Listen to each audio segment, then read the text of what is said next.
Chapter 5152 The Importance of E-Energy. Much of the actual lesson content in the first lecture was not academically challenging.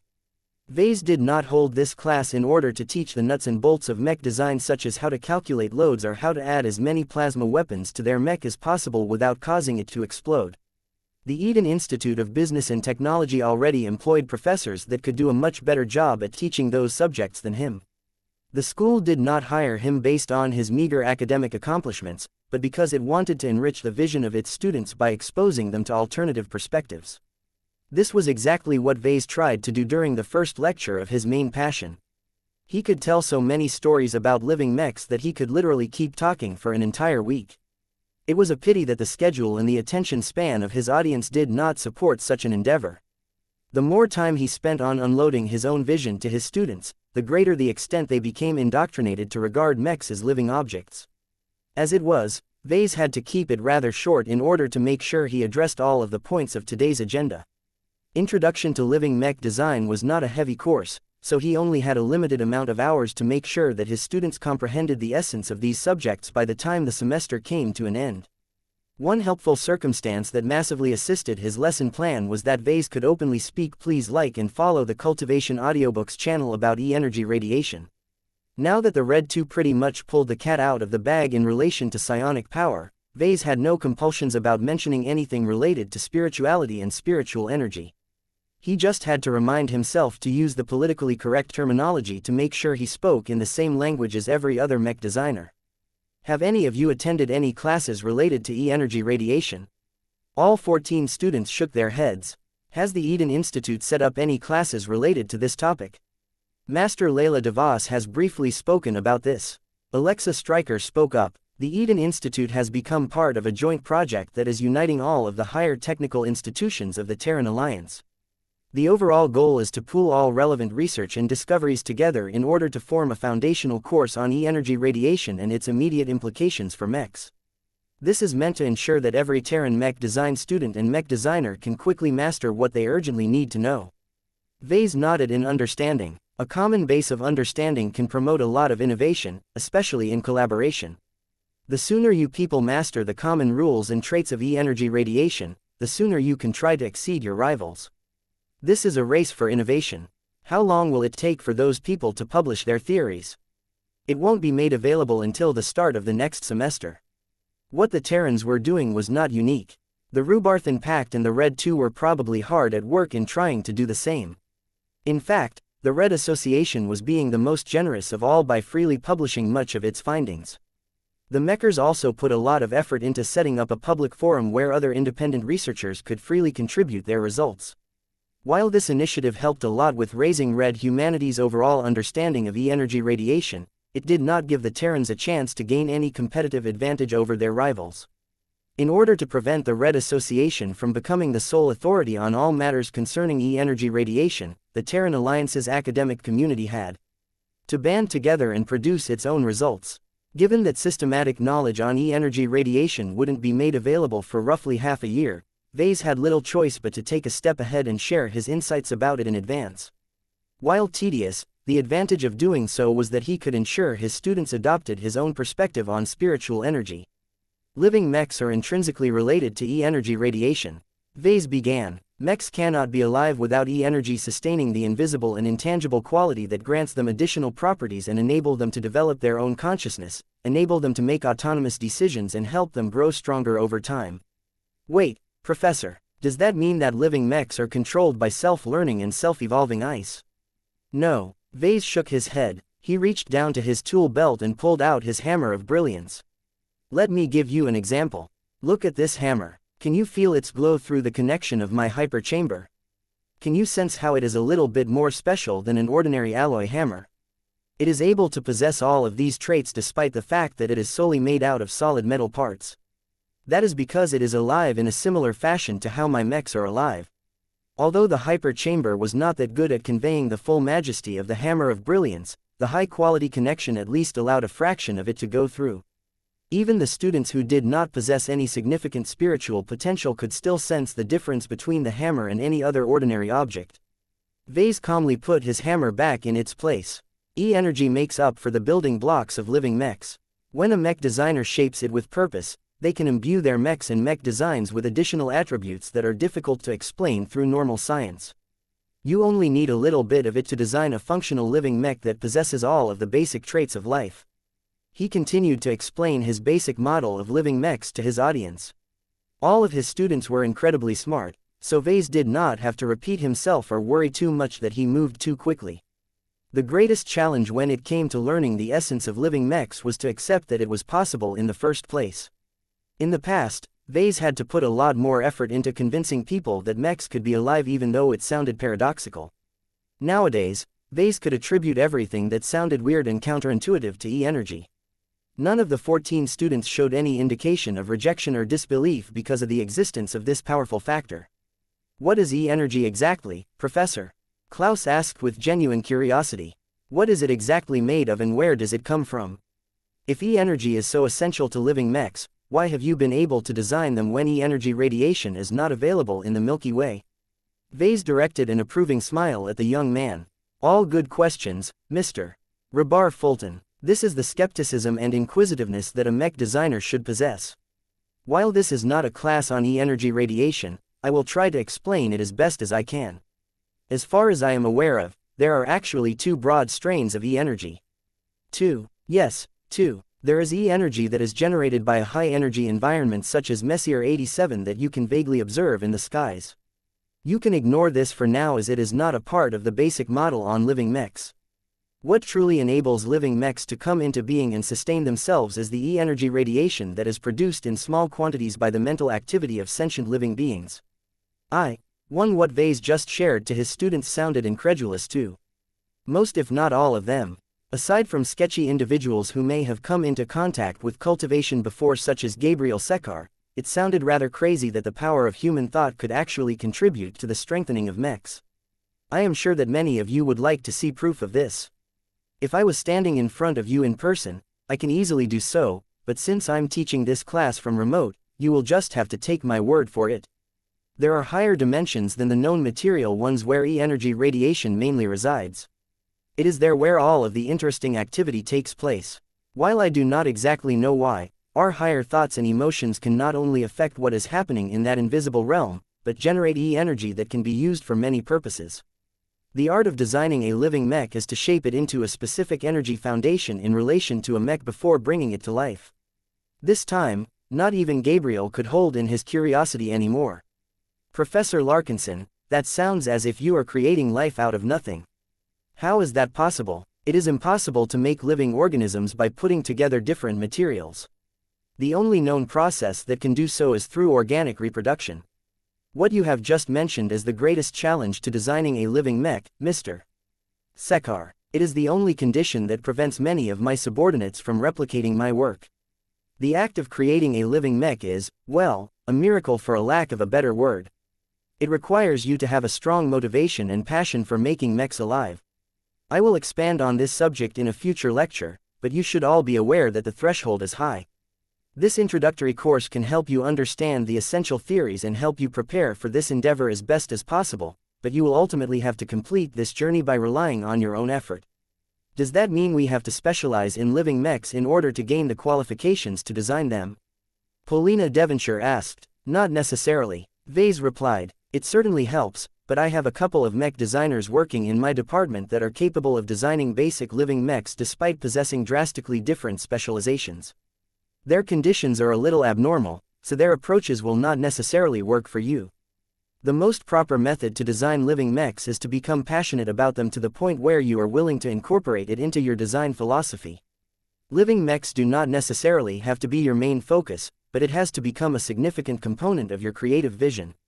The mech design students did not show any obvious indications whether they were interested in doing this. It was too early for them to make up their minds, and even if they held a notable interest in this capability, the Terrans were not in a hurry to express their stances. The only exception was his own teaching assistant.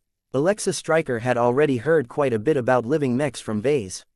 She was also able to spend a significant amount of time on the living mechs imported by the Eden Institute. Vase clapped his hands. "There is no need for any of you to make any definite decisions about your future. This course has only just begun, so there is still plenty of time for you to learn more and digest all of my lessons. Whether you are only here to broaden your horizons or truly come to love the endless possibilities that living mechs can add to your work, one will try to accommodate all of your needs. The rest of the class ended in a fairly mundane fashion. Vase could still share plenty of exciting knowledge, but Vase reserved that for the future.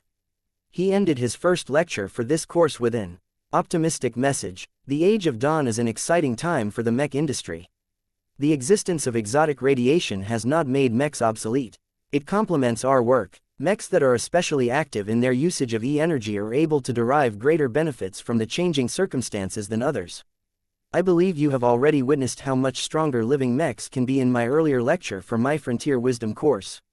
E-energy is at the heart of it all, and if you are willing to delve deeper into designing living mechs, I will help you harness this powerful energy type so that you can empower your own mechs as well. Chapter 5153 Initial Selection. Once his lecture came to an end, he assigned a bunch of assignments to his students. He wanted them to write an essay on the phenomenon of X Factor, which could be considered as the precursor of living mechs. Just like how Vase eventually excelled at designing living mechs by starting out with this more limited concept, he believed it would be helpful for his students to undergo a similar journey of exploration. Of course, the Eden Institute imposed high demands and expectations on its students, so Vase had to drastically increase the difficulty and workload of this assignment. It was challenging for Vase to keep all of these augmented brats sufficiently occupied. His initial lesson plan may have been rather challenging to keep up for high-performing second-class mech design students, but Alexa Stryker told him that it was way too light for his current audience. It was actually his teaching assistant who took the initiative to compose the bulk of all of the homework assignments. She used to be a student in a similar university herself half a decade ago, so she knew exactly what it took to exercise the research and analytical capabilities of these growing inhuman monsters. It all looked a bit too excessive to Vase, but this was what first-class educational institutions were like. The additional studies might not make a huge difference in furthering one's understanding of living mechs, but it definitely helped with broadening the knowledge base of every mech design student. If every course taught by the Eden Institute was like this, then it was no wonder that first-class mech designers were able to overpower second-class mech designers at the same level. Most students left the classroom as the lecture came to an end. They all had busy schedules and could not afford to squander their time on idle chatter. Vase was a little disappointed that none of them was willing to stick around a little longer in order to ask additional questions, but the school semester had just begun. There was plenty of time for him to plant his seeds into their minds during future lectures. As long as one of those seeds took hold and bloomed, he would already be satisfied for having indoctrinated at least one gullible Terran student. Good performance, Alexa commented to Vase as he was about to leave. This class was not as bombastic as your first one, but that is not what is expected from you. One think you can be more forthcoming about introducing subversive ideas to your students. Their tolerance for unusual and counterintuitive concepts is greater than you think. Your existing products already provide sufficient hard proof that your theories have real merit. The hyper-realistic projection of Vase smiled at her. I'm sure you are right, but a subject like this is still a part of a Class 9 design philosophy. I would rather err on the side of caution than risk the possibility that my audience will get lost. That is understandable. Now that you have gotten to know your students in a personal capacity, is there any among them that has caught your interest for whatever reason? Vase nodded. 2 of them have indeed caught my eye. I would like you to dig a little deeper into the background and personal circumstances of Klaus Rabar Fulton and Gabriel Sekar. One can't make a definite judgment on this, but as long as either of them are willing to make a serious commitment in this field, they have a good chance of developing the capacity to design a basic living mech. His teaching assistant looked surprised. How are you able to determine that when you have only spoken to them for 2 hours? Let's just say that I can feel it. Anyone who boasts a similar specialty can do the same. How can you perceive a person's qualifications when you are only able to study them through the projected interface of a hyperchamber? Alexa asked as she started to look a little suspicious. I do not believe the data transmitted by the relevant systems is extensive enough to enable you to perceive those variables. Vase chuckled. Technology can do way more than what they are initially designed to do. When you develop a greater understanding of the concepts of life and E-energy, you wouldn't have to ask such a question. Every high-ranking mech designer has their own little tricks. Just take my word for it that those 2 fellows have greater promise than the rest. Can you share your own views on the 2 names that I have mentioned? I do not have much to say about Klaus Rabar Fulton. There is not much to tell about him in the first place, as he is a rather ordinary Terran citizen. His implants and genetic treatments are basic, and while he has attained relatively good results in his school despite this handicap, he does not have what it takes to attract the soliciting of headhunters like his friend Paulina Devonshire. To be honest, if you did not mention his name, I would have never taken a second look at him. By any objective measure, he is mostly average. This did not surprise Vase.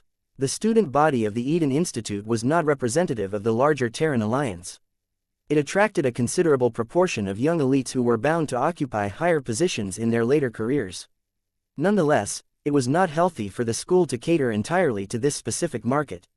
The Eden Institute also had to fulfill a societal responsibility, so relatively poor and average students like Klaus received a chance to transform their lives as well. The problem was that it took a lot more talent and results for ordinary citizens to successfully make this leap. The results attained by Klaus were just below the threshold that made it worthwhile for organizations to invest in his education in order to get another genius young mech designer in return. While other organizations might disdain this kid, the same might not necessarily apply to Vase. His vision was different from everyone else's. The early development of spiritual potential most certainly denoted that an individual possessed a particularly stronger talent towards any form of cultivation, which also encompassed mech design. Ves's cognitive abilities were only a fraction as strong as that of the Terran student at the same age, yet he managed to advance to senior in his 40s.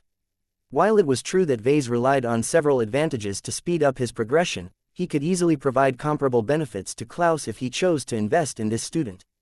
Vase made a decision. It is far too soon to consider private tutoring and apprenticeships, but I would like you to monitor him more closely in the next few months. I want to obtain as much information as possible about Mr. Rabar Fulton. If there is truly an opportunity to build a closer relationship with him, then I am inclined to give him my support throughout his studies and initial entry in the market. You will have to convince him to accept you as his mentor. Alexa skeptically replied, your chances of doing so are not great. I am not questioning your ability to design mechs, but you are ultimately a second-class mech designer who is still far removed from our Terran society. Compared to other professors, you ain't unable to convey much benefits to him. You cannot assist in his advanced studies nor offer to pay for his tuition. Your current works and projects do not cover first-class multipurpose mechs at all, and that will not change in the near future. You do not have a strong and extensive network that can help him enter the mech industry with a running start. Do I need to mention any more, Professor Larkinson? Vase had a simple response to this description. All of that sounds great, if Klaus actually has a choice. He's a fourth-year mech design student who has yet to receive any attention from a professor or mech company as far as I am aware of. Once he graduates, his job prospects aren't all that great. I can offer him a better alternative if that is the case. Any solution is better than no solution. If you put it that way, then you may have a chance, but that is dependent on whether Mr.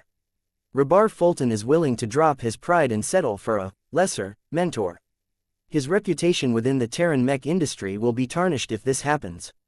He may be treated as a failure and an outcast by associating himself with a lesser mech designer. That was indeed a serious problem, but only if Vase continued to remain inferior. Let's leave the decision up to Klaus if I am ready to make the offer. He eventually said, one see no need to push too hard on him. It is best if he is eager and willing to study my craft despite the difficulties that you have mentioned. This can serve as an excellent test of his commitment. Enough about him. What about Mr. Sekar? Alexa frowned at the mention of this name. I do not recommend you to associate yourself too closely with Gabriel Sekar. He is not an average descendant of a clan. He is its leading offspring and heir. His entire life and career are already set by his parents and elders. He may have permission to choose his own specialization and mentors given that each individual has their own unique preferences in the field of mech design. And a typical young second-class senior mech designer like you is most definitely not on his list. That sounded rather excessive. It's that serious. There is more to it than that, Professor. The Sekar clan is deeply embedded in Terran society. While our isolation from the greater Terran United Confederation has made many old entanglements irrelevant, the Sekars are still surrounded by an elaborate network of allies, enemies and more complex relations. Rashly entering this web will expose you to powerful threats that you are not equipped to handle. I'm a Tier 6 galactic citizen. That has to count for something, right? The young woman threw a contemptuous glance at him. Higher tiers of galactic citizenship may be rare in the middle zones, but they are considerably more ubiquitous among the upper society of our Terran society. The more powerful clans and organizations are often helmed by higher-tiered galactic citizens. While they are subject to a specific set of rules that imposes extensive constraints on what they can do to each other, they can still be frighteningly effective at plotting the downfall of those they regard as obstacles. The machinations at the higher echelons of power were not comparable to the games that people played in second-rate or third-rate states. The stakes were higher and the ripple effect spread a lot further. If it is like this, then maybe it is best if I don't do anything extra with Gabriel Sekar.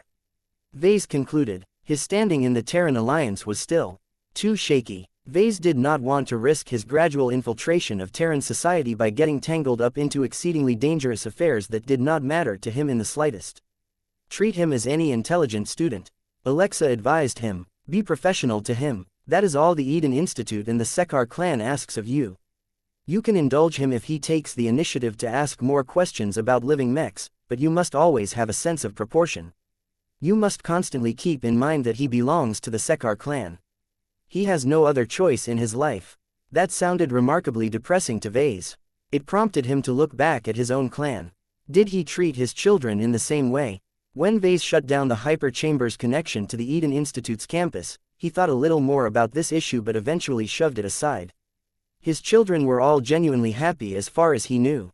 They were doing just fine, and he wouldn't particularly mind if they chose to take a different course in their lives when they grew older. Let's prepare for tomorrow's class. Chapter 5154 Advanced Manual Superfab Operation. The third and final class that Vase was scheduled to teach was Advanced Manual Superfab Operation. Different from Frontier Wisdom and Introduction to Living Mech Design, it was a lot more practical in nature. The course description already made it clear that students needed to be prepared to complete a lot of manual work as opposed to standard book learning. The subject of fabricating mechs attracted a lot more interest from the student body than living mechs. 100 students had been enrolled in the course. More had actually applied before the start of the semester, but Vase and the school administration wanted to limit the number in order to make the classes more manageable. When Vase entered the hyper chamber and established a connection with the Eden Institute again, the chamber began to construct a completely different environment this time. Cool metal walls made out of unknown but extremely resilient alloys surrounded Vase on all sides. As a mech university, the Eden Institute encompassed a large number of mech workshops. A third of them were constantly in use during a typical working day, and that occupancy tended to increase by a lot at the end of a semester. That was the time when fifth-year students had to complete their graduation projects and prove to the school that they were fully capable of designing complete first-class multipurpose mechs. Fabricating a mech did not have to be so complicated for many Terran mech designers.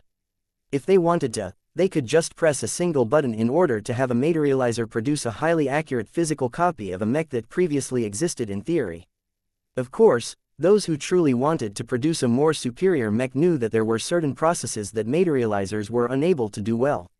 There was still a case for using more manual production machines such as superfabs. This mostly had to do with the fact that more energetic and volatile first-class exotics needed to be processed in specific ways. This could make the resulting mech perform a little better or reduce its malfunction rate. The fact that it was possible to fabricate masterwork mechs with superfabs but not with materializers was proof that it was still worthwhile to master the manual fabrication process. Vase learned from his teaching assistant that Terran mech designers generally undertook this work when they had progressed a lot further in their careers. They already had to do a lot of learning in order to gain proficiency in all of the essential high technologies that made up a modern first-class mech. Then they needed to devote a lot of time on additional studies in their specializations and areas of interests. Powerful augmentations or not, a lot of Terran students were already pressed to their limits. How could they possibly spare so much attention to learning how to fabricate their own work by relying on an outdated production method that had already been phased out in the general mech industry? An important distinction to make was that first-class mech fabrication was incomparably more difficult than second-class mech fabrication. The greater the proportion of advanced tech, the more variables a mech designer had to take into account. The higher the quality of materials, the easier it was to ruin a job due to misprocessing. Vase already had a taste of this when he had begun to fabricate quasi-first-class mechs. The jump in difficulty was not small. It made a lot of sense that first-class mech designers chose to skip this part about mech design entirely. The only situations where superfabs may be utilized at greater frequencies was when master mech designers wanted to attain the best possible result when producing a high-end machine. At that point, masters had become so smart and powerful that it became a lot easier for them to master the essentials of fabricating mechs with superfabs. Nonetheless, Vase did not think this was a good approach towards the profession. He had always been a believer that the journey was more important than the destination. A master who never seriously fabricated a mech until he had reached the apex of his career could never internalize the charm of making a machine by hand. Such a figure was already set in his ways. The difficulty of fabricating masterwork mechs for them was doubtlessly a lot higher as a consequence. As the students who enrolled for this new course started to enter the mech workshop, Vase remained silent and folded his hands behind his back. He had chosen to wear a white lab coat as was traditional in this kind of setting. The students also changed their smart clothing to a more protective configuration even though they all wore personal shield generators.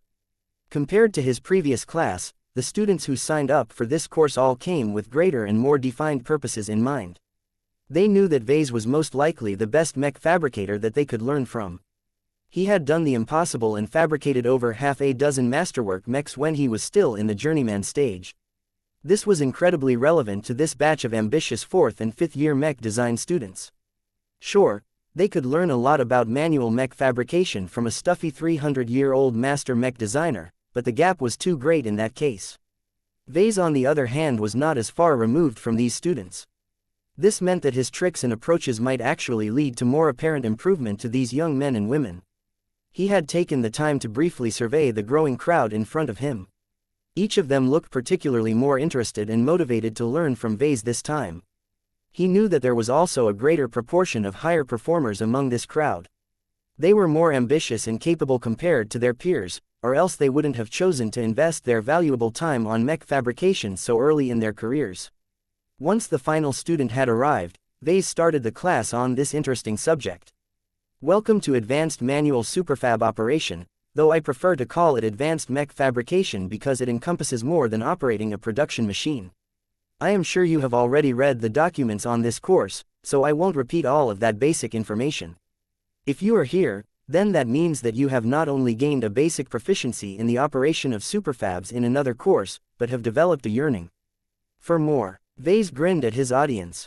He spotted a few familiar faces such as Klaus and Polina, but most of them were new to him.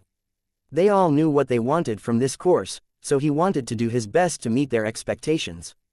Throughout this course, I will teach you and guide you by imparting general theories, approaches and perhaps a couple of tricks that should help you raise the quality of your works. Much of my knowledge is not actually systematic. The reason why this is a practical course as opposed to a theoretical one is because it is not about learning new skills, but applying your existing ones better. What is the common description of mech design? Mech design is both an art and a science. A quick-witted young woman spoke. Vase nodded. Correct. Most of your courses up until this point have placed a heavy emphasis on the science component of mech design.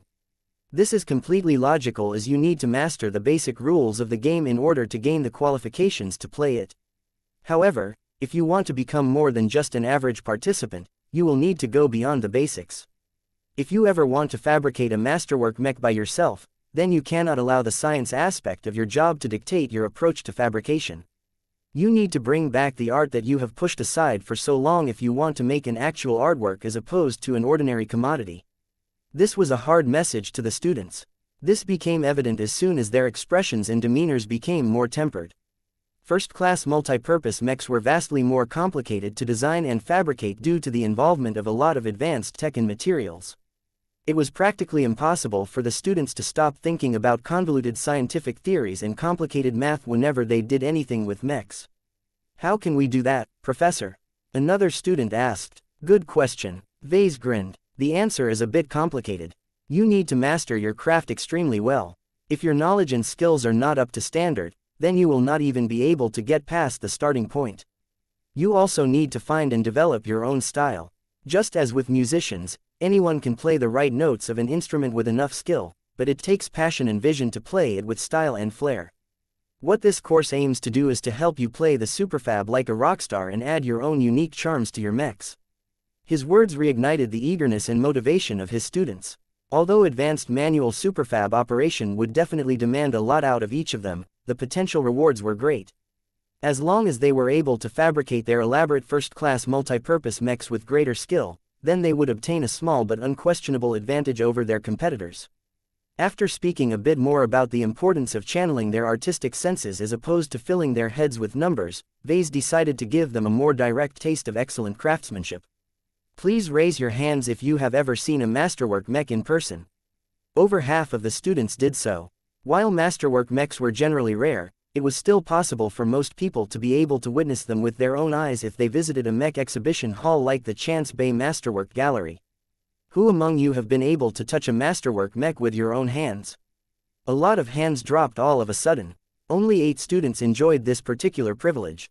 Vase found that to be regretful. This was why he intended to do something about this inadequacy. Well, don't fret if you haven't been able to raise your arms. Today is your lucky day, because today you will be able to touch an actual masterwork mech, if only in a reduced form. It was at this time that Alexa Stryker came back after retrieving a secure container. The assistant proceeded to unlock the container before carefully lifting up a mech figurine based on the Valkyrie Redeemer model. What caught every student's attention was that this was not an ordinary scale model. It was an actual masterwork, which was unimaginable to these would-be mech designers who were still too far away from creating their own sublime works of art. Vase had fabricated it with the help of the Hammer of Brilliance years ago. He never really had a use for this little toy aside from putting it on his trophy case. Since he did not have any better use for it, he thought that he might as well use it as a teaching aid for this advanced course. Alexa carefully passed the miniature to the student standing on the far left. The clever Terrans did not need to be told that they should only take a few seconds to enjoy the exquisite work up close before passing it on to their neighbor. What do you think? Vase smiled at his enraptured audience. Can you feel the personal touches that I put into the work? Are you able to appreciate the stylistic choices that I have made? Do not look at this masterwork from a technical perspective. Look at it as if you are looking at a painting or a sculpture. Mechs are tools, but they are not limited to that classification. They can be artworks as well, and the proof is literally in your hands. He saw that each student who got their hands on it treated the masterwork miniature as a genuine treasure. He wondered how these Terrans would react if they heard that his children occasionally took it and used it to play silly little games.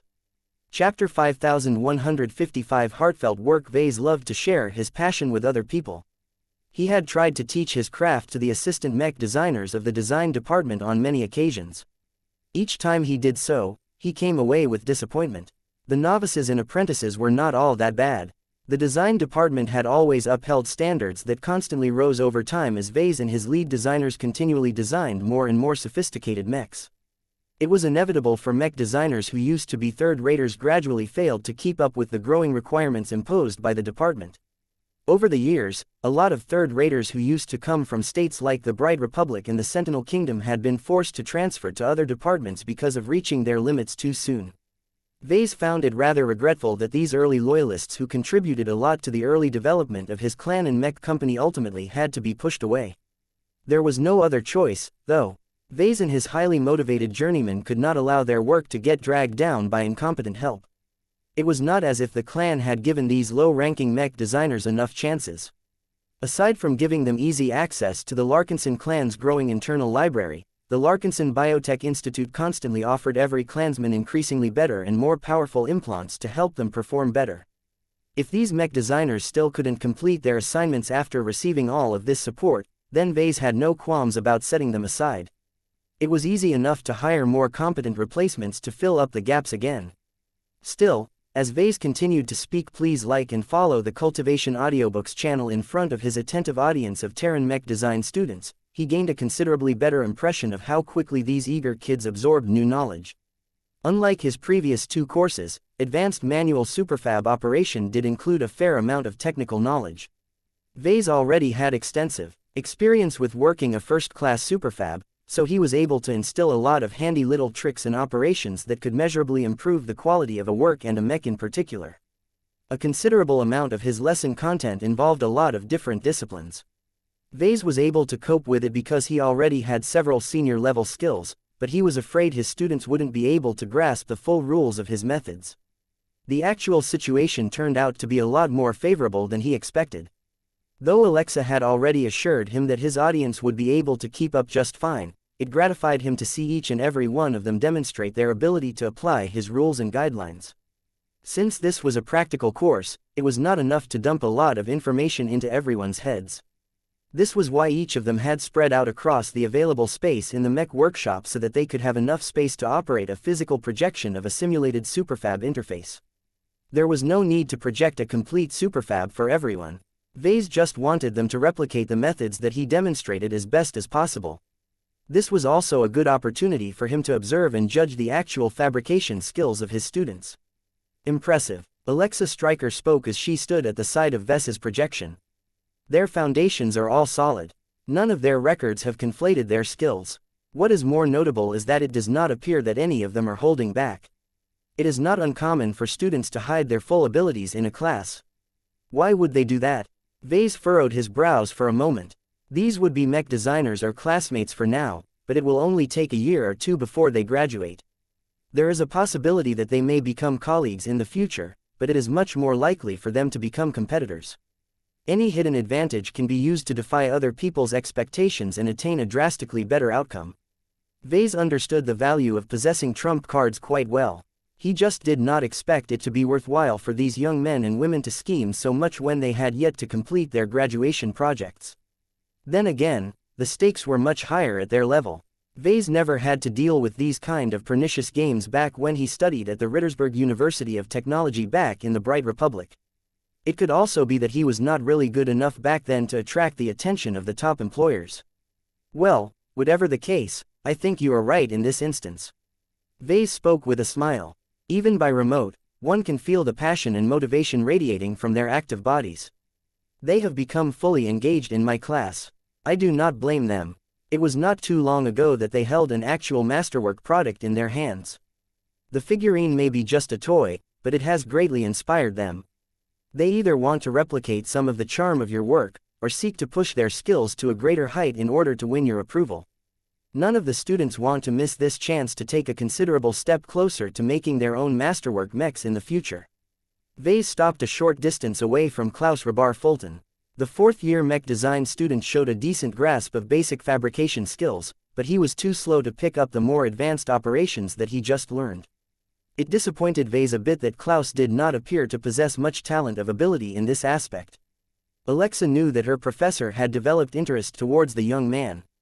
Klaus is struggling not because he is inherently deficient in fabrication, but because he lacks practice. Much of his time is spent on studying all of the theories that he is required to know in all of his classes. It is actually commendable that he has managed to free enough time in his schedule to attend a class on superfab mech fabrication. He has likely chosen to do so in the hopes of differentiating himself from his other competitors. Vase crossed his arms. He probably shouldn't have bothered. I am not faulting him for his decision to learn how to make a mech by making use of more affordable equipment, but it is not worth it if it comes at the cost of causing his theoretical foundation to fall behind. His teaching assistant raised her eyebrow. Did you not tell your students earlier that they should place as much emphasis on the art of mech design as they do in the science of their discipline? That is correct. I think I also mentioned that it is always necessary to learn how to play the game properly before you think about how to break the rules to your advantage. Mech designers must master their craft well enough in order to free up enough mental capacity for the more esoteric aspects of mech fabrication. If their brains cannot keep up with their work, they will have no room to allow their hearts to run wild. I see. That is an insightful remark. How are your own fabrication skills? They are most definitely superior to the skills displayed by Mr. Rabar Fulton. I can assure you of that at least, Professor. That is a rather low bar to compare yourself with, Miss Alexa. The teaching assistant smiled at him.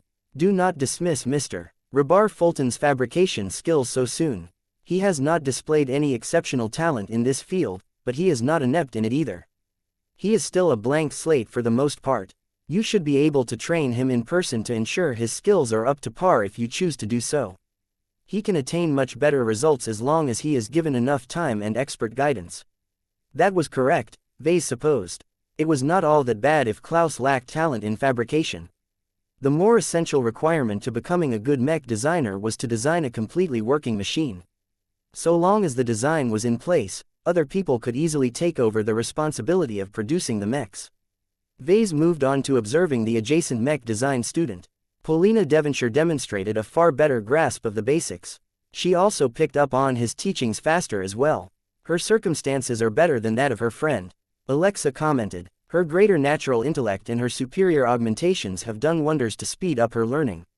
I am not able to judge whether she possesses any inherent talent in fabrication. Vase briefly observed a few seconds longer before shaking his head. Paulina's foundation is considerably more solid. She won't be lacking for work in a manufacturing complex. My problem is that there is not much else to see beyond this point. She has done little to explore the charm of creating products by hand. She lacks creative vision or the ability to imbue it into her own work. It makes little difference whether you replace her with an owl. I see. That sounds disappointing. It's okay. This is not an inherent problem. Paulina is still relatively young. Advanced manual superfab operation is precisely geared towards mech design students like her. My curriculum will open her eyes to all of the factors that her previous teachers neglected to teach. It remained to be seen if Paulina would be able to bloom in this aspect. It didn't really matter too much to Vase. He already learned that the woman had already signed a contract that would compel her to work for another organization immediately after she graduated. It was impossible for him to lay his own claim on this future mech designer. Minutes later, Vase almost froze when he observed the skills demonstrated by a fifth-year student. Her fabrication skills were solid, but that was not exceptional among many other clever Terran students. What caused Vase to develop a considerably greater interest towards her ongoing practice was her style. Unlike her other overworked peers, she consciously attempted to move beyond the basics and attempted to add real personality to her ongoing work. Doing so increased the difficulty of her operations, but she displayed so much passion that the added challenges did not hinder her from realizing her own vision. Kelly McAfee. Alexa mentioned her name. She is the daughter of an established architect who was brought over from the Terran Confederation to shape the cities of tomorrow. With that sort of background, it should not be a surprise that she has already developed her own artistic vision. Vase nodded in agreement. I can sense it in the lines and shapes of her work. It is expressly geared towards shaping the perception and evoking the emotions to those that see her work. She probably designs her mechs as if they are monuments. One should know since it is an aspect of my design style as well. Unfortunately for Vase, Kelly McAfee had also been headhunted by a Terran mech company. There was no chance of taking her under his wing. This was fine. Vase did not expect to be able to build up an immediate following now that he had started to teach at the Eden Institute. His own background and reputation were still too underdeveloped for him to expand his presence in the Terran mech community. He needed to be more patient and focus on taking baby steps. As long as he taught students like Kelly McAfee well, other people would eventually be able to notice how good he was at teaching. As his tutelage became more valued, Vase would gain more recognition and gradually open up new doors that were currently closed to a foreigner like himself. This was just the start. He still needed to prove himself by teaching these brats how to fabricate a mech with style. This was going to be a long journey.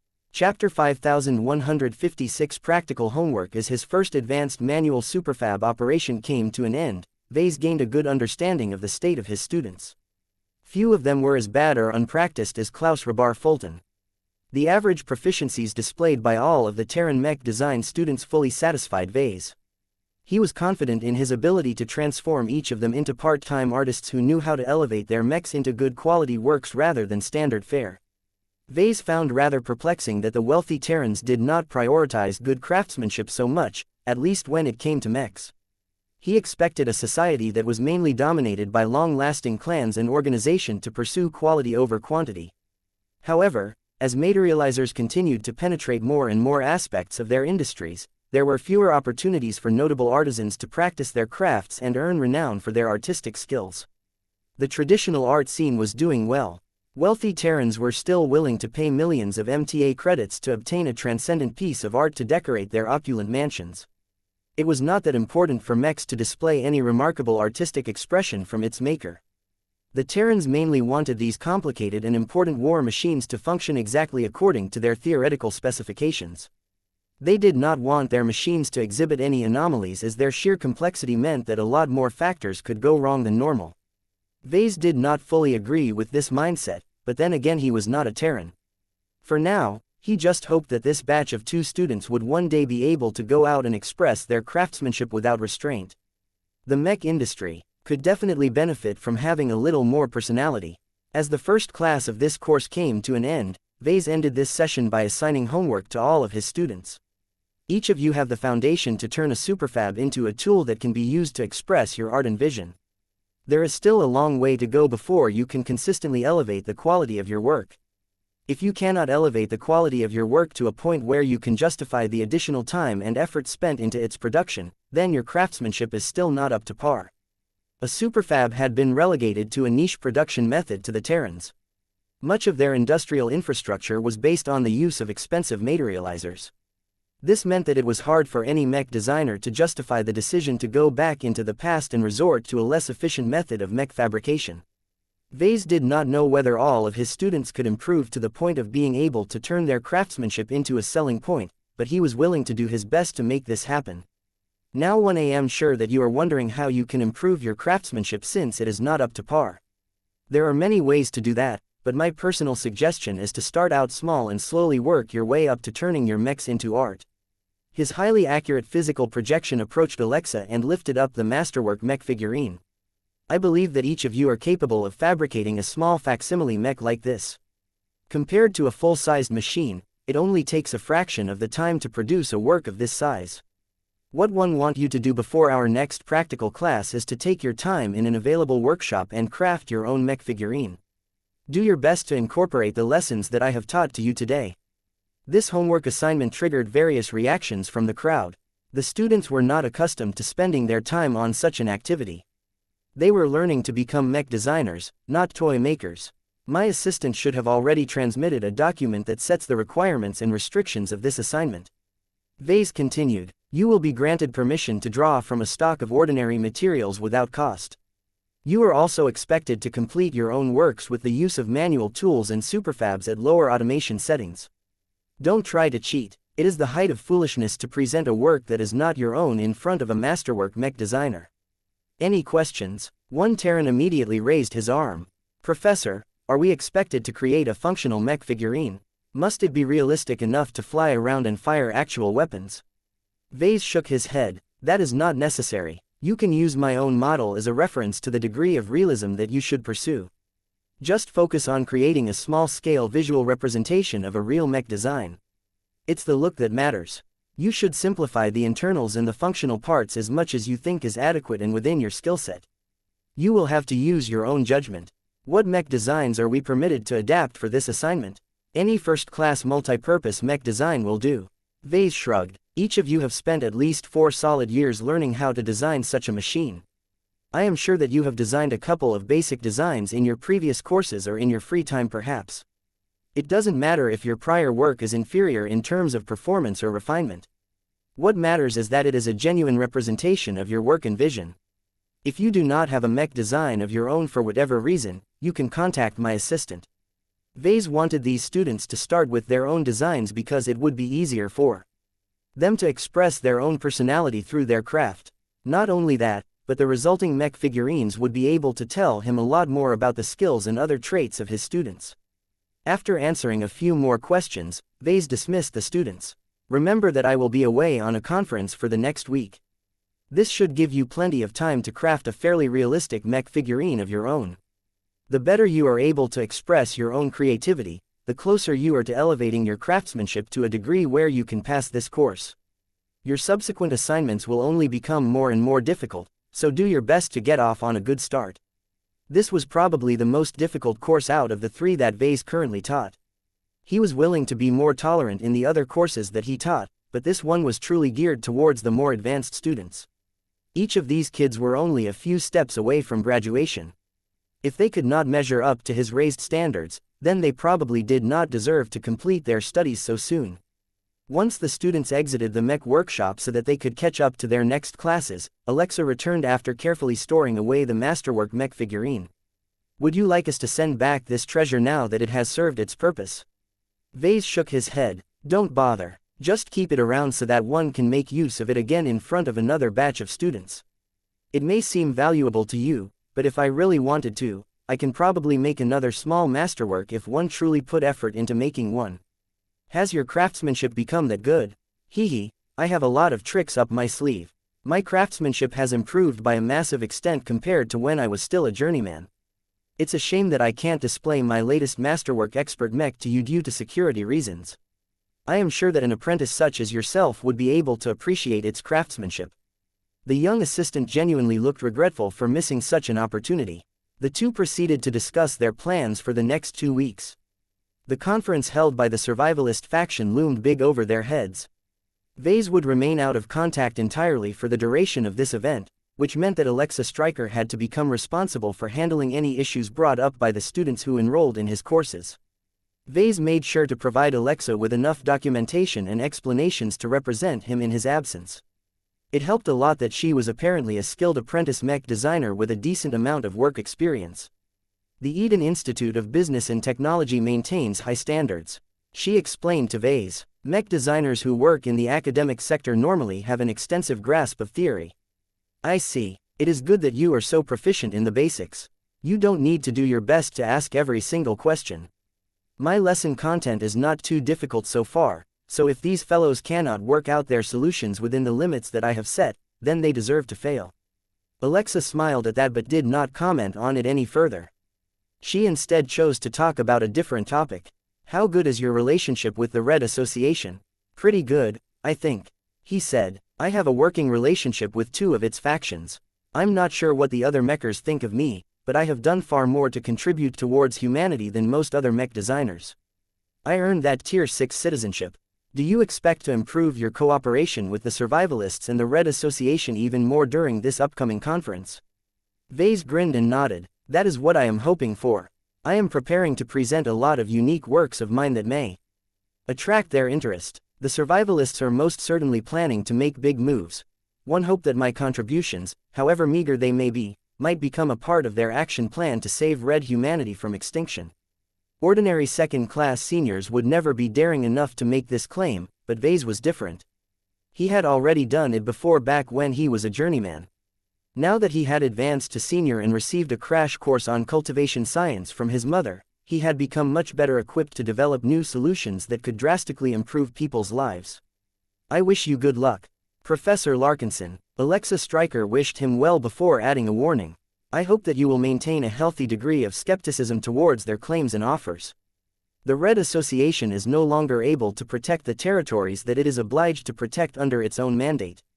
As the war between red humanity and the native aliens continues to escalate, the mechers will not hesitate to abandon entire zones and pull back their defensive lines in order to preserve their own core assets and personnel to the best possible extent. They will become less generous in other areas as well. The time where the Mech Trade Association can be relied upon to keep the peace in human space has passed. To be honest, Vase had lost his confidence in the MTA's ability and willingness to protect human space a long time ago. The entire Sand War was an enormous tragedy that should have never happened if the mechers were actually serious at doing their jobs. He knew what Alexa was trying to do. She was playing the role of a good little Terran. I am not that easy to hoodwink. Vase reassured her. Don't forget that I am teaching an entirely course about this subject. While it is true that I am seeking greater cooperation with the Red Association, I am also doing my best to minimize my obligations. I am not a mecher and I would like that to remain this way.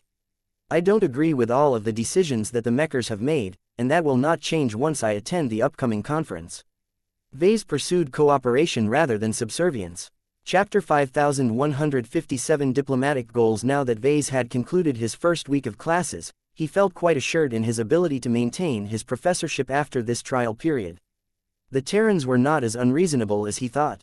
They respected him and his accomplishments and did not engage in any malicious acts.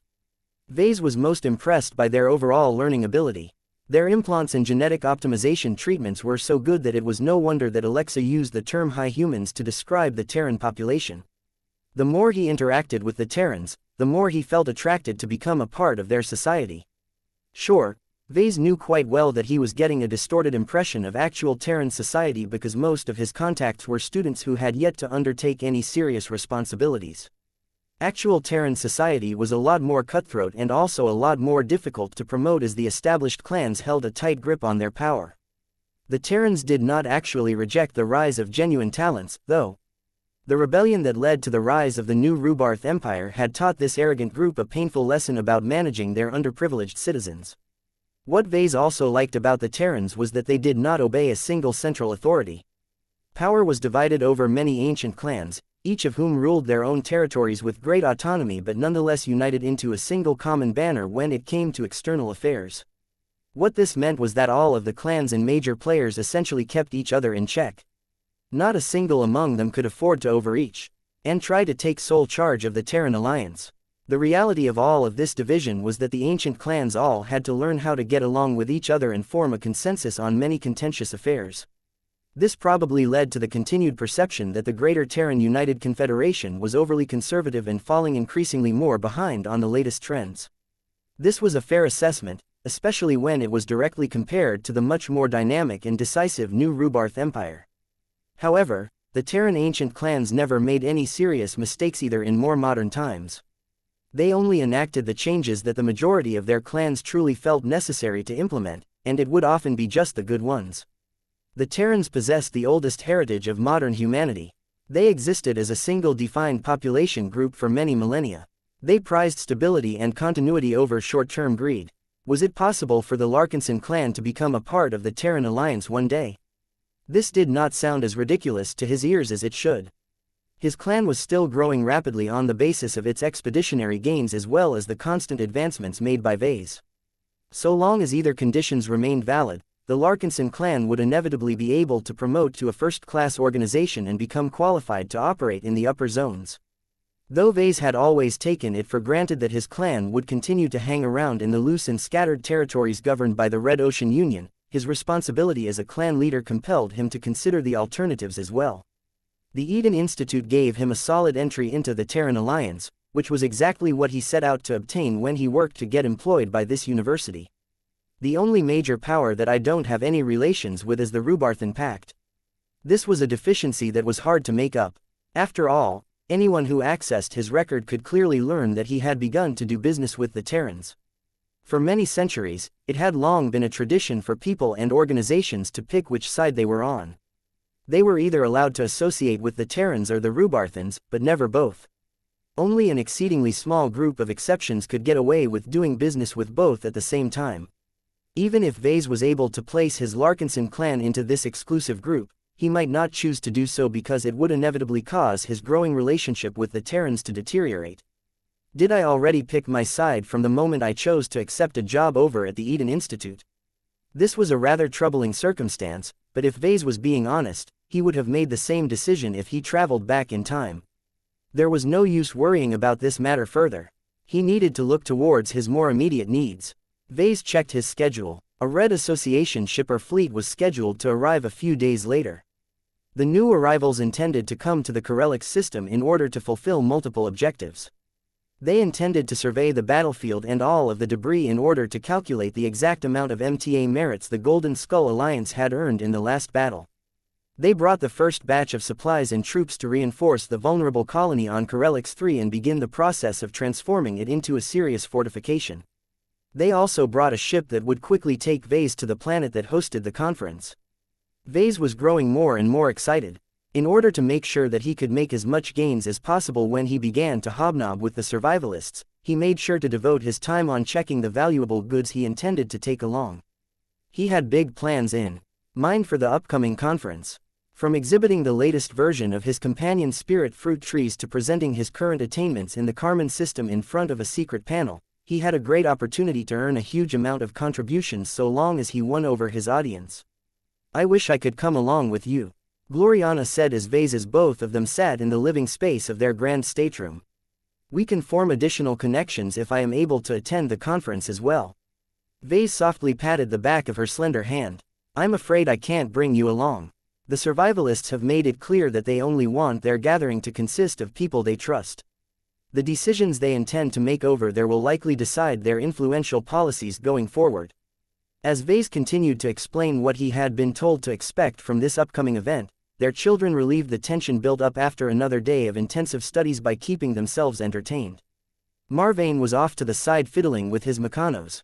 He had made little progress in increasing their sophistication so far, but Vase was happy with how his son was eager to explore many different mech types and configurations. Aurelia and Andraste frequently giggled as they watched a drama show centered around girls at a boarding school. Lucky did not take the initiative to snuggle with someone this time. The cat was in a weary state and needed to recover from his earlier ordeal inside the archeship. Meow. Both Clixie and Goldie kept him company by licking his textured metal exterior and crawling all over his transformed shape. Nya nya nya tilde, meow meow, the Karman system plays an important role in our development strategy. Gloriana said as she pressed closer next to her husband. Are you confident that the survivalists will recognize its potential and offer greater support? Vase shrugged. I have no idea, it depends on how busy they are and the identities of the mech designers on the secret panel. I think there is a good chance that one will be fine. I'm not sure whether the mechers will buy into all of the rosy projections about the greater benefits that the Karman system can bring, but I have solid proof that it is possible to substantially increase the effective performance of existing mech pilots.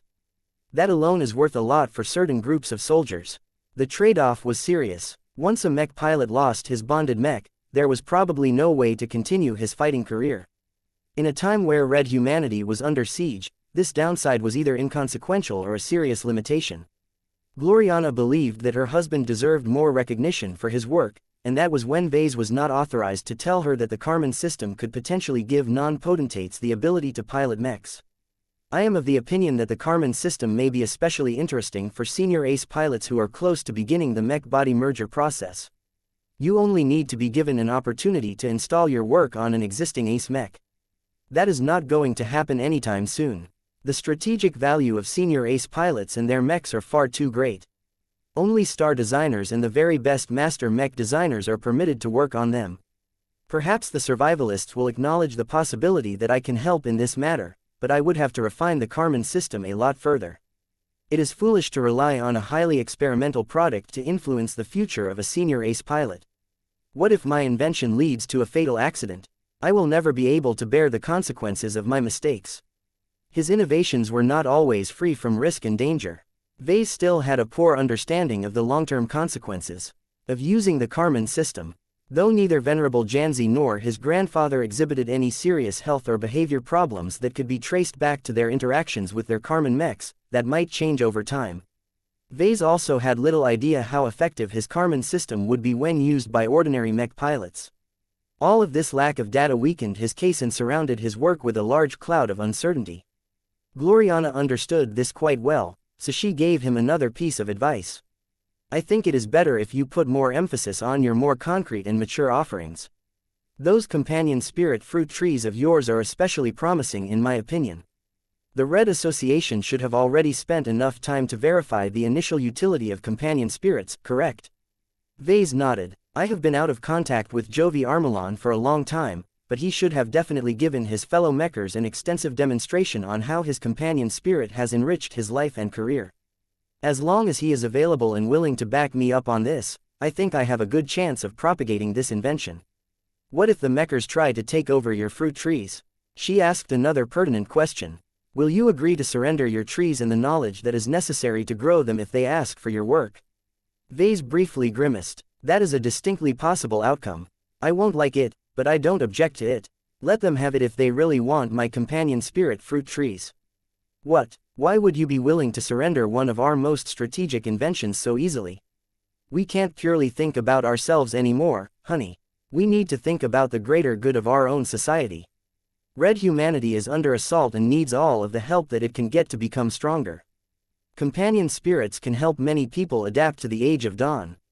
Besides, the greatest reward that the survivalists can offer is not the MTA merits that they are willing to award me, but the huge amount of reputation and name recognition that I will gain as companion spirit fruits become more and more available.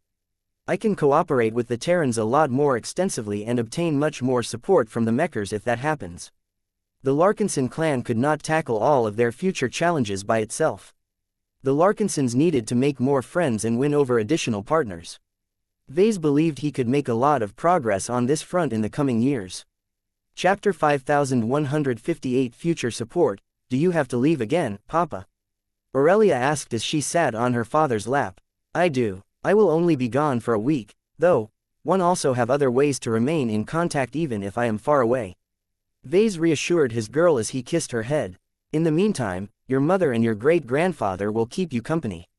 I am sure that Benjamin will be happy to share his tales with you. He might not be as old as the geezers of other clans, but he has experienced a lot over his life. You have never stepped foot on the Bright Republic, right? The growing girl nodded. One hears so many stories about it from the other original Larkinsons. It is only a small third-rate state that is located on the edge of the Milky Way galaxy. Everything I hear about the old family is too simple compared to what we have in our clan.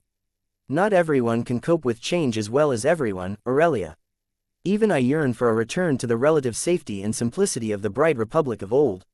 Larkinsons such as myself weren't as powerful and wealthy as we are today, but we also did not bear excessive risks and dangers that could wipe out all of our lives after suffering a single setback. We did not throw ourselves into battle against professional military mech forces, phase whales and alien warships just so that we can climb our way up instead of remaining stuck at our current height. Different from Vase and many of the adults of the clan, children such as Aurelia did not experience another life. The only time period where she truly enjoyed relative peace was back when the Larkinson clan settled in the Davut system for 5 years, but even that had always been regarded as a temporary break. Vase had set up the Larkinson clan to become an active and ambitious organization from the start. It had taken way too many risks in pursuit of greater rewards than it could normally obtain. While everything worked out more or less, Vase felt the need to tone it down as his organization grew enormously in scope and power. That was not to say that he wanted to quit the current strategy entirely. His clan still had a long way to go before it gained enough power to decide its own destiny. He just felt that the time for youthful recklessness has passed. Vase already experienced a lot and was growing older with each passing year. When enough years had passed for Vase to pass off his clan leader position to his daughter, he preferred it a lot more if Aurelia pursued a steadier development strategy. This was why Vase originally wanted to create a lot more branches of his clan. This would spread the risk and expose only small parts of his clan to various dangers at a time. This would have worked out well in a future where the Big Two steadily encroached on the territories of the indigenous alien races. With the Greater Beander Gate constantly channeling large batches of starships, mechs, colonists and resources, the conquest of the Red Ocean should have been set in stone. That was until the aliens pulled a fast one on the humans. With this crucial source of manpower, combat assets and resources taken away from the isolated humans in the dwarf galaxy, the entirety of their occupied space came under threat.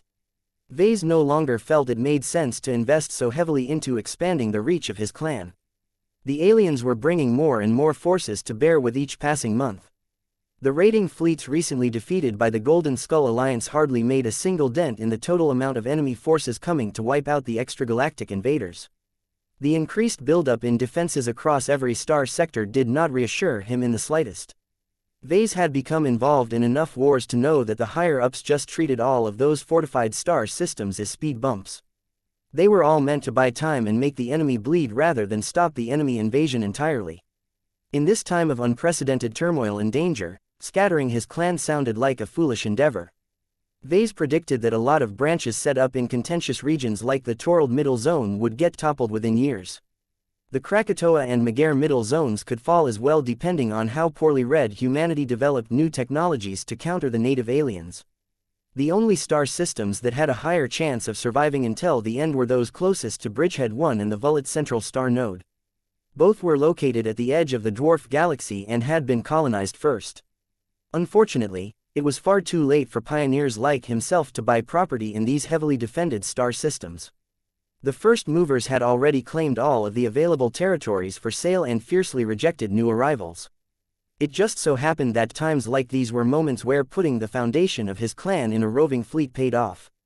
It might not be possible for his clan to occupy any fixed territories in the rear of human-occupied space, but it was not a problem to bring back a fleet. In any case, space was unimaginably big and fast. There was no way to run out of real estate in deep space. A star system could easily accommodate every single human or alien starship in the Red Ocean and still have lots of room to spare. He looked down at his own daughter. He had put a lot of hopes and expectations on her.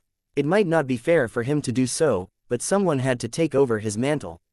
Aurelia did not show any rejection towards the prospect of taking over his clan in the future, at least for the time being. If you were in charge of the clan a few decades from now, what would you do? He asked. Aurelia's cute young face scrunched up in thought. I'm not certain. Our clan is changing so fast that it will be entirely different from now. What if you have already turned it into a strong and independent first-rate virtual state? Vase chortled. I think you are overestimating my capabilities a little. It takes an unimaginable amount of wealth, power, support and accumulation to start a legitimate first-rate state. With the native aliens putting us all under siege, access to resources will only become more constrained. All of the existing first-class powers will fight tooth and nail to preserve their dwindling advantages. His girl actually disagreed with his assessment. Many of those groups will fail and collapse because of their inability to adjust to rapid changes. This has always been the case in humanity's extensive past. Smaller organizations that are able to adapt better will have an opportunity to fill in the gaps. This is the survival of the fittest on an interorganizational level. There were times when Vase lamented that his daughter had grown so smart and knowledgeable so quickly. He would have rather dealt with a naive and innocent girl instead. Let's not talk about that any further. It is not yet your turn to solve all of these difficult problems. You still need to finish your schooling. How are you doing in your studies? I am doing well, Papa. I have received better grades and studied many more books since the Great Severing. Mana in particular is growing faster with the help of exotic radiation. She can effectively help me complete my studies faster. The white spiritual kitten in question emerged from her head and began to posture around in the air. Mew mew mew. Blinky flew out of Vess's head and tackled the kitten in a hug. Murrow, mew. As the two companion spirits fooled around, Vase could indeed feel that Mana's development had made significant advances since his last serious examination of the young companion spirit. Even though Mana lacked a proper cultivation method like the one he developed for Blinky, her natural cultivation still sped up her growth speed by several times. It shouldn't be a surprise that Mana had grown extensively enough to function as a proper incarnation. Aurelia was able to use her to augment her schooling in a similar fashion to how Vase employed his cyborg leg and Veronica to get a lot more design work done. This was yet another advantage of companion spirits that he should emphasize in the upcoming conference. Seeing how smart and capable Mana had grown since her birth, Vase began to reevaluate his daughter's future trajectory. The future belongs to the capable, Aurelia. The more skills you acquire, the easier it is for you to take advantage of lucrative opportunities. Take myself for example. I literally built our clan into a regional powerhouse out of nothing by relying on my excellence in mech design. Since you are able to spare the time for it, I think you should also focus on acquiring a hobby or a craft that can help you create more added value. Much of Aurelia's current and future lesson plan encompassed all kinds of management, business, cultural, sociological and governance-related subjects. This was meant to prep her to become the best possible leader of the Larkinson clan once she completed her essential studies. However, Vase did not particularly hold a good opinion towards pure politicians and bureaucrats. The ones that Vase met throughout his life were often way too elitist and far removed from the lives and circumstances of the common citizens. He felt it would help a lot if these people had other jobs aside from making decisions in their ivory towers all day. There was no guarantee that such professionals necessarily made for good leaders. The so-called Supreme Sage of the Life Research Association was a clear example of how being incredibly clever in one field did not necessarily translate to being a good steward of an entire state. Nonetheless, Vase felt it was best if the Larkinson clan was led by a figure who at least shared a similar advantage to himself. Aurelia fell into thought. Mama has put me into many different classes. I have learned how to dance, sing, compose poems and draw sketches. I know, you're quite talented in each of these arts. Vase grinned and hugged his daughter a little tighter. However, these are not your hobbies in the truest sense of the word. I have never seen you channel a lot of passion in your artworks. I think you are mostly doing all of this in order to meet your mother's expectations towards you, right? His girl nodded. I love to make Mama happy. Is that wrong? It's not necessarily wrong, my dear. Vase shook his head. It is just that I think it is better if you divert your time on practicing an art or hobby for yourself rather than other people.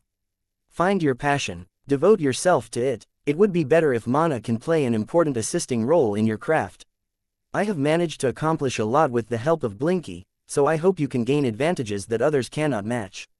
This can truly help you develop a competence that you can use to support our clan in my absence. Aurelia grew more concerned. Are you going away, Papa? Ah, no, I have no intention of abandoning you and our fellow Larkinsons. It is just that nobody knows where we will end up in the future. There comes a point in time when the Larkinson clan should not rely on a single pillar anymore to maintain its position of power. Right now, everyone is counting on me to sustain the clan, and that is not healthy in the long run. One want you as well as your brother and sister to work together to prop up our clan with whatever skills you have. Leadership and management skills alone won't be enough to make that happen. So let me ask you this. What do you want to become aside from a leader? His daughter struggled to find her answer. Chapter 5159 Aurelia's hobby. Seeing that his clever daughter had become stumped by his inquiry, Vase did not hurry up to rush her. He also struggled over this issue for a long time, so he knew what it was like to find a hobby that he could devote himself towards. Even now, Vase had never really found another hobby outside of his work. Perhaps he was able to find enjoyment whenever he worked on an offbeat project that was not directly related to mechs, but these moments were few and far in between. There was just so much work for him to do. He did not mind his high workload at all because mech design was his passion and his love. He did not want his firstborn daughter to develop a strong passion towards scheming and plotting overly complicated machinations. That was how other politicians and administrators tended to lose sight of their original responsibilities. Have you thought of any good ideas as of yet, Aurelia? His girl shook her head, causing her braided black hair to fling in a cute manner. No. Can you help me with this, Papa? Sure. Let's start with examining your companion. Spirit, shall we? Mana is a partial reflection of yourself. Her advantages are yours as well. It would be great if the two of you can complement each other and make attainments that other kids like you cannot possibly match. If you are able to break into the upper echelon of your profession, you will be able to help our clan grow stronger even if 1am not around anymore. Moreau, while Vase spoke to his daughter, his companion spirit easily picked up Mana by the scruff of her neck and dragged the kitten closer. Mew, the differences in strength and development between the two companion spirits was massive. Blinky had particularly grown a lot stronger ever since he started to practice his imaginary universe method. While the Blinky verse was still in a relatively poor shape after expending so much accumulated energy in the previous battle, its foundation was still intact. It would not take too long before it returned to its old state and continued to form a complete imaginary planet. Mana was much weaker but also a lot simpler in comparison. Her head and eyes glowed a little brighter than the rest of her spiritual form. This indicated that she had managed to activate the buried potential of multiple organs, granting her an immediate affinity towards light and purity. Aurelia could do a lot with these attributes. She could become a singer that could soothe the minds of her listeners. She could become a proselytizer that promised salvation to a lost flock of people. She could become a director of entertainment shows. Vase did not approve of these choices, though. They were either too mundane, too troublesome or too time-consuming. He wanted his daughter to find a way to channel her passion in a more relaxed and healthy pursuit. It also needed to be valued by a community in order for it to become a viable commercial activity. He began to think about whether she could imbue Mana's attributes into her works. Perhaps she might be able to use it as a form of creation cultivation. If her works provided solid benefits to people beyond their artistic qualities, she might be able to build up a lot of reputation and earn more money as a consequence. I know a lot about different arts and crafts, he told his daughter. Even if I don't have much personal experience myself, Vulcan can get you started in nearly anything. We can hire tutors if you decide to choose a different kind of hobby. What matters is that you spend your time on an activity that you genuinely enjoy. Don't worry too much about making the wrong choice. You can always switch to doing something else if you find no more enjoyment in your current hobby. Life is about exploration. Everything you do will enrich your life one way or another. Listen to your heart. What does it tell you? What would you rather like to become if you were not born into the Larkinson clan? The girl on his lap closed her eyes and tried to do what he suggested. Mew. Mana had also closed her cute little eyes while Blinky licked her pristine white fur. It took a minute or so before Aurelia opened her eyes again. I think I have found a possible answer. And what is that, my dear? I want to train cats. That's great to hear, Aurelia. So you want to train cats? The eager girl nodded. Let me show you what I mean. Click see. Lucky, can you come over, please? The two pets had been lounging on a nearby couch for a while. Upon hearing Aurelia's call, both of them raised themselves from their comfortable perch and moved closer with their tails raised in the air. Meow meow. Meow, how are you doing, Lucky? Have you recovered yet? Aurelia asked with concern as she picked up the gem cat and examined his transformed body. Meow meow meow, I hope you recover quickly. It's no fun to stay sick for long, she said before she put down Lucky in order to grasp the other cat. How are you doing? Have you learned any new tricks as of late? Meow meow meow. Clixie grew oddly enthusiastic all of a sudden. The Rhubarthan sentinel cat turned to face Lucky before she started to rub her jeweled collar with her paw. Meow. Lucky started to have a bad feeling about this. Just as he was about to phase through the deck for safety's sake, the other cat had already made her move. Meow. A small cone of purifying light escaped from her maw and began to cleanse Lucky's unsuspecting body. Meow. The unexpected move completely took Lucky by surprise. The gem cat jumped into the air and quickly inspected his own metallic body for any damage. Nothing looked amiss. His newly obtained archimetal construction did not deteriorate in any way. In fact, it was the opposite. Although the differences were small, Lucky grew amazed when he noticed that his joints felt smoother and that the internal stresses induced by overloading his body had faded to a small extent. Meow, meow, Clixie smugly responded as she planted her rear onto the deck. Meow meow, mew. Mana managed to escape from the clutches of Blinky and pressed up against Clixie. The two began to cuddle. The relationship between the two cats was not normal. Vase had already known that Clixie liked to hang out with Aurelia the most. He did not find it too surprising that they became so close that they developed a direct spiritual bond with each other. What he did not expect was that this bond was able to do more than increase their intimacy. Clixie had actually channeled a part of Mana's power as well as her own in that brief instance. Although her technique was rough and not that strong, she had still displayed a capability that was similar to a cultivation spell. The furry cat managed to do all of this without learning any formal cultivation techniques. Hee. Good job, Clixie. Aurelia clapped her hands in delight. At this time, Vase was no longer as casual as before. He examined his daughter, her companion spirit and Clixie with much greater scrutiny than before. He made several new observations now that they were close and interacting with each other beyond a physical or emotional level. The biggest finding almost shocked him to the core. He found out that Aurelia had somehow been able to engage in a form of deity cultivation without really knowing anything about cultivation science. The reason why she was able to do so had a lot to do with all of her blessings and gifts. Her abnormally strong spirituality and spiritually sensitive body had brought her a lot closer to the original state of a primordial human than other children. While there were many advantages to this, one of the potential dangers was that gifted people like Aurelia were already capable of distorting reality without intended to do so. This could potentially lead to a lot of accidents if their whims took a darker turn. What Aurelia ended up doing was not as concerning. Her studies along with her intimacy with Clixie caused her to subconsciously develop a spiritual bond that actually looked quite familiar. The simple explanation was that Aurelia had turned herself into a design spirit. A design spirit for cats. This was quite absurd, but it made sense considering what she experienced in her life up to this point. Aurelia had often been told that she was destined to become a leader, and her studies only reinforced that further. She was also a Larkinson who inherited a strong liking for cats, not just Clixie. Both of these traits combined into an expression that caused her to become a patron of cats, if only a prototypical one.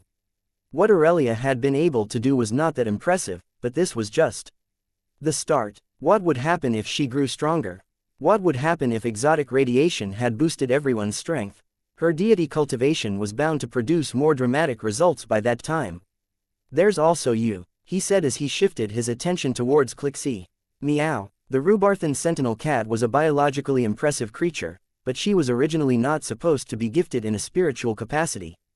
That had slowly changed over the years, but Vase mainly chalked that up to her constant exposure to spiritual phenomena in the Larkinson clan. Now, he was able to see that Clixie had gained a lot of benefits from her active relationship with Aurelia. Clixie had become an unintentional contract cultivator. She did not appear to possess any talent in cultivation, but she acquired extraordinary power by borrowing it from other sources. What a mess. This was the consequence of gaining power without knowing how to exert control over it. Vase became reminded of his mother's warning about how it was far too easy for people to suffer from cultivation deviation if they got too sloppy. Fortunately, neither Aurelia nor Clixie were prone to doing this. They only acted what was natural to them, so their crude and unsophisticated methods did not entail much risk. He decided to set his daughter straight after he came back from the conference. It would be a lot better if she practiced a proper cultivation method as opposed to channeling her power without proper awareness of what she was doing. Aurelia: yes, Papa, do you truly like to play with cats? The girl nodded. One do. They're so cute, and they all like me as well. It doesn't take much to befriend them and have them follow my instructions. Vase thought for a moment. Would you like to turn it into a more serious hobby? We could have you train cats more seriously if you want. Once they have completed whatever training that you have set, you can sell them or gift them to other people that appreciate these kinds of pets. Does that sound fun to you, sweetie? Her eyes sparkled in a way that Vase had rarely seen from his daughter in the past. Edo. Aurelia genuinely developed an interest in this side occupation. Although she found singing and dancing to be fun as well, nothing delighted her more than to spend her time with loving and attentive cats. You can try to be more serious about training cats, then. Vase said as he kissed his daughter's cheek. Let's see whether you will continue to hold your interest in this activity in the months and years to come. Pets have always been an indispensable addition to human civilization.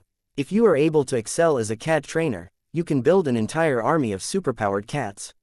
Meow, meow, murrow, mew. Chapter 5160. We meet again. Aurelia had a lot of talent for training cats as long as she was being serious about it. Her conditions were a lot more favorable than anyone else, so it was unthinkable for her to fail in this endeavor. As far as Vase was concerned, training cats was a rather odd but valid occupation. There was always a demand for pets. Wealthy families particularly liked to pair their descendants with strong designer beasts that were especially configured to serve as companions as well as protectors. Rhubarthan sentinel cats such as Clixie traditionally fulfilled this niche, but times had changed. The transition to the Age of Dawn meant that entirely new kinds of threats might emerge that were difficult to defend against. For example, it was very much possible that malevolent cultivators or hostile spiritual entities might try to assassinate the members of a powerful family. While Vase believed that red humanity would be able to develop a lot of countermeasures against such attacks, it didn't hurt to have more options. A strong and loyal cat that was trained in fighting against these difficult threats could make a real difference. If Aurelia truly made attainments in this field, then she would have no trouble earning her keep even if she lost the backing of her clan. What Vase also valued was that it was a way for Aurelia to cultivate in a manner that fit her inclinations well. The more cats she trained, the more she was able to derive benefits from all of these felines, especially if they grew stronger over time. Although Vase had a lot of misgivings towards deity cultivation, he still prized it for its strengths. If he had a choice, he did not want Aurelia to practice a more dangerous or risky form of cultivation. Training cats was one of the most harmless choices imaginable. While Vase was not certain whether it could make Aurelia stronger than other cultivators, she should at least be able to enjoy a more fulfilling life. With that in mind, he gave her a brief lesson on safety before encouraging her to see if she could teach tricks to other cats. He also gave a reminder to Goldie to supervise Aurelia's efforts. Don't let her do anything that looks dangerous, alright? Nya. Vase went to bed that night with cats dominating his thoughts. He felt oddly proud and silly at what Aurelia had managed to accomplish by herself. Was this what her talent in cultivation had led to? Perhaps in ancient times, his daughter might actually be able to pass off as the goddess of cats, but right now he just found the entire situation to be absurd. Once he woke up the next day, he was finally able to put most of the matters concerning Aurelia aside. He put a greater effort into dressing himself up than usual. He also checked to make sure that his clan knew what to do in his temporary absence. Vase did not actually separate himself from the fleet entirely. He already deposited his cyborg leg in a locked and guarded section of his design lab. This way, his leg would not only be able to prevent his ongoing design projects from falling behind too much, but he could also take charge of his clan in case of an emergency. His connection to the small secondary brain integrated in his cyborg leg was strong. Most forms of jamming and signal blocking could do nothing to cut it off. This allowed him to look forward to attending the conference without worrying about the situation back home. They're coming, sir. A solitary Red Association destroyer arrived first. The modem superdrive-equipped starship zipped rapidly towards Corellix 3 and stopped in high orbit of the planet. The vessel subsequently generated a portal that enabled several more first-class starships to enter the star system in an instant. The arriving flotilla was not too big or extensive. It only comprised a handful of cruisers and a dozen smaller ship classes. Despite the lack of numbers and tonnage, the modest task force was more than powerful enough to fend off most raiding fleets, especially if they deployed their modest contingent of first-class multipurpose mechs. A handful of relatively large and voluminous cargo vessels emerged out of the portal as well. These vessels brought an important batch of prefab construction modules used to build the beginnings of a land fortress. The colony on the planet would become a lot more secure once the Red Association completed this single structure. At the very least, the colonists could evacuate inside of its extremely powerful Titan shield and wait a long time for reinforcements to come to the rescue. One small frigate broke off from orbit and warp-traveled over to the central debris site where the expeditionary fleet had settled down. The Mechers had finally come to Vase. Vase had already packed up all of his luggage and goods for this trip. He had filled up an entire standard container with working examples of companion spirit fruit trees and other useful goodies. The Larkinson Biotech Institute had carefully put each individual tree inside their own climate-controlled boxes that ensured that they would not starve and die off while in transit. As Vase received a notification about an imminent teleportation event, he quickly turned to his wife, children, grandfather and cats and waved them goodbye. "I won't be gone for long. Take care of my clan while 1 a.m. gone. Do your best to impress the survivalists," Gloriana said with an expectant expression. "Meow." Lucky yawned. "Meow meow. Goodbye, Papa." Vase wouldn't really be gone, per se, but he felt it was better not to tell them that he had left his cyborg leg behind. His clan needed to be able to take care of its own affairs when he was absent for any reason. As he took one more look at his family, he wished he could bring at least one of them with him. The conference organized by the survivalists was a great place for people to expand their horizons and get into contact with a lot of powerful and influential mechers. The security demands were too high, though. Any location that gathered so many important mech designers and other notable individuals became a sensitive site. Enemies could inflict catastrophic damage to the survivalist faction and the Red Association if they were able to attack it in any way. Although the survivalists put a lot of effort into ramping up the security of the occasion, there was no reason for them to take unnecessary risks. Vase wasn't even allowed to bring a single pet for that reason. Seconds later, he could feel the characteristic effect of getting materially disassembled before reforming in another set of coordinates. His body vibrated a bit as he tried to shake off the uncomfortable feeling of getting teleported away. Once he regained his composure, he took in the environment. He noticed that he had entered a white and well-lit lounge compartment that was tastefully decorated with lively green plants. They were literally lively. Vase actually felt a little freaked out at how the seemingly normal plants moved their branches around and behaved as actively as animals. "Ah, do not mind the decoration, my friend." The captain of this frigate added them to the interior as a personal touch.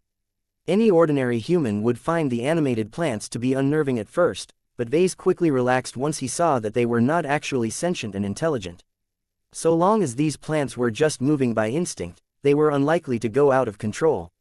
Vase moved forward and sat down at a backless white padded bench. Opposite to his position, Jovi Armelon smiled back as he sat on his own bench.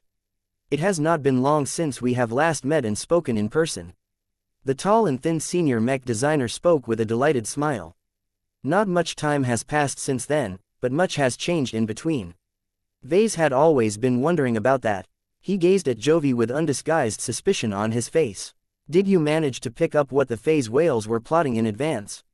"Ha ha ha, that is amusing. You overestimate my capabilities. The new companion spirit that you have gifted me does have a limited ability to glean future trends, but the great severing is too great in scope. The wonderful companion spirit that you have gifted me is not strong enough. Can I see it again? I'm curious to see how it has grown. You can take a look at my own companion spirit. Let us bring them out." Jovi enthusiastically agreed. Muro. ZSS's. Two completely different-looking companion spirits emerged from their heads and stopped in front of each other. The Eye of Providence had been doing well under Hovi's care.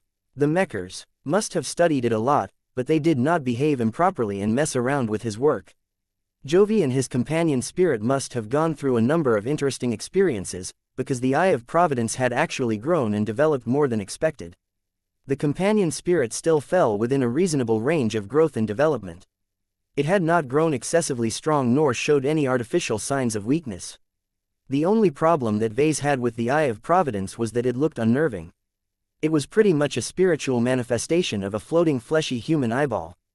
The iris was purple and glowed depending on how intensively the spiritual entity tried to observe anything. Your eye looks healthy. Vase issued his judgment. I can see that you have brought it along to observe a good number of interesting sights. That is good. Anything that can stimulate your spirit will help it grow faster. Jovi did not look surprised. That concurs with my own feelings and the assessment of other experts. The association has taken good care of my companion spirit and I. As their concerns about its potential dangers and limitations have lessened, I can tell you that a small number of mechers in the know have expressed interest in obtaining their own companion spirits. The amount of interest would have been greater if more people had become aware of what you have invented. They chatted a bit more about what the Red Association had done to test and verify the Eye of Providence's capabilities. Just like many other recipients of companion spirits, Jovi eventually found out that he could multitask and work on multiple design projects at the same time. This benefit alone was incredibly valuable to mech designers below the rank of master.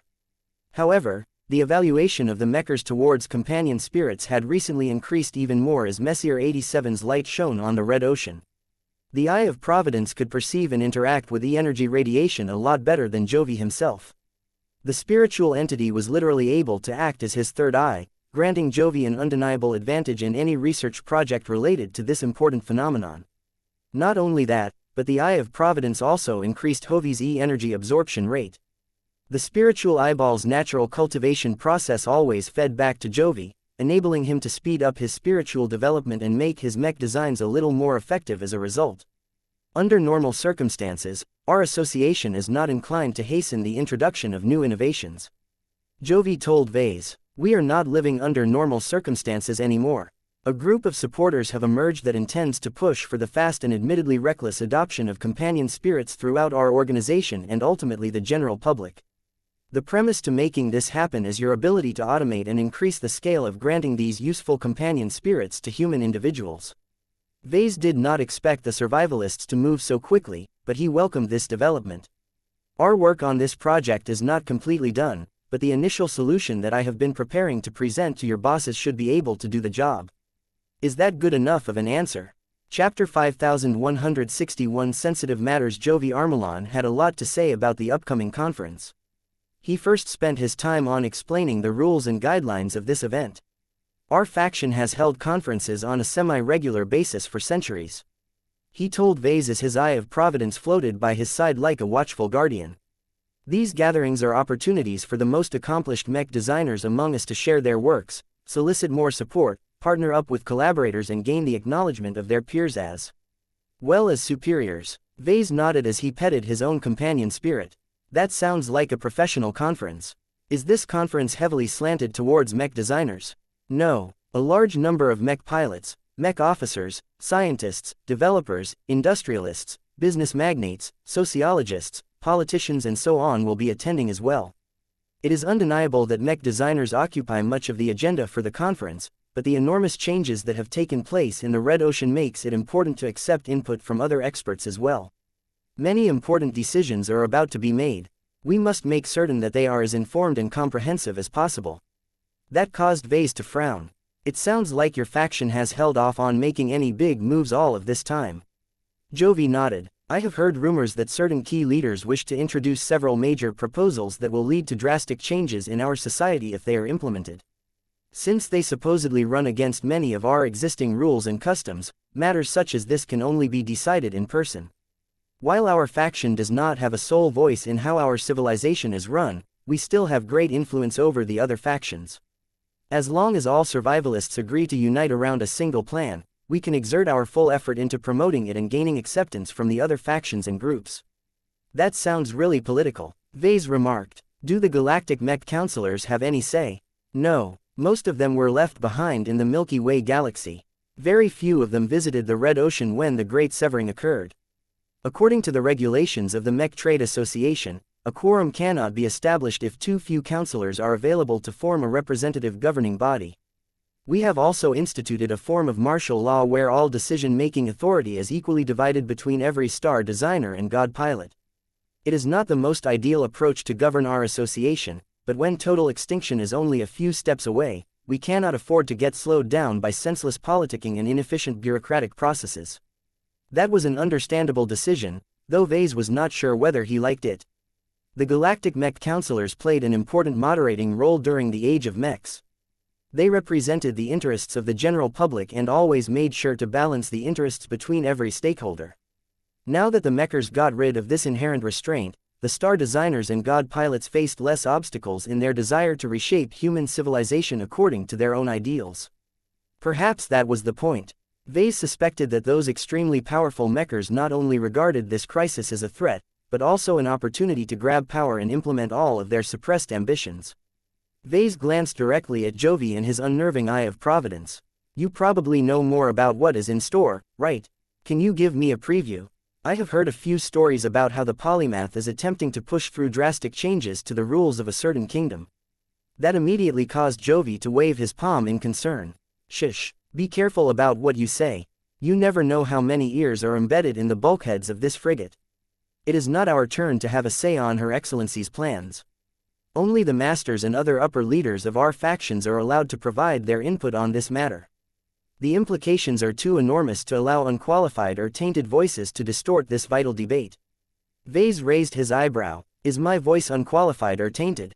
Both, Jovi bluntly declared. Do not forget your identity when you arrive at the conference. You are merely a second-class senior mech designer who has been designated as our associate. Our masters won't be inclined to take you seriously at all, especially given your youth and relative lack of experience. Furthermore, your ties with the transhumanists and more recently the Terrans puts your trustworthiness and partiality under question.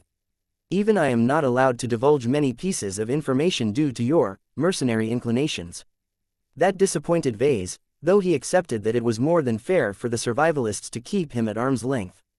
If he had been more active in trying to ingratiate himself with the survivalist faction over every other choice, then Jovi might have invited him to become a proud member of the Red Association right at the start of this reunion.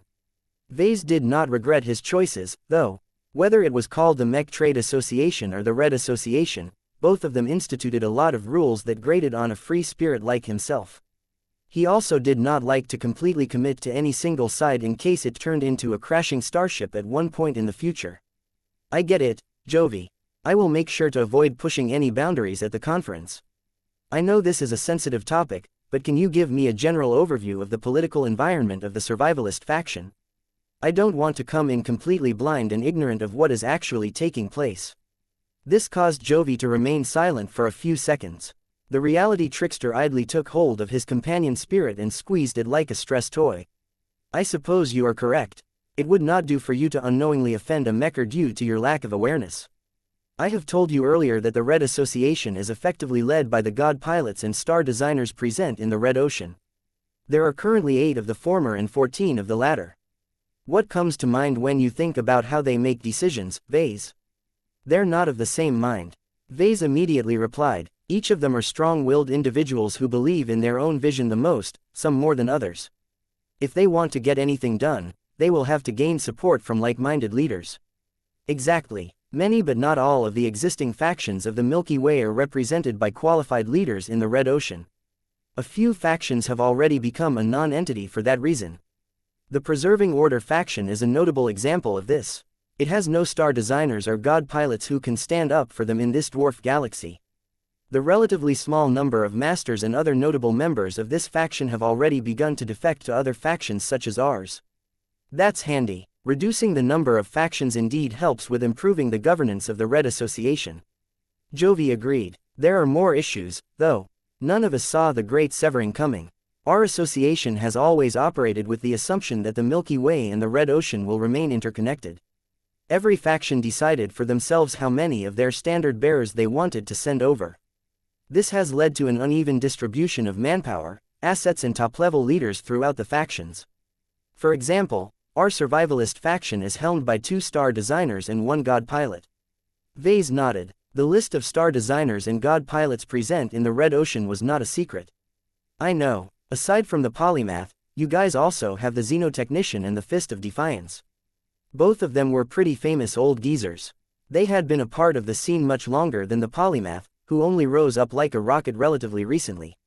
The xenotechnician was more than 450 years old and had been born before the age of mechs had begun. As an old relic who essentially lived through 3 ages up to this point, the xenotechnician had invested much of his research into studying, reverse engineering, assimilating and improving upon alien technology. For centuries, this old star designer had made countless contributions by picking apart the most complicated alien technologies that he could get his hands on and converting it to a format that humanity could understand and make use of without any hidden dangers. As a very old mech designer who constantly spends his time fooling around with alien tech, it was inevitable for critics to accuse the xenotechnician for agreeing with cosmopolitan ideals. These accusations never gained ground. The MTA must have investigated this guy so many times that he would have long been censured if these accusations held any measure of truth. The Fist of Defiance was a much more straightforward hero by comparison. He was only a little less than 4 centuries old, and his god Mech was one of the most relentless assault machines in existence. He might not be able to blow up a planet with a single cannon discharge, but was definitely a terror against all champions once he got close enough to utilize his fists. The original survivalist faction had several more top-level leaders among its ranks, but the current trifecta was all the survivalists could count upon in this displaced dwarf galaxy. Vase figured that each of the goals, ideas, principles and ambitions of these eminent figures would probably have an outsized effect on the conference. He suddenly made another realization. If the amount of top-level leaders translates into voting power, then the faction with the highest count will have the most say. Jovi responded with a rueful smile. That is also correct. Our faction is not the most dominant in this regard. That honor goes to the expansionist faction that had invested much more in the invasion of the Red Ocean than the others. The expansionists currently boast 4-star designers and 2 god pilots.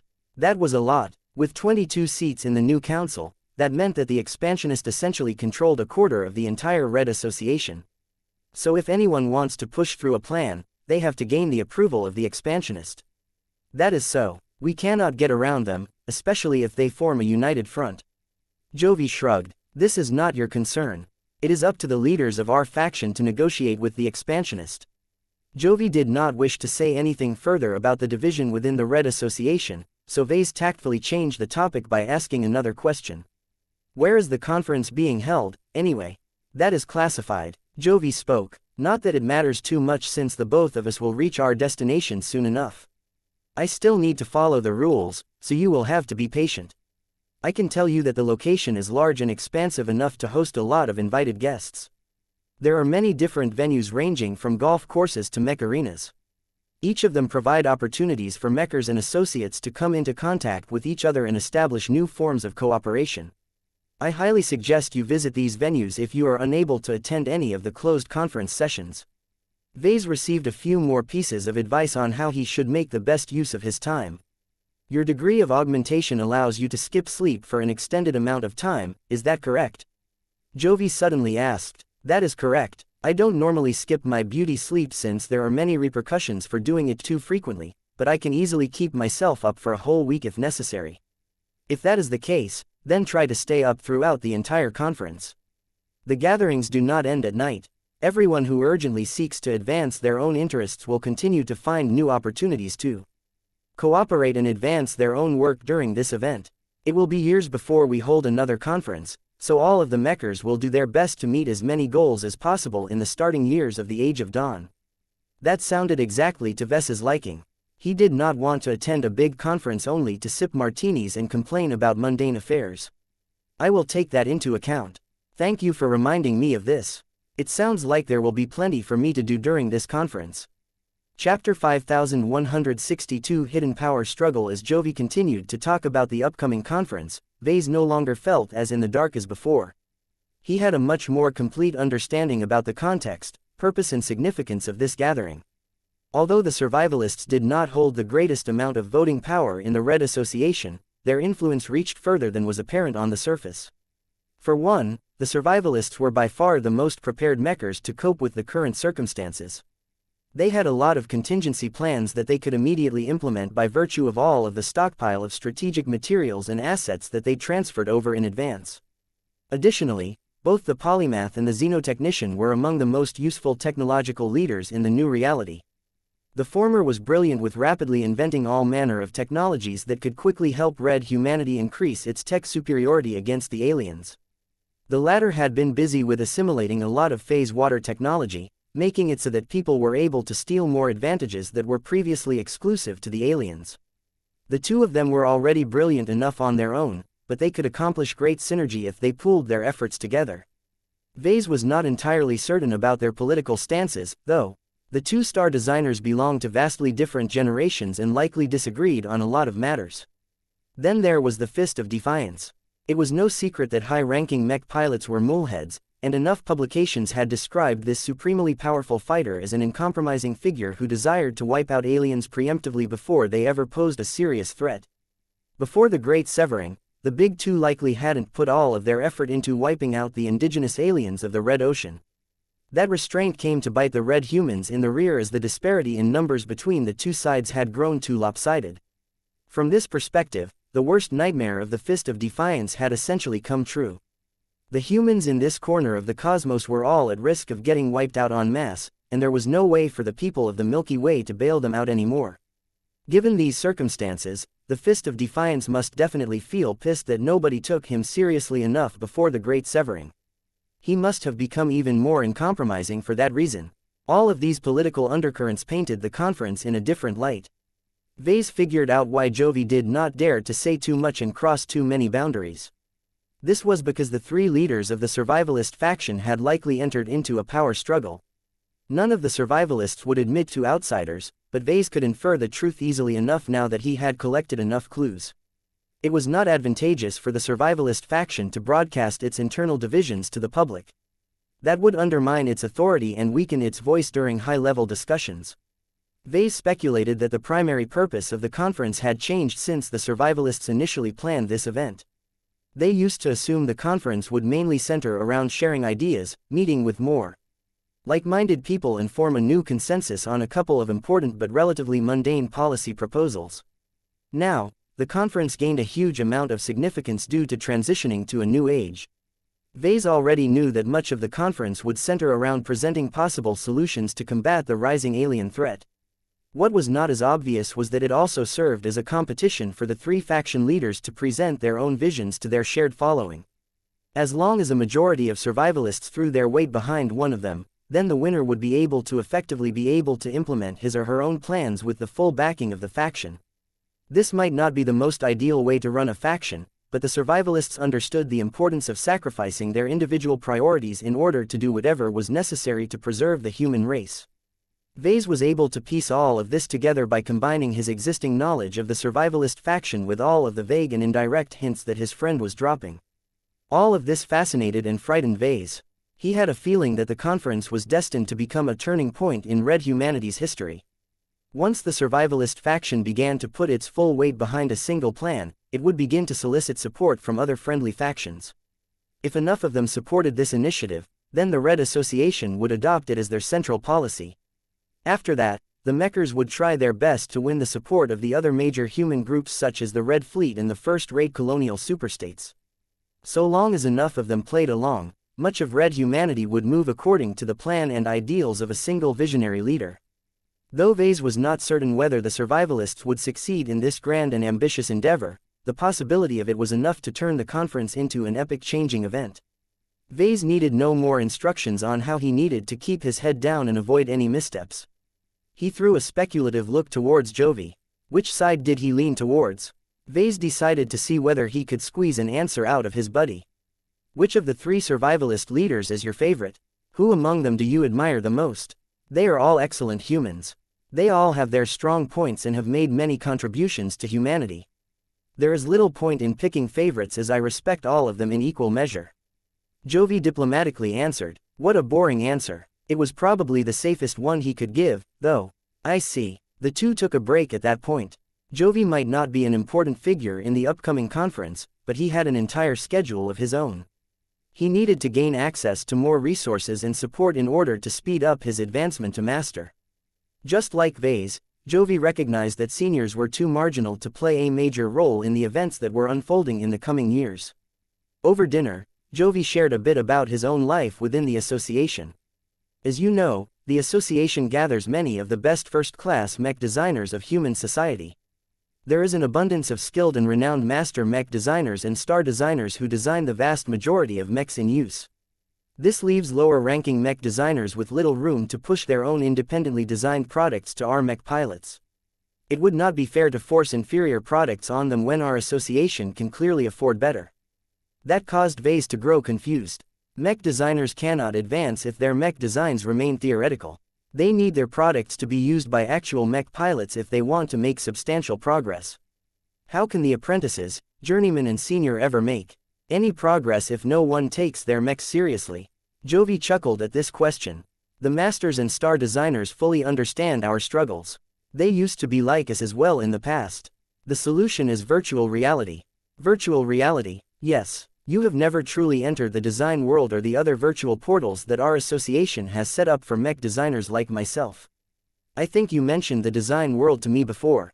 Vase recalled. I did, and you rejected it without knowing how significant it is. What you may not realize is that I spend over half of my time in the design world. Here, we can design as many virtual mechs as we want. The better our designs, the more MTA merits we can earn upon their completion. The amount of rewards that we can earn is based on their performance as well as their novelty. The latter demand is particularly challenging for us. We cannot design the same mechs over and over again. We need to exercise our creativity and step outside of established works to invent truly new machines. That sounded awfully similar to Vase. He was reminded to the mech designer system's own reward system for mech designs. The story does not end at that point. Jovi added, there's more. Yes. Jovi nodded. The true test of a mech design is how well they perform when put to use. While it is not practical to fabricate and test every virtual mech in reality, it is no problem to test them in a virtual setting. Our mech pilots can choose and buy the right to pilot any virtual mech that has been uploaded to a catalog. They can subsequently pilot the machine in virtual battles against each other.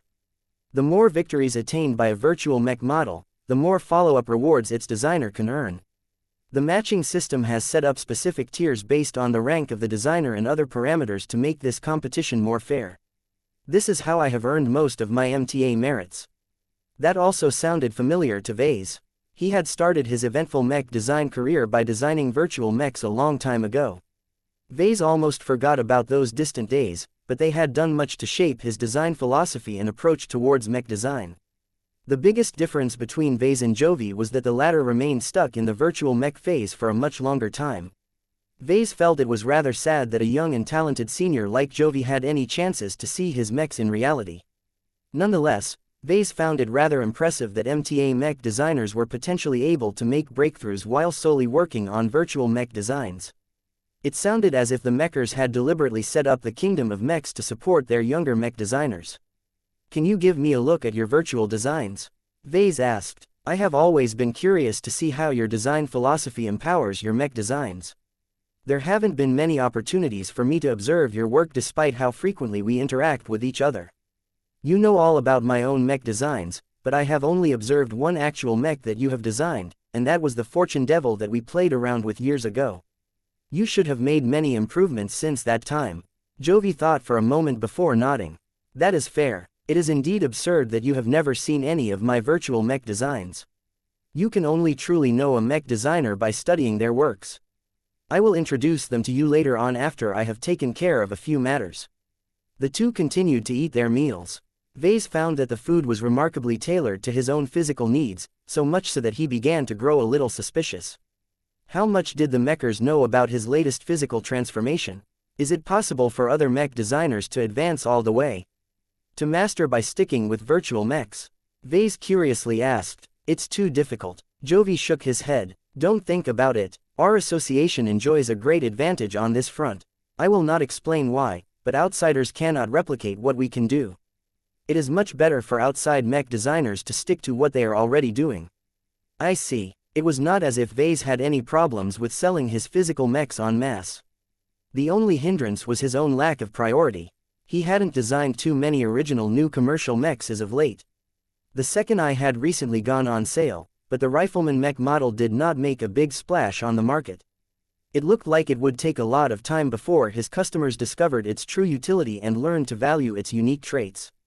Chapter 5163 Buried Heritages. If a mech designer was able to advance by solely relying on the convenience of virtual mech designs, then Vase would be lying if he said that he was not interested. There were not as many practical restraints in a virtual setting.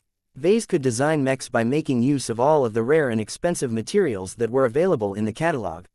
He could also experiment with unstable innovations and unfamiliar alien tech without worrying too much about wasting too much money or endangering the lives of mech pilots. Still, Vase would have never been able to attain so much success by relying on virtual designs alone.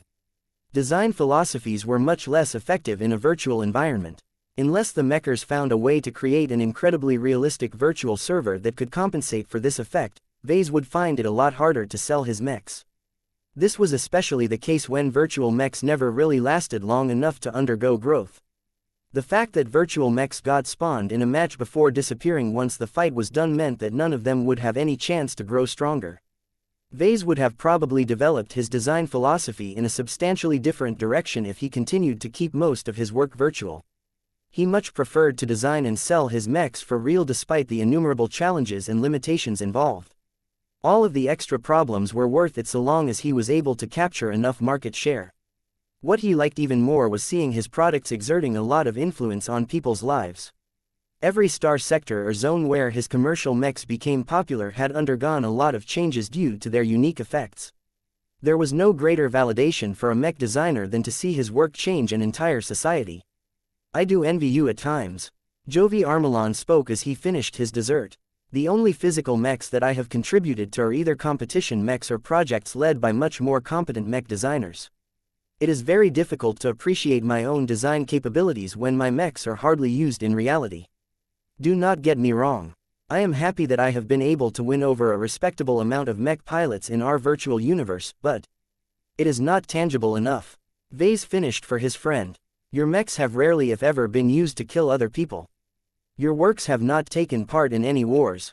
The lack of a direct physical presence means that it is difficult for other people to remember and acknowledge you as a successful mech designer. The other man looked melancholic for a moment. I have no reason to complain about my own circumstances. One was born into the association and I have received countless benefits from that. I know that my work is superior to almost every other peer at my rank or age range, yet all of this does not entirely allow me to rid myself of the idea that my work is irrelevant. This did not sound like a new problem. Jovi must have been plagued by this struggle for a long time. Other MTA and RA mech designers likely suffered from the same condition. I wouldn't worry too much if I was you. Vase tried to pull his friend out of his funk. Your design philosophy is so tricky that you will probably be able to design plenty of interesting mechs once you have realized your design philosophy. You'll turn into a real big shot once you become a master, right? Jovi smiled again. That is the expectation that everyone around me holds. My design philosophy indeed has a lot of potential if I can realize it, but that is also my greatest challenge. It will take an enormous amount of work and several research breakthroughs in order to overcome it. If that is not difficult enough, I have to complete all of this work by limiting myself to virtual mechs. I guess you have a point, but you also have access to a lot of augmentations and other advanced technological goodies. A lot of mech designers would kill to take your place. Besides, we're not living in the age of mechs anymore. Exotic radiation is changing the game by creating a lot of new possibilities. I think your Eye of Providence already has a taste of what is to come. The raw mech designer nodded. Exotic radiation and the changes it has brought to our entire society will dominate much of the conversations during the conference. I am aware that you have a surprising amount of useful insights on this subject. Perhaps you will be invited to speak. Please like and follow the Cultivation Audiobooks channel in some of the closed sessions related to E-energy radiation. That caused Vase to instantly grow more vigilant. The mechers already knew a lot about him. Much of their information was wrong or incomplete, but that did not stop them from finding out that he had access to old cultivation traditions. Fortunately, the Five Scrolls Compact did not have a significant presence in the Red Ocean. Even if a small amount of moles had managed to get through the Greater Beander Gate in the past few years, none of their true god-level sorcerers should have been able to sneak through the Big Two's intense security arrangements. It didn't matter too much anymore if scattered groups of Terrans, Rubarthans and space peasants used to be related to the Five Scrolls Compact in one way or another. The sacred scrolls were separated over 50 million light-years away from the current coordinates of the Red Ocean. If the compact cultists were somehow able to use their powerful scrolls to form an actual transportation bridge between the two galaxies, then the mechers wouldn't feel threatened by the actions of their old enemies. They would welcome this development. The Mechers as well as the Fleeters would probably do everything in their power to invade the ruined temple and take over the bridge so that they could use it for themselves. The chance that this would actually happen was too low, though. Vase shouldn't get his hopes up that either branches of humanity would find a way to restore the ability to move from one galaxy to another in the foreseeable future. In any case, the absence of a threat from the dreaded compact made it so that the Red Association probably adopted a much looser attitude towards its offshoots and remnants. Vase did not have to worry about getting into trouble, especially if he went out of his way to utilize his unique knowledge to contribute to humanity. What he didn't know was how extensively the survivalists preserved their old heritage and how extensively they were planning to revive it now that it had become a lot more relevant. Vase struggled to figure out how to bring this topic up with Jovi. How much did he know? How much was he permitted to say? What is it, Vase? I can see you are troubled. E-energy. How extensively does the Red Association plan to introduce or reintroduce methods to make effective use of it? I am not sure about what you Mechers think about this. I would like to know this so that I won't violate any rules on this matter. Vase had a feeling that Jovi knew exactly what he was trying to convey. To be honest, I am not too sure about this myself. The raw mech designer frankly admitted. "Lam not important enough to receive access to the relevant information. I am certain that the conference will hold a session on this exact issue. The higher-ranking members of my faction will debate and hold a vote on how much the general public is permitted to work with E-energy and its many manifestations. I have heard that this is a contentious issue.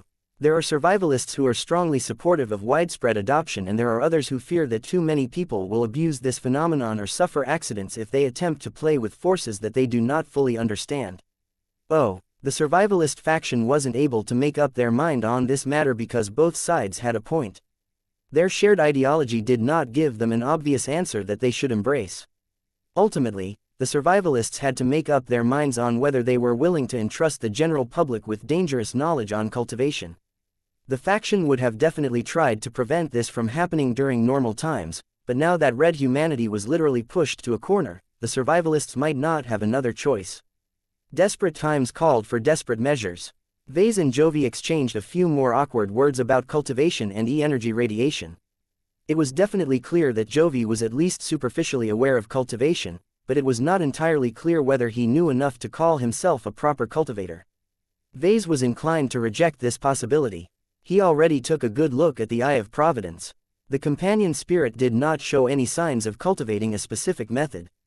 "Can I ask you a question that I have been wondering about for a long time?" "Sure, Vase, ask away. Answering your questions is part of the reason why I have picked you up. The more I answer your doubts, the less likely you will make a fool of yourself in front of a crowd of masters and potentially greater figures." Wow, the survivalists must be really worrying about the possibility that Vase would put his foot in the mouth in their most important gathering. What is our particle radiation, Jovi? The Red 2 have given the public nothing after the initial announcement. The association has released a lot of publications about E-energy radiation, and I am grateful for that, but one still feel an itch whenever I think about how little I actually know about the other components of exotic radiation. That is deliberate on our part. Jovi freely replied, "You can stop wondering if I can offer you any clarity. Even one haven't heard any real information about this phenomenon. 1 am almost certain that our masters do not know anything either. It is not a secret that God pilots are the only individuals who can perceive the new type of particles released by the supermassive black hole in the center of Messier 87. Only the most powerful among us have conducted various studies on our particle radiation. Whatever they have discovered, they have yet to see any reason to share their findings." "That's a shame," Vase said with a hint of remorse. "My guess is that we are not qualified to work with this type of exotic radiation. It is an entirely new type of particle produced by one of the most powerful black holes of our cosmos. Just think of what that means. Our particles may contain traits that can produce an unimaginable amount of energy or strengthen one of the fundamental forces of the universe." All of this sounded great, but that did not help Vase in the slightest. He needed actual information about our particles in order to have any hope of making use of it in his own way. Vase eventually retired and took a brief rest. The Ra frigate continued on her journey to a secret location. Only 2 days passed by before she had finally reached the site where the conference was held. It did not really surprise Vase that much that the survivalists decided to hold their big event away from planets and space stations. In order to make it as hard as possible for the native aliens to barge in unannounced and crash the party, the survivalists had opted to hold the conference on an MTA research battle carrier. What was special about the conference site was that she wasn't parked somewhere in a star system. She was actively coursing through the higher dimensions as she engaged in FTL travel. Without the advanced technologies needed to locate and catch up to another starship in FTL travel, it was impossible for others to even reach this important ship. "Damn, you guys are going all out," Vase commented as he admired the sight of the enormous capital ship and her many escorts. Chapter 5164 Comitar Reign. Vase had witnessed numerous impressive MTA warships in the past. The one that stuck out the most to him was the Antizelida Osiris. Vase took an admiring look at the augmented and corrected view of the starship where the conference was held. The research battle carrier de facto functioned as a seat of an MTA master for good reasons. She possessed all of the amenities that a mech designer in the field required while also possessing formidable offensive and defensive capabilities. Her expansive mech capacity along with her battleship-grade gun batteries enabled her to fight against a varied range of enemy craft and vessels all by herself. The existence of such a comprehensive capital ship signified that Vase might not be the only daredevil of a mech designer in human society. The mechers also yearned to explore the less well-known parts of space. Of course, their excellent grasp of high technology and their abundant resources enabled them to gear up countless times better than Vase. Whereas he was often at risk of falling over the edge and plunging into the abyss, the mechers had plenty of safeguards in place that would prevent them from losing their balance. "What is she?" Vase asked as he waited for the MTA frigate he was riding on to move up the line, pass the security check and complete the transit. "That is the Comitar Reign, the flagship of the Blue Kindling Fleet and a ship under our direct control," Jovi Armelon explained. "She is one of the many warships that we have prepared in the event the worst-case scenario has occurred." "You mean, our faction have set up the Blue Kindling Fleet along with a number of other fleets to escape the Red Ocean Dwarf Galaxy in their entirety if there is no hope anymore? We previously thought that we were just being overly cautious out of habit, but it turns out that preparing for this contingency plan may end up worth it after all." He spoke in a subdued voice. The survivalists were the most paranoid and prepared factions out of the entire association. They saw danger where there was none and always did their best to prepare for a rainy day. Even if their efforts were wasted 99 out of 100 times, their foresight and emphasis on backup plans put them in a particularly strong position at the start of the Age of Dawn. Vase observed the fleet surrounding impressive capital ships.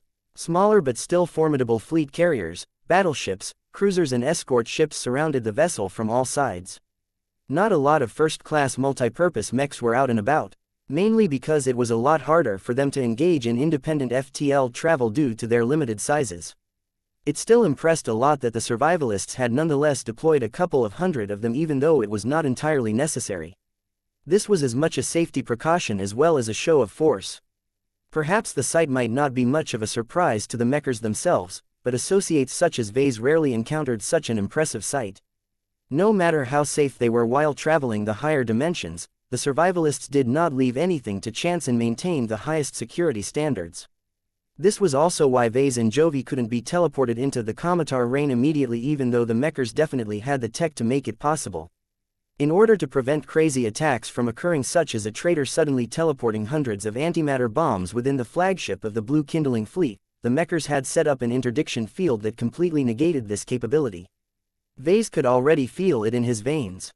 The invisible interference field was far more subtle and refined than expected, so much so that most people would never even feel the difference. The only reason why Vase could perceive it was because he was a phase lord. He had a feeling that he wouldn't be able to execute the same instinctive teleportation trick like the one he pulled off in the ancient alien prison facility built inside the Davut pocket space. Interesting. He was not surprised that the mechers were capable of building such powerful tech. What he did take note of was how refined and effective it was. He did not believe that this effect was within the realm of possibility of an ordinary MTA researcher. Had one of the two-star designers of the survivalist faction personally developed the contraption that was responsible for inhibiting teleportation and warping? That realization caused Vase to grow more nervous. He already knew on an intellectual level that he would be coming into close proximity to not just one-star designer, but possibly another one as well. He still recalled the moment where the polymath deigned to visit him and meet with him in person. Though the impressive true god in the form of a mech designer did not find what she was looking for, Vase was still sure that she was more eager than ever to get her hands on another piece of the legendary metal scroll. Vase had inadvertently got away from that dangerous moment because the system went into dormancy in order to complete its comprehensive upgrade cycle at the time. He could no longer count on this anymore. Unless the Mech Designer System version 2.0 managed to improve its hiding capabilities, Vase needed to make sure he did not come into close proximity to the polymath again. It would be a mistake to assume the relatively young star designer had not changed all of that much since they last met in person. This was the Age of Dawn. The reintroduction of the power of heaven to red humanity meant that every cultivator gained access to a whole new source of power. The polymath was a true god-level cultivator who just happened to be one of the leaders of the Red Association, an offshoot of the Five Scrolls Compact. In addition to all of that, the polymath was known to be extremely avid at absorbing all kinds of information and knowledge no matter the field or discipline. Vase could already conclude beyond a shadow of a doubt that the polymath had already begun to delve into cultivation science. Perhaps the star designer might never be able to equal the sheer amount of knowledge and mystical capabilities as his mother, but she would definitely be able to engineer her own powerful solutions. All of this caused Vase to view the Comitar Rain with much greater dread. The ship was more than just an RA research battle carrier. She had become a nexus for all kinds of new and powerful innovations. Some of them might even be able to counter all of the methods and techniques he had long relied upon to gain an advantage over everyone. "We are close," Jovi said, pulling Vase out of his darker thoughts. A first-class multi-purpose mech flew close and began to scan the MTA frigate from bow to stern without encountering any resistance. Vase could feel strong energy waves coursing through his entire body. Despite all of the measures he had taken to hide his unusual traits and increase his privacy to the best of his ability, he had a feeling that the powerful scanning device pierced through everything. This was exactly why he previously preferred to keep his distance from the MTA. It was unfortunate that the Mechers did not give him a choice. This entire visit was a gamble to him. He needed to bet that he would be able to gain enough favor from the Mechers to overlook certain troublesome matters. Jovi clearly sensed Vase's growing distress. "You will not be left alone, Vase. I will be accompanying you for the majority of your time on the Comitar Rain. I will make sure to look out for you and prevent others from developing a misunderstanding about you and your work." That sounded reassuring, but it also caused Vase to grow more suspicious about Jovi's motives. "Are you doing this on assignment or are you doing this on your own initiative?" "Both," the raw mech designer admitted. "You are one of the few friends I have outside of the association that I can let my guard down to an extent. I genuinely respect your work and already saw promise in them when you were much younger and less accomplished. At the same time, Master Viro Goldstein has always kept an eye on you despite being preoccupied with his projects." That sounded both good and bad to Vase. On the one hand, maintaining the persistent interest of a powerful mecher who was high up in the hierarchy meant that he could count on a lot of protection. On the other hand, he did not miss the fact that Master Goldstein was a trusted subordinate of the polymath. He was known as her spokesperson, which meant that his actions partially represented the star designer's actions as well. All of that caused Vase to lose the reassurance that he briefly obtained. His experiences over the years told him that it was always a bad idea to get mixed up in a political power struggle, especially when he was a marginal figure instead of a major player. Vase did not want to enter the conference while carrying the label as an associate that had firmly entered the camp of the polymath. Even without the whole issue concerning the search for the fragments of the metal scrolls, Vase just did not want to take the polymath's side for no good reason. He preferred to remain neutral, but if he had to pick a side, he at least wanted to know more about the alternative choices. That reminded him of an important issue. As he observed the projected feed, he could spot numerous ace mechs surrounding the Comitar Rain and patrolling the periphery of the fleet.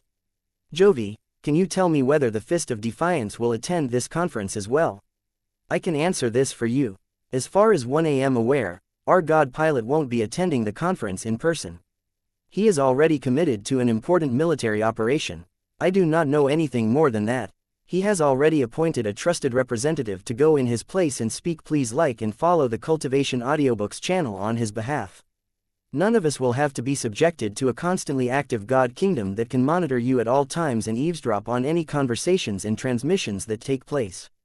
Within the Comitar Rain, Vase relaxed a bit. While he was aware that Jovi might not have the correct information, He did not believe the survivalists would like it if they spent an entire week within the research battle carrier where all of their talk about opposing the Fist of Defiance's vision became exposed to the god pilot himself.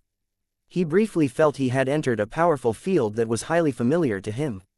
The Saint Kingdom of an unknown ace pilot investigated his body and confirmed that he was not a clone that tried to sneak inside the conference with malicious intentions in mind. How often will this happen? Not too frequently, Jovi responded. Our security personnel are known to be thorough at their jobs, but constant checks can grate on your mood. Our conferences are supposed to be venues where mech designers and other people can freely share and discuss their ideas with each other. So long as we know that you did not come to threaten anyone, you will be left alone for the most part. I hope you are right. It took a few more minutes for Vase to finally step foot inside the Commander Rain. He already caught sight of dozens of mechers and associates who arrived not too long ago. They all wore distinctly different outfits and were in the process of adding an extra badge to their chests that conveniently denoted their status. Vase received one as well. His finely crafted metal badge was colored in teal while Jovi received a green version of the same item. Pin it on the front of your body and make sure to keep it with you at all times. Security will not be happy if you ever lose it for whatever reason. Understood. Chapter 5165. The beginning of the conference. It was not entirely necessary to use badges to denote the identity of an invited guest.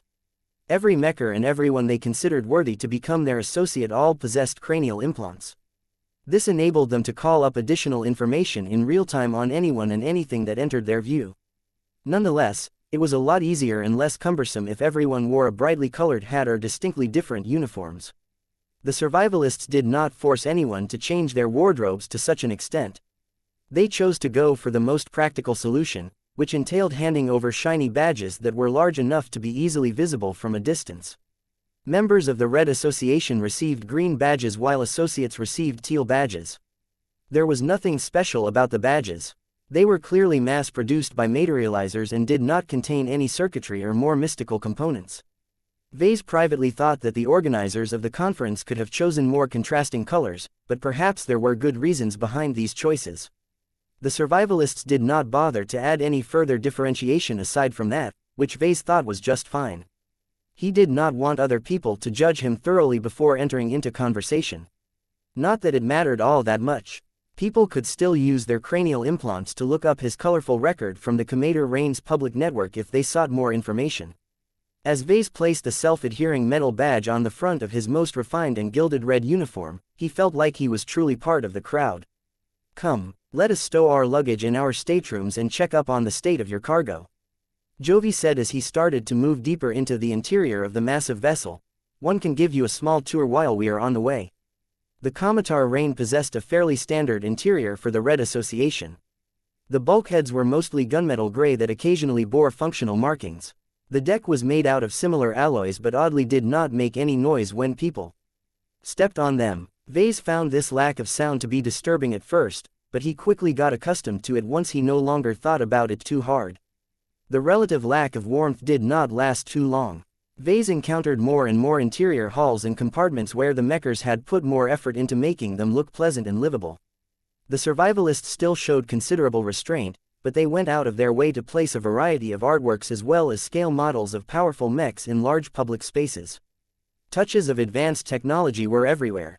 Sturdy bulkheads occasionally morphed into open entrances despite the fact that Vase was sure they were all made out of solid metal. Overhead materialized reproduced entire meals in a large cafeteria. Each of the meals were originally cooked by the best chefs for the purpose of getting scanned down to the placement of the last atom. A mech designer that wanted to call up an item that was stored in the cargo hold only had to make a single request. Seconds later, the deck opened up and delivered the good despite the fact that it was originally located all the way down in the lower decks of the enormous capital ship. There was so much for Vase to take in. At times, he wanted to secretly send out Blinky or employ his spiritual senses to study anyone or anything that caught his interest. He restrained himself. He was surrounded by so many powerful individuals that he did not believe he kept his action discreet. This was not the time for him to fool around. There are many facilities within the Commander Rain that might be worthwhile for you to explore. Jovi said, there is no time for that today. We need to check into our rooms and get ready to attend the opening speeches. Vase already had a decent idea of what this was all about. That is the moment where your 3 leaders or their representatives explain the overall agenda of this conference and present their own proposals, right? Yes, I highly suggest that you listen to them carefully. You don't have a direct say in these matters, but your individual projects might get affected by changes in policy. I see. What else could he say about that? He clearly had no business with getting involved with the top-level power struggle. He just wanted to keep his head down and sell his modest contributions to the survivalists. After a lengthy journey across the hull of the enormous research battle carrier, they eventually reached their staterooms. The survivalists did not skimp out on this. That was for certain. Even though Vase had resolved to make the best possible use out of his time and stay awake for an entire week, he could see himself going back to unwind in this expansive and luxurious suite. Once he confirmed that everything was in order, Vase joined up with Jovi so that they could move to a massive assembly hall that was already half-filled. Lots and lots of expensive-looking capsule seats were placed around an elevated stage at the center. People had already been assigned to the seats in advance. Different from what Vase expected, the most powerful and influential mechers were not seated at the front. Instead, they took their seats at the far rear. The more junior and less important guests received the privilege of getting a closer view of the important dignitaries who would soon be addressing all of the attendees. Vase was indirectly able to determine his overall ranking among the associates by studying the positioning of his seat. He was situated further away from the front than he expected. He somehow gained more priority than thousands of eager young journeymen, battle-hungry mech pilots and an incredible variety of associates. What Vase found notable was that he spotted a sizable quantity of master mech designers. Both mecher and associate, who had been assigned with lower priority seats. This looked perplexing to Vase as well as many other invited guests. Vase received frequent glances from mech designers who were much older than himself. "There is no need for you to feel nervous," Jovi reassured his friend. "Our faction did not make a mistake with the seat assignments. The mech designers who are seated in front of us are unlikely to make as many contributions to humanity as you. The allocation of seats is largely determined by your galactic citizenship tier.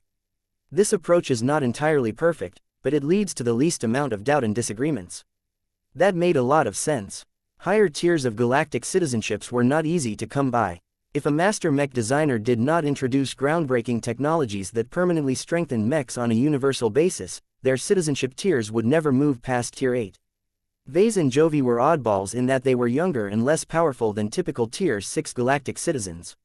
It was as if they were a pair of children that had somehow managed to sneak into a gathering for grown-ups. The conference attracted many talents, though. As Vase swept across the seats placed in front of his current ring, he could spot a lot of relatively young faces. A fair number of them were mech designers who had demonstrated enough potential to attract the survivalist faction. Each of them possessed special advantages that could help with turning the tide against the aliens so long as they advanced to the rank of master mech designer. Unfortunately, Vase did not think that many of them were likely to realize their design philosophies in the short or medium term. There simply wasn't enough time for them to mature and complete their life-changing research projects. Even if this cohort of young talents received more time to develop their own craft, only a minority of them would be able to realize their ambitious design philosophies. The survivalists already recognized this reality. They chose to go for quantity and make sure to put enough talents under their wings in the hopes that at least a couple of them would succeed. Vase had figured this out in the past, but he felt a lot less valued now that he was able to observe so many of his peers in a single place. The survivalists already took failure into account and did not do anything further than was necessary to claim their territory. This did not affect him for long. Relatively few of his kind were able to earn Tier 6 galactic citizenship. Not only that, but Vase was pretty sure that his various innovations would certainly attract much greater attention and appreciation from the faction. Time passed by. Vase chatted with Jovi to a limited extent. He wasn't in a hurry to start a conversation with other people even though he was itching to make new friends. It was not wise to talk with anyone without knowing what was actually going on. Vase at least needed to listen to the opening speeches before he could set out to pursue his own agenda. How many people are attending this conference? There should be around 50,000 mechers and 27,000 associates. Jovi answered. The majority of them are marginal figures. They are either tag-alongs or trusted individuals who have been brought over in order to widen their horizons. Only a couple of hundred high-ranked participants have a real voice during this conference. The lights in the circular assembly hall slowly started to dim as the final guests arrived and took their seats. A large central projection came to life. An impressive rendition of the Red Association symbol came into view. Once this projection turned off again, Vase noted to his surprise that a new figure had appeared on the stage. Everyone's backs straightened while people fell utterly silent. No one dared to show any sign of disrespect. People did not even dare to transmit silent messages to each other anymore. The reason for that was that a legendary star designer had finally appeared in front of everyone's sights. Vase became reassured that the polymath did not show up so soon. The star designer who decided to kick off the conference turned out to be the xenotechnician. Though his moniker sounded a bit perplexing, his extensive work and his contributions over the centuries were undeniable. The man played an indispensable role in strengthening and popularizing mechs throughout the generations. He converted a lot of exotic alien tech that were previously exclusive to the native aliens of the Milky Way and more recently the Red Ocean into more universal and usable human tech. This extensive legacy of unlocking the secrets of alien tech caused many people to question how extensively the 456-year-old fossil became affected by his own work. While Vase did not see any obvious alien touches in the old man's surprisingly fit and upright body, he almost gasped when he took a closer look at the figure's outfit. The xenotechnician had a well-known habit of adorning himself with items and clothes with clear and human elements. This time, he chose to wear a suit and voluminous robe that were made entirely out of silvery paneled archimetal. Though Vase was not able to glean too many details from this distance, he knew enough about architect that it shouldn't be possible to produce working pieces of archimetal that were so thin and light. This showed that the xenotechnician not only deciphered the working principles of architect, but also improved upon it to the point where he was able to strengthen and widen its applications. More than a few mech designers displayed a lot of appreciation of the xenotechnician's silver-toned outfit. Even Vase wanted to obtain a copy of it so that he could protect himself with a much thinner but more functional protective suit. If the xenotechnician already understood architect well enough to create this simple product, what if he applied his latest gains to his mech designs? Chapter 5166 By any means necessary. Welcome to the first conference organized by our faction in this new and exciting age. Many of you are apprehensive of what the Age of Dawn has brought to us all. You are correct to hold this attitude. Fear is a primal emotion that keeps us on our toes.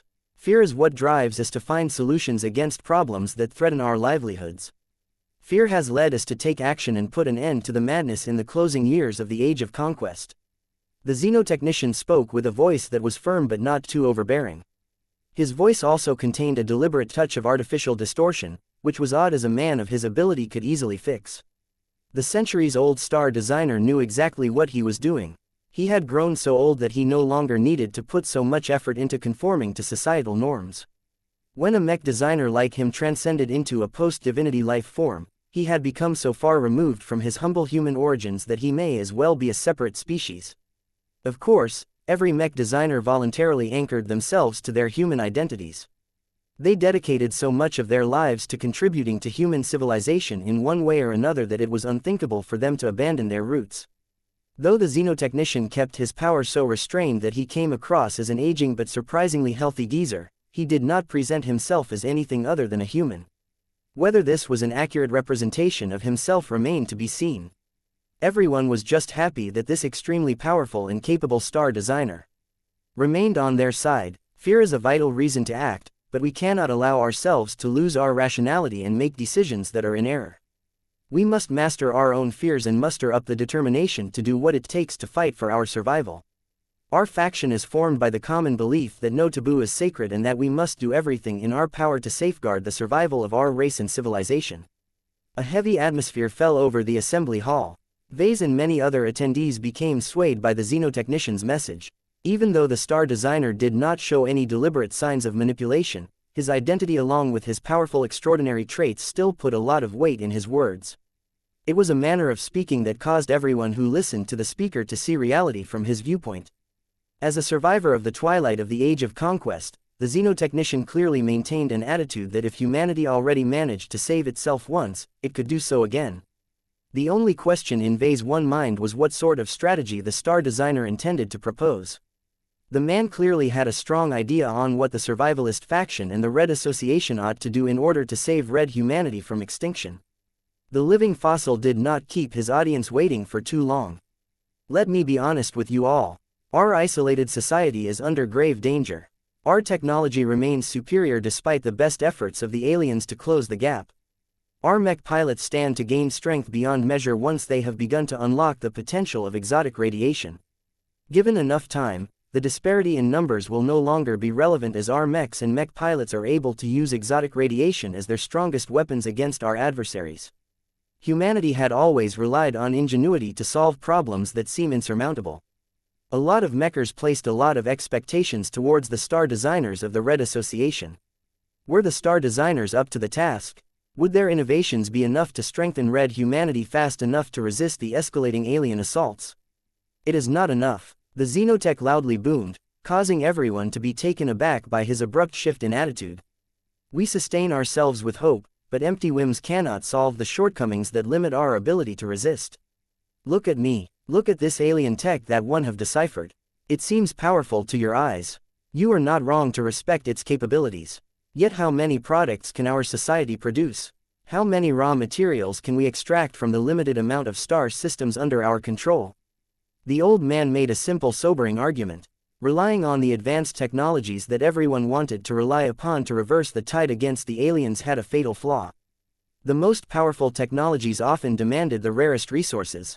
Even if people settled for more practical solutions, they still couldn't get around the limitation of a persistent shortage of raw materials. Many people actually hoped that the big shots would find a way to overcome this problem, but how easy was it for them to create miracles out of nothing? While Vase faintly hoped that the ubiquitous supply of exotic radiation may be able to plug this enormous gap, the xenotechnician clearly had a different proposal in mind. The star designer gradually began to unveil a hint of his enormous might as a true god. Vase had witnessed a show like this once before. Back then, the polymath lifted the veil that maintained her human facade and revealed that she had become the embodiment of the fundamental concept of truth. The xenotechnician possessed a different domain. A manifestation slowly formed behind his back that looked like a small glimpse of a chaotic and disorganized clockwork machine of immense proportions.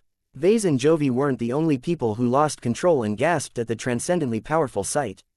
What made this incomprehensibly large and complex clockwork machine so weird and unnerving was that it was made out of many different kinds of tech. Both human and alien technological elements blended together in a seemingly haphazard fusion that looked like it should never be able to work, yet somehow functioned properly. This was the purest representation of the concept of assimilation. This was the essence of the xenotechnician in his transcendent form. It might even be his true body. The old and fragile human shell that he presented as his body was nothing but an unimportant meatsuit to the star designer. As a true god, he had largely transitioned into an energy-based life form that had taken the form of this titanic clockwork machine. As the xenotechnician spoke, the entire audience could feel the utter belief, conviction and sincerity of the immensely powerful star designer. No one will come to save us.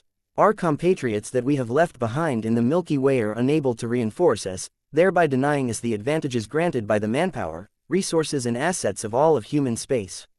If we wish to make up for this fatal shortcoming, then we must find a substitute. We must obtain more territory, harvest more resources and bring more forces to bear against the indigenous aliens that seek our extinction. A new projection came to life. It showed an impressive representation of the Milky Way galaxy. Every attendee was familiar with the sight of their home galaxy. Their eyes showed longing and regret in various measures as they observed the lost cradle of human civilization. A much smaller galaxy appeared next to this giant representation.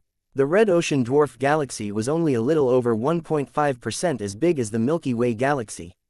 In practice, this meant that the Red Ocean was only as large as an extensive collection of old galaxy star clusters. Of this dwarf galaxy, only a part of the bottom was lit up in red. The rest was dyed in white. On this date, Red humanity has laid claim to roughly 8% of the territories of the Red Ocean.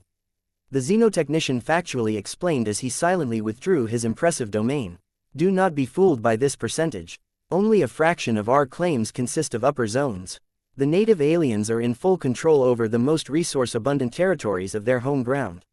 It is not possible to make an accurate comparison of the amount of relevant resources that Red humanity have access to compared to our direct adversaries, but our most credible estimates suggest that we only have access to 1% of the total amount of phase water and other strategic resources. 2. This was a harsh and depressing truth.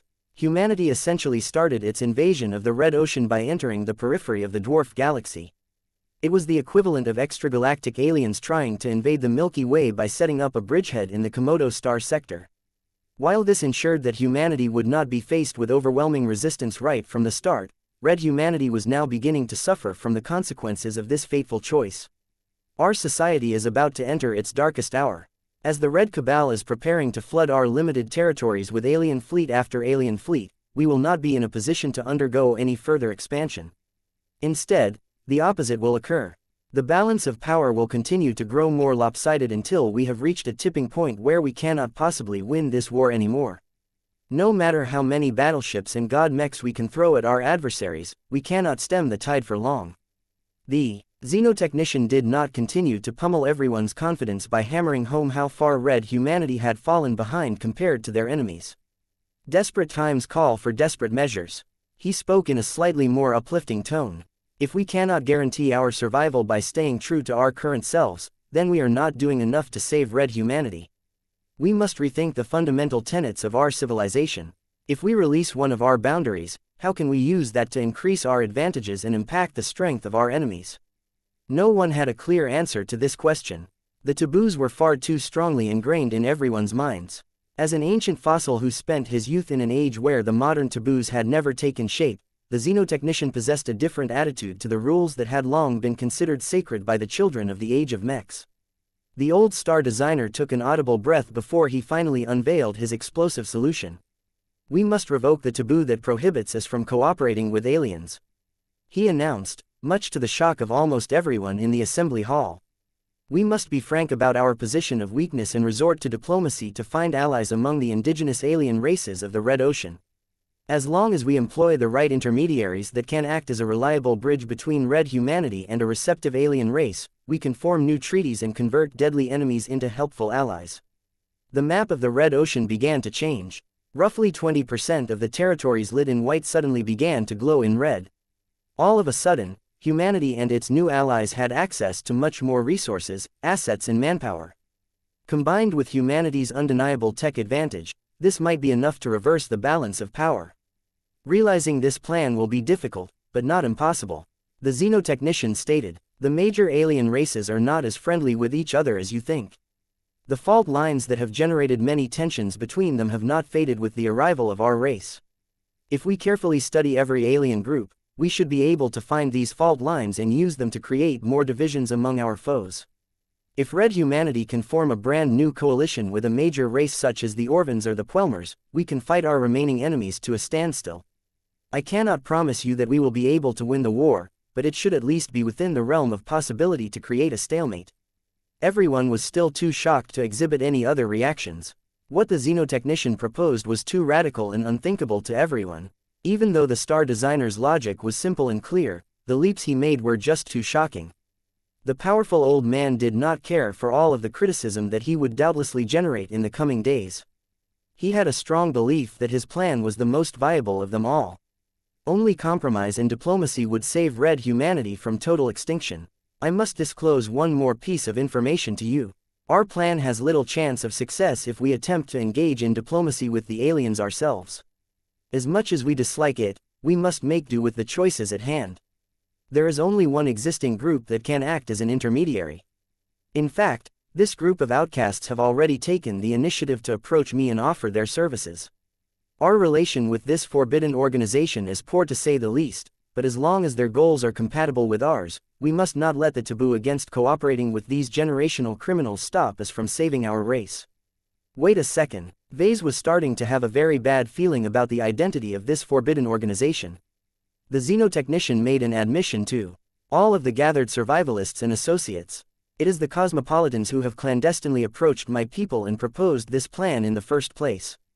An irrational response to their valid and sound proposal is to reject it outright in the mistaken belief that Red humanity must stand alone.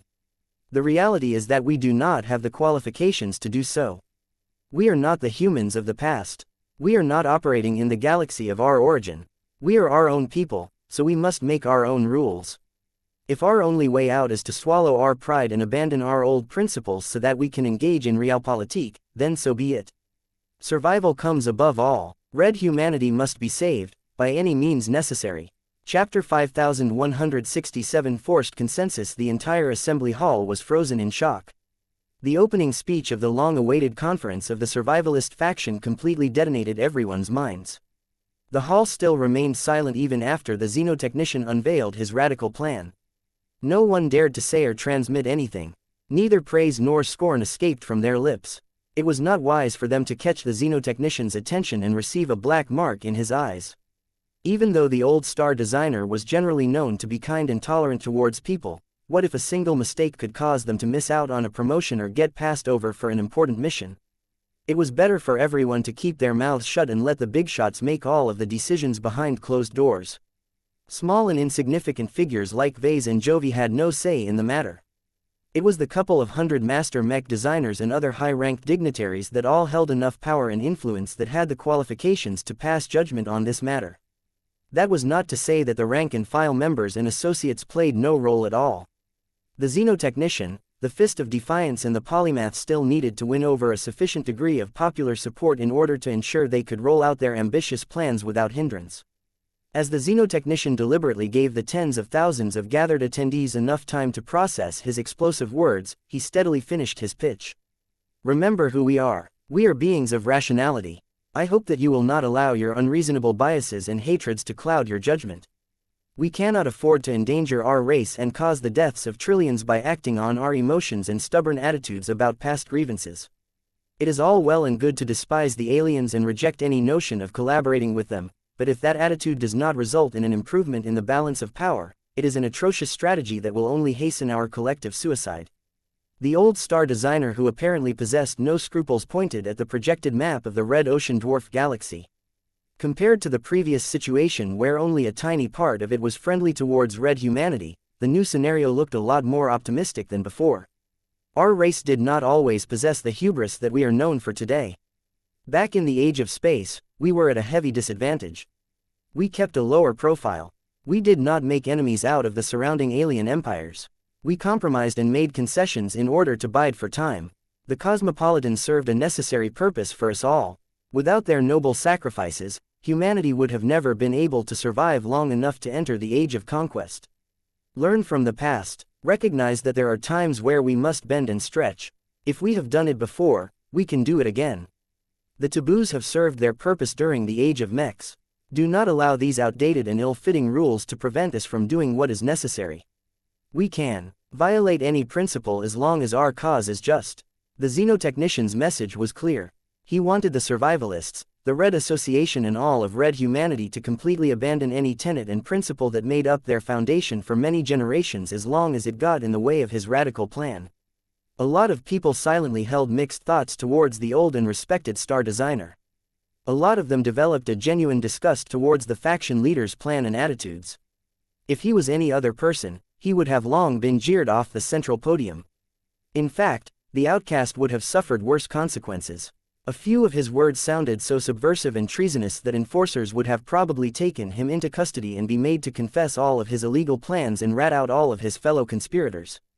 This would not happen. The xenotechnician was simply too great of a figure to apply this treatment. He had become a star designer a long time ago and made far more contributions to humanity than the polymath. So long as he remained in his current position, he could continue to speed up red humanity's technological development, thereby saving an innumerable amount of lives in the years to come. The living fossil was untouchable and he knew it. He boldly mentioned a proposal that entailed making up with the cosmopolitans and cooperating with them as if their many crimes in the past was all water under the bridge. Vase admired the xenotechnician in a way. The star designer had become one of the ultimate authorities of the human race. His power and influence had reached a height where he could boldly defy conventions and break the rules that restricted other people without suffering immediate consequences. It would be a long time before Vase could reach this promising stage. Still, as much as he admired the old star designer for presenting his proposal without fear, Vase felt a lot more ambivalent towards the actual idea. Rationally, the xenotechnician was right. War did not care about feelings. It cared about results. The plain truth of the matter was that red humanity was too outnumbered and too lacking in resources to fully exploit its few advantages. None of the people gathered in the assembly hall were stupid. Each of them had been carefully selected for their competence and their ability to contribute to the survivalist faction. They represented some of the best mech designers and other professionals of their society. Few of them denied that the xenotechnician's plan had actual merit. So long as his blueprint could prolong the survival of red humanity, who cared if they had to break a taboo or three? Yet, humans were more complex than that. They were not owls who were willing to disregard everything in the name of logic. Emotionally, Vase felt the urge to punch the xenotechnician in the face. Did the man not recognize how foolish it was to cooperate with a group of human traitors who materially aided the aliens for many years? The Cosmopolitans personally handed over a lot of human high technologies to the aliens, thereby exacerbating the conflict and contributing to the defeats of many more human fleets and colonies. The Cosmopolitan movement set fire to red humanity in the first place. Now, it allegedly offered to come around to help the survivalists put out the very same conflagration that they were originally responsible for. It was pretty clear to most people that these bastards were playing both sides in order to pursue their own interests. Still, did red humanity have any other choice? That was the question that every attendee had on their minds right now. They only heard out one proposal so far. The other two faction leaders were ready to present their own plans. The xenotechnician closed his speech by appealing to everyone's sense of duty. Centuries ago, we formed the survivalist faction to prepare for an indeterminate apocalypse that few people thought would be coming. We formed a brotherhood to stand vigil over our civilization and undertake any necessary actions to save us from threats from within and without. Now, the time has come for us to fulfill our essential purpose. Do not betray the hopes and intentions of your predecessors by betraying our founding mission. Let everyone else call us sinners if they wish. At least they will still be alive for them to voice their complaints. With that, the old star designer ended his address and disappeared within a blink of an eye. Everyone remained silent even though their emotions were anything but calm. Though Vase tried his best not to extend his spiritual senses and poke around when he was surrounded by lots of powerful individuals, he could still pick up the anger, disgust, confusion and unwillingness in people's hearts.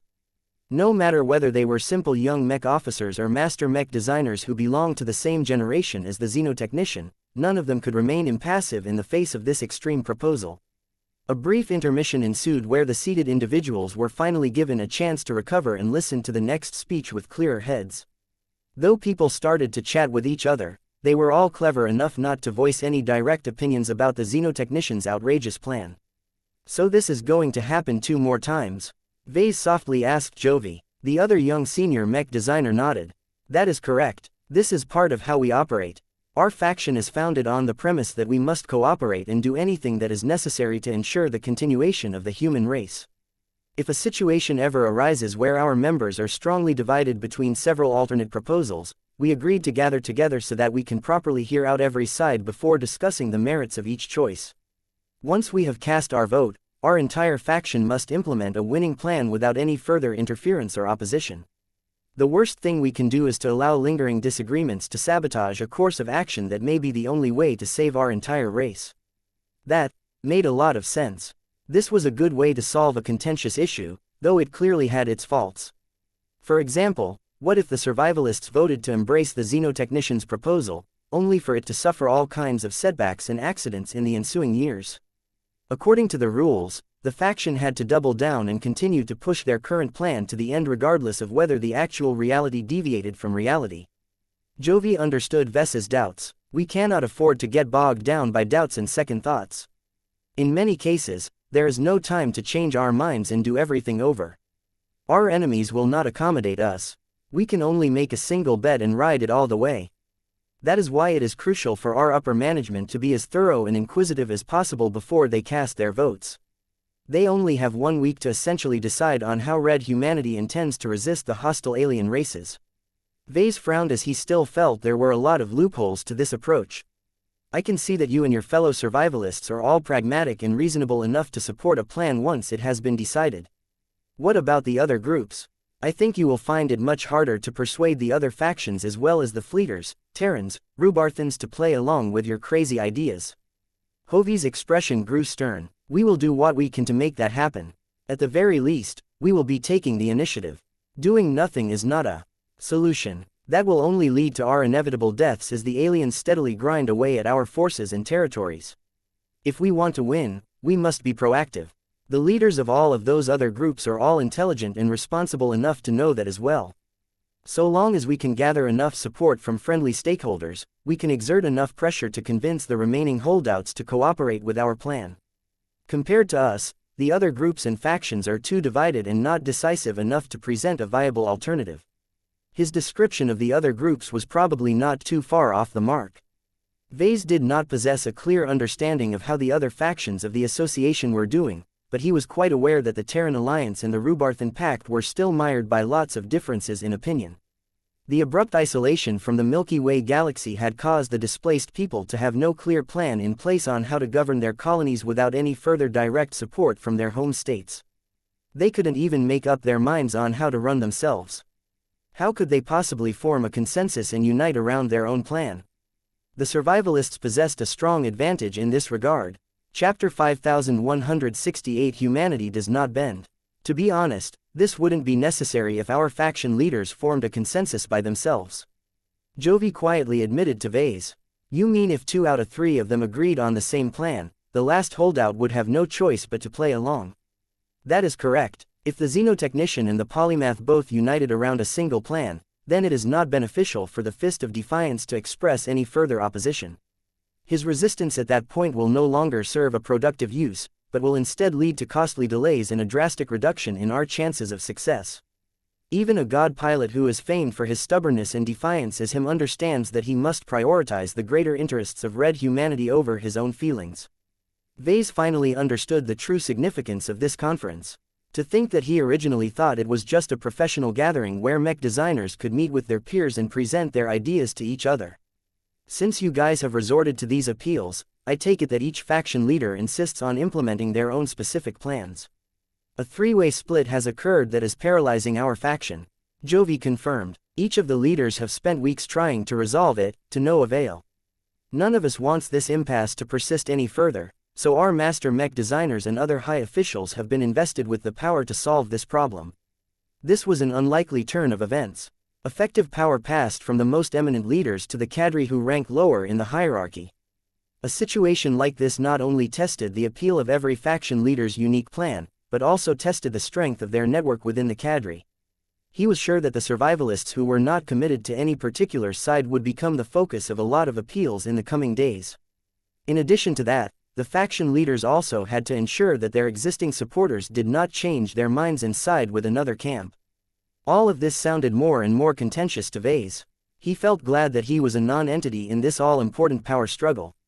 He was more than happy to remain a bystander and become a witness to a vital turning point of red humanity's early history. The intermission slowly passed. Everyone tactfully ended their conversations and refrained from speaking any further. The next speaker appeared on the central podium. Though Vase and a lot of people were disappointed that the Fist of Defiance was too indisposed to present his plan in person, the man he chose to speak please like and follow the Cultivation Audiobooks channel in his place was a pretty good substitute. The Mace of Retaliation had shown up in order to present the God Pilot's vision. Just as his name suggested, the Mace was a direct descendant of the Fist. The former was the most successful protege of the latter and made it all the way up to Senior Ace Pilot. There were rumors that the Mace of Retaliation had reached his current limit a long time ago and could undergo the mech-body merger process anytime he wanted. However, many years went by without any further developments. A lot of bold and reckless ace pilots would have taken the plunge a long time ago even if they intuitively knew that their chances of success were too slim. The Mace of Retaliation was not one of them. He chose to stand in front of the same juncture and settle for inaction. This was the most prudent choice, but not the most courageous one. Perhaps the Mace had waited too long and lost much of the momentum that originally propelled him to his current height. The conditions to become a god pilot were too brutal. Any flaw would drastically be magnified and used to ruin a hopeful ace pilot's chances of surviving the profound transformation process. The Mace of Retaliation's personal history was not a subject of debate at this time. Right now, he spoke on behalf of the only god pilot of the survivalist faction present in the Red Ocean. No matter what, the Fist of Defiance's right to speak please like and follow the Cultivation Audiobooks channel remained strong. Even the star designers had to respect their only top combatant's opinion. Ladies and gentlemen, the Mace began to address the gathered survivalists. My grandfather understands the dire situation that red humanity just as well as anyone. He cannot bring himself to agree with the xenotechnicians' approach. How can our race possibly throw away all of our pride and much of the reasons that have made our people strong in the face of adversity? To consort with the duplicitous and traitorous cosmopolitans is nothing less than drinking poison to quench your thirst. Our enemies remain enemies no matter how much we meet their demands. Clearly, the Fist of Defiance had a lot to say about the xenotechnicians' proposal to resort to diplomacy to solve the current crisis. Unlike the old geezer that came before, the 250-year-old ace pilot boldly raised his voice and channeled all of his aggressive emotions into a domain field that everyone could perceive. Do you think that the aliens will truly forgive us for attempting to commit genocide on all of them? No, our enemies have no credibility at all. They will only seek to take advantage of us. Kneeling and begging for their protection will only cause us to give up all of our initiative. Do you feel comfortable with handing over so much power to our so reliable allies? I certainly do not think so. This does not sound like a compromise to me. This is nothing less than a complete surrender as far as we are concerned. No longer will we be able to make our own choices and decide our own future. The traitors and aliens will effectively control our fragile society at that time. Is this what you want? Vase did not believe that anyone in the audience actually wanted to say yes to this question. Cooperating with the aliens did not solve the fundamental inadequacies between humanity and the other races. The allies of today could easily turn into the enemies of tomorrow. We are human. We are the conquerors of the Milky Way. We are the warriors who have beaten every single alien civilization that has sought to topple us in the past. The mace of retaliation roared to the gathered people. Should we cast away our illustrious legacy and throw away our dignity in the hopes that enough aliens will be merciful towards us? I say no. My father says no. We will rather die than allow our fellow humans to disgrace themselves. If our defeat is inevitable, then it is better to keep our back upright and fight to the bitter end. The mace of retaliation made a good case against the xenotechnicians' plan. No one was really willing to engage in diplomacy. The senior ace pilot was just the person who gave voice to all of their true feelings on this matter. The only problem was that the survivalists needed a better plan than engaging in mindless resistance against the overwhelming amount of hostile aliens in the Red Ocean. It was at this point that the ace pilot presented his grandfather's alternative. A familiar projection came to life again. It showed the exact same galactic map of the Red Ocean. The current overlay showed the depressingly small amount of territories that red humanity controlled up to this day. My grandfather and his extensive staff of military strategists and other experts have devised a new strategy to do the impossible and defeat our adversaries while we remain heavily outnumbered. The mace spoke in an excited tone. The xenotechnician is correct that we do not have the numbers and resources to win a head-on collision against the native alien forces, so we will not put our hopes on the front lines. We should instead seek to strike our foes where they are weak. Our enemies are not invincible. They all have their weaknesses, and it is up to us to exploit them in the best possible manner. The map changed as numerous arrows shot out from human space and started to penetrate the interior of alien space. Now, you must all be wondering how we can strike at their vulnerable territories. The longer the war goes on, the more warships the aliens have sent to the front lines, thereby reducing their garrisons in their core star systems which they assume are beyond our reach. Now, we can attempt to make detours and evade enemy interception in order to attack their underprotected rear. This is not good enough. It takes too long and the likelihood that the deep strike forces will be intercepted along the way is too great. That was what Vase thought as well. The native aliens weren't completely helpless against this sort of measure, especially after they had gained a lot of technological solutions from the cosmopolitans. The loss rate would be horrendous. Anyone who agreed to take part in this suicidal venture had to make peace with the fact that this might be a one-way trip. However, the Fist of Defiance's plan was not that simple. His grandson's expression turned vicious as he unveiled a key component of the alternative proposal. A projection of the Greater Beander Gate appeared in place. It looked almost identical to the one hovering uselessly at Bridgehead 1, but it gained a few technological additions. The Fist of Defiance has met with many mech designers, scientists and engineers. He has learned that it is possible to modify the Greater Beander Gate so that it can open a gate to any portal generated by our starships. If the calculations are correct, the effective range of this long-range portal generation capability can encompass the entirety of the Red Ocean. Think about what that means for us. We can dispatch dozens of specially configured stealth frigates to the hinterland of alien space and use them to open a portal between Bridgehead 1 and any resource-rich alien region of our choosing.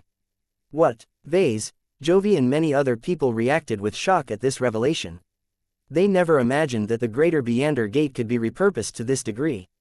Although this technological undertaking was definitely not simple, as long as the Mechers pulled it off, the previously useless gate would suddenly turn into a strategic weapon that opened countless new opportunities to strike back against the aliens.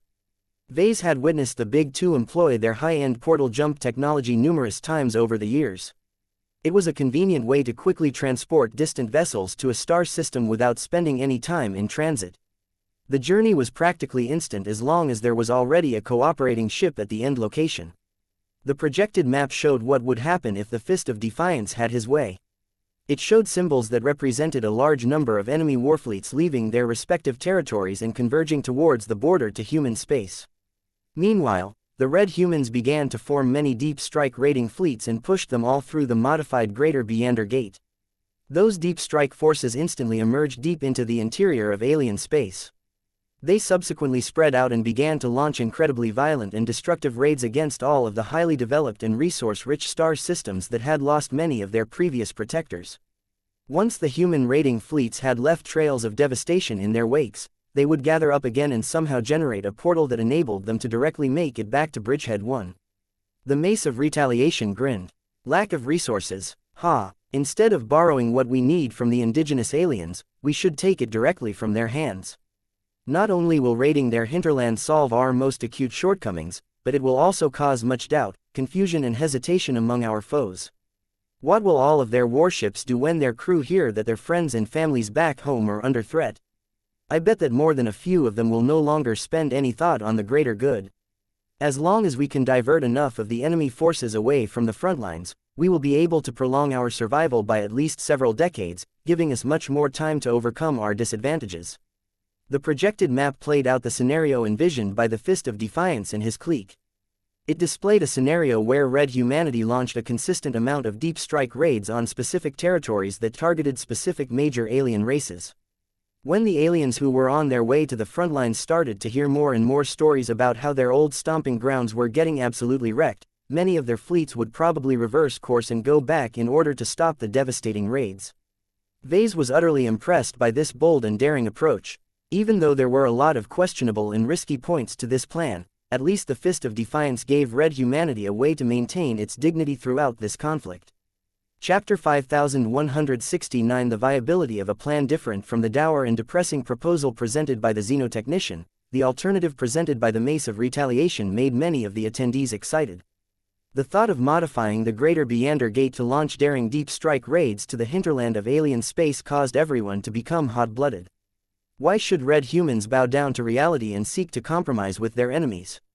Wouldn't it be better to maintain their principles and retaliate against the aliens in the most effective way possible? This was exactly the kind of plan that a fearless and domineering god pilot would come up with. It was a way for Red Humanity to fight against the aliens on its terms. Vase could already see that much of the younger people in the crowd had become swayed by the bold and unrelenting vision of the Fist of Defiance. Their blood ran so hot that they could not wait to contribute to this enormous undertaking. However, when Vase briefly turned his head to the rear, he could see that many of the older and more level-headed figures did not get caught up in the excitement. They showed a considerable amount of restraint. This was not the first time in their lives that they heard an exciting pitch from another person. All too often, wide-eyed hopefuls made a lot of claims, only to discover that they were unable to back up their promises. Scams were still far too prevalent in modern times. The Mace of Retaliation most definitely captured everyone's interest with his pitch. Now was the time for him to back up his words so that he could convince enough Mechers that his grandfather's plan was viable. The ace pilot pointed towards the Greater Beander Gate. It will not be easy to implement this strategy.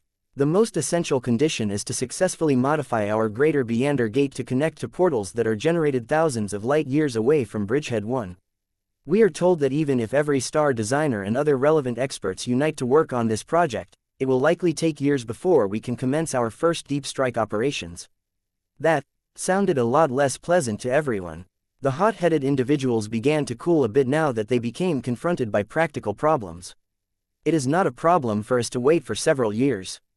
The Mace of Retaliation assured everyone. The native alien warships are slow to move, so our frontlines will not break so soon. It is actually better to give them time to journey in our direction. That will empty the enemy hinterland even further, which means that they are considerably easier for us to plunder and raze. That was right, but there were still plenty more questions related to the act of tampering with the Greater Beander Gate. The ace pilot schooled his expression. I can see that enough of you have concerns of what all of this work will do to our Greater Beander Gate. I will not lie to you all about this. It is an exceedingly intricate marvel of human technology. The modifications needed to connect to portals across many zones will disable its original purpose. It can no longer connect to its original counterpart that is located in the Marian Ultimate System of the Milky Way galaxy. This change may or may not be permanent, but it is better to assume the worst. That caused an even heavier cloud to form over everyone's heads.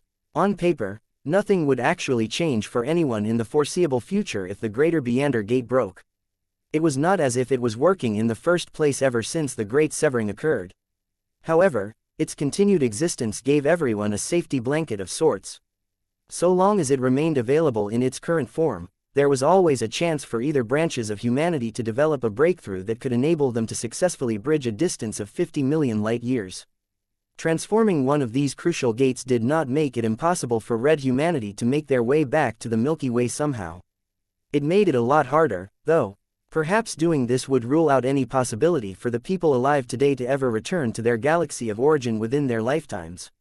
The Mace of Retaliation did not appear to care about this. He crossed his arms and sent challenging stares into the crowd. What, are you afraid of breaking this useless metal ring? Rather than letting this broken piece of tech rot in space, it is better for us to repurpose it so that we can actually get at least some use out of it again. Forgot about returning to the Milky Way. All we need is a device that can quickly send our strike forces to the deepest and most undefended regions of alien space. This is much more attainable in our current situation, and it also happens to be useful.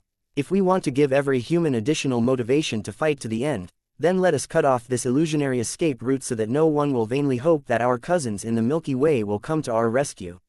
Wow, that was a brutal message. Vase could see the logic in it, but he still felt reluctant to think about any irreversible changes to the Greater Beander Gate. Once we complete the transformation of the gate, we must protect it to the best of our abilities. The Mace of Retaliation added, once the damage produced by our deep strike operations begin to disturb the aliens, they will do whatever it takes to take it down. We must not let them have their way. We must strengthen the defenses at Bridgehead 1 and prevent any conceivable enemy from destroying the only device that can save our race. He was right. The phase whales would probably do anything in their power to somehow bridge the enormous distance and strike directly at the gate if possible. Red humanity needed to fortify the star system and garrison a lot of warships and mechs that could have otherwise been used to defend the frontlines. In fact, one of the most serious downsides to the plan proposed by the Fist of Defiance was that humanity needed to spread out its forces. A strong defense force needed to protect the Greater Beander Gate at all cost.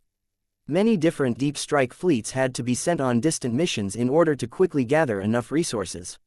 All of this meant that red humanity would not be able to protect its own lines as well as before. So long as the aliens chose to ignore the frequent raids and push through their invasion, the Fist of Defiance's plan would fail. The ace pilot continued to speak. Please like and follow the Cultivation Audiobooks channel in order to address people's doubts. He clarified other aspects of his grandfather's aggressive plan in order to convince everyone that it was viable. There are many risks involved in any deep strike operation. It is not advisable for red humanity to allocate this responsibility to its strongest and most elite first-line troops. It is overkill and it would deprive our front lines of their most capable defenders. It is better to hand over this responsibility to pioneers and volunteers among the colonial states. Their forces are much weaker and less consistent, but we can exploit their greed to make them do what is necessary. We all want them to succeed, but if any of them have suffered a calamity in the deep, then it is not a painful setback to us. We can find other volunteers so long as we offer the right incentives. Jovi turned his head and threw a knowing glance at Vase. The Mace of Retaliation was not wrong. There were a lot of people who were willing to accept insane and unreasonable risks so long as there was promise of an even greater payout. In order to send our deep strike fleets to the correct locations, our stealth frigates must arrive at the target destinations in advance. The 250-year-old survivalist explained as he pointed to a projected animation that depicted this process. The ship must generate a portal at her location under extreme conditions. This will cause her portal generator to consume a large amount of phase water that grows progressively larger at greater distances. Each frigate can only generate so many portals before she runs through her reserves. In the most extreme cases, a single portal may already cause her to drain everything. What this means is that unless the arriving raiding fleets are able to plunder enough phase water to make up for the shortfall, the ship cannot open a return portal. This was a serious limitation, although it was only applicable if the Greater Meander Gate attempted to transfer a raiding fleet to the opposite side of the Red Ocean. This was still a serious risk. No one wanted to attract a lot of hostile attention, only to discover that they couldn't pay for the fare that could quickly take them out of enemy territory. It is also important to preserve every ship equipped with portal generators at a given location. We believe that once the Red Cabal learn what we are doing, the aliens will invest much greater effort into sweeping their territories to hunt down these key ships. The difficulty of conducting these deep strike operations will increase over time, but by then we will have hopefully made enough progress to thoroughly split up the aliens and ruin their own offensives. One of the most crucial parts about this plan was to hit the right targets to draw the enemy fleets away from human space. Red humanity could do so by heavily targeting the territories of only a limited selection of alien races. There were many possible choices, but the Mace of Retaliation mentioned one of them in particular. We can exploit the racial and cultural traits of the Nunzer race. These quadruped aliens are evolved herd animals.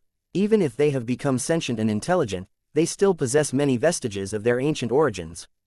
They may seem aggressive to outsiders, but they are intensely protective and caring towards their fellow Nuncers. How do you think they will react when they receive news of dozens alien fleets ravaging their star systems and killing trillions of vulnerable Nuncers crying out for help? If the Nuncers were rational, then they would certainly be able to figure out that this was a ploy to divert their warfleets back to their own territories. The most logical decision they could make was to endure all of the damage and work hard to push through the invasion so that the scourge of humanity would finally come to an end. However, the Nuncers weren't known for their sober and level-headed heads. It was quite probable that they would ignore the direct orders from the phase whales themselves and immediately turn their warships around. That would definitely deprive the Red Cabal of a significant amount of attack units. The plan actually did not sound half bad to Vase as he continued to listen. It was not as cowardly as the plan proposed by the xenotechnician, but it was not as realistic either. Cowards tended to attract a lot of scum, but they also happened to live longer on average. The xenotechnician failed to generate any excitement when he made his pitch, but he did not need to. There was no point for him to outdo the Fist of Defiance on this front. What the wise and flexible star designer banked on instead was the assurance that his cowardly plan was the most realistic way to save red humanity from extinction. Its logic was simply too strong, and the plan did not involve risky or sketchy operations that had a good chance of doing nothing to alter the adverse strategic situation. Reality was not an action drama. Committing to all-out attacks might not be enough to shake the resolve of the native aliens. Was it better for humans to relearn the art of diplomacy so that they could pull off the most important divide-and-conquer strategy of their lifetimes? Or was it better for humans to stay true to their current selves and unabashedly commit to extremely risky diversionary assaults in the hope of resisting the aliens all by themselves? Chapter 5170 Unlocking the Potential of Red Humanity. When the Mace of Retaliation completed his fiery presentation, the gathered Mechers and associates remained active and excited for a long time. Even if most of them realized that betting all of their chips on committing to this questionable strategy might not cause as much disruption and division among the aliens as everyone hoped, it was still a plan that aligned with all of their principles and ideals. As the children of the Age of Conquest and the Age of Mechs, the Red Humans had long grown up in an environment where their race firmly ruled at the top of their old galactic hierarchy. They rose up from nothing and came to dominate half of the Milky Way galaxy by themselves. How could they possibly fail to repeat the same feat against major alien races of the Red Ocean that were objectively weaker and less technologically advanced than the 7 apex races that previously dominated the old galaxy? Unfortunately, the comparison was not that simple. Back during the early days of the Age of Conquest, humans still retained the sly and cunning mindsets that enabled them to draw attention away from themselves. The 7 apex races never fully recognized the threat of these individually weak upstarts until it was too late. Now that Red Humanity had entered the Age of Dawn, it could not count on the ignorance of the native aliens to stall for time and play the aliens against each other. Humanity was just too scary. The Red Cabal obtained all of the information it needed from the cosmopolitans and other sources to know that these extragalactic invaders had to be stopped before they built up too much momentum. Therefore, the Fist of Defiance's predictions on how the aliens would behave to the deep strikes might not pan out. So long as the aliens were all rational and determined enough to strangle the threat of red humanity in its cradle, no amount of deep strike raids would be able to shake their resolve. As the attendees in the large assembly hall waited for the final main speaker to show up, Vase found it difficult to make up his mind. "I can't make up my mind on which one I prefer," Vase softly murmured. "Both plans have their merits. I think the xenotechnician's diplomatic approach likely has the highest chance of success, but we have to give up so much in the process. The Fist of Defiance's aggressive approach is much more to my liking, but it's a lot riskier." Jovi nodded in agreement. "We can only choose one or the other. The two plans are not completely opposed to each other, but the controversial nature of the xenotechnician's plan means that many people will prefer to avoid it entirely if there is a viable alternative." Everyone began to build up more and in more anticipation for the final presentation. The crowd did not have to wait too long. The light in the enormous assembly hall dimmed as the final speaker appeared above the central podium. Everyone fell utterly silent and straightened their backs as they became graced by the presence of one of the youngest and most impressive star designers to emerge from humanity. Every star designer was a living legend, but the polymath somehow managed to upstage her eminent colleagues by the sheer amount of brilliance she possessed. Her amazing advancement speed and her comprehensive grasp of practically every field of technology enabled her to form new connections and pump out amazing innovations at breakneck pace. Ever since she advanced to her current rank around half a century ago, she had rapidly established herself at the top due to her impressive productivity. The survivalist faction was incredibly fortunate to have her within its ranks. Red humanity was also lucky that she had ended up stuck in the Red Ocean by the time the Great Severing occurred. Vase carefully schooled his own expression. He also tried his best not to let his overactive mind come up with wild and strange ideas. He could not afford to let his guard down around this star designer. They remained competitors so long as both of them held fragments of the metal scroll. Given the incredible disparity of power between the two, it would take only a moment for the polymath to order his execution. Fortunately for Vase, the star designer paid no attention to a young and small associate. Her true audience were the masters and other high-ranked dignitaries seated at the rear. The plan she was about to present was so all-encompassing in scope that she could not afford to get distracted by lesser concerns. Compared to the xenotechnician, the polymath presented herself in a more vibrant and youthful manner. She looked like she was at the prime of her life. She also came across as a woman who intended to stand up and fight for humanity in an intelligent way. Survivalists. Her voice spread across the crowd like raindrops falling onto a desert. The earlier two speakers have both sought to present their solutions to the existential threats of our new and isolated society. I admire both of their visions. Both the xenotechnician and the Fist of Defiance possess the courage to propose changes that are necessary to alter our unforgettable circumstances. A familiar map showed up again.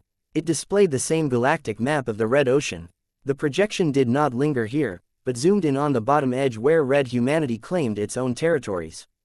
Both of their plans have merit, but they are attempts to overcome the inherent weaknesses of our society that we have inherited from the Milky Way. The truth is that we are not confronted by one set of enemies, but two. Red humanity is beset by aliens from the outside and plagued by internal division from within our very borders. It is the latter that has become increasingly more unacceptable.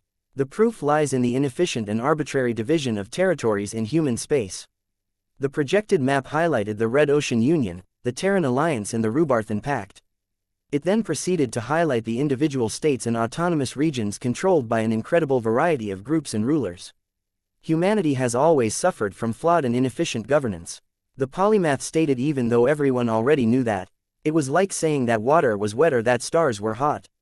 The current division of red humanity's territories is a direct consequence of the compromises and limitations imposed by the flaws of human civilization of the Milky Way.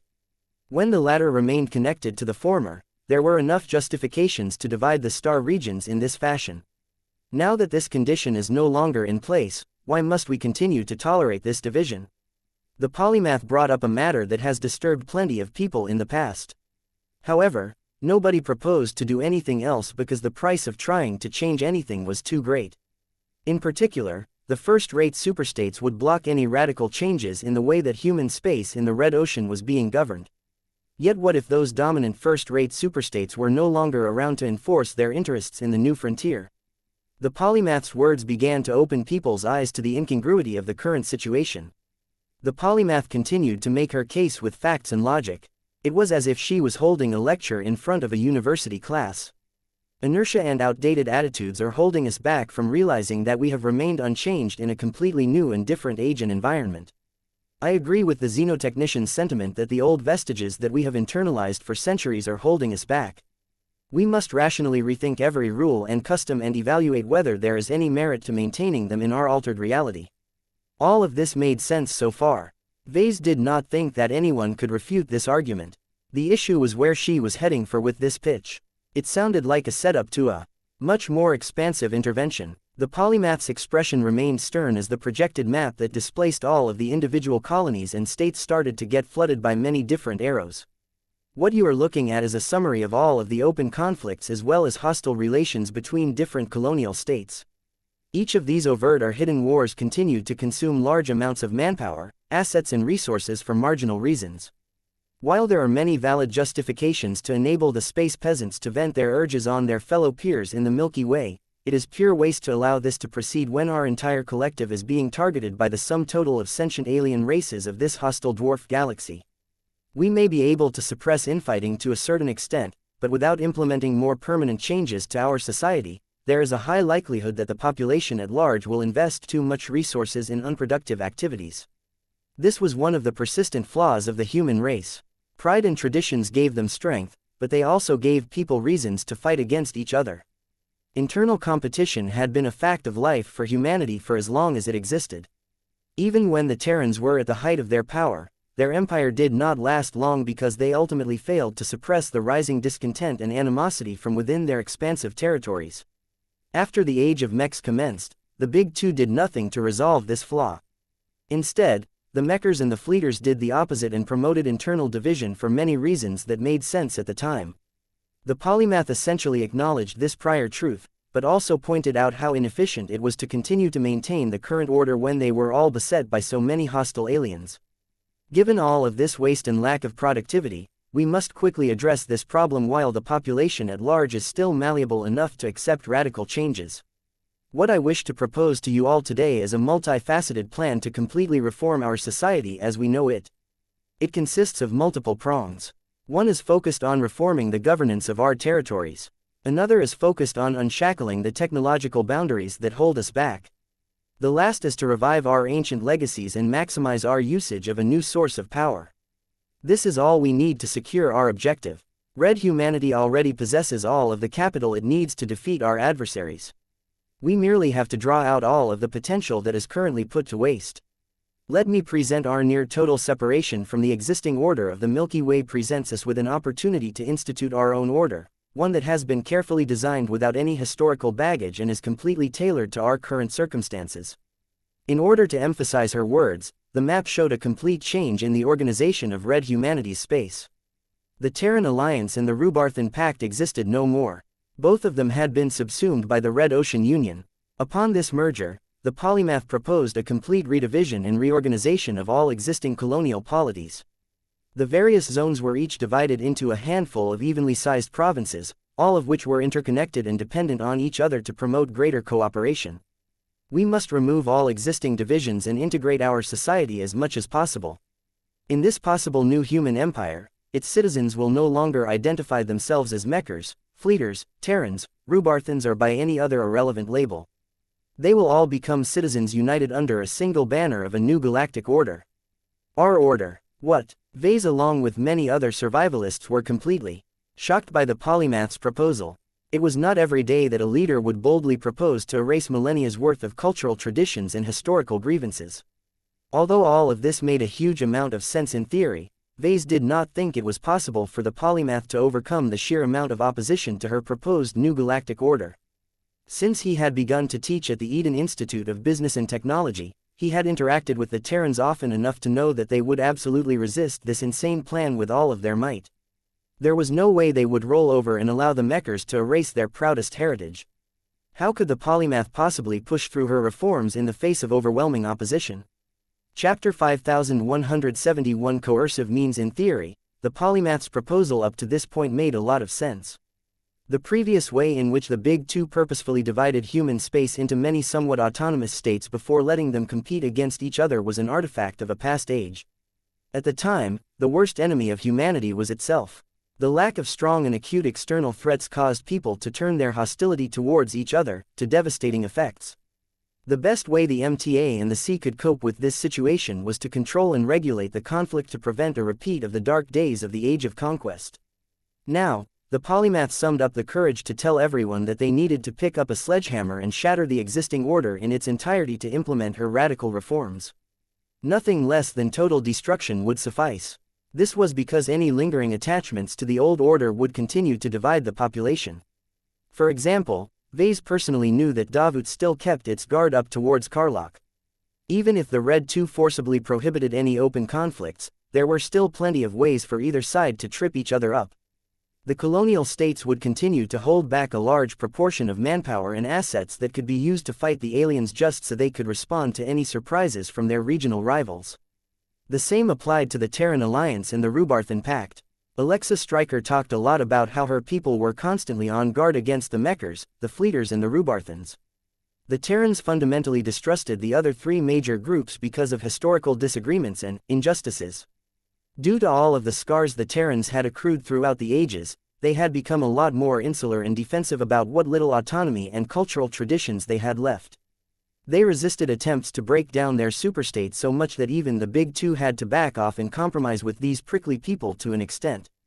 While it was true that the Great Severing cut off much of the backing that enabled the Terrans and Rubarthans to carve out their own semi-independent territories in the Red Ocean, that did not mean that these isolated people were easy to conquer.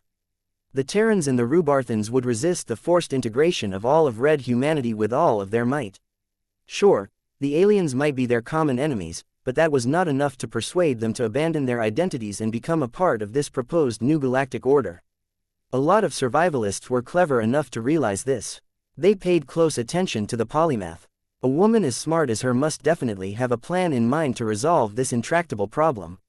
We have been brought to an age and a cosmic environment where we are surrounded by aliens near and far. The polymath spoke as the projected map zoomed out again. The native aliens of the Red Ocean are not the only threats that we must contend against. In the coming decades, or centuries, we will be confronted by an even greater wave of hostile aliens that originate from Messier 87 or one of its many surrounding dwarf galaxies. Dozens of large red arrows originated from afar and pointed directly at the Red Ocean dwarf galaxy. These arrows were so visually large and intimidating that they made the more local threats in the new frontier look like insects. We cannot allow ourselves to be held back by our historical flaws. The polymath emphasized this point. Our existing foundation is too flawed and decayed. We must tear it down in its entirety and replace it with a new foundation that is superior in every regard.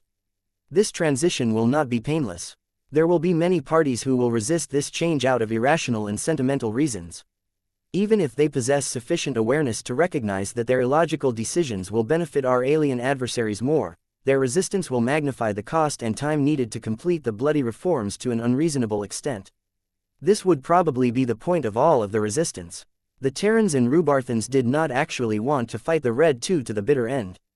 The first-rate colonial superstates merely wanted to present enough deterrence so that no one would involve them in any radical reforms. So what exactly did the polymath had in mind that could render all of these measures ineffective? She finally introduced the most crucial part of her plan. Not all of you are privy to this secret. What I am about to say is only understandable to a small group of high-ranking mech pilots and mech designers. I am of the opinion that there is no good reason to maintain the confidentiality of this subject, but the rules cannot change for the time being. My subordinates and I will hold more extensive briefings behind closed doors to explain this sensitive process in greater detail. For now, I can tell you that there is a secret source of power that mech designers and mech pilots depend upon to a great extent. A lot of people seated in the inner rings looked confused or puzzled. A fair amount of individuals seated in the outer rings exhibited the same lack of comprehension. They were mostly journeymen or other professionals who were not initiated to the existence of the kingdom of mechs. Technically, It was already a violation for the polymath to allude to its existence to so many irrelevant people at once, but no one dared to mention this little fact. The polymath soon explained the driving reason why she brought up this sensitive subject. It is not possible to gain the cooperation of the individual states and alliances through persuasion. We must apply more coercive means to melt their resistance. We can do this by taking hostage of one of their lifelines. I have spoken to my fellow star designers who remain in the Milky Way. Many of them have given their initial agreement to vote for a radical change that will result in splitting off the source into two. There are many consequences to doing so, but the most important one is that the only star designers that can govern the offshoot source are the ones who reside in this dwarf galaxy. So that was why the polymath wanted to split up the kingdom of Mechs. The rumors he heard were true. The young and ambitious star designer wanted to make a power grab, and in order to do so, she wanted to sever one of the remaining bonds that kept both branches of humanity connected to each other. The star designer quickly explained the reason why this was important. Once this process has occurred, our Red Association will be able to take effective control over it. The Terrans and the Rubarthans only have 2 star designers each, which is not enough to form a majority. The greatest concern then is that the star designers of different factions may choose to oppose my plan. This was a great possibility. The Terrans and the Rubarthans only needed to persuade 3 star designers from the Red Association to oppose the polymath's radical initiative. This should not be too difficult. The polymath actually started to smile at this time. Their actions are irrelevant. While I cannot divulge the precise reason why this is the case outside of a closed briefing, I have great confidence that I will be able to usurp control over the splinter source and gain absolute control over it. Both the Xenotechnician and the Fist of Defiance are enlightened to my plan and acknowledge that one have the qualifications to override the authority of every star designer and assume sole ownership of the source. This revelation completely detonated the minds of those in the know. A large number of senior mech designers, master mech designers as well as powerful mech pilots looked at the polymath in a completely different light. The significance of her latest confession was too great. For centuries, the kingdom of Mechs had always been regarded as a collective gift to humanity as a whole. It had been set up to function as an inclusive source of power that was governed by consensus. This meant that the star designers who shared much of the authority over the kingdom could not push through their individual plans and ambitions without obtaining the support of the majority. This remained valid whether the kingdom of Mechs remained the same or got split off into smaller pieces. For the polymath to boast that she could essentially step over the 13 other star designer and sit on the throne of the kingdom was a complete change. Though a lot of knowledgeable mechers wanted to scratch their head as they guessed at the reason why the relatively young star designer was able to make this claim, Vase had a feeling that he already knew the correct answer. If his guess was right, then she may have figured out how to exploit the fragment of the metal scroll in her possession to open up a backdoor in the kingdom of Mechs. After all, both of them were strongly related to each other. The metal scroll heavily contributed to the formation of the kingdom of Mechs. It was logical to assume that any trace of the former could still exert control of the latter. Once the polymath was able to ascend the throne of her own little splinter kingdom, she could legitimately become the queen of Mechs. Her own fragment of the metal scroll would function as the crown that bestowed her with the authority and legitimacy she needed to govern her new kingdom with an iron fist. All of that might sound fine to the survivalists, but where did that leave other fragment holders like Vase? If his continued possession of the mech designer system interfered with the polymath's ultimate ambition, then she would definitely intensify her search and hunt down anyone who could possibly stand in her way of becoming the supreme authority of Mechs. The polymath gave her shocked audience enough time to take in her words. Rule by consensus is more appropriate for times of peace and prosperity. However, it is during times of adversity and setbacks that this governance model exposes its flaws. The constant division and large amounts of wasted time will reduce our society's potential and prevent us from combating the native aliens at our full potential. All of red humanity must unite under a single ruler. This ruler must be intelligent, competent and knowledgeable enough to make the wisest and most correct decisions for the good of our civilization. The sovereign must also possess enough personal capital to enshrine her rule and deter any challengers from questioning her right to command our entire society. Wait a minute, was the polymath about to go even further than what she had already said just earlier? Everyone was able to figure out what she was building up towards. More and more people couldn't hold in their shock any longer. The polymath slowly began to unveil her own domain to her audience. Just like the first speaker, the female star designer exposed a small part of the essence of her own existence. A strong sense of truth radiated from the backdrop of endless books and repositories of knowledge that made up her true form. Though her little show did not cause the people in the assembly hall to get flooded by new and amazing knowledge, they were still able to experience enough of the polymath to know that everything she said was truthful. There was not a single time throughout this speech where she falsified her claims or deliberately attempted to deceive her audience. All of her projections, predictions and so on were completely accurate as far as she was concerned. This meant that it was very much possible for the polymath to use her absolute control over the kingdom of Mech to coerce all of the other factions and states into doing her bidding. What could they do? Any resistance meant that the polymath could easily rip away all of the support provided by the kingdom of Mech. None of the groups that have developed a heavy reliance on Mech could tolerate this deprivation.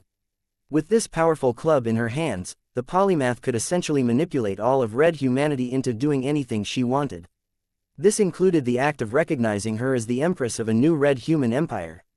Chapter 5172 Openness and Unity. What the polymath attempted to do was to repeat human history, in part at least. During the early days of the Age of Conquest, the Terran Empire rose up as a united human star nation that effectively mobilized every human under a single banner. Just like what the polymath wanted to do, the Terran Empire obeyed the rule of a single emperor who reigned with absolute power. The reason why the humans back then supported this shift was because they were in an awful situation back then. Only by setting aside their historical, regional and cultural differences would they be able to make the best out of their limited manpower, technology and resources and make real gains in the large and dangerous Milky Way galaxy. The Terran Empire was a success. It grew rapidly under the wise and competent leadership of the leading figures of the time. Each of them were heroes and visionaries who all made undeniable contributions in the rise of humanity. Now, the polymath clearly wanted to emulate this model and repeat the success of the past. Though the Terran Empire eventually deteriorated over time to the point where the Rubarthans successfully rebelled against the increasingly more tyrannical ruling powers, it at least did the job it originally set out to accomplish. The Rubarthans had the luxury to launch their rebellion and cause a lot of internal conflicts because the human race had grown far enough to no longer hold much fear that the aliens would be able to exploit the infighting. For now, none of the gathered survivalists believed that they have the luxury to worry about the long-term dangers of letting a single individual reign as the absolute empress of all of red humanity. Anything was acceptable as long as the polymath could lead them to victory in this war of extinction.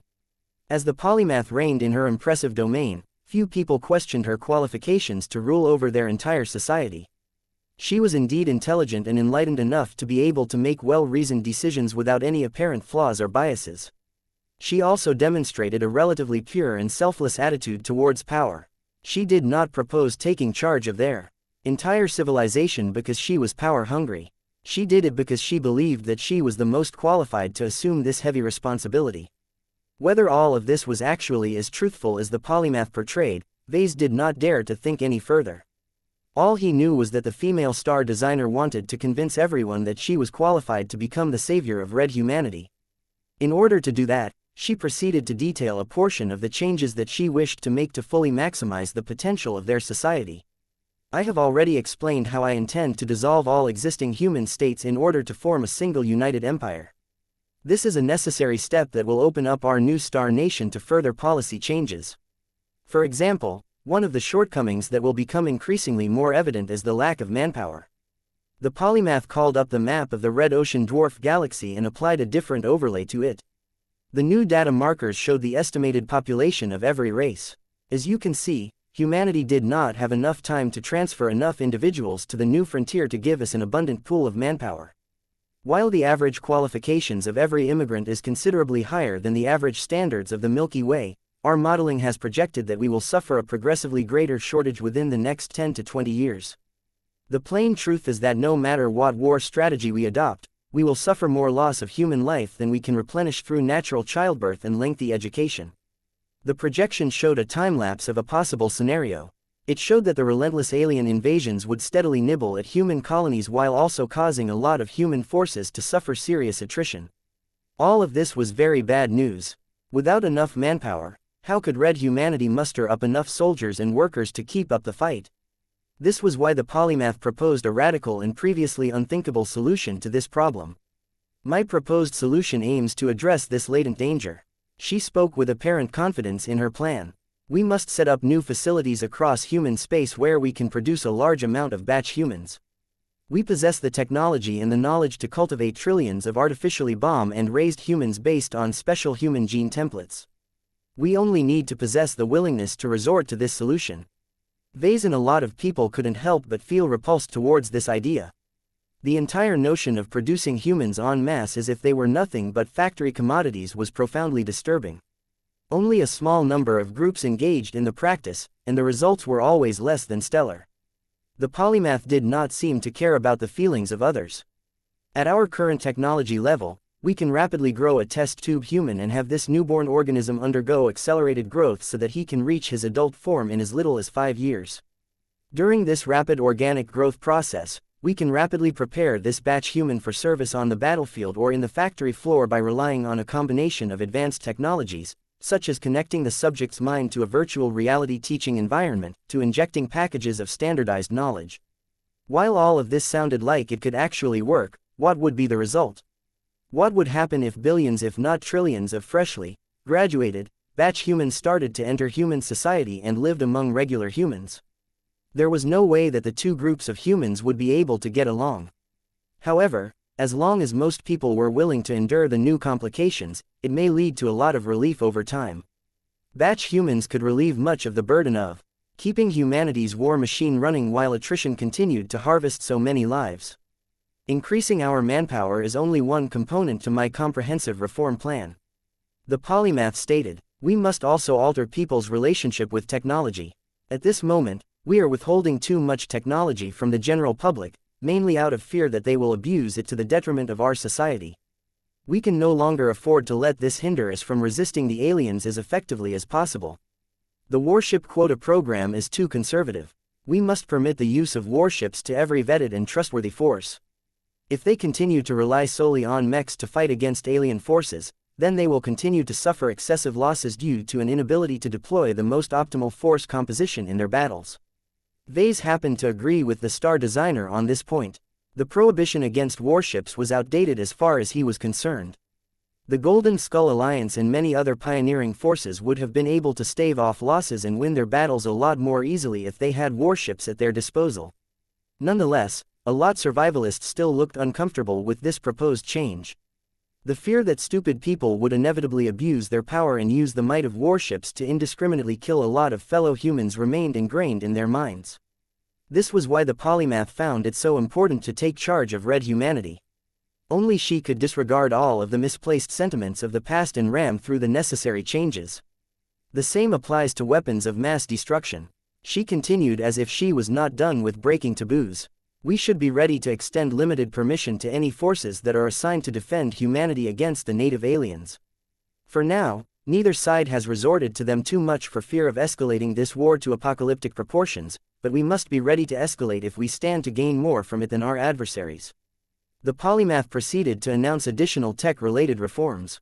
From taking over the entire supply of phase water so that so many people would stop wasting this strategic resource to granting greater permission to use dangerous alien technology as long as it was powerful, the Star Designer wanted to strengthen the fighting power of humans to the utmost. Of course, in order to realize this goal, there was no way she could avoid the latest variable that had entered the game. The powerful woman finally addressed the topic that Vase and a few other knowledgeable people were waiting for. The polymath could not possibly leave this powerful component out of her pitch. As I have mentioned earlier, the last prong to my plan is to bring back the secrets of our hidden past. I cannot disclose too much information outside of a closed briefing session, but I can tell you that ancient humans were far more powerful than you assume. They have already studied and taken advantage of the phenomenon known as E-energy radiation many millennia ago. The reason why this is not apparent is because it was buried for good reasons. Now that our circumstances have changed, we cannot afford to deprive the public from the legacies that we have kept secret. The polymath did not actually describe what these legacies were supposed to be, but anyone familiar with cultivation or the 5 Scrolls Compact showed a mix of reactions. Some looked eager, others looked concerned, most actually looked resigned. This was because the secrets of cultivation were already in the hands of far too many people. Compared to the hostile alien races, we possess many advantages in this area. We must not squander our head start by letting our fears stifle our innovation. One of the principal reasons why we have announced the Age of Dawn is because we recognize the endless potential of E-energy radiation to comprehensively transform our entire society.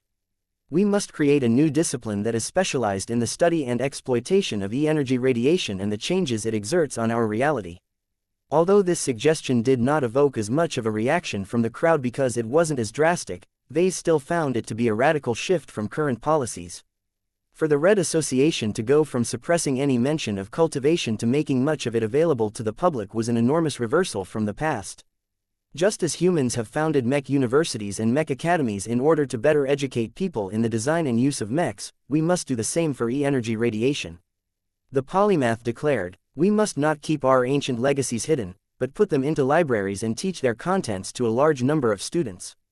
We must promote the sharing of knowledge and encourage any research that enables us to combine our existing technologies with the possibilities presented by E-energy radiation." This was actually a good idea, though Vase was not quite sure how wise it was to expose so many people to a dangerous source of power that could easily be abused by individual cultivators. This decision may lead to a lot of social instability over time, but the polymath probably considered this to be an acceptable sacrifice. The star designer eventually wrapped up her explosive pitch. "There is more that I wish to divulge, but cannot do so due to confidentiality reasons. No matter what, we must do everything in our power to unite our scattered race and increase our efficiency in every facet of our society. As long as we are able to repair and improve our foundation, we can properly confront every challenger that seeks to extinguish our people. Red humanity must rise, and it can do so by relying on the latent power that is buried within ourselves. Make the right choice. Instead of letting hundreds of mixed and irrational leaders pull our divided civilization in every direction, it is better to appoint a single sovereign that can direct us as a united entity."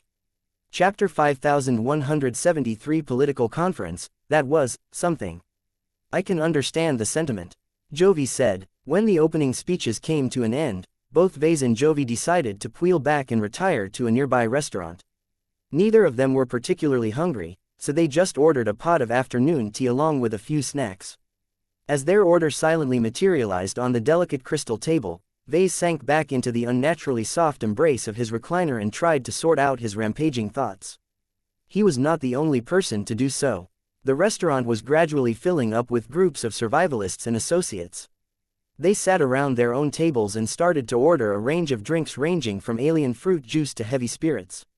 "I just received a message from Master Goldstein," Jovi spoke after a minute. "He wants us to stop by his office and discuss your agenda." "Okay, anything else?" "There are a few other topics that he wishes to discuss with you, but you will find out soon enough once you meet with him in person." Vase threw a speculative look at Jovi. He recalled much of what the earlier three speakers had said. Each of their proposals shocked him to the core. The last one was particularly concerning due to how it might cause him to unwittingly get on the wrong side of one of the most powerful mech designers of Red humanity. This entire conference turned into an enormous minefield in his eyes. Vase felt as if a single wrong step might cause him to step onto an explosive and get blown to shreds. He did not know how he could put his mind on presenting his innovations and listening to the bright ideas of other mech designers. The only piece of good news was that he did not have a say in the decision-making process. The cadre who formed much of the upper hierarchy of the faction received this precious honor. Given how much power and influence a completely united survivalist faction could exert, the collective opinions of a few hundred people may very well decide the future course of all of Red humanity. "How is it going so far?" Vase curiously asked. "You've got connections. I'm sure you have been able to gauge where the wind is blowing." The Raw Senior's expression turned sour. "You overestimate my intelligence-gathering capabilities. I do have an extensive network of friends and acquaintances. I can introduce you to a handful of them while we are aboard this ship. Not many of them have a good overview of what is taking place. The few that do are under strict orders not to leak out what they know. I can only make a few inferences based on what little information that I have managed to collect." "So what are your findings?"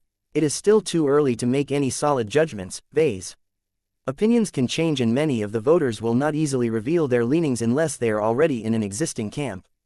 For now, I can only say that the Xenotechnician's diplomacy plan and the Fist of Defiance's deep strike plan have each managed to gather a small pool of strong supporters. The former is mostly preferred by the older generations. The survivalists who are as old as the xenotechnician prefer to take the plan that is projected to have the highest chance of producing a positive outcome. As far as they are concerned, we need to completely remove the threat of extinction before we have the luxury of taking further action.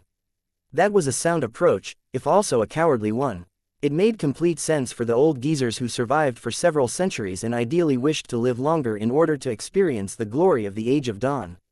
To them, red humanity might have to make a lot of concessions in order to cozy up to a few potentially friendly alien races, but as long as that helped to take off the heat, there would always be enough room to make a comeback. What about the deep strike plan? Jovi smirked. A lot of mech pilots, mech officers and other survivalists with a penchant for war prefer to go on the offensive.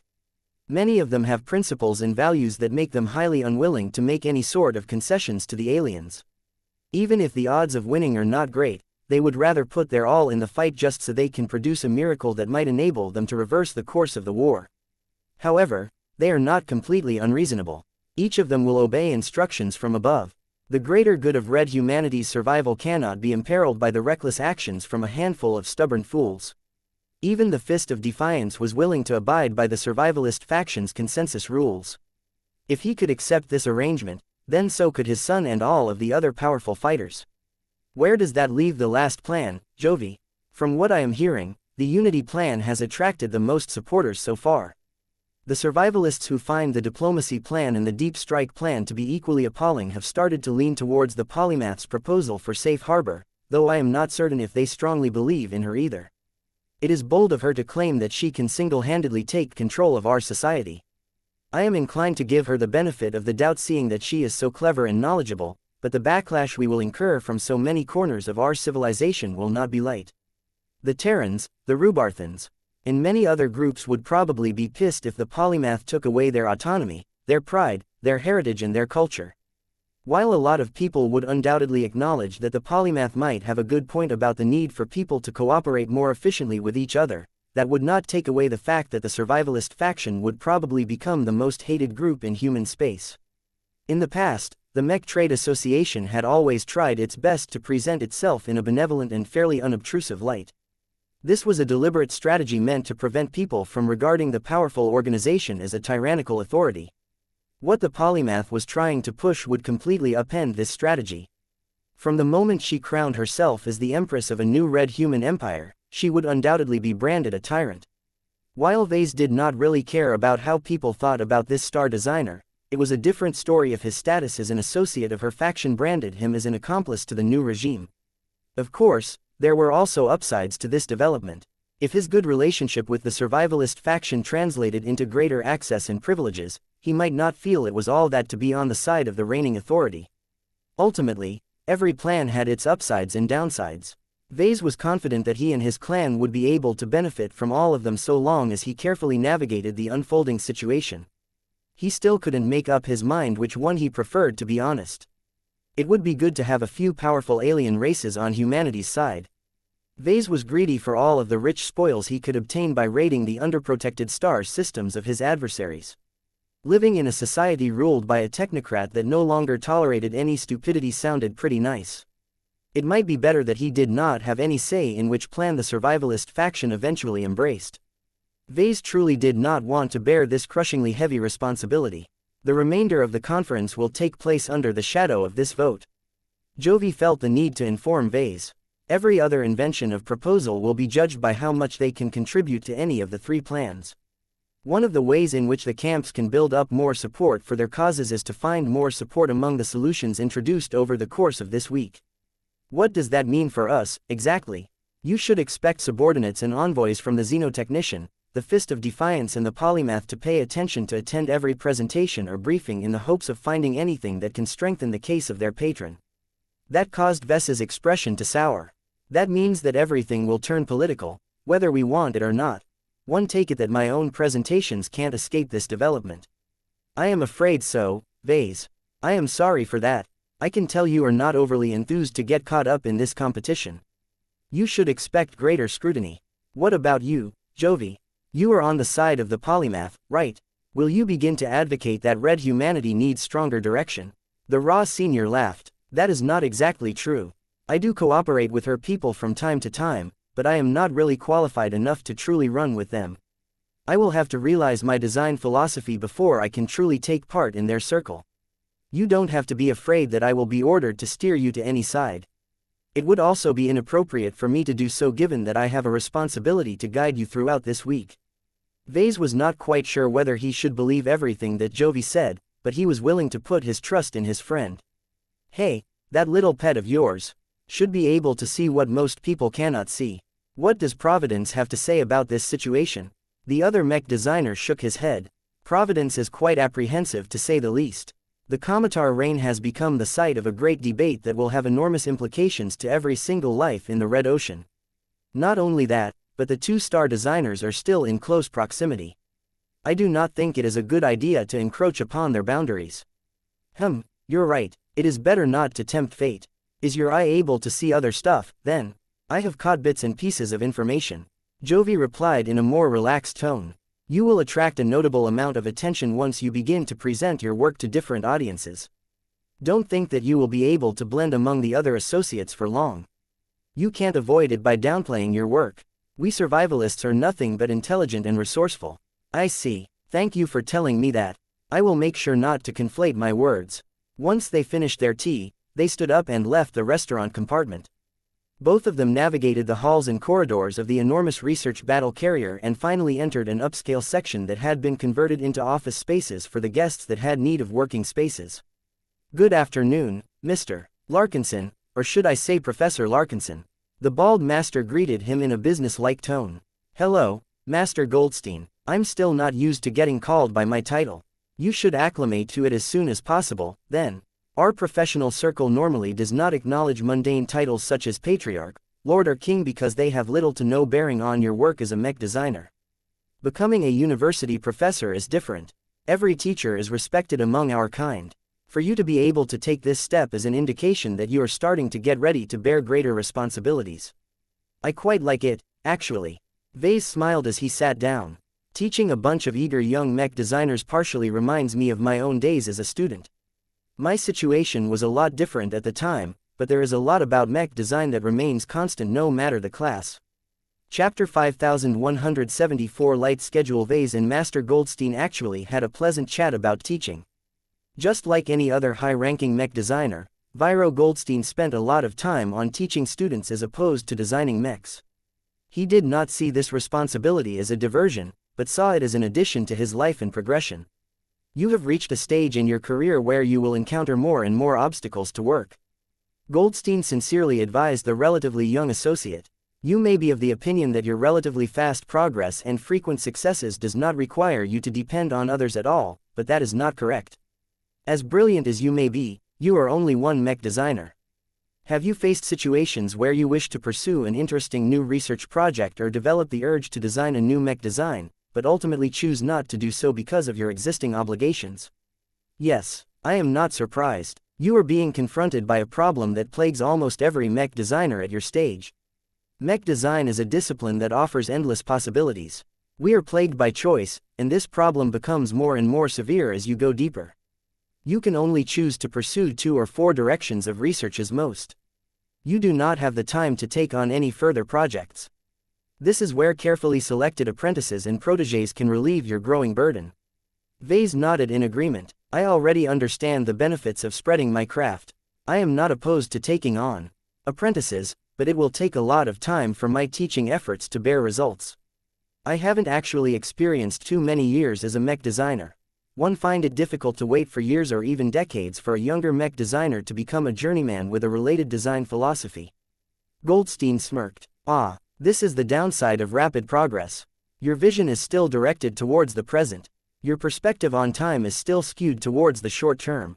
That is not necessarily a fault, but it can indeed cause you to grow impatient when other factors are not progressing as fast as you. Be patient, Professor Larkinson.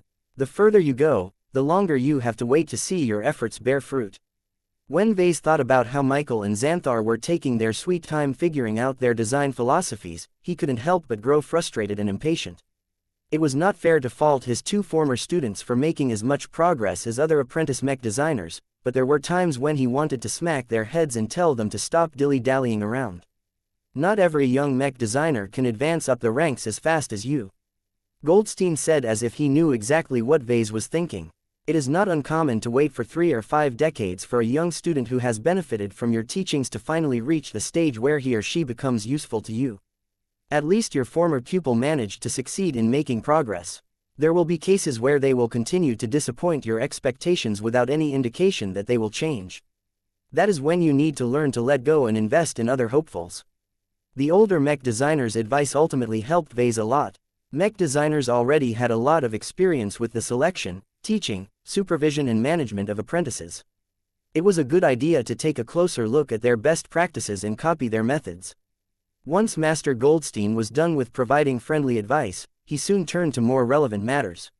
I will first need to update your badges. The green badge attached to Hovey's chest and the teal badge affixed to Vess's own chest began to gain a few more additions. They looked like differently colored dots that clearly contrasted strongly against the dominant colors.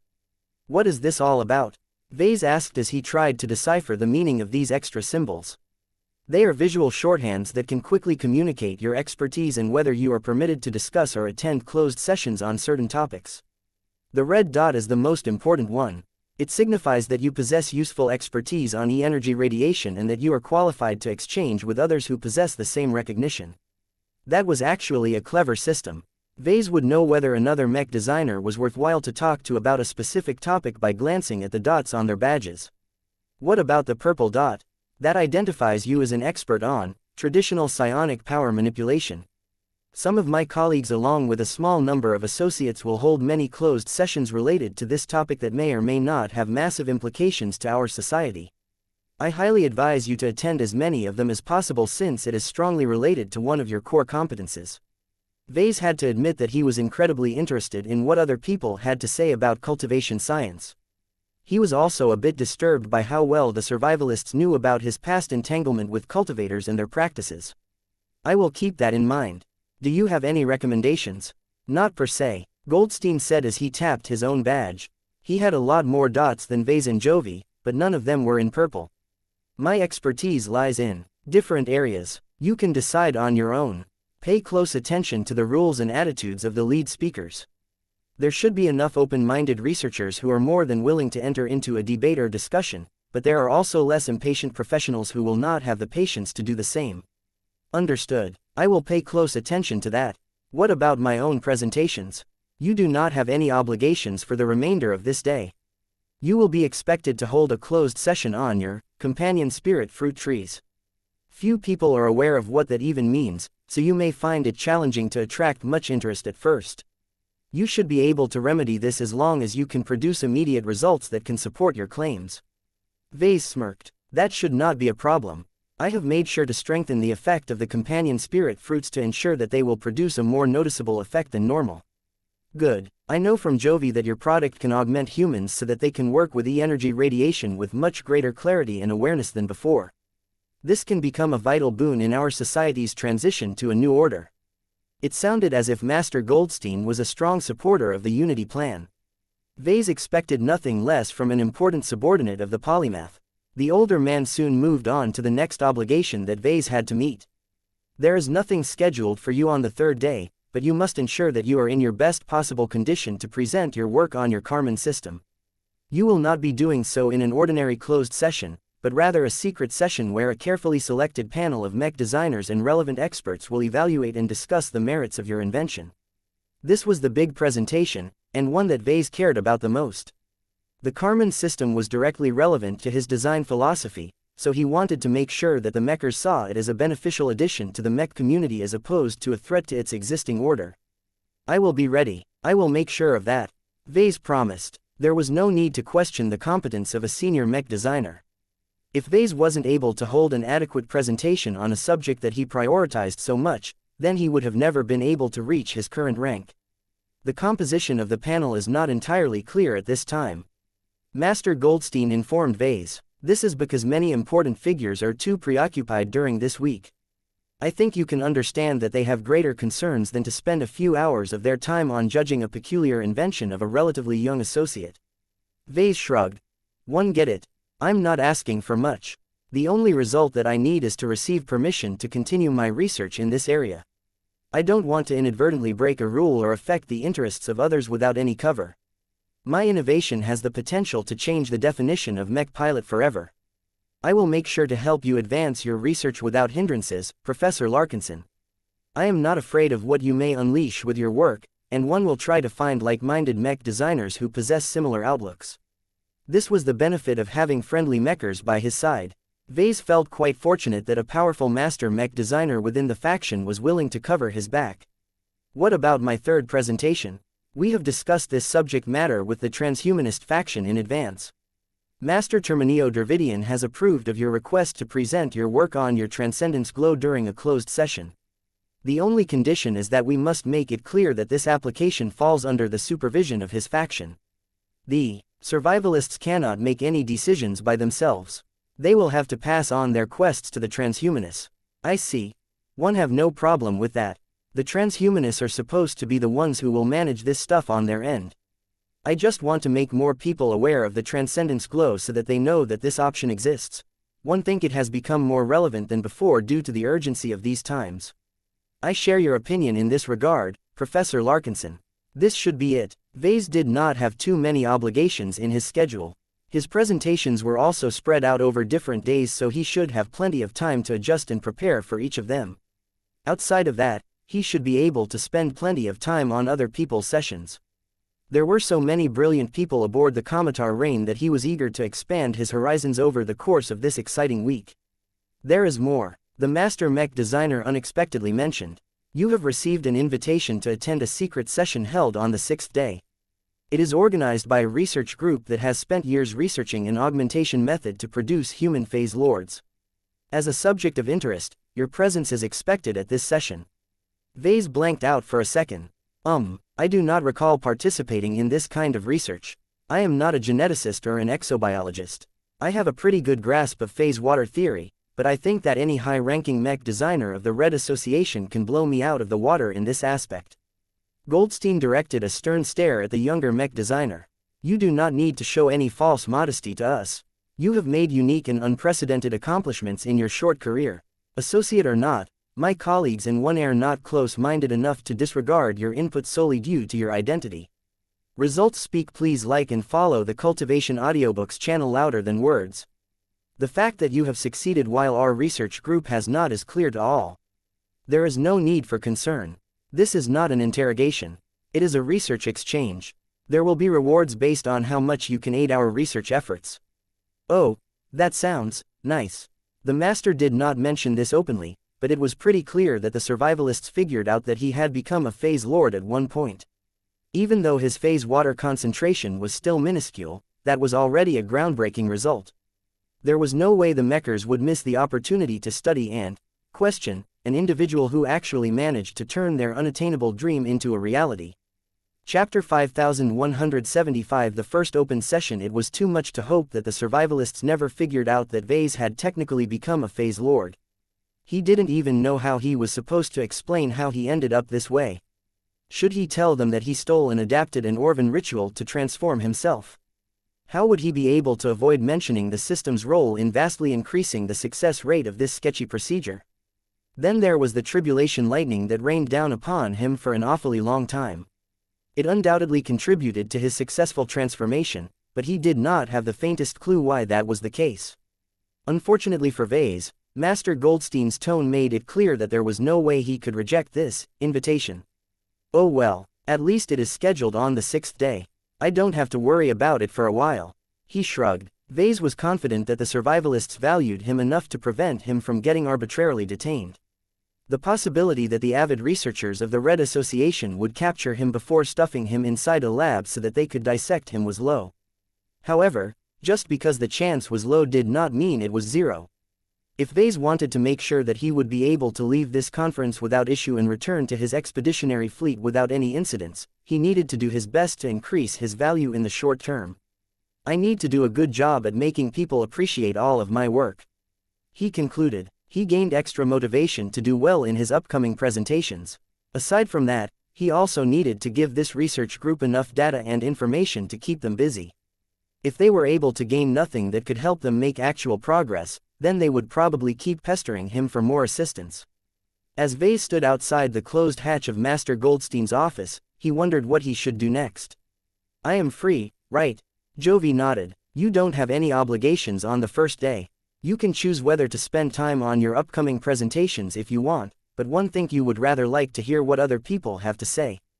Vase grinned. That's right, let's take a look at the list. They connected to the internal network and called up a long list of ongoing and future sessions. The list was adjusted according to his identity, so Vase was only able to learn about presentations and debates on topics that he was permitted to get in touch with. This meant that there were a lot more sessions going on that he did not know about. Vase did not particularly mind. There were already so many possible events that he did not have the time to attend all of the ones that held his interest. He happened to catch an open session led by Master Teresa Norville. His eyes widened when he saw its title. This one. Let's attend this one. I can see why you are interested in this session. Master Norville is one of the xenotechnician's more talented and successful apprentices. She is only 180 years old and is considered a prospect to become a star designer in a century or two. You can trust that she had conducted thorough research on a subject if she is ready to present her findings to an audience. That sounds good. I recently managed to get my hands on an architectship, so it is incredibly helpful to know how architect works. The session that Vase was interested in was titled, Introduction to Architect and Its Applicability to Mies. He figured that a lot of mechers and associates might want to attend this session because they admired the xenotechnician's cool new outfit. It is actually clever on their part. Jovi said, the xenotechnician attracts attention towards his new and interesting archimetal clothing. His former disciple holds a session on this exotic tech shortly after the opening speeches. This is a good opportunity to sway more people into supporting the diplomacy plan. Vase could see that as well, but he did not care about it. He just wanted to learn how architect worked and how he could produce his own archimetal components. After navigating through the Comitar Rain's interior, the two seniors finally entered a middle-sized lecture hall. The layout and seating had been precisely arranged according to Master Teresa Norville's instructions. Just as Vase and Jovi expected, the session attracted a notable amount of people. Most of them were mech designers or engineers who possessed a keen interest on mastering architects so that they could apply it to their own work. Both young and old professionals took their seats without disturbing Master Norville. It was rather interesting to see that everyone automatically chose their seats based on the rules of the main assembly hall. The younger and less experienced individuals got to sit at the front while the older people sat in the back. Vase figured out that this made it easier for the former group to ask questions and engage in a dialogue with the lecturer. As Vase and Jovi took their seats in the middle, they waited for the hall to fill up further before the master was ready to begin her presentation. Over 700 people chose to attend this open session, even though it looked unlikely that most of them would ever seriously work with architect in their lives. They still wanted to broaden their horizons and learn what was possible. Very well. The middle-aged looking woman wearing several prominent pieces of alien jewelry spoke up. Each of you has chosen to learn about the fundamentals of the signature technologies of the Archi race. It is not possible to go into exhaustive detail on this alien tech. There is only enough time to mention the key characteristics of this advanced tech base.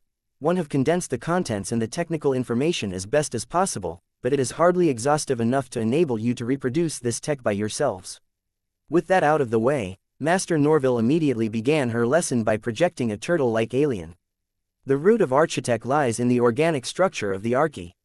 As you can see, the archi are quadrupeds that originally relied on their special arches hells to protect them from predation.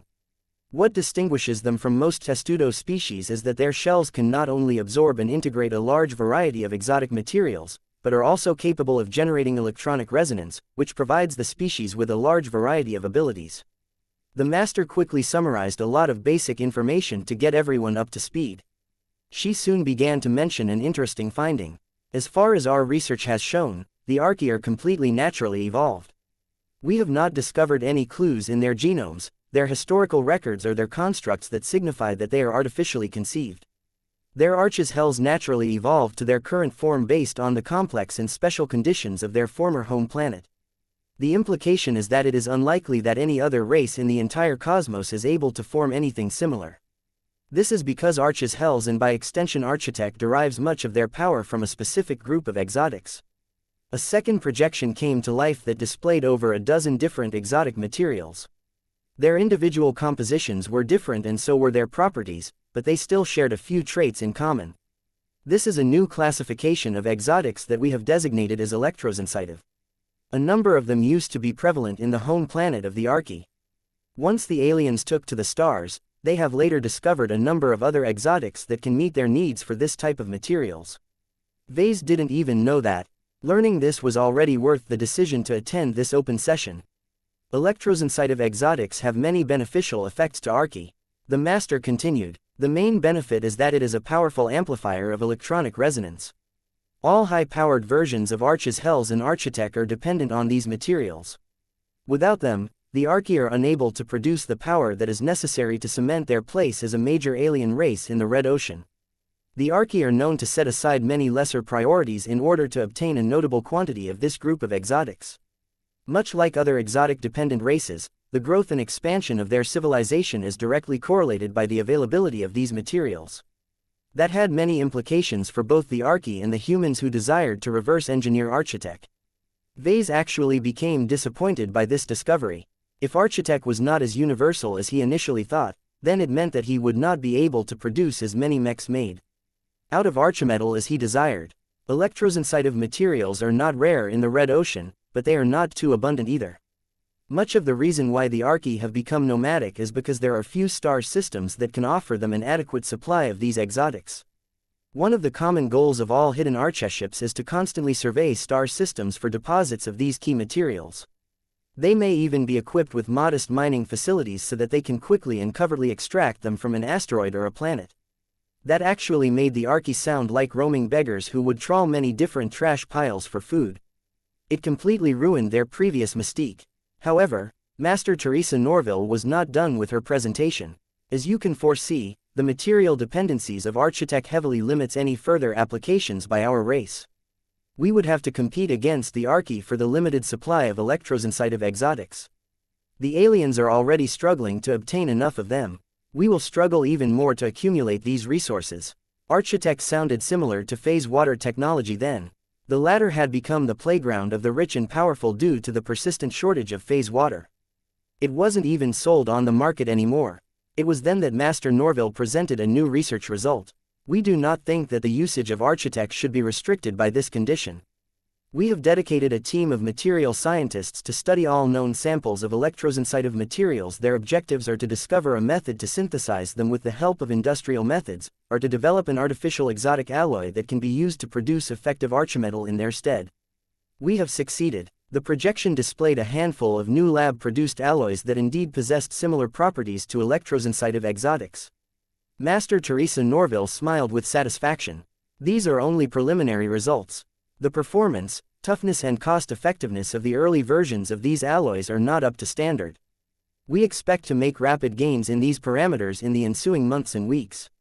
We anticipate it will take half a year to complete a range of artificial electrosensitive alloys that can be utilized to produce archimetal without being limited by the lack of availability of key raw materials. The cost will likely be substantial, so they are not too suitable for mass production. Our material scientists will have to make further breakthroughs in order to realize this condition. Damn, while Vase had not yet made any progress in researching Architect, the mechers under the lead of the xenotechnician had already made so much progress. If Vase could get his hands on what the survivalists knew about Architect, his clan did not even need to send the archeship to a research partner anymore. The Golden Skull Alliance would be able to convert the alien ship for its own use a lot sooner. Vase looked at Master Teresa Norville with a hungry expression. He urgently wanted to pry the secrets of Architect from her. The problem was that his identity and lack of bargaining chips hindered his ability to do so. How could he possibly persuade this eminent mech designer to share all of the valuable research that she and her research team obtained with great effort? Chapter 5176. The practicalities of Archimech's. Master Teresa Norville managed to captivate most of the crowd with her brief but incredibly useful explanation of what her research group managed to uncover about Architect. The Red Association still retained much of the strengths of the Mech Trade Association that it had separated from. It employed many of the best human researchers and benefited from ample funding and resources to conduct their studies. Not even a new and original tech base such as Architect could withhold its secrets from the hungry researchers of the Red Association. Perhaps the native aliens of the Red Ocean always struggled a lot in their attempts to reverse engineer Architect, but that was because their starting points were just lower. Humanity possessed a much more robust and developed scientific community. It also mastered a lot of high technology and other advanced knowledge. It could use its existing base to easily implement a lot of easy solutions on architect that the aliens had never managed to conceive. As Master Norville continued to detail the many advancements that the Red Association's researchers had successfully applied, it became clear that the Mechers were closer to adapting architect into mechs than expected.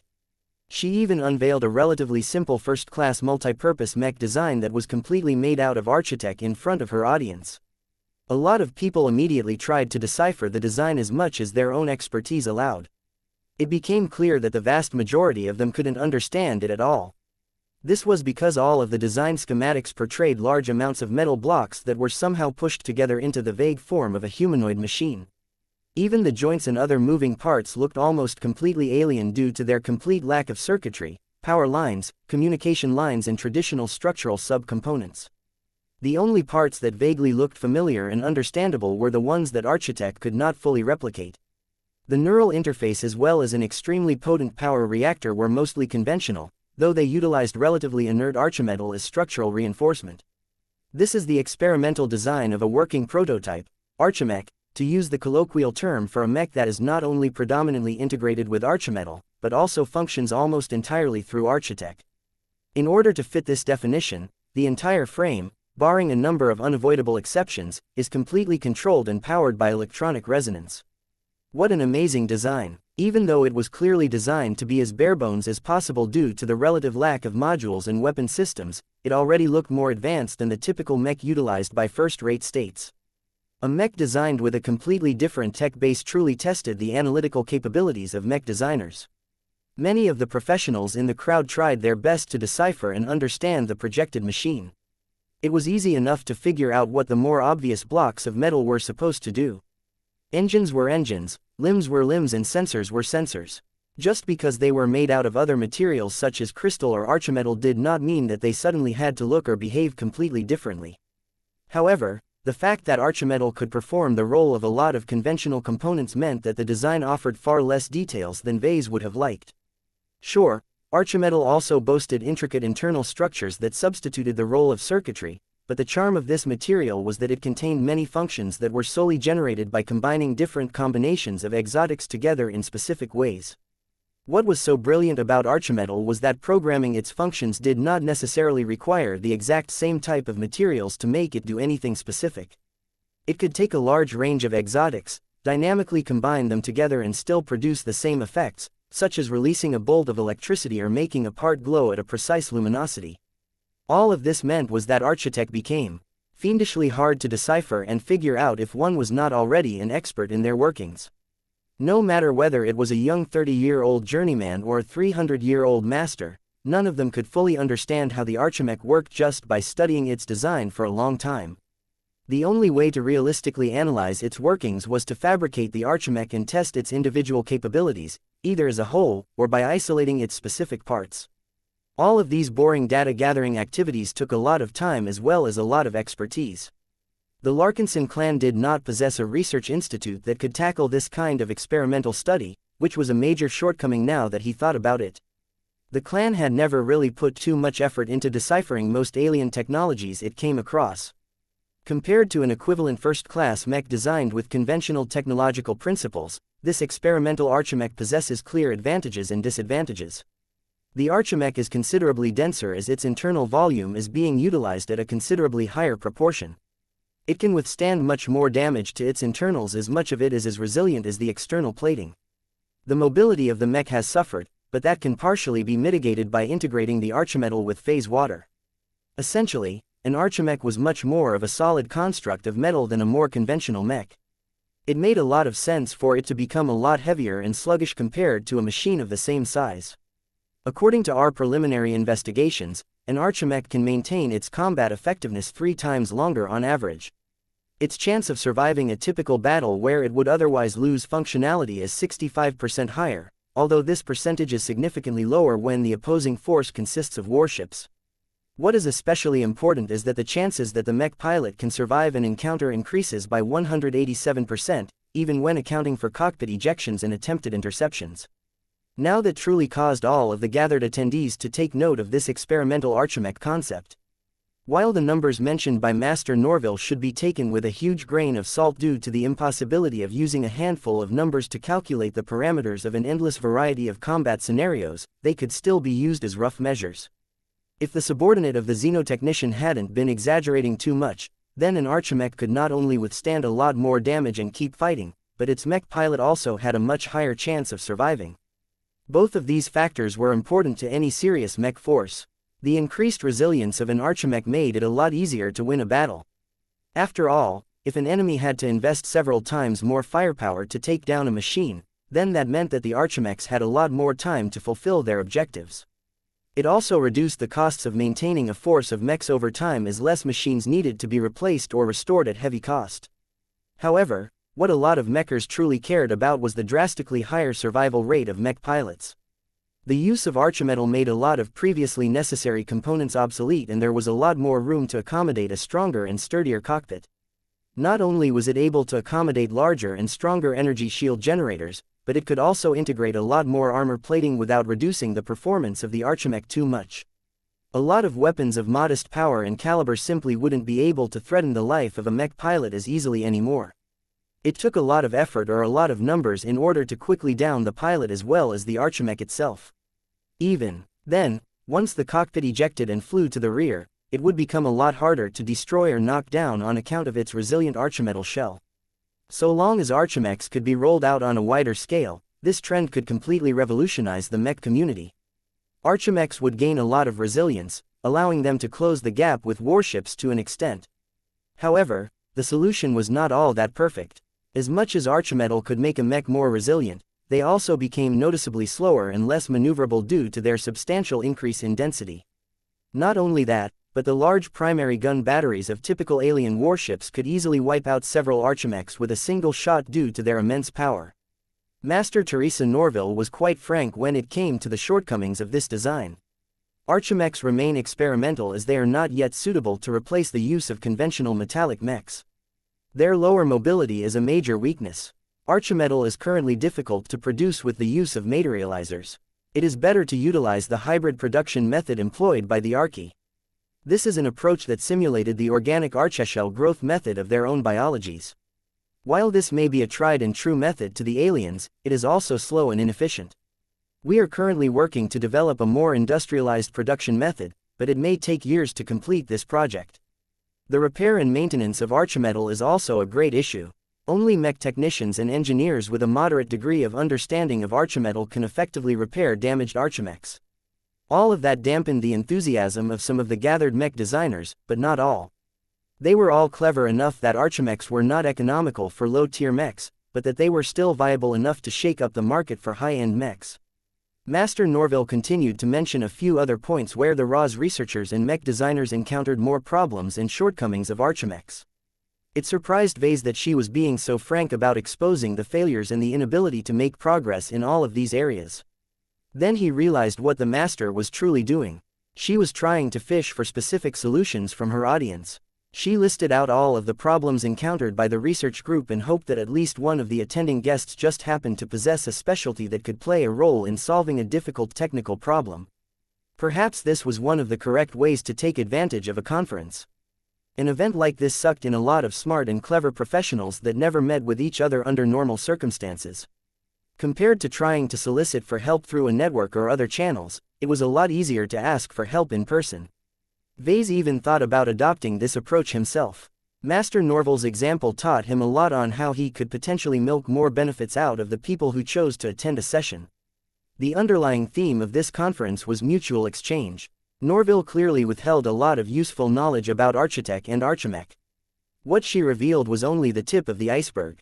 If Vase or any other attendee wanted to gain access to the good stuff, they had to offer valuable knowledge or assistance in return.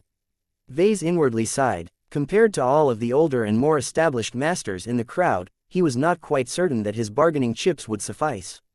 He thought that Master Norville might appreciate his full insights on luminaire crystal technology, but then he remembered that he was already a senior contributor of restricted technology.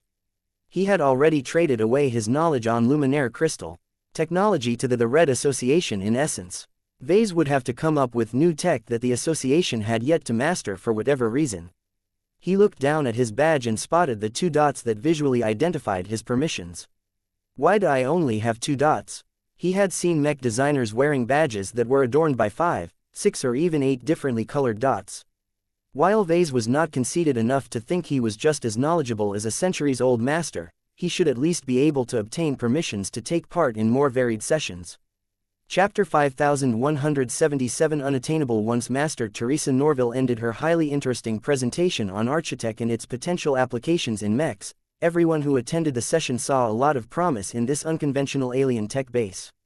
Although it sounded like it would take around 5 years for the Red Association to make it practical for internal use, that was still fast enough to make it a worthwhile medium-term investment. This was what most mechers cared about. The associates on the other hand deeply wanted to figure out how much longer they needed to wait before they could play with Archimechs as well. Unfortunately, Vase and the others would probably have to wait a few years longer. In order to make a new form of high technology viable enough for use to the general public, it had to become a lot more economical and practical. Otherwise, most mech designers and mech companies would simply skip over it because it cost too much. They would rather spend the same amount of money for an alternate solution that provided a much greater return of investment. That said, it was still possible for individual parties such as Vase to get ahead of the curve. There were rumors that the Red Association planned to end the current mech generation early just so that it could publish a wide range of early tech that could help the mech industry get started on empowering mechs with E-energy radiation. Even if the facewater generation made way for an exotic radiation generation or whatever, it was unlikely that the mechers would add any form of Architect to their public releases. That would only happen a mech generation later at the earliest. Who knew how long people had to wait in order to get their hands on mature and tested applications of Architect? Vase couldn't wait that long. He possessed a strong interest in Architect.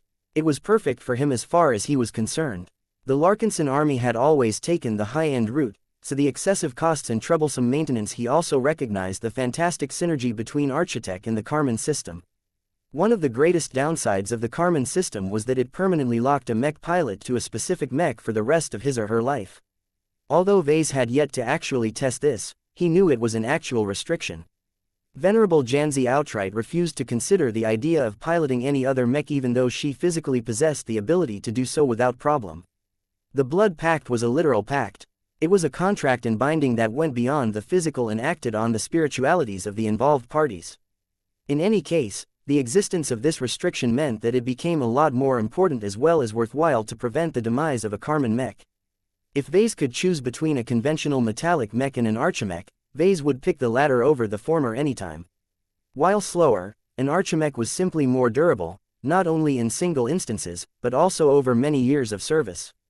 They were admittedly a lot more difficult and troublesome to perform deep repairs on their complicated frames, but their performance remained relatively solid when they only incurred light damage. The fact that an Archimech was also a lot more effective at protecting the life of a mech pilot was a nice bonus, even if it was not as valued in this specific case. It removed a potential weak point and gave Vase a lot more use out of a soldier that already took a lot of time and funding to bring up to standard. To be honest, Vase still wanted to learn the secret on how to design an Archimech no matter whether he intended to incorporate the Karman system or not. Just its applicability to expert mechs and ace mechs was enough for him to drool at the possibilities. Vase still had to wait for half an hour before he could have a chance of speaking with Master Norville in person. It was not unusual for conference speakers to answer a lot of questions from the professionals who listened to her presentation. Master Norville might gain inspiration to tackle a problem from a new angle or meet with a specialist that could offer a lot of additional assistance. Strangely enough, Master Norville was willing to answer relatively basic questions from the people sitting in front as well as the more advanced questions from the people sitting in the rear. Vase got the feeling that her replies were not as useful as they sounded, though. The questions asked by young and curious journeymen were too shallow to be of use to a mech designer that wanted to make serious use of Architect. The ones voiced by other master mech designers were much more relevant and technical in nature, but Teresa Norville kept her replies extremely curt. The social dynamic of these interactions caused Vase to suspect that they were secretly agreeing to meet in private at a later time in order to negotiate a serious exchange. Jovi clearly picked up on this as well. Unlike before where everyone had to remain absolutely silent and attentive in order to hear out the proposals from the three faction leaders, it was acceptable for people to communicate with each other. Are you thinking about meeting with her in private to explore the possibility of holding an exchange?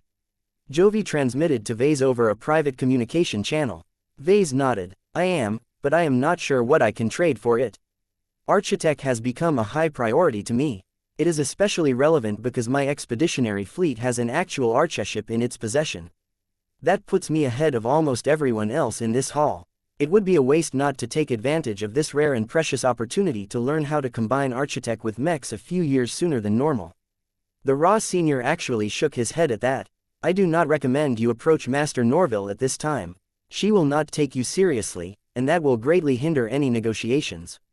You need to prove your usefulness first. I advise you to do well in your upcoming presentations. The more people respect and acknowledge your work, the more she will be interested in what you can offer. That made a lot of sense. It was very difficult for the Mechers to distinguish Vase from the tens of thousands of other associates who attended this conference. Sure, Vase had his strengths, but many of the other associates who had managed to obtain the appreciation of the survivalists were also geniuses in their own right.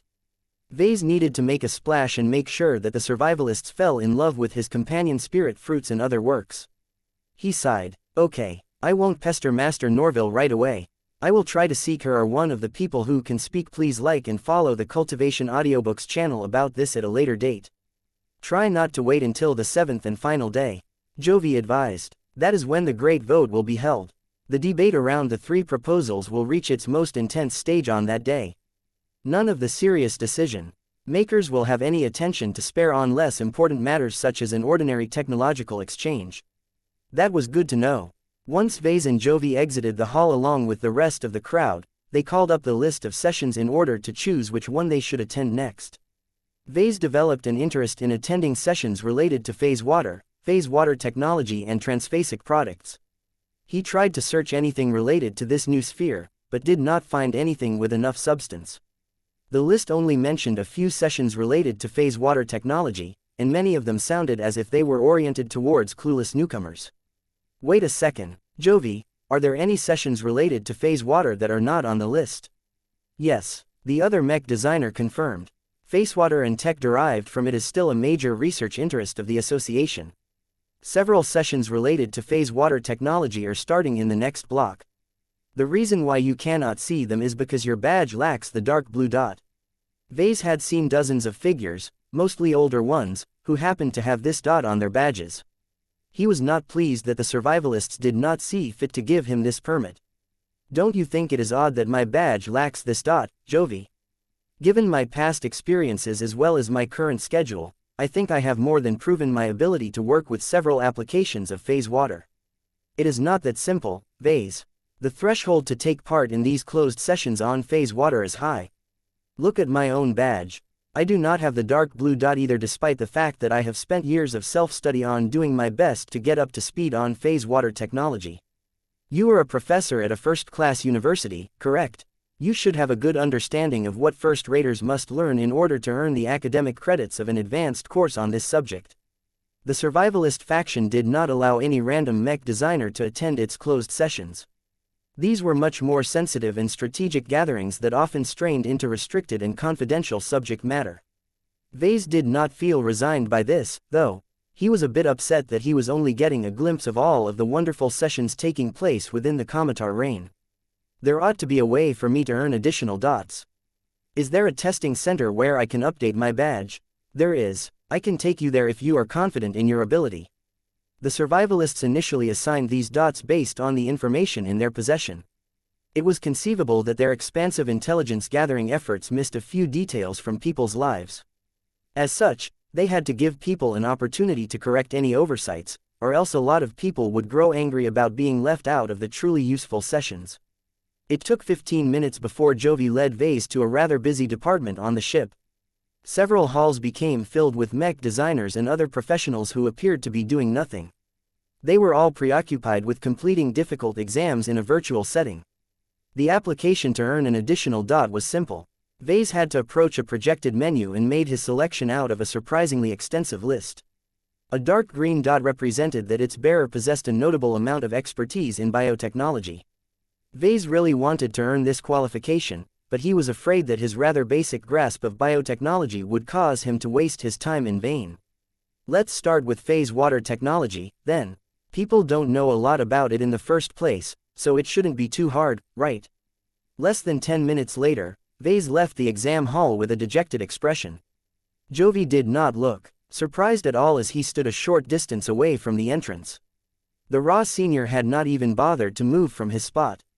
He expected this result. I told you, whatever sporadic or ad hoc learning you have received on this subject is not as rigorous as we demand.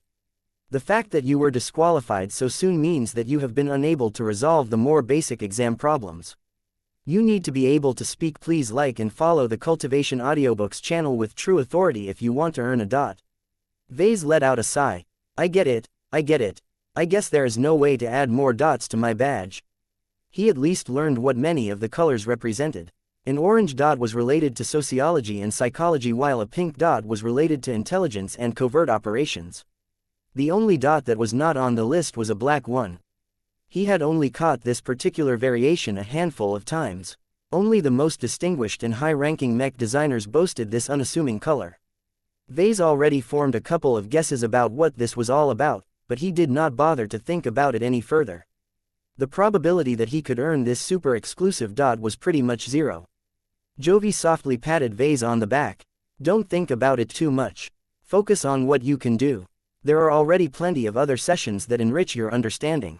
Chapter 5178 Completely Alien Environments. Vase attended a few more sessions after his humiliating visit at the testing center.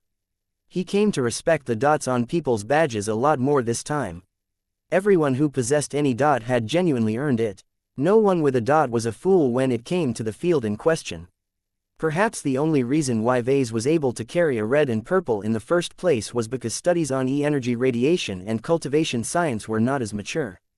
Since most people were still relatively new at figuring them out, people like Vase who seemed to know a clue or two about these new fields managed to gain the recognition of an expert rather easily. This would never happen in a few years from now.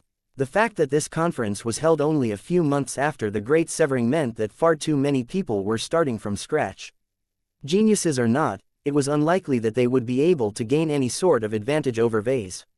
The Enlightenment fruits. He exchanged a lot of ascension points for condensed years if not decades worth of study and practice in cultivation science. Given that Vase possessed so much expertise in this special field, he tried to look for sessions where he could leverage his understanding to greater effect. Vase did not actually find any closed sessions that interested him. They were a bit too basic and entry-level to provide him with useful insights. This is only the first day, Jovi said. The closed sessions scheduled for the next hours are mostly meant to fill up any gaps in basic understanding. Once the survivalists are satisfied that most people have strengthened their foundations, the more elaborate sessions will start.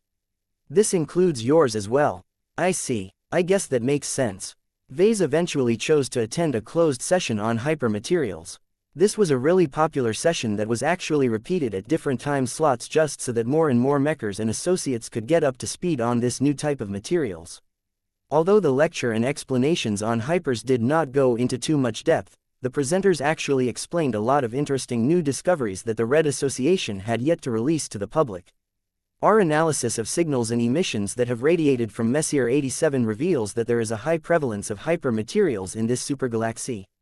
A male material, scientist explained. We have attempted to model the local environment at different galactic coordinates to predict how the presence of so many hypers would affect planets and star systems. The results range from minor, localized disruptions to extreme deviations in the laws of physics. We do not possess enough reliable data to narrow this range.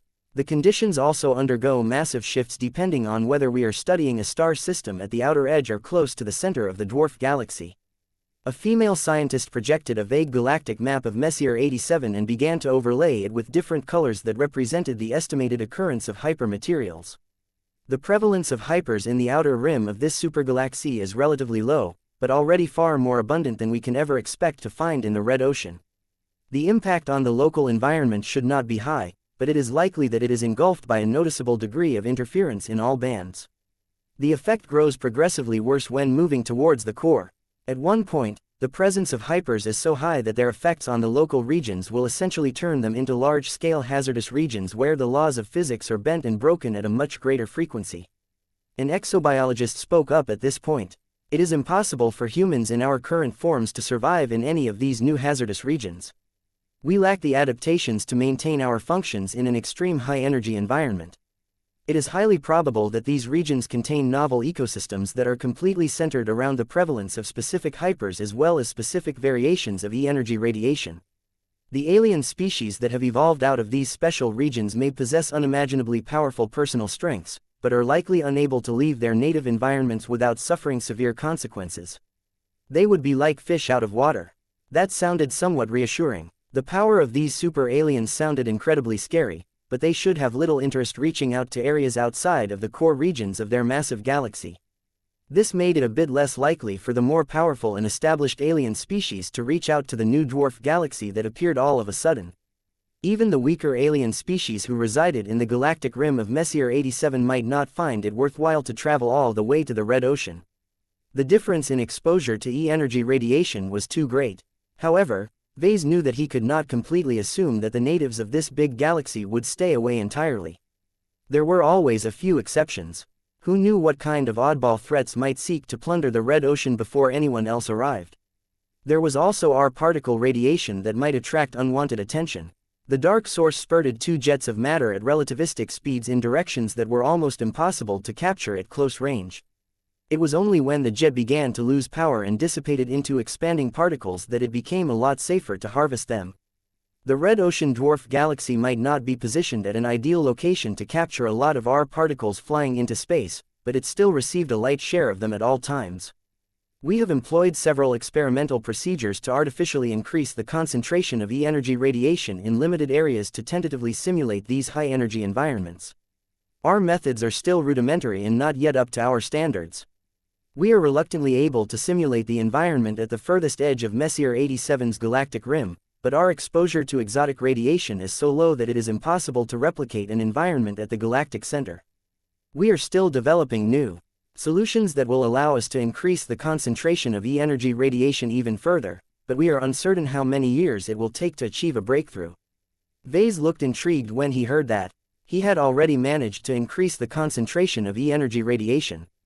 It was extremely unlikely that his method resembled the one utilized by the Red Association. There was no way the Mechers utilized anything as esoteric as totems. This was also why he did not think about approaching these researchers so that he could offer his assistance. The Mechers would probably balk at relying on tech they could not understand or control. As long as Vase was the only one that could actually create new design spirits based around particular domains and attributes, the Mechers would become dependent on his continued input. This was simply too much of a bother to them, so they would likely continue to work out their own solutions.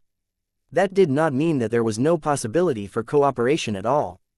Vase perked up when a speaker mentioned how their research groups had difficulty obtaining samples of hyper-materials with special properties.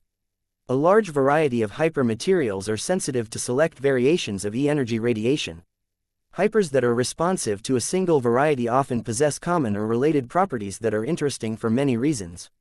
However, we have found it difficult to form large quantities of hypers that are paired to rarer forms of E-energy radiation. Their natural occurrence in background radiation is low to non-existent, which considerably hinders our studies. If we are unable to solve this supply issue in the coming months, we intend to open a new exchange where different parties can deliver any hypers with the properties that we desire in exchange for MTA merits. Now that sounded really lucrative to Vase. He understood that there were spiritual attributes that were so rare or non-existent in Messier 87's exotic radiation that even the Mechers found it difficult to produce the associated sympathetic materials. This could become a huge hindrance in many applications. One of them was designing a new kind of high-ranking mech that incorporated hypers that matched the domains of their powerful pilots.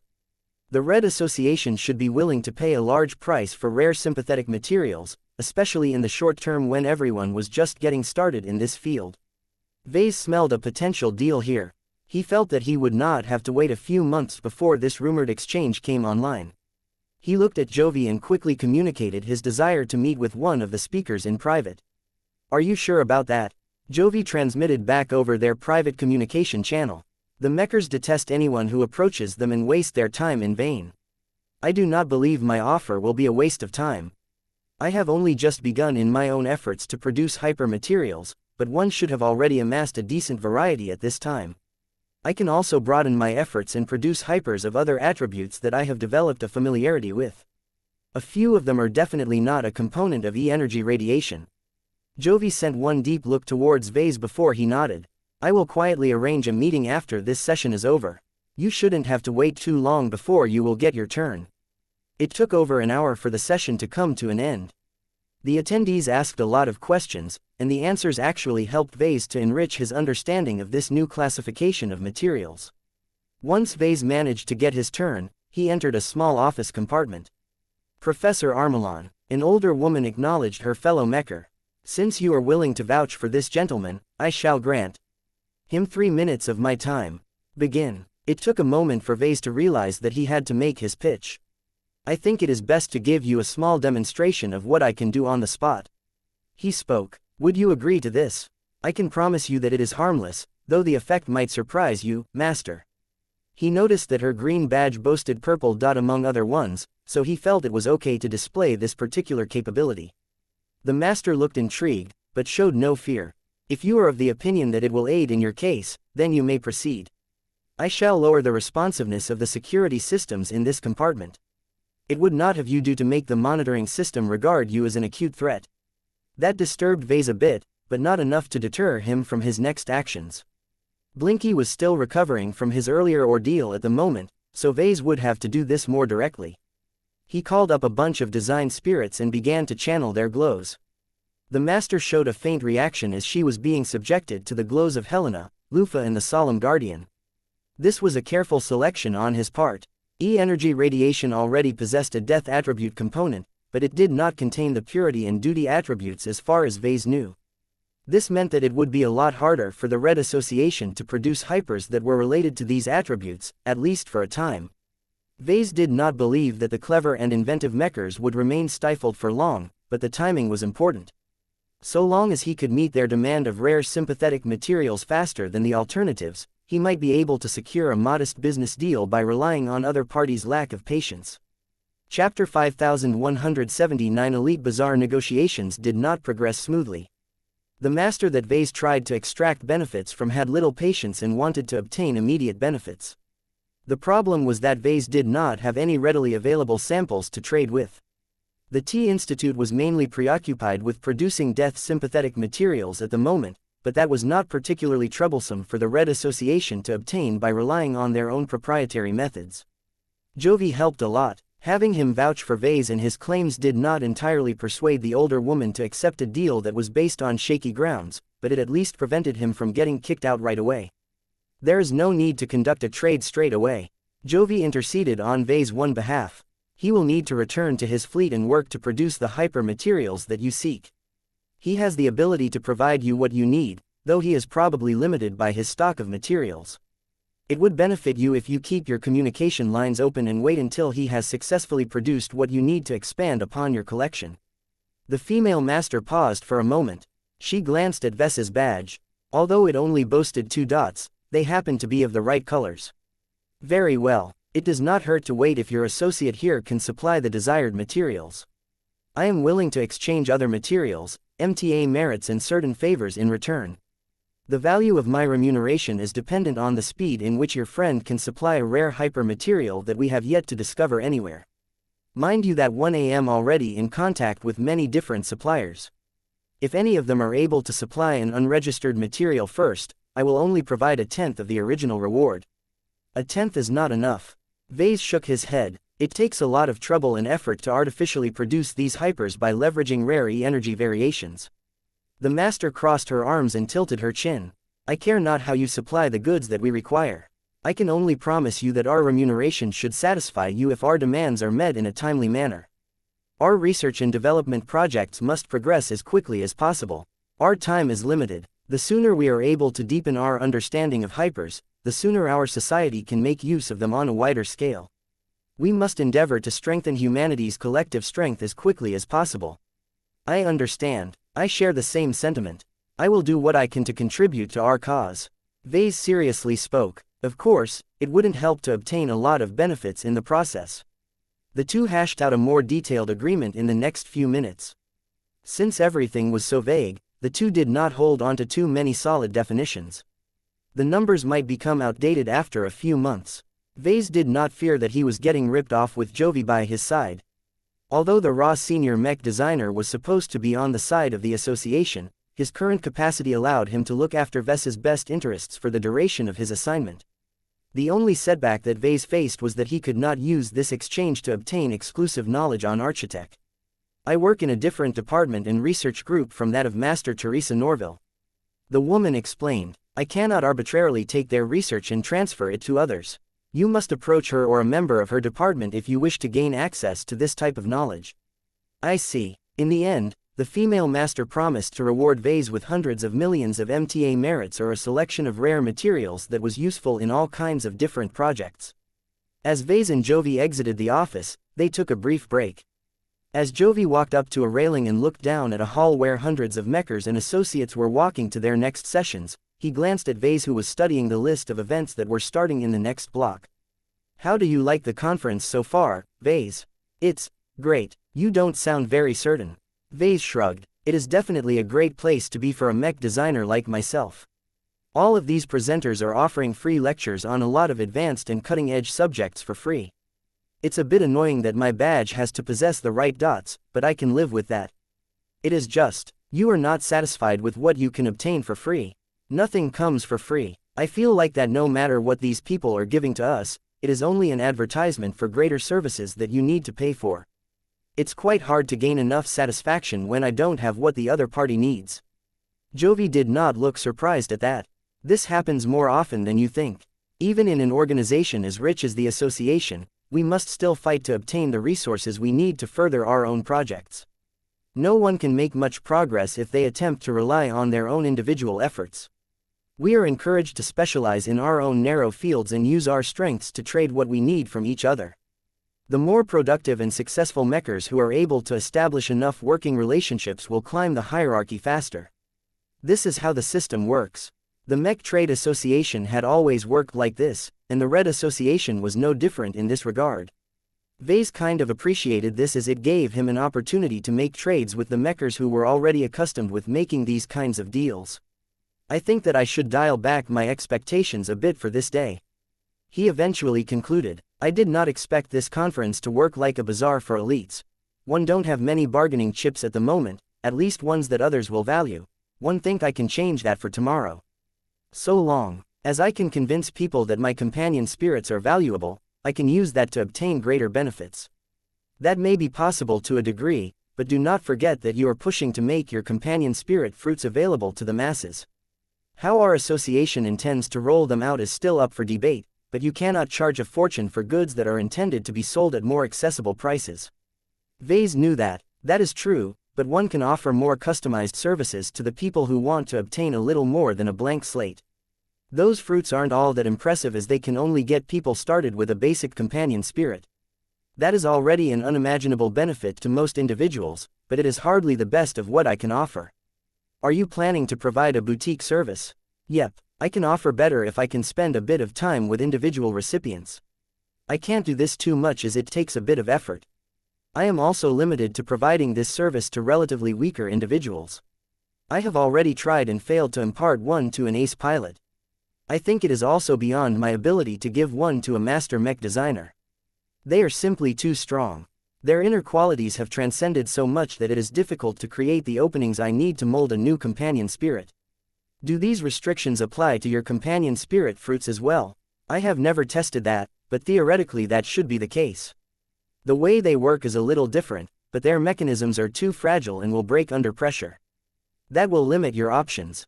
Jovi frowned. You won't be able to form a direct exchange with masters and ace pilots, but you can appeal to their subordinates and protégés instead.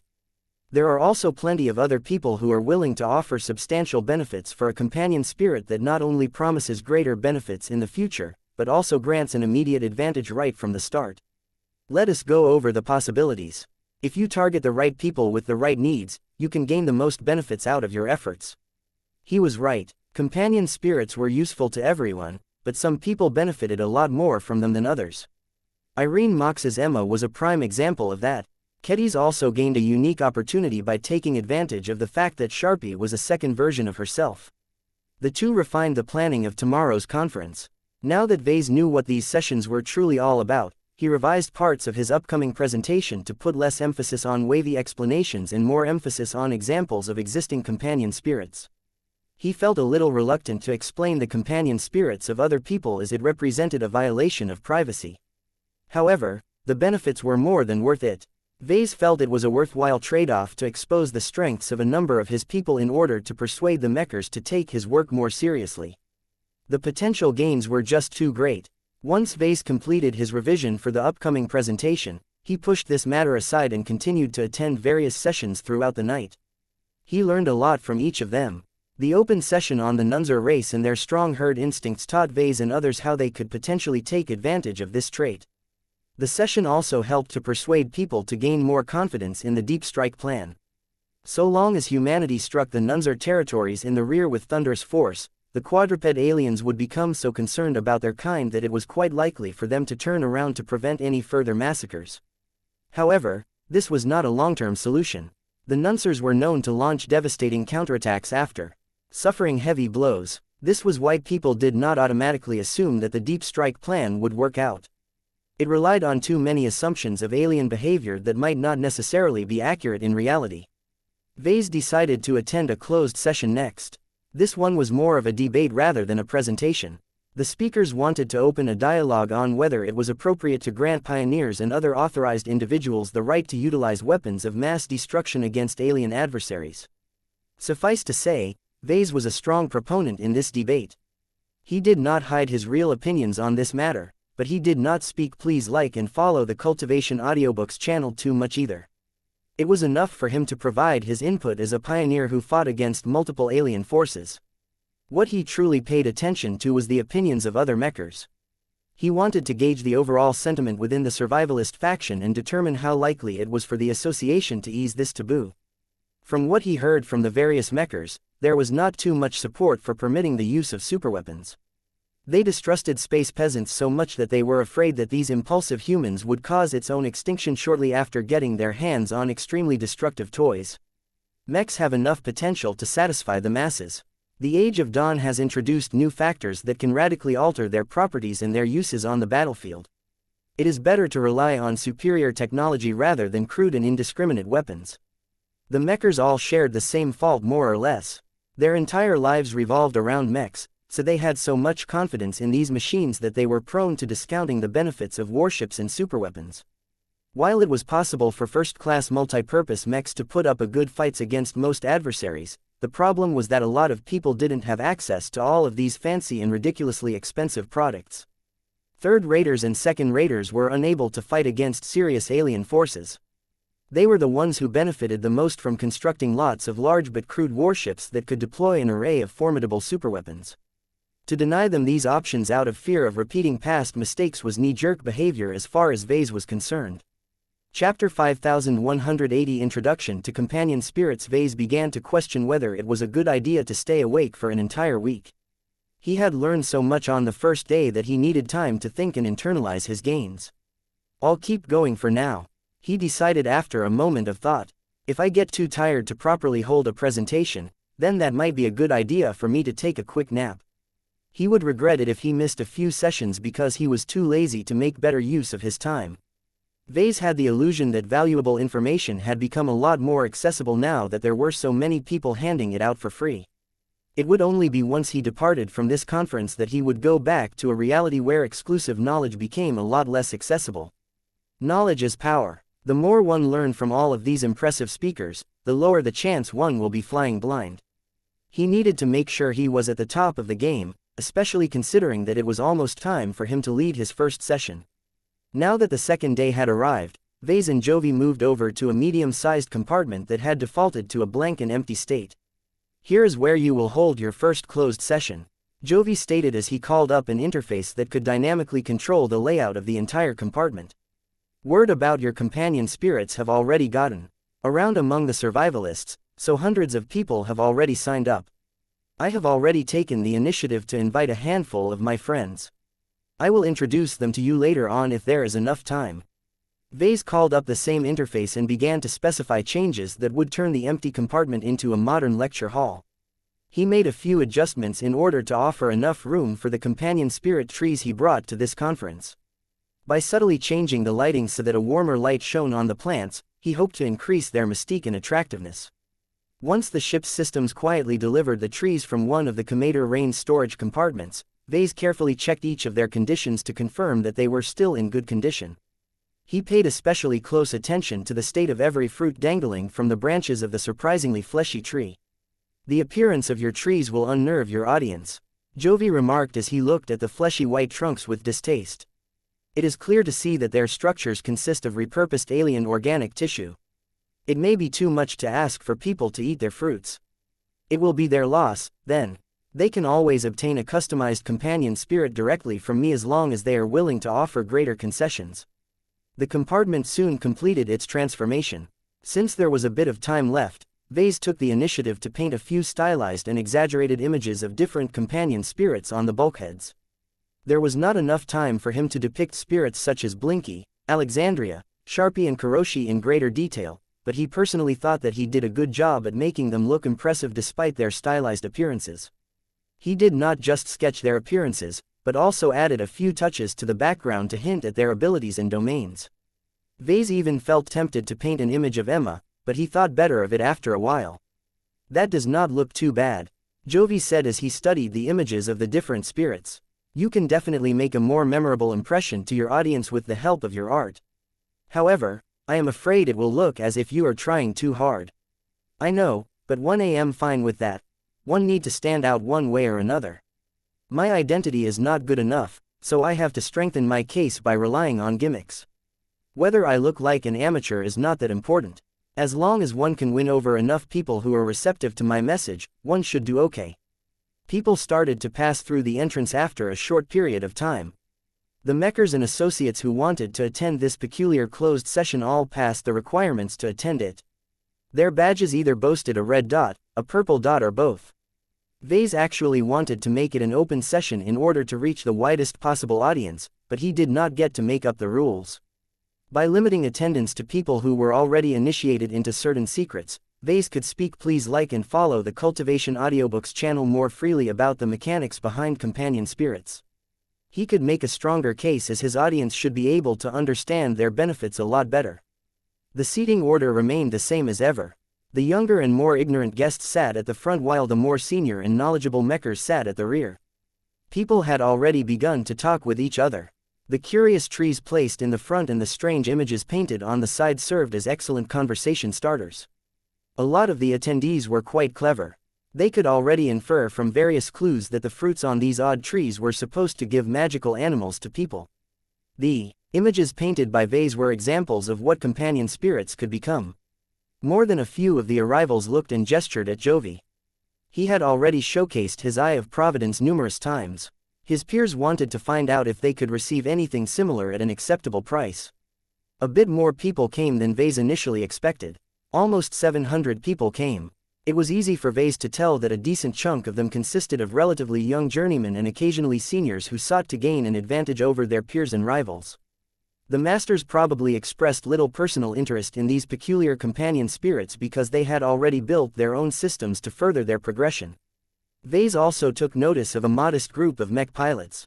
They probably heard the stories about how companion spirits could directly improve their fighting capabilities and did not want to miss out on this strange new augmentation. Only 2 expert pilots chose to attend this closed session, though. Vase chalked that up to the fact that general cultivation was useless to mech pilots. They were already locked in their own paths and did not need to bother with anything else. There was no need to confuse them by telling them about other ways to grow stronger before the Red Association was ready to make a public announcement. "Do you know who they are?" Vase quietly asked his friend. "I can read a part of their records, but I cannot do anything more than that. I do not know them in person. The association is too big for me to know everyone in person. It is interesting that their badges both have purple dots. They may be participants of a secret research project. Interesting." Just before Vase began his presentation, the hall became a lot more silent when 3 figures successively passed through the entrance and took their seats at the very rear. "Those are," Jovi schooled his expression. "Congratulations, Vase. You have managed to attract enough interest from the 3 sub-factions to attract their envoys. It is a good sign that each of them sent one over. Vase was not familiar with any of the 3 master mech designers who came on behalf of their respective patrons. They did not preside over any sessions themselves, but attended the ones that they thought would benefit the plans they supported.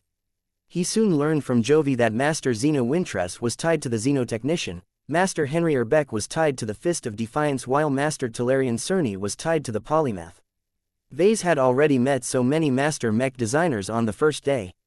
He became a little overwhelmed by how many more powerful personalities he needed to deal with in this conference. He recalled a few pieces of advice that he received before and quickly regained his composure. There was no need for him to care too much, as he was not involved in any of the high-level politicking. He was just a simple associate who wanted to make a few exchanges. The entrance soon closed shut, signifying that it was not possible for others to catch up to the closed session anymore. If they wanted to attend, then they should have gotten here in time. The Mechers expected at least that much from their ranks and their hand-picked associates. Welcome everyone, Vase began with a smile. In the following 2 hours, I shall be giving you all an introduction on companion spirits and what I have done to make them more accessible to the masses. While I have quietly worked on companion spirits for numerous years, a number of advancements are relatively recent. Some of my work has not undergone rigorous testing and can produce unpredictable and possibly even dangerous results. That unnerved a few people, but not as much as Vase expected. Many people in the crowd had been in his shoes in the past. Research was not easy and scientists sometimes had to cut corners in order to meet deadlines. Once he mentioned this obligatory warning, Vase could finally begin with his true presentation. Let me start from the beginning. What are companion spirits? I think it is best if I show you an example of one to begin with. Feel free to scan or analyze him with any means you have on hand so long as it is not too excessive. Muro. Although Blinky was still in a recovering stage, he had enjoyed enough rest to at least appear healthy when he manifested in the open. The purple star cat initially did not elicit a major reaction from the 700 or so people, but that soon changed once they confirmed that it was not a projection. One of my new sensors indicates that a vortex of E-energy radiation has formed around this purple feline. There is power in this subject. I would love to bring him to my lab and conduct a battery of tests. I can feel this cat is alive and real. That's impossible. Looking at this cat reminds me of the cosmos for whatever reason. There is more to him than is apparent on the surface. Sure enough, the people who attended this session were not completely clueless and incompetent. Enough people with a purple dot were able to glean parts of what made Blinky and by extension other companion spirits special. Muro, this is not a projection, Vase stated as his incarnation crawled over his body like a frisky animal. Blinky here is a construct that comes from myself. He is not produced by any technology, though he can interact with tech in various ways. What is important is that companion spirits like him are essentially second personalities of their principles. I am Blinky and Blinky is me. The reason why this is the case is because he has spawned from my mind as an extension of myself. That did not provide much clarity to the audience, but they soon became distracted as Blinky flew forward and allowed the attendees at the front rows to interact with the cat more directly. They all looked as curious as children as their arms passed straight through Blinky's intangible body. The relatively junior mech designers and other people were able to gain a better impression of what companion spirits were like through these attempts. Amazing. It is as if my fingers have brushed the surface of his soul. As Blinky steadily moved up the rear, he began to receive more focused attention from the higher-ranked dignitaries.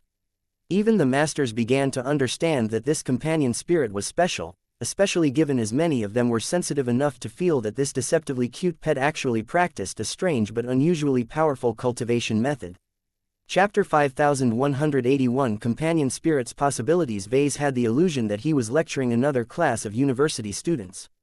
The few times he taught at the Eden Institute of Business and Technology turned out to be extremely helpful.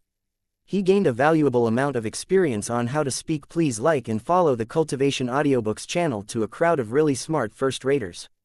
Compared to holding a lecture in front of a crowd of attentive mechers, Vase found it a little more challenging to capture the attention of all of these distinguished people.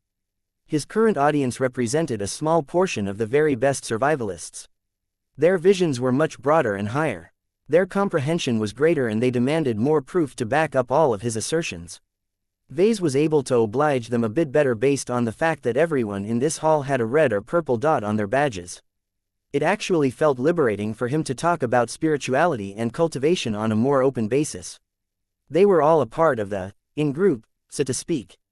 The listeners did not even mind if he employed his own terminology and theoretical frameworks to describe his perspective on companion spirits. In any case, he managed to produce results that were valuable enough to be invited to hold a closed session, so Vase was definitely doing something right. Vase spent a considerable amount of speaking time on explaining the basic properties of companion spirits. He wanted to get all of the truly necessary explanations out of the way before he could get to all of the fun stuff. Quote, "Now that you have received a basic idea of what companion spirits are, let me show you what they can do to make your lives better." Murrow. Blinky dove down and passed through the deck without incident. He then emerged again and passed through numerous other obstacles in the hall to show that he was not hindered in the slightest. As you can see, companion spirits can be useful for spying purposes as they can be used to peek at what is happening in another room or whatever. Everything they see, you can see as well, as they are essentially another part of yourself.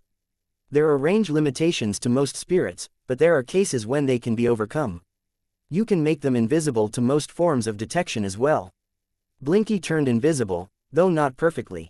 The cat could not be detected with visual sensors, heat sensors, gravitic sensors and the like, but that did not mean his spiritual presence had disappeared.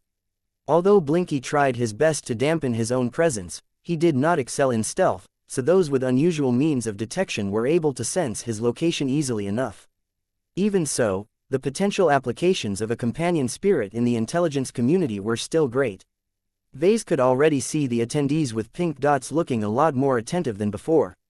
So long as companion spirits could solve the flaw of getting easily detected through metaphysical means, they could be utilized to strengthen their spying efforts even further. This is only the most basic usage of companion spirits. Vase spoke as Blinky's manifestation became visible again. A more profound usage is to treat them as incarnations that can engage in separate forms of cultivation. For example, I am a mech designer, so it stands to reason that I cannot engage in other forms of cultivation, correct? The people who only possessed red dots on their badges might not be experts in cultivation, but they at least received a crash course on it, so they could still follow the explanation more or less. Well, that rule no longer applies anymore from the moment you have a companion spirit. I don't profess to understand everything that is going on, but I can show you real examples of cases where engaging in multiple forms of cultivation at the same time can individually strengthen our own capabilities. A small number of people looked as if they already understood what Vase was about to present, but much of this was completely new to the rest of the crowd. Maruo. Blinky cautiously began to cultivate the imaginary universe method. Even though this act interrupted the cat's ongoing recovery, he only had to maintain this state long enough to make a statement to the audience.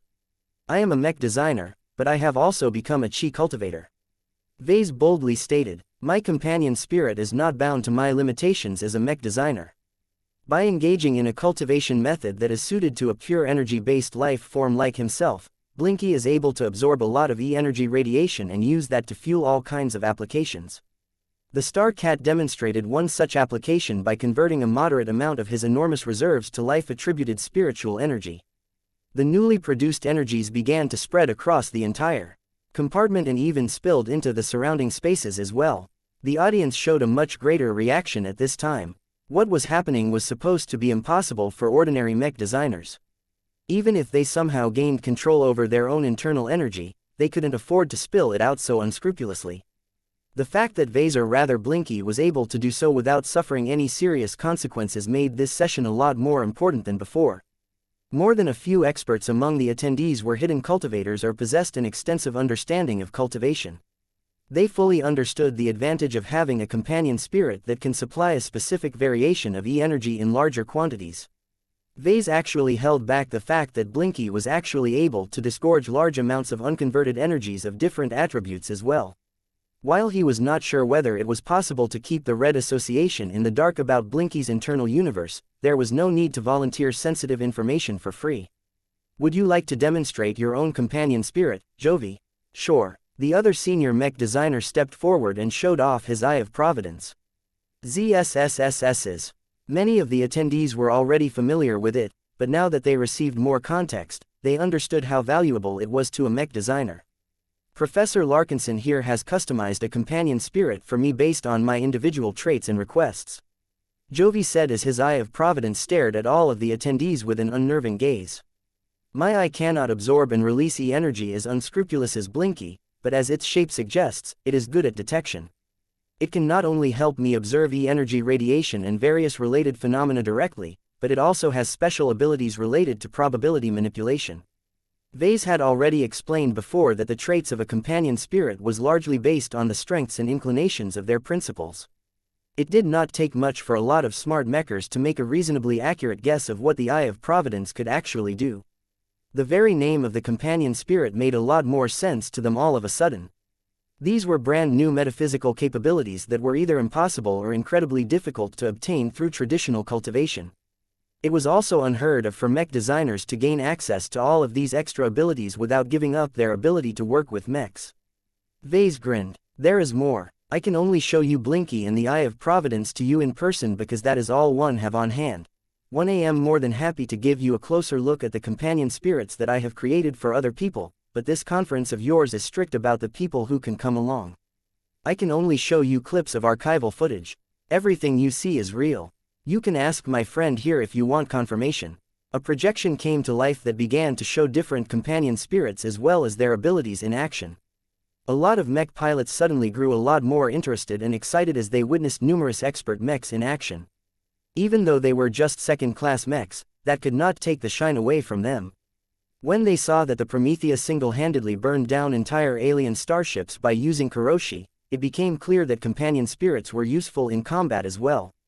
Mech pilots are not supposed to wield this form of power, but if they are somehow able to do so, then this should be the expected result. I have heard that double cultivation is too impractical to make any serious attainments, but these companion spirits make it easy. This is the perfect solution to my dilemma. I can keep piloting mechs while simultaneously abiding by my family's ancient traditions. This is like having a cake and eating it too. I cannot say anything about how this will affect mech designers, but these companion spirits can increase the combat effectiveness of expert pilots by at least 30%. That burning cat Kuroshi looks rather familiar, don't you think? Isn't there another powerful pilot that has taken to using a cat to shape her own resonance-empowered attacks? I wonder if Professor Larkinson has based his work on the power of a god pilot. Vase smiled as he saw and heard the reactions from his audience. Of course, it was only the younger and less important figures that exhibited their reactions in the open. The more important and powerful figures at the rear kept their cools and held their cards close to their chests. There was no way they remained impassive, though. Vase had saved the best for last. Up until this point, I have shown you two different examples of how companion spirits can complement a mech pilot or a mech designer in his existing work. Their existence can strengthen existing abilities or enable new possibilities. However, what if I tell you that they can also be used to make another impossibility happen? While I cannot give you a direct example of one, I can show you a related case of what I am suggesting. A new projection came to life that showed Kedis in various capacities. Some of the clips showed her designing her mechs in the design lab or the workshop. Though she looked unusually fit and muscular for a mech designer, she showed all of the competences of a journeyman mech designer. In the other clips, she had donned her combat armor and began to chop at various alien enemies as she and her fellow sword maidens boarded crippled alien warships. Enemy shots bounced off her sharp domain as Kedis charged forth. She did not even wait to get in range before she swung her sword and unleashed a resonance-empowered energy wave that cut through solid metal cover and bisected the Yurzan Marines that tried to defend their doomed ship. A lot of mech pilots as well as a fair amount of mech designers shot up straighter in their seats. As the clips showed Sharpie exerting strong willpower and diving into Katiz's greatsword, much of the crowd became fascinated by the fact that this amazing woman was both a warrior and a mech designer. Even if not everyone in the crowd was aware of the existence of traditional swordsmanship, the whispers soon made it clear that this was an ancient discipline that also relied on willpower to overcome all odds. The mechers did not miss the implication that if a mech designer could become a swordmaster, he or she could theoretically become a mech pilot as well. A true mech pilot was one that could attain godhood by constantly strengthening their willpower. The most essential requirement was to have the possibility to undergo apotheosis. It was not a secret to this gathering that apotheosis only graced mech pilots who did not engage in any other form of cultivation. Even though this demonstration did not prove that high-ranking mech designers could simultaneously become high-ranking mech pilots as well, the promise of this dream alone was enough to make people excited. Vase felt it was a good decision to showcase these examples. It might not be as good as presenting them in person, but there was enough credibility in the footage to convince these gathered mechers and associates that companion spirits had the potential to transform their lives as well as the rest of Red humanity. Although he was uncomfortable with acting so high profile this time, he knew it was necessary for him to move up in society. The Age of Dawn imperiled all of Red humanity. Vase did not want to remain stuck at the cannon fodder level when the war progressed to a more serious stage. Chapter 5182 Limitations of Fruit. The possibilities presented by Vase gradually mesmerized the mechers and associates. Those whose understanding of cultivation science was still shallow had already become eager to try out a complementary new form of cultivation. Those who possessed a more comprehensive grasp of cultivation science were absolutely floored by what Vase had managed to accomplish. What Vase presented to them all should have been almost impossible. Even if Vase was able to get it done in one way or another, they expected companion spirits to emerge only after expending extremely rare resources or undergoing an incredibly dangerous life-threatening procedure. Yet as Vase was done with hyping up all of the real and potential benefits that companion spirits brought to their principles, he began to shock his listeners once again by explaining the logistics of providing them to people. I have worked on companion spirits for numerous years. Vase confidently spoke to an audience that looked a lot more attentive and engaged in this closed session than before. One have come up with two different ways to impart them to people. The original method is when I operate on an individual in person. This has several advantages and disadvantages. It is easier to add extra strengths and attributes that the recipient does not have before. It also allows me to design and program the appearance, the potential abilities and the growth trajectory of the spirit in advance. Many of my closest subordinates and allies have received this personal service from me and gained considerable boosts that slowly grow over time. That caused a lot of people to look at Vase with a hungry expression. They probably wanted to contract him to impart him with a custom companion spirit as soon as this session was over. To be honest, Vase did not want to remain stuck here and create companion spirits one after another for the rest of the duration of this conference. Exchanging benefits was important, but attending other informative sessions was also important. This was why he needed to reduce the heat and lower the demand for his personal services. It would be very hard for him to reject so many powerful and influential mechers otherwise. He raised his palm. My method has limitations. First off, I cannot impart them on anyone who is too strong for me to operate on their most important inner selves. I am completely unable to do anything to ace pilots because their strong instinctual defenses are too sensitive. I imagine that I am unable to do anything to master mech designers either for comparable reasons. I can only employ this method on a moderately powerful individual. As for children and adults who have yet to display any cultivation talent, I cannot give them a mature companion spirit immediately, but I can plant a seed that they can slowly grow and mature over years. This is what I have done for my children. There were many implications in his words. Vase wondered how many people in the audience understood the hidden meaning of what he had just conveyed. This method is also fairly risky and dangerous. It is just as important and critical as installing a cranial implant in your head. I am sure you are familiar with the risks of augmenting your brain. You need to be able to trust that the implant has not been tampered with. You also need to trust the implant surgeons to perform the procedure correctly and without damaging the parts of the brain that you rely upon to excel in your work. The same considerations apply with companion spirits. I do not believe that I have botched this process when I have serviced my previous clients, but I am not a qualified medical professional who possesses any relevant certification and degrees. That caused a lot of people to look a little less eager now that Vase deliberately portrayed himself as a back-alley doctor. Vase smiled again. My original method is incredibly useful to people, but the aforementioned limitations have led me to conclude that it is not suitable for mass adoption. I am the only person who can perform this procedure. It is locked to my design philosophy and unique circumstances. My companion spirit also provides a lot of assistance in operating on people's souls. Since it is difficult to replicate my circumstances, I have worked to develop an alternate means of imparting companion spirits that is much more reliable, consistent and replicable. He gestured towards the surrounding trees. One of my research institutions has dedicated years of development into this research project. My researchers and specialists have made relatively little progress after a point because we were lacking a critical source that could activate our desired solution. It is only after the age of dawn has started that our trees have gained the final factor they needed to make them work. If any of you are perceptive enough, then you should have picked up on the fact that they are constantly absorbing E-energy radiation. The trees might look a little creepy due to their fleshy construction, but Vase found it to be quite good at absorbing E-energy radiation. He attributed this to using Titania's former flesh as the main ingredient. The companion spirit fruit trees that we have developed and nurtured over the years require ordinary nutrients such as water, compost and gases, just like any other normal standard tree. However, in order to impart these fruits with the energies needed to create companion spirits, the trees must be subjected to background radiation. The stronger the radiation, the faster these fruits can grow. One of the masters in the back couldn't help but ask a question at this time. What is the average yield of these trees, Professor Larkinson? I was just getting to that. Vase responded. None of our trees are very old at the moment. Typical young trees like this can grow a companion spirit fruit to maturity in around 3 months at the current level of background radiation. You can easily shorten this if you find a way to increase the concentration of E-energy radiation, although there will likely be diminishing returns. The trees will grow 9 to 21 fruits per cycle.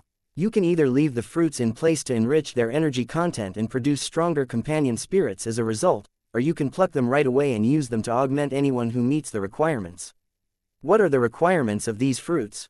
Vase smirked as he turned and carefully plucked a pear-shaped fruit with a refreshing green coloring. The companion spirit fruits tended to be shaped like pears, but they came in all sorts of colors, from wheat gold to eggplant purple. It didn't really matter how they looked. One shape or color was not better than any of the alternatives. Vase just wanted to add a little more variety to the fruits in order to make them more exciting. Each mature fruit can impart a companion spirit fruit merely by ingesting them. Vase stated, don't worry too much about the dietary impact of these fruits. It is like eating any other standard fruit. As long as your physique is able to digest an apple or a pear, you can eat this fruit. At worst, you can just vomit it out. It should not impact the process. What truly matters is that the act of biting, chewing and swallowing the fruit activates a trigger that causes the special E-energy construct locked within the fruit to enter your body and move up to your soul. This process is completely safe. By leaving out an actor such as myself, it stands a much better chance of going through your inner defenses without triggering a rejection reaction. The ingenuity behind this process was rather clever. There was a good reason why Vase stuck to the concept of fruit even though he could have resorted to different alternatives. From a spiritual perspective, fruits were harmless and benign foods that people always associated with positive benefits. Many trees evolved in a way that encouraged other organisms to eat their fruits, so there was no malice or danger involved in any part of this chain. By borrowing from this old interaction and making sure that his new products did not deviate too much from the conceptual meaning of fruit, Vase managed to turn these succulent and delectable snacks into viable augmentations that could induce major changes to a person's spirit. Any companion spirit fruit that does not trigger a rejection reaction is legitimate. Vase emphasized to his audience. The ones that do produce complications are either botched, immature or somehow programmed to take advantage of you. Everyone's soul is sensitive towards any influences that can cause potential harm or malice. You can rely on this capability to prevent widespread abuse of these new kinds of fruits. Not everyone found these claims to be credible. It was in the nature of the association to verify every invention and claim to make absolutely certain that there weren't any hidden dangers. Part of the reason why the Mechers took so long in observing and monitoring Hovey's companion spirit was because of their incessant need to verify that everything was in order. Their prudence was justified. The Mechers possessed a strong engineering tradition, which meant that they went through a lot of effort to prevent any possible mistakes from occurring. A single misstep could easily kill millions of people. Right now, the Mechers still knew too little about the safety of his companion spirit fruit trees. If not for the fact that red humanity was moving closer to extinction with each passing day, they probably would have preferred that Vase spend a few more decades on refining this powerful application. Since that was not a realistic option anymore, Vase had to make sure to spell out any possible dangers and other limitations. All companion spirit fruits can be ingested by any human or red human. He stated, "Now, I understand that the definition of human can be a little fuzzy these days. Aside from the biological compatibility that I have mentioned before, I have programmed the E-energy construct so that it conducts a test that verifies that the recipient is human or considers himself a human. Anyone who is obviously alien will not be able to activate the core part of the fruit. It will just float away and dissipate into nothing. His original companion spirit fruits did not possess this racial lock. The T Institute had to feed a lot of them to alien captives in order to gather enough test and observation data. Vase just added this restriction to the first production version of the companion spirit tree, as this pattern was meant to be utilized for use outside of lab conditions. Aside from this restriction, a companion spirit fruit can only work on individuals who already possess the talent or potential for cultivation. Not all of you may know what that means, but there is no need to worry too much about it. In the age of mechs, few people possessed this particular quality. Now that we have entered the age of dawn, gradual exposure to background radiation is causing every human to develop this quality. It is just a matter of time. These words reassured the people who already knew that they lacked this essential property. Exotic radiation was truly a boon to all of them, as this new variable granted these people a new chance to attain extraordinary strength and longevity. Vase casually tossed and caught the green companion spirit fruit in his hand. I think you will be able to understand these fruits a lot better if you can witness their effect in person. Who among you wishes to be the first volunteer to partake in this fruit?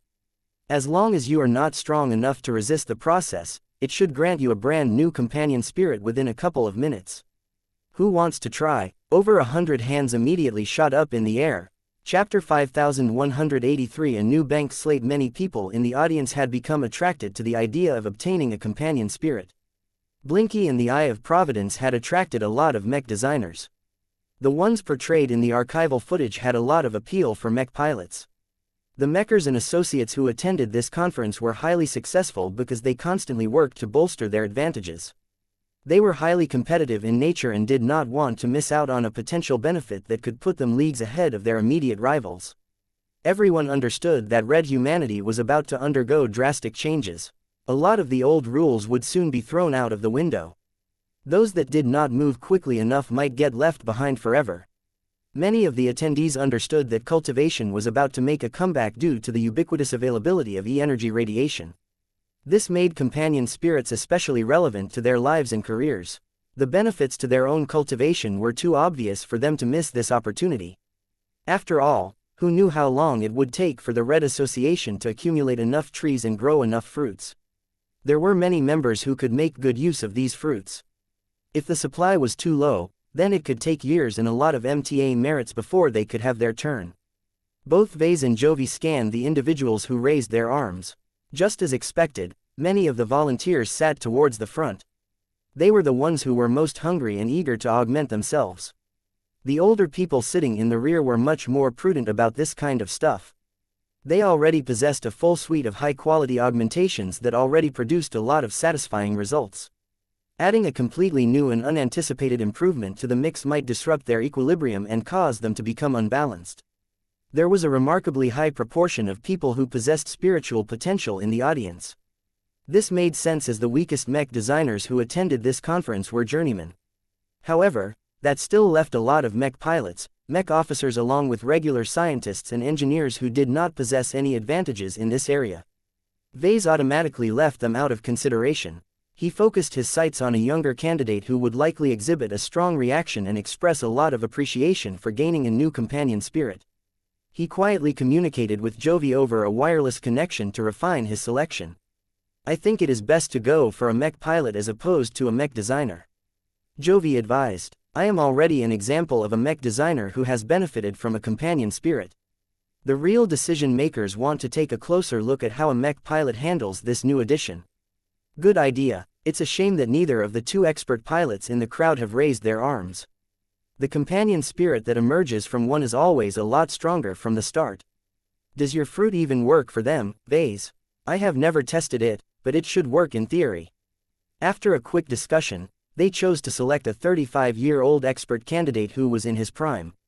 According to the record that Jovi was able to access, the powerful pilot not only made excellent attainments in virtual competitions and practice battles, but also spent a lot of time on fighting against alien warfleets in the front lines.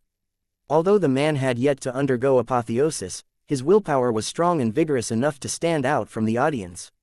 He was the best choice aside from the two expert pilots who adopted a wait-and-see attitude. Once the expert candidate got called over, he rose from his seat and navigated his way forward. The man exuded an air of confidence that became more obvious as he got closer.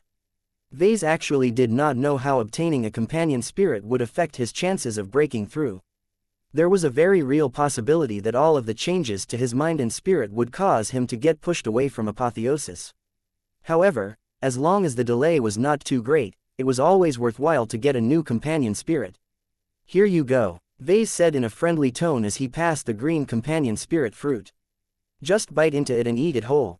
The process will already begin from the moment you swallow your first piece of fruit, but it is best to go through with it in order to minimize any possible complications.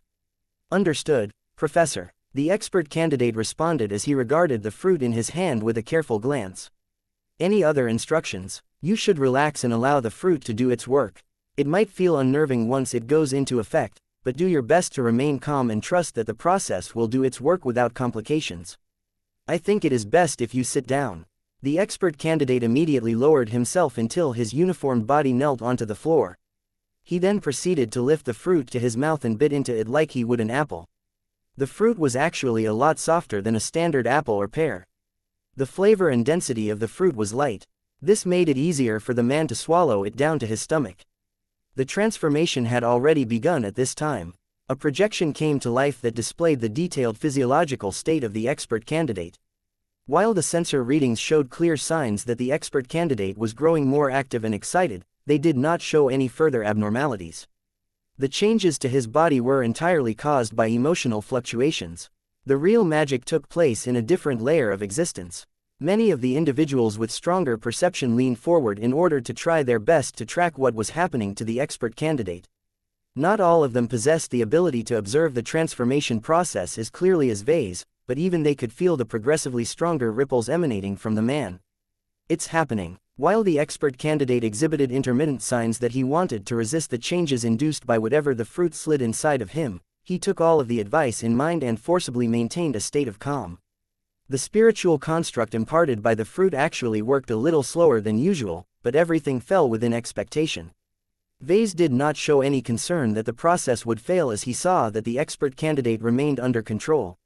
Slowly but surely, the spiritual construct attached itself to the pilot's spirituality and began to spawn a new semi-independent growth.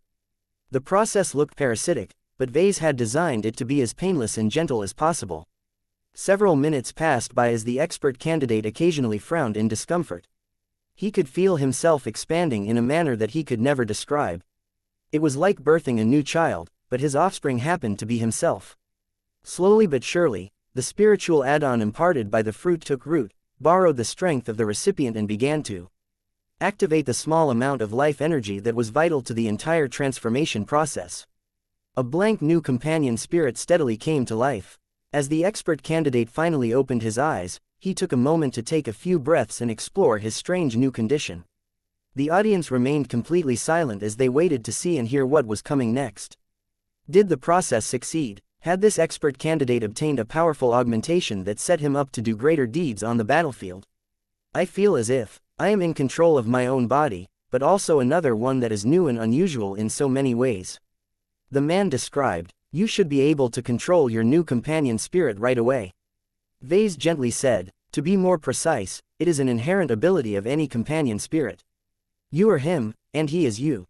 Both of you are the same individual, just split up into two personalities. Your companion spirit can think for itself, but you can always exert more direct control over it at any point. Try out. Command your new spirit to emerge from your head and show it off to everyone. What emerged was a spirit shaped like a human. In fact, the small and translucent form of the new companion spirit was a precise match for the expert candidate. The only major deviation was that the spirit lacked color. The pale new addition looked like a tiny ghost or fairy. Why does he come in the form of a human? The expert candidate asked in puzzlement. Why is it not a cat or a lizard? The shape is unconsciously determined by the thoughts and desires of the recipients. Vase answered, if I am in control of the process, then I can manually create any animal or object that you desire. The companion spirit fruit is not able to respond so well to any demands. It will select the shape that reflects you the best or that you truly desire. The form of a companion spirit is not too important. It is more for image's sake. Their real strengths and abilities are determined by other factors. If you are dissatisfied, then your companion spirit will steadily outgrow his old form and morph into a cat or a dragon over time. It all depends on what you truly want. The starting form of a companion spirit should already reflect their principles rather well. The issue was that people could change a lot over time. This was especially in the case of major events and traumas. Companion spirits were designed to partially mirror this growth and change themselves so that they could remain relevant and useful. Does your spirit possess any special strengths and abilities? The expert candidate frowned before shaking his head. 1. Do not feel he has any. He is still too young. I think one can replicate one of my favorite attacks whenever I pilot my mech. Let me try. The companion spirit began to look more and more active until he finally let loose a bunch of intangible plasma bolts. The harmless attacks weren't even threatening enough to trip any security alarms. Is that supposed to do anything? The man and his companion spirit both looked confused. He is still young. Vase patiently explained to the man. You should try to embed your companion spirit into your machine or a specific component of it. Vase advised with a grin. You might be able to resonate with your mech to a degree. Even if that does not happen, it is still helpful for you to impart a part of yourself into your mech. You will be able to get more in tune with the machine. At the same time, your spirit will shape himself to his environment and start to develop abilities related to mechs. This will take time as your spirit is not only young, but also close to a blank slate. As more and more people became enthralled by the new companion spirit, Vase wanted to close his presentation with an important message. Every companion spirit fruit grants a new beginning to its eater. Each of you has a responsibility to nurture your new addition. If you neglect your new gift, then it will not grow as fast as one that is actively used and taken care of. No matter whether you obtain a companion spirit from a fruit or from a customized service, each of them has the potential to become as powerful if not more powerful than any would-be god. The journey will be long, but it will also be easier because it is technically a natural energy-based life form. That completes my presentation. Do any of you have any questions? Vase immediately became engulfed by over 50 questions. Chapter 5184 Tree Security Management. Vase tried his best to impart as much essential information in his presentation. He felt he did a good job at conveying the essentials so that everyone could make a judgment on how much his companion spirits and the trees that enabled their proliferation could contribute to humanity. Over the course of his presentation, Vase constantly paid attention to his audience. He gauged their receptiveness towards his proposal and tried to figure out if any of them showed any opposition towards companion spirits. While Vase saw a handful of concerned individuals who justifiably thought that this invention had not undergone enough rigorous testing to be utilized on actual humans, they were just the minority. There were still plenty of other people who were so greedy for power that they fell in love with both the short-term and long-term benefits of obtaining a companion spirit. No one cared whether Vase was a young second-class associate anymore. Almost everyone recognized and acknowledged the value of his companion spirits. They could easily change red humanity forever as long as the supply of companion spirit fruit trees were abundant enough. It made sense that the first question related to mass production. How easy is it to scale up production and produce millions of fruits a day? Are these fruits only available from these specific trees of yours, or can they also be produced through other means, such as materialization? It is not easy to scale up production. Vase admitted. These trees are made out of repurposed astral beast flesh. They possess certain properties that cannot be obtained from cloned organic tissue or other easily accessible alternatives. Materialization is not an option because the resulting tree will miss an essential life factor that can only be gained through organic growth. The good news is that there is a good chance that you can probably use any ancient beast flesh as long as it belongs to a centuries if not millennia old life form. No matter how different the properties may be, the resulting trees will conform to a standard template to prevent any incompatibility with humans. He had partially incorporated aspects of the blood cult scarlet oak tree growth manual that he had obtained in the past. My research capabilities are limited. I am good in a number of specific fields, but my expertise is nowhere near as comprehensive as that of your association. I am sure that there are many experts among you who can address many of the problems and limitations of my work. Vase already encountered enough bona fide cultivators within the halls of the Comitar reign to know that the survivalist faction had a good pulse on cultivation. The survivalists did not reject this hidden heritage. They chose to embrace it so that they could use the wisdom of the ancients to quickly get up to speed on how to take advantage of exotic radiation. Since the Red Association was so tolerant, it should have no problem bringing together the right experts to increase the practicality of companion spirit trees.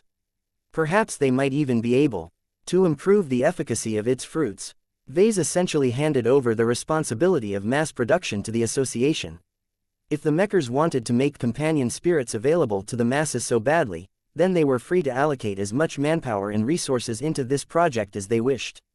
One of the masters sitting in the rear asked another important question.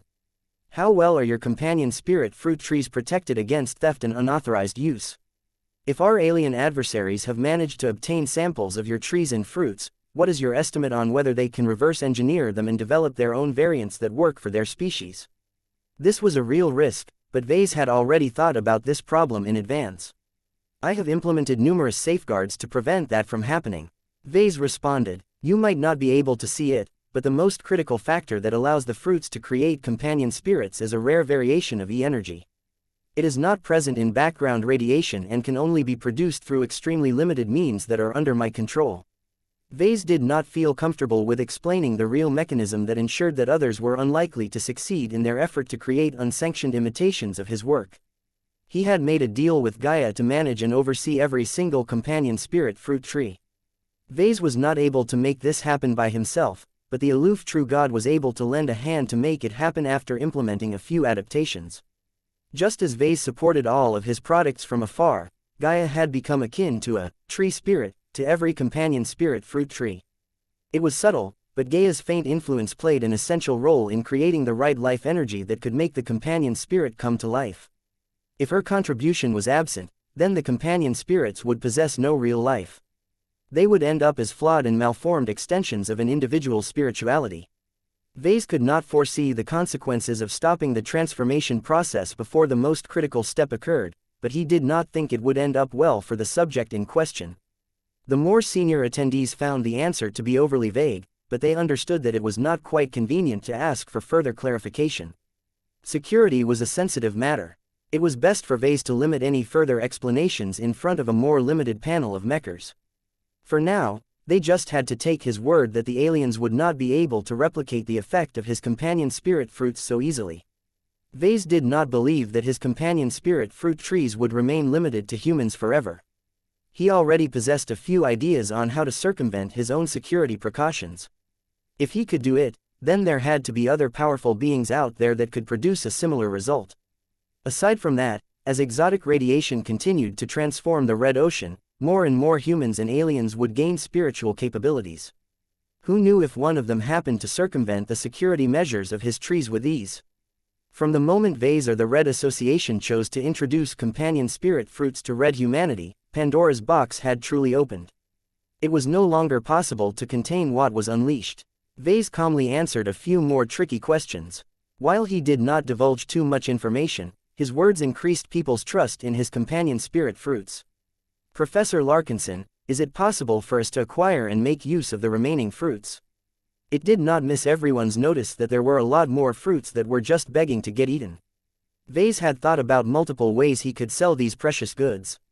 He ultimately thought that companion spirit fruits might not be so rare once the Red Association successfully started mass production.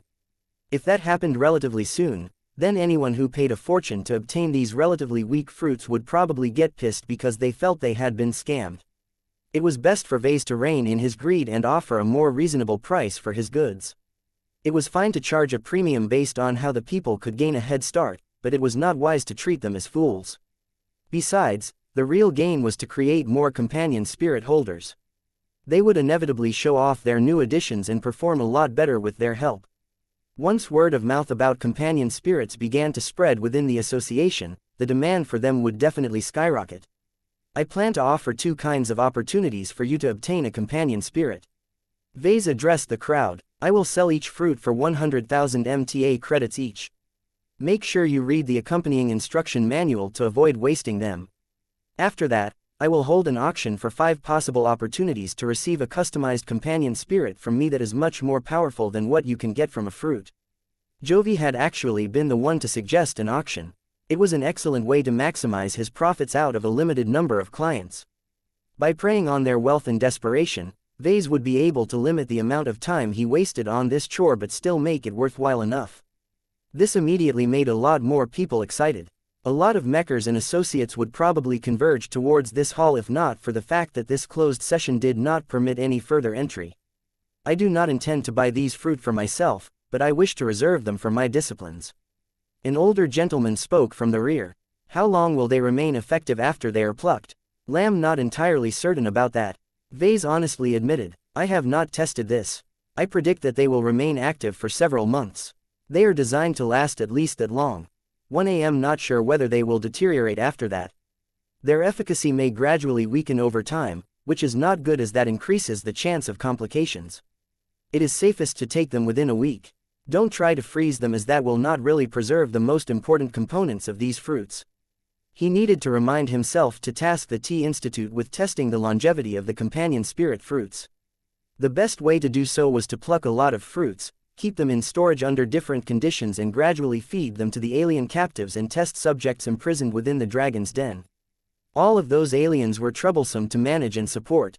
It was always better if he and his clan could exploit their value by subjecting them to different experiments. Vase soon began to sell the fruits. He had brought a total of 15 companion spirit fruit trees to the conference. Each of them possessed an average of 18 fruits, which meant he had 270 fruits in total. He had already held back 200 companion spirit fruits so that the mechers could subject them to an extensive battery of tests. This meant that he could readily put up 70 fruits for sale, which should be enough to meet the immediate demand from his audience. Just as expected, the fruits sold out quickly. 100,000 MTA credits was a significant sum to the average mecher, but it was not that excessive to some of the elites and high-ranked mechers who were qualified to attend this conference. 7 million MTA credits was not a small sum for an average second-class organization. As it was, the Larkinson clan would be able to modernize a lot of old and outdated products and systems with this tidy windfall. Just as Vase expected, a lot of the people who ended up buying the fruits were older researchers and master mech designers. They either wanted to conduct their own research on these unusual products or reserved them for their own descendants and apprentices. Of course, that still left a lot of people who cherished the fruits in their hands as if it was the greatest treasure in the Red Ocean. They refrained from ingesting them right away. They intended to wait until the session was over so that they could head over to one of the Comitar Rain's medical bays so that they could eat the fruits under supervision. Once the 70 fruits passed on to their new owners, Vase finally commenced his auction. Do not miss this opportunity to gain a stronger and more customized companion spirit. By allowing me to impart them in person, I can create strong helpers that are comparable to the likes of Blinky, the Eye of Providence and Kuroshi that can enrich your life or the life of a candidate of your choosing.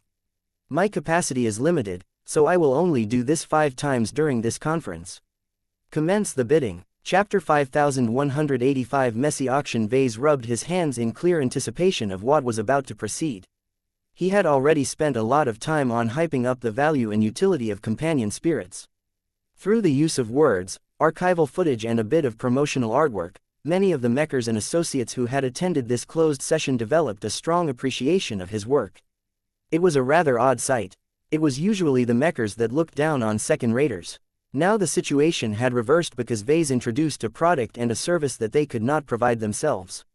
He had become one of the many associates that the survivalists found worthwhile enough to befriend. Now, their efforts literally bore fruit as Vase answered their call in a time of need and offered a solution that could potentially strengthen all of Red humanity in a way that no one could imagine. This was all a part of a grand plan. The conference organized by the survivalist faction served as a quick introduction to the possibilities of cultivation and E-energy radiation. Vase was not the only person who attempted to do business by selling one of his staple inventions within the halls of the Comitar Rain. As soon as the conference had come to an end, tens of thousands of talents and high-ranking leaders would return to their respective places in Red humanity's space and begin to proliferate much of the powerful new boons introduced in the conference. The auction was about to commence. Vase did not feel the need to make it too formal or adopt a more formal process. Everyone here already received enough information on companion spirits to understand the value of customized products. Vase had also been honest enough to state that a blank companion spirit from a fruit had the potential to surpass a customized companion spirit based on growth, experiences and other factors. That depressed the value of a custom product, but not too much. There ought to be enough wealthy and resourceful guests among the 700 who attended this closed session who did not mind paying a small fortune in order to gain a head start for themselves or their hand-picked dependents. Vase had to strike a balancing act. He wanted his service to have value, but not so much that the mechers forced him to slave away all of the time. By hinting that his capacity to operate on people's spirits was limited, he should hopefully be left alone after he had completed his orders. Vase stood on a slightly elevated step and gazed at the people seated in front of him. Jovi meanwhile stood at the side as he got ready to track and value the upcoming bids. A new projection came to life that displayed 5 empty slots. We do not have much time left, so let us do it like this. Each of you can voice your bids. As long as my friend and I place a high enough valuation on your offer, it will show up in the top 5. Each of you will be able to place a bid if you have not done so yet, or revise your existing one if you are willing to make a greater concession. This bidding process will end when no more offers arrive that affect the top-ranking bids. It might be better for Vase to string out the 5 possible opportunities one after another, but that would turn this session into an unseemly mercantile occasion. This would not leave the best impression behind. He had to remind himself that the central theme of the conference centered around contributing to the survival of red humanity. It was not supposed to be a celebration where people selfishly tried to profiteer from this extinction-level threat. That said, no one worked for free. Many of the Mechers and all of the associates wanted to make sure their own interests were being met. They would never endeavor to work so hard to save red humanity if their remuneration was insufficient. Before we begin, I think I should clarify my demands. Vase spoke in a more personal tone. I am not in an acute need of MTA credits. It is all numbers to me. I am more interested in benefits that can help me transition my clan from a second-class pioneering organization to a first-class one. Starships, advanced technologies, exclusive knowledge, long-term business contracts, and anything else that can speed up the uplift process is helpful. I am particularly interested in any solutions that can speed up the learning process so that second-raters are able to learn all of the skills needed to qualify as first-raters. That last demand was a particularly important demand for Vase. As he worked to enable his clan to play in the big leagues, he already knew that the majority of his clansmen would ultimately have to be left behind at the second-class stage. The gap was just too great.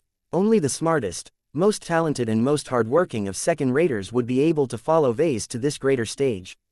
The others would probably have little choice but to join one of the current or future branches of the Larkinson clan that continued to operate in the middle zones.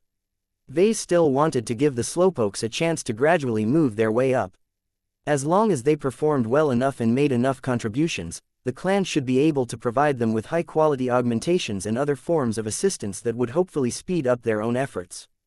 Who knew if a new invention might emerge that would magically insert a lot of knowledge and proficiency in people's heads?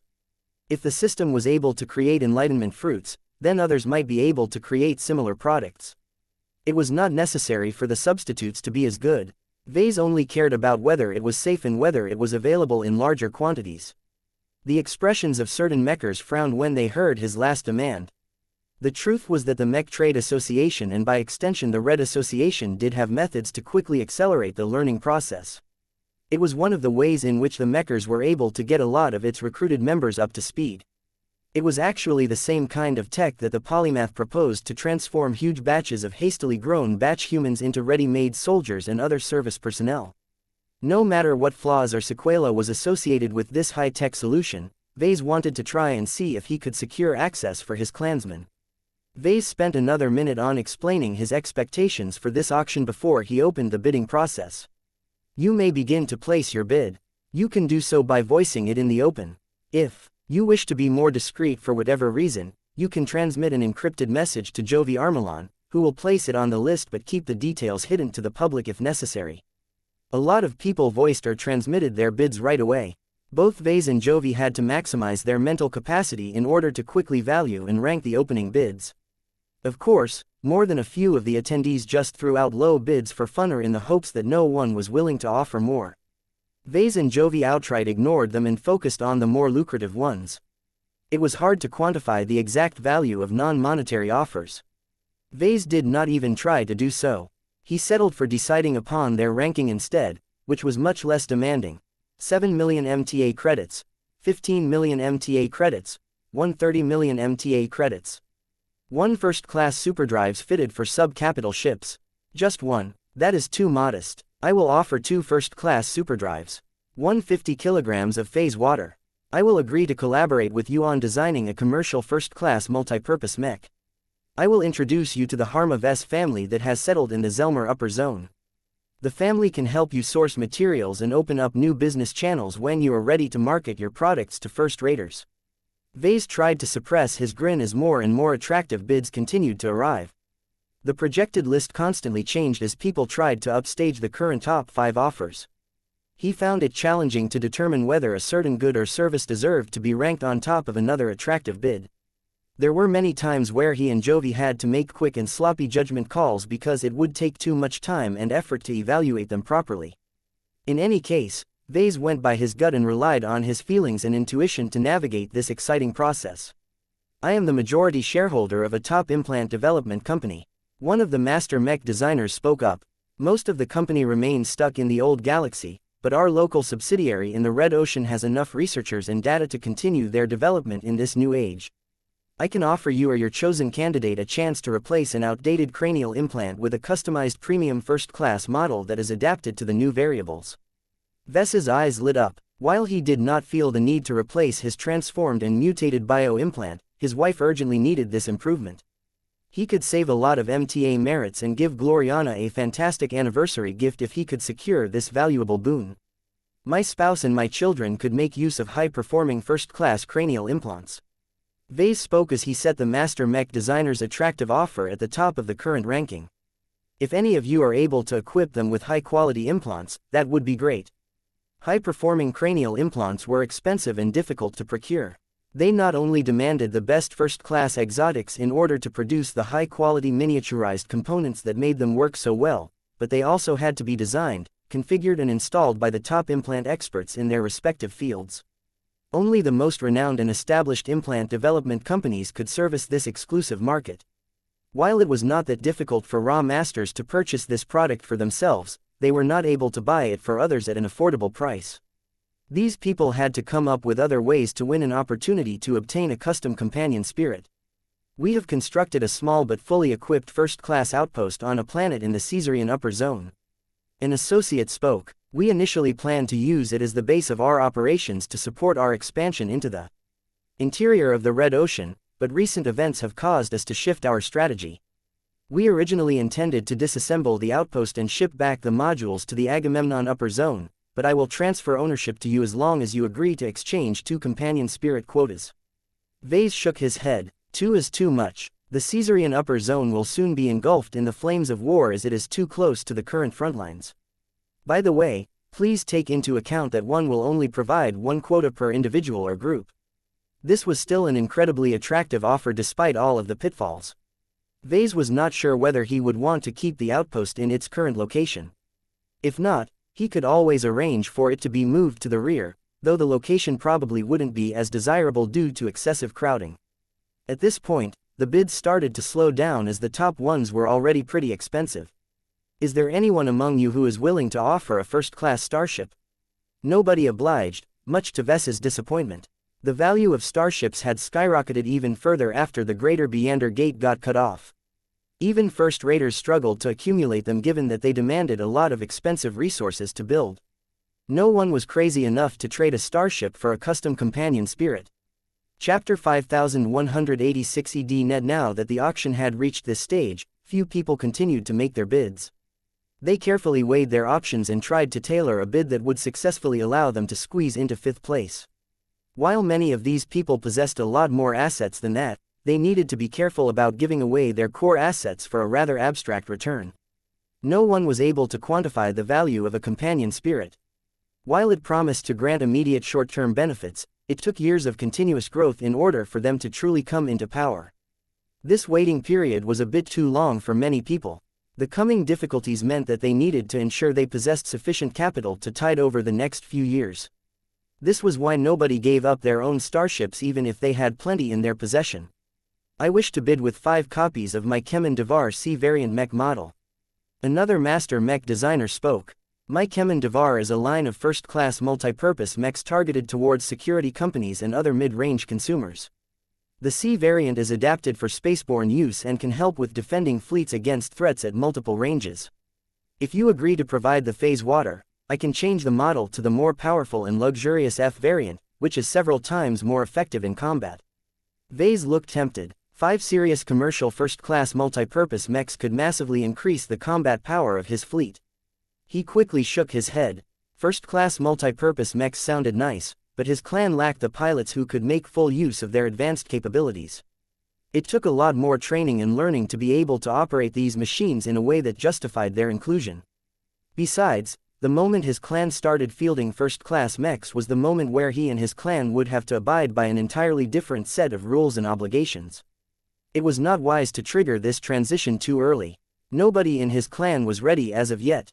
Not even Vase thought he was qualified to design first-class multi-purpose mechs that were up to the standard of a first-class senior mech designer. As long as these conditions weren't met, Vase was not inclined to accept this bid. Besides, he wanted to design first-class mechs himself when the time was right. His clan depended on mechs designed in-house for over a decade and for good reasons. Every machine was alive, and many of them had grown considerably stronger after years of active service. The ideal way to handle this situation was to gradually upgrade his existing stock of mechs to quasi-first-class versions. Once his mech pilots all got used to fighting at a higher intensity, Vase wanted to upgrade those machines to proper first-class mechs. The multi-purpose part was not entirely necessary as far as Vase was concerned. The Ouroboros already proved in part that simpler mechs that fit more restricted archetypes still had value at the first-class level. So long as Vase kept his first-class mech designs as simple and familiar as possible, he hoped that all of his existing veteran mech pilots would be able to accompany him in his journey. In any case, Vase automatically assigned a low value to any offer that included first-class mechs. The attendees soon got the message and stopped offering their own work. Jovi suddenly received a transmission that contained a discreet offer. He frowned as he struggled to judge how much value he should ascribe to this vague description. He silently passed it over to Vase. "Look at this. It is related to cultivation." When Vase inwardly read through the bid, he immediately became excited. He tried his best to suppress any outward reactions, but it was hard to contain his glee. The reason why he became so enthused about this offer was because it not only had to do with cultivation science, but also happened to be highly relevant to his professional interests. He read the message once again in order to make sure he did not misjudge the value of the bid. "I am the patriarch of the Becker-Anson family. My relatives and I are descendants from an ancient lineage that is purported to be led by a legendary figure that claims to be a divine blacksmith. Our records of these ancient times are spotty and incomplete, so I cannot verify whether they are accurate. The reason why we are confident that we are indeed related to this ancient figure is because we are in possession of remnant notes and scriptures that the blacksmith has left behind. We have brought them here in order to enlist the Red Association's aid in translating and interpreting the ancient letters. 1 a.m. offering to give you access to the translated texts once they are available. If you prefer to study the ancient scriptures directly in their original form, I am open to granting you the right to peruse them in person for the duration of this conference." Vase was not surprised that Jovi punted this ball to him. It sounded a bit sketchy. Few people alive today knew what a divine blacksmith was supposed to be. It could just be a particularly talented but relatively mundane craftsman who just happened to have an overinflated reputation during his lifetime. The truth was much different, however. Vase couldn't help but recall the description of the divine blacksmith record's enlightenment fruit that he caught sight of not too long ago. The high price tag deterred him from purchasing it, but it also highlighted the value of this ancient heritage. There was a chance that the two might be related. The probability was low, but not zero. It could also be that whatever tattered records the Becker-Anson family managed to preserve over the course of hundreds of thousands of years might not be complete enough anymore to provide much value. Vase did not want to miss this opportunity, though. He speculated that a divine blacksmith might be one of the most representative types of creation cultivator during ancient times. The much more modern tradition of mech design might have been based on some of the working principles of this older profession. If this was the case, then Vase would be able to learn secrets that allowed him to understand the foundation of mech design. Aside from that, the scriptures might also provide more guidance to Vulcan, allowing him to advance his understanding of traditional craftsmanship by leaps and bounds. The list of top 5 offers changed. The anonymized bid took 4th place for the time being. Vase would have valued it higher if not for the vagueness and uncertainty surrounding these ancient scriptures. Anyone further bids, a few more trickled in, but none of them were valuable enough to shake the top 5. These people were just giving it a try to see if they could get a deal out of this auction. It was at this point that one of the 3 big shots made a bid for the first time. Both Vase and Jovi had been monitoring the actions of the representatives of the three dominant cliques of the survivalist faction. Compared to individual mechers and associates, the three envoys had access to a much greater quantity and variety of bargaining chips. Master Xeno Wintress of the Xenotechnician sub-faction instantly silenced the hall when she spoke. "Lam willing to bid 10 permanent quotas to our association's ED-net. Professor Armelon may have already informed you what that means. If he hasn't, then you only need to understand that the ED-net is a deep virtual reality training and education solution that immerses a human into a long-duration interfacing pod. The reason for doing so is that the pod can accelerate the neural transmissions and thinking speeds of the trainees so that they can effectively perceive time at a faster rate. Time inside the ED-net's enclosed virtual environment can pass up to 5 times greater than normal. This was an incredibly valuable offer and exactly what Vase wanted to obtain during this auction. The ED-net was the Mech Trade Association's traditional method of quickly bringing people up to standard. What Master Wintress said was correct. Through a mixture of different treatments, it was possible to accelerate the subjective experience of time of an individual by 5 times. This meant that people could spend 5 times learning essential skills inside the ED-net while only a single year passed in the material realm. Not even the MSTS could replicate this amazing benefit. As Vase grew more and more excited about this amazing bid, Jovi transmitted a few caveats over their private communication channel. The ED-net is generally good, but it is not perfect. The infrastructure required to operate it is immense. The only way for people to connect to it is to send them to the Vullet Central Star Node or another core star system under the control of the Red Association. Anyone you send cannot be pulled out in advance as this will inflict great damage to their health. They will have to remain connected for a full term, which is 2 years at minimum and 4 years at maximum. Once completed, it is not possible for the same individual to enter the ED-net within 20 standard years. Vase did not hear about this before. The ED-net was not harmless. It induced great stress onto the central nervous systems of its users, so much so that their brains incurred actual damage. This was why a recovery period of 2 decades was mandatory. The mechers did not recommend that anyone connect to the ED-net after this time had passed because it was just too damaging. Nonetheless, Vase strongly believed that many of his clansmen needed this powerful learning tool. Vase was not sure how much a single quota was worth. 10 quotas was not enough to uplift the entire clan into a first-class organization, but it at least allowed him to uplift a small group of hand-picked confidants ahead of time. Is the ED-net accessible to both potentates and non-potentates? Both mech pilots and non-mech pilots can make use of it. It works better for potentates. The higher their genetic aptitude, the lighter the strain. Potentates with A or B grade genetic aptitudes can comfortably make use of the ED-net while suffering minimal damage to their brains, especially when they have the appropriate augmentations. Pilots with lower genetic aptitudes can still make use of the ED-net, but their effective combat performance will degrade at a faster rate. The problem is compounded when piloting highly complex first-class multipurpose mechs. If these mech pilots cannot make enough progress, they will be forced to retire a few decades earlier than normal. All of this information was new to Vase. He never knew that genetic aptitude made such an enormous difference to the ED-net. Does that mean that non-potentates effectively incur the most brain damage from using the ED-net? Vase asked. That is correct. The danger sounds serious, but the actual neurological damage is not noticeable for most professionals. The human brain can tolerate a surprising amount of defects. The right gene treatments and cranial implants can protect the nerves from degrading too quickly, and extensive medical treatments during and after the lengthy session can lower the damage even more. This is the reason why many mechers have not devolved into drooling idiots after they emerged from the ED-net. It was much better to learn stuff the old-fashioned way rather than rely on the ED-net. However, if there were no alternatives, then the ED-net was an effective way to quickly overcome the skill and knowledge gap. Vase no longer held any doubts towards this bid and put on second place, elevating it above the first-class outpost bid. The main reason why he did not rank it at the top was because Master Wintress only included 10 quotas in her bid. At least the quotas were permanent. Vase could continue to rotate his men for as long as the Red Association maintained the ED-net. Chapter 5187 Lucky Captain. As the auction neared its end, Vase already felt more than satisfied with the top 5 bids. They encompassed a variety of boons that enriched his clan as well as his personal interests.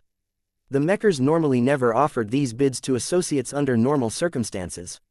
Once the bid of Master Xena Wintress showed up on the list, many people continued to observe the other two envoys. In the end, Master Talarian Cerny declined to make a bid. Master Henry Erbeck, who represented the interests of the Fist of Defiance, made the final major bid in this auction. We have connections with the Red Fleet. Given your prior history with fighting against numerous different alien fleets, we can arrange an RF frigate warship token for you. This token will be bound to your name. Take note that the fleeters have the right to deprive it from you as long as you abuse your privileges. What? The audience showed a much greater reaction this time. No one could have imagined that the Fist of Defiance could actually help Vase obtain an actual token. Very few of them had been issued since the Red Fleet announced its controversial warship quota program. It would be an amazing benefit if the Larkinson clan was one of the few who managed to win a token, even if it was the least valuable among the ones included in the program. A frigate was larger than a mech, but not large enough to pose a great threat towards a decently sized mech force. However, a small warship was better than no warship as far as Vase was concerned. The Larkinson clan did not even have to wait for the diligent Ovenbird or an external shipyard to construct an armed frigate. It could quickly put its token to good use by repairing and refurbishing one of the many captured alien vessels that fell within the specifications of the token. The Larkinsons could even field the Archeship captured by Lucky as long as they managed to repair her systems and learned how to operate her properly. The requirements were a bit high, though. The Archeship had incurred a fair amount of internal damage, so no one had a good idea how reliable she was in her current state. Repairing the Archeship required special knowledge on Architect that the Larkinson clan did not possess at this time. Even if Larkinsons were able to repair the Archeship, she was nothing more than a gigantic alien monument so long as no one was able to control all of her systems. While the relatively small alien stealth vessel included a number of backup controls that enabled humans to turn off the lighting, open certain hatches and so on, this was far from enough to put this incredibly valuable warship in the field. The clan needed to gain full control over her systems. In order to make that happen, the Larkinsons needed to interface with her Architect system somehow. This was easier said than done. Humans did not possess the Arch's hells required to directly interface with the Archeship. Perhaps the Xenotechnician and his researchers may have figured out a way to circumvent this requirement, but Vase did not get his hopes up that he and his clan could obtain their solution. The only member of the Larkinson clan that had demonstrated slightly greater control over the Archeship than others was Lucky. For a brief moment of time, Vase visualized a highly unusual scenario. An Archeship roamed across the stars in total stealth. The repaired and modified alien vessel slipped behind enemy lines with confidence and quietly approached isolated enemy ships and ambushed them without mercy. Once the battle had ended before it properly started, the handful of surviving aliens who were taken prisoner attempted to look their captors in the face in order to voice their defiance. Yet when these alien captives were finally brought inside the Archeship, it turned out the ship was crewed by a colony of intelligent cats. Each cat wore the red uniforms and protective suits of the Larkinson clan. The most important feline of all was Lucky, whose recently transformed archimetal body enabled him to control the Archeship as if he was an actual member of the Archie race. Meow. Vase shook his head to get rid of this silly notion. There was no way he would invest Lucky as the captain of the Archeship and allow him to roam the new frontier like a feline freebooter. The entire notion sounded absurd, even though there was an actual chance to make this happen. If Vase was able to make the Archeship usable, then he preferred to keep her under human control. Who knew what kind of mischief Lucky would get up to if he gained sole control over this small but incredibly slippery vessel? Vase would never allow Captain Lucky to roam the stars by himself. It was much better if the Larkinson clan could design and construct an armed frigate from scratch. The Naval Design Department could finally tackle an exciting new project. Chief Shipwright Vivian Tsai and her staff might not have any experience with designing warships, but they were quick learners who already learned a lot of lessons from examining captured alien vessels. A warship of the frigate classification was also small enough to limit the technological complexity of the hull.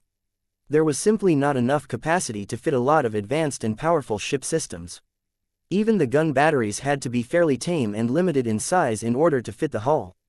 In fact, there were many possible ways to design and configure a frigate. Vase personally did not see much of a point in mounting a large quantity of moderately sized gun batteries onto her hull. This was the most traditional way to outfit a frigate.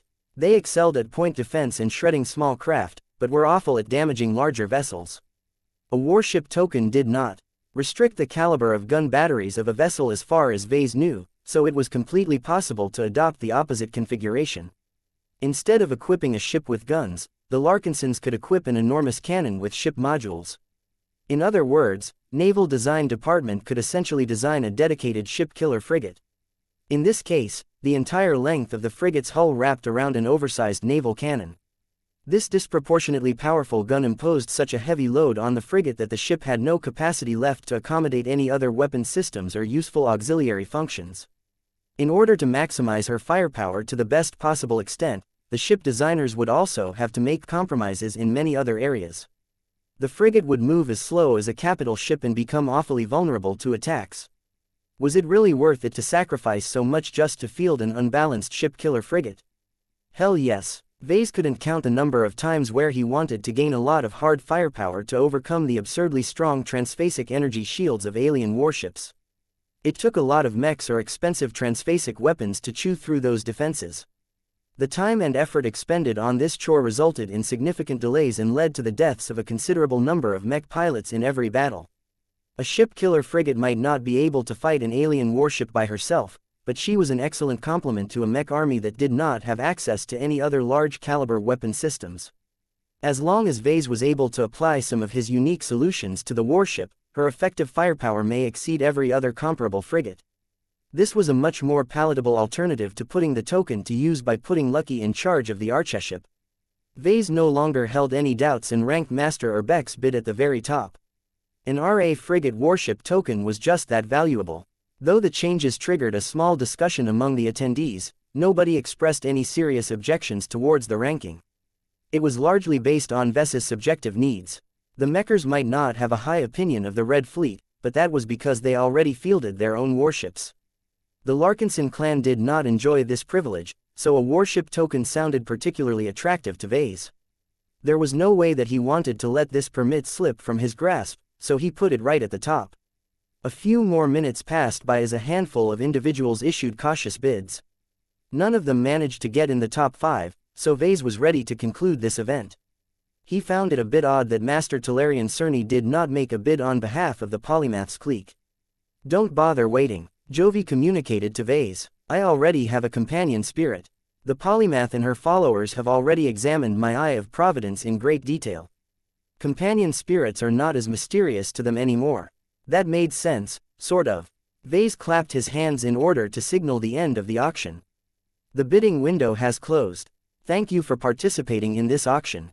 I am sincerely grateful to all of you for showing so much willingness to exchange your benefits with mine. The time allotted to this closed session has run out.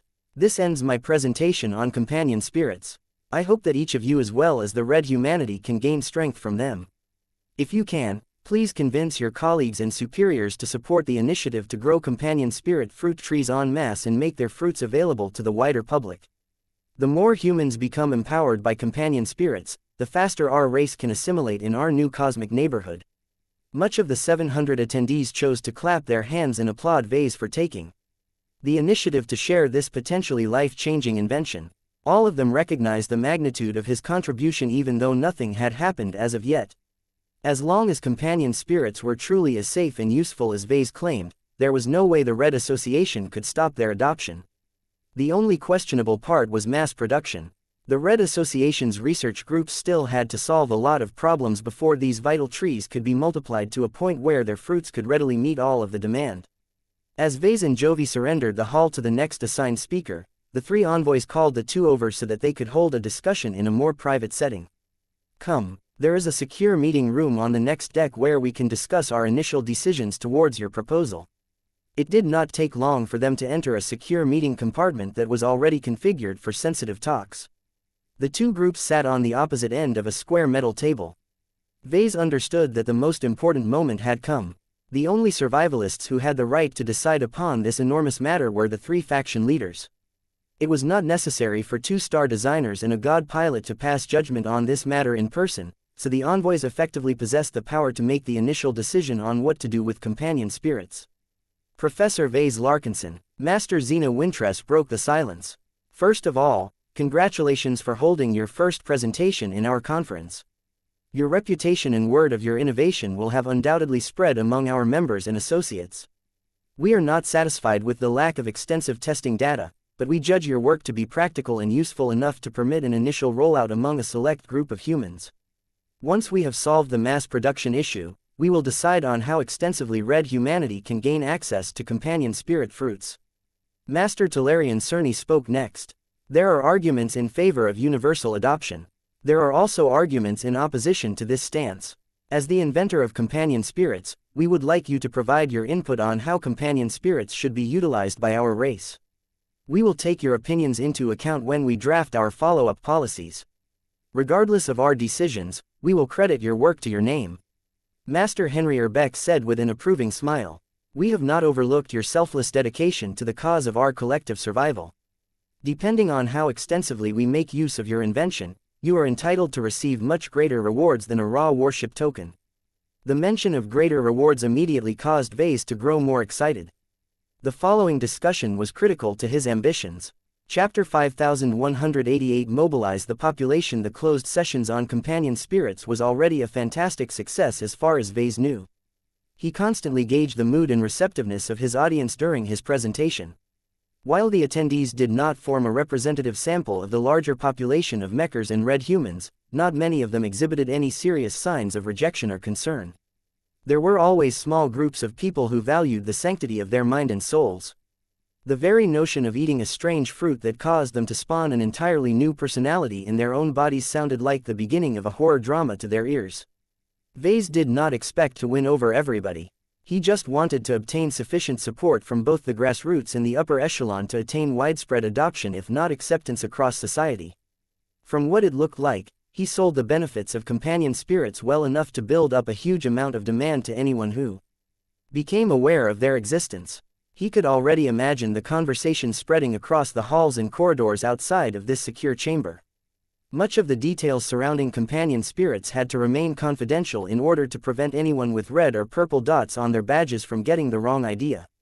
However, the existence of companion spirits by themselves was not prohibited. As such, many of the 700 mechers and associates eagerly spread the word and shared the potentially explosive benefits of having them to any of their friends and acquaintances aboard the Comitar Rain. Once the conference came to an end, thousands if not tens of thousands of people would soon go back to their old haunts and tip off a lot more people of this amazing new augmentation 1. As the inventor of companion spirits, Vase was entitled to earn a lot of credit and recognition. If everything proceeded as he hoped, he would definitely be celebrated as one of the major contributors of red humanity. From the moment he concluded his presentation, his identity had already changed. Vase knew it was impossible for him to cling onto the identity of an ordinary associate or an ordinary, second-class senior mech designer. When the benefits of companion spirits to humanity were so great that they had reached the standard where they could be featured in the announcement of the next mech generation, Vase knew that he had formally entered the big leagues of his civilization. This brought amazing benefits as well as a lot of new dangers to him. There was no way he could roam the new frontier as casually as before. Vase was afraid of what might come, but he knew he didn't really have another choice. All of the other alternatives were worse. In order to avoid the fate of cannon fodder, he needed to speed up his rise to power, and the only way he could do so with his current means was to follow Calabast's advice and pursue a high-profile strategy. As Vase sat in front of the three hand-picked representatives of a handful of the most powerful human leaders in the Red Ocean, he realized he had reached a critical junction where he could shape his own future. The three master mech designers did not have to listen to the input of a mere associate. They could make decisions entirely on their own based on the information that Vase had provided during the presentation. Each of them were incredibly intelligent and possessed far greater awareness of the needs and the circumstances of red human civilization. However, that did not happen. Each of them reserved precious time from their busy schedules in order to accommodate and indulge Vase in person. This was a very clear message and indication that his soft power and influence among the survivalists and beyond had broken through a new threshold. He knew what he had to do during this time. He had to demonstrate that he possessed the maturity, judgment and wisdom to play the game at an exceedingly high level.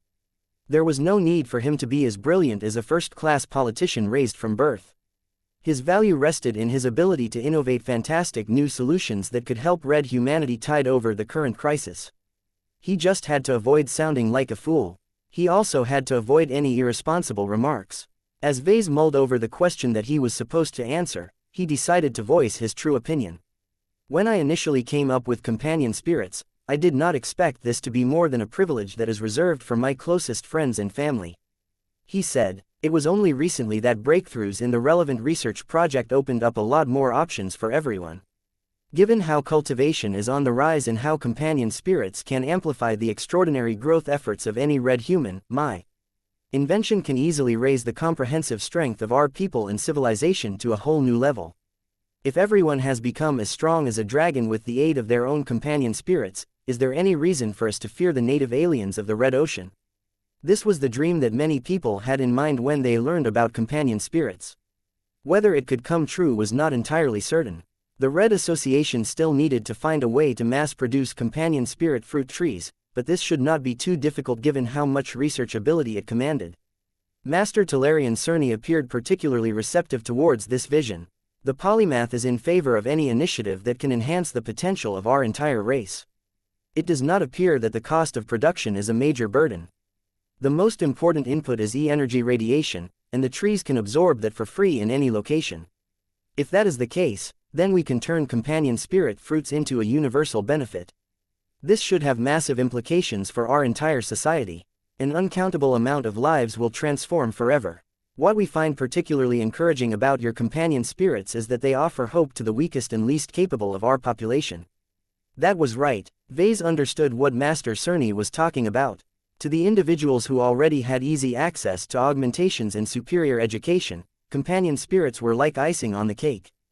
They most definitely brought a lot of benefits to the lives of individual Terrans and Rubarthans, but it was not as if this addition completely changed their lives. At most, companion spirits functioned like another augment in their large collection of other enhancements. The marginal improvements to their lives were rather modest in the greater scheme of things. The situation was completely different for third-raters. The citizens of the lower zones that Vase had almost entirely ignored ever since he entered the Red Ocean did not have access to so many fancy gene treatments and implants. They lived in the most resource-poor regions and had to work with inferior means. This caused them to remain incredibly weak and incapable of playing a more significant role in defending red humanity against the onslaught of aliens. While their third-class mechs and fleets were able to put up at least some fight against the rabble of the native alien races, their fragile tin can assets easily fell apart as soon as they got ambushed by a ship or a fleet of a much more powerful race. Against the might of potent transphasic gun batteries, transphasic energy shields and dazzlingly fast warp drives, no third-class fleet could ever hope to form a proper resistance against the more serious native fighting forces. Quantity did not help as the tech and performance disparities were so great that a single superior ship could wipe out thousands of inferior vessels in a prolonged battle. In this circumstance, companion spirits introduced an alternate means of empowerment that was a lot more affordable than the more traditional technological solutions. If third-raters couldn't become strong enough to defend their homes against the aliens because they couldn't obtain stronger machines, then they could partially compensate for this shortcoming by strengthening their human resources instead. Vase did not have a clear idea on how exactly this was supposed to happen.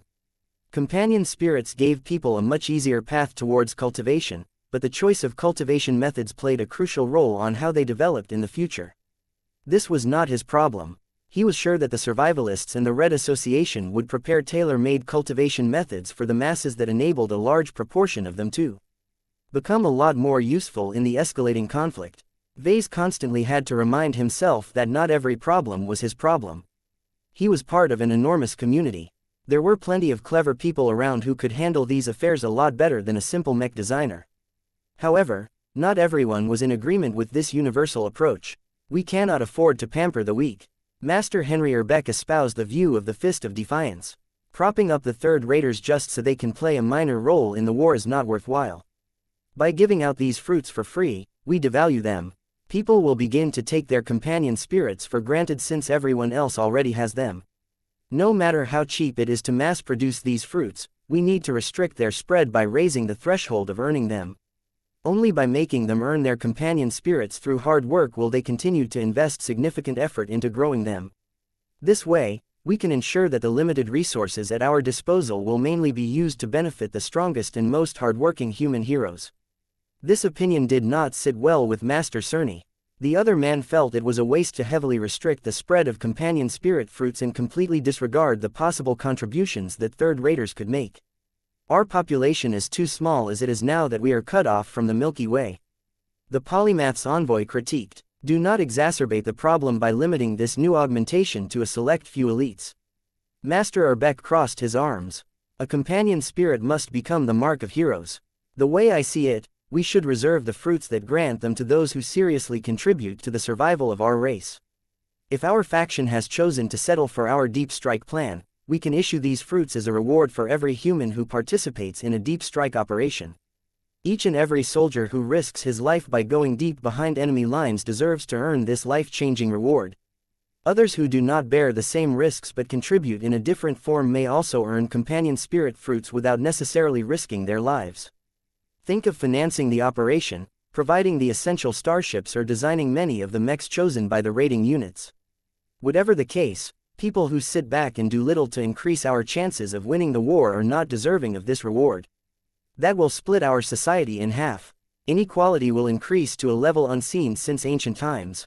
Master Cerny protested. Previous generations of humans have worked hard to build a modern and mutually supportive society where every person can attain the opportunities they need to climb the social ladder and better themselves.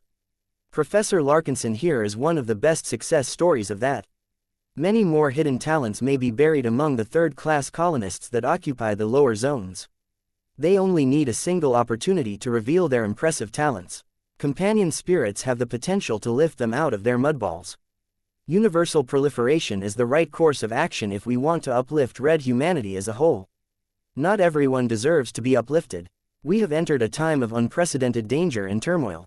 We must abide by the survival of the fittest, not the survival of the deadbeats and wastrels. A modern society cannot properly cope in a situation where it is beset by an overwhelming amount of hostile civilizations. We must recognize our new reality and accept that we have entered a new phase where only the best can lead us to victory. It became increasingly more clear that the Fist of Defiance and the Polymath held opposing attitudes in how to mobilize the population.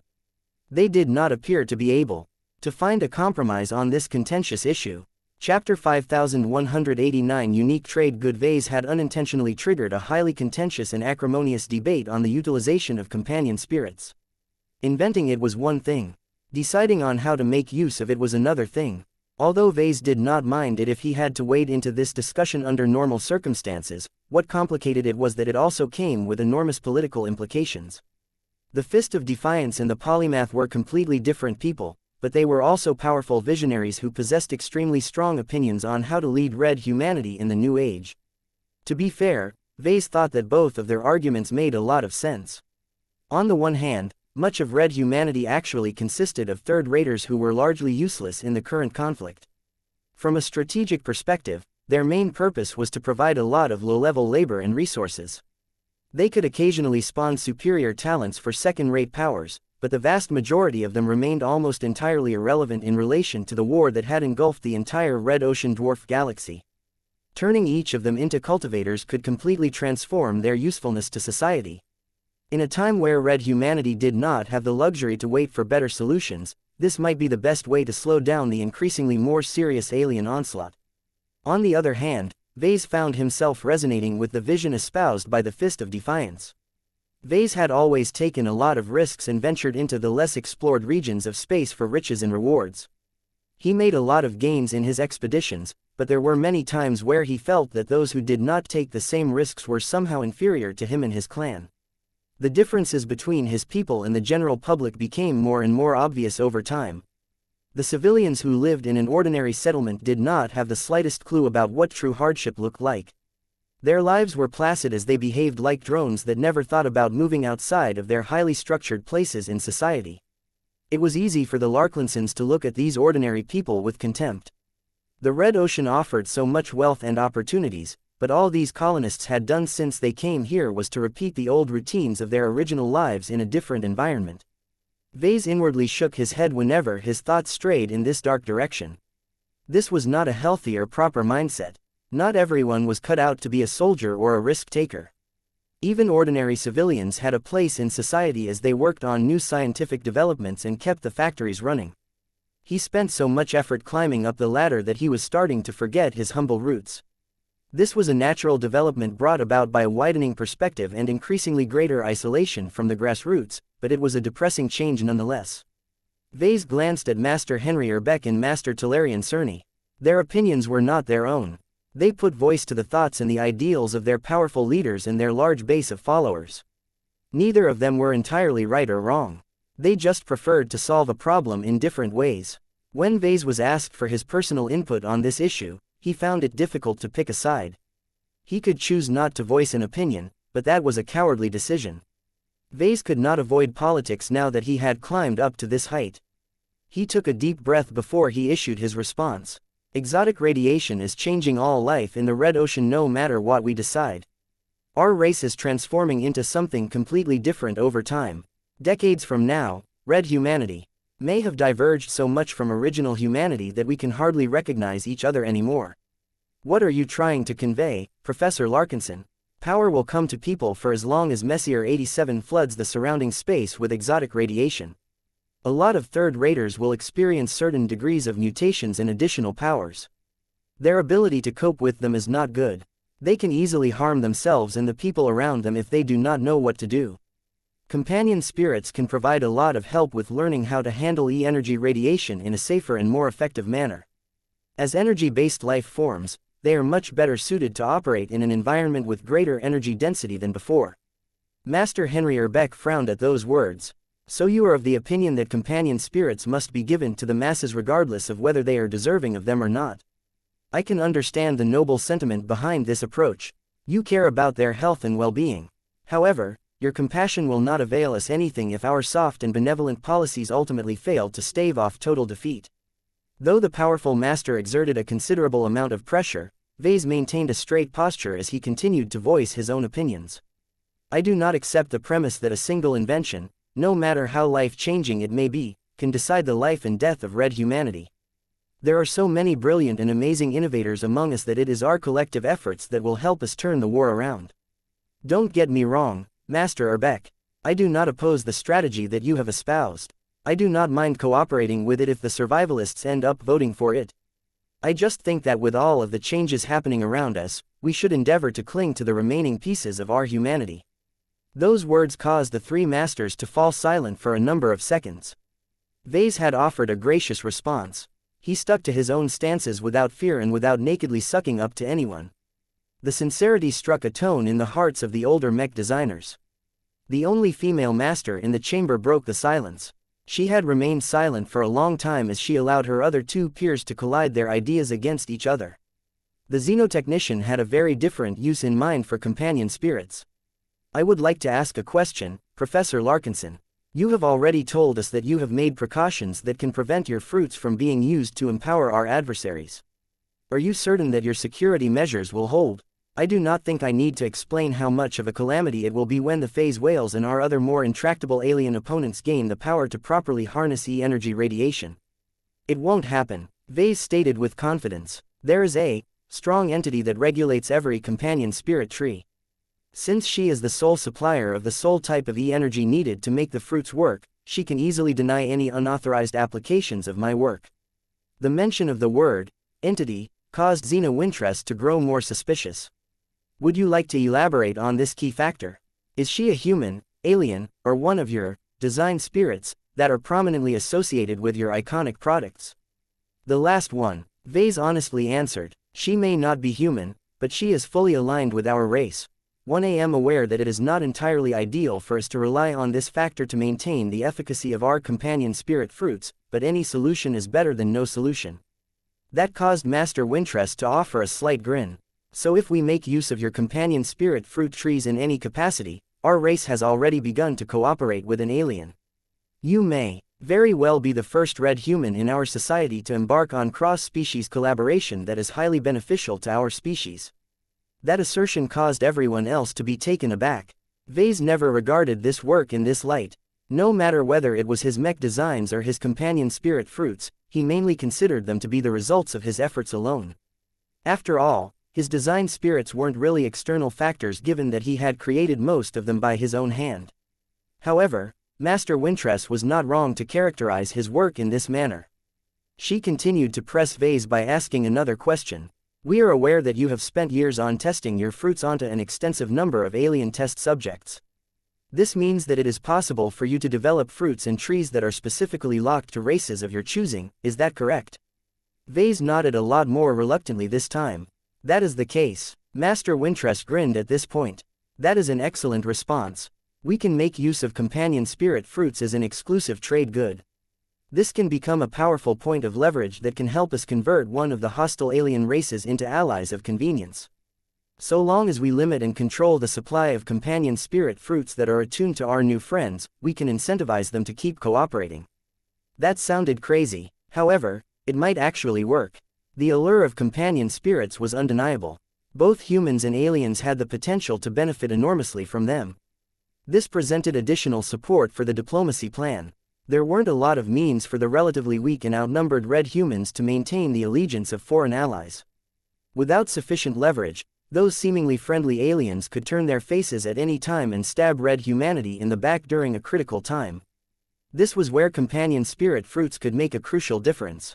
If the leaders of the alien civilizations had grown dependent on this unique human trade good, they stood to gain a lot more benefits by maintaining the current relationship rather than ruin any further chances to give themselves and their offspring a new way to gain power.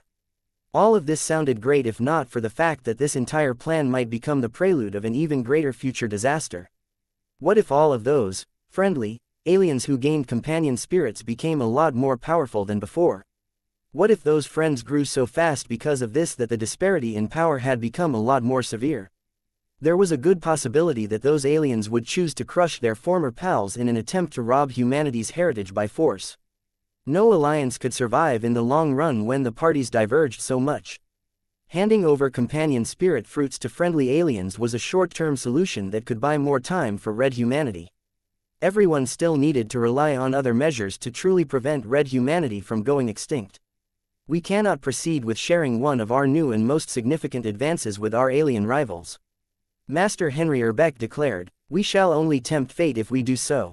Companion spirit fruits should be known to the wider public as an exclusively human benefit. Don't you agree, Professor Larkinson?" This was another highly contentious political debate. Vase was not in the mood to wade into this particular affair, but he couldn't get away by saying nothing at this junction. "I am of the opinion that red humanity needs to gain a racial advantage over all of the other aliens that occupy the Red Ocean. It is a crude but effective means of making our adversaries take us more seriously. The phase whales are respected because of their high intelligence and amazing phase water integration. The Nunsers are both numerous and combative. The Puelmers are excellent at assimilating and adapting advanced technologies. As for us, we possess many advantages as a whole, but a lot of individual humans are rather weak and unimpressive. We can turn that around by using companion spirits as a common trait of our race. If we begin to share our fruits to the aliens, then red humanity will lose this distinction. I think that is a shame." Chapter 5190 Vase. The big shot Vase did not exactly know what he got pulled into. He initially thought that this would be a simple discussion on his possible rewards for making an amazing contribution and handing it over to the survivalist faction. Instead, he got dragged into a political debate where the ideologies of the three leaders of the faction collided against each other. Vase not only gained a greater understanding of what each faction leader stood for, but also managed to make a strong impression in front of the three master mech designers.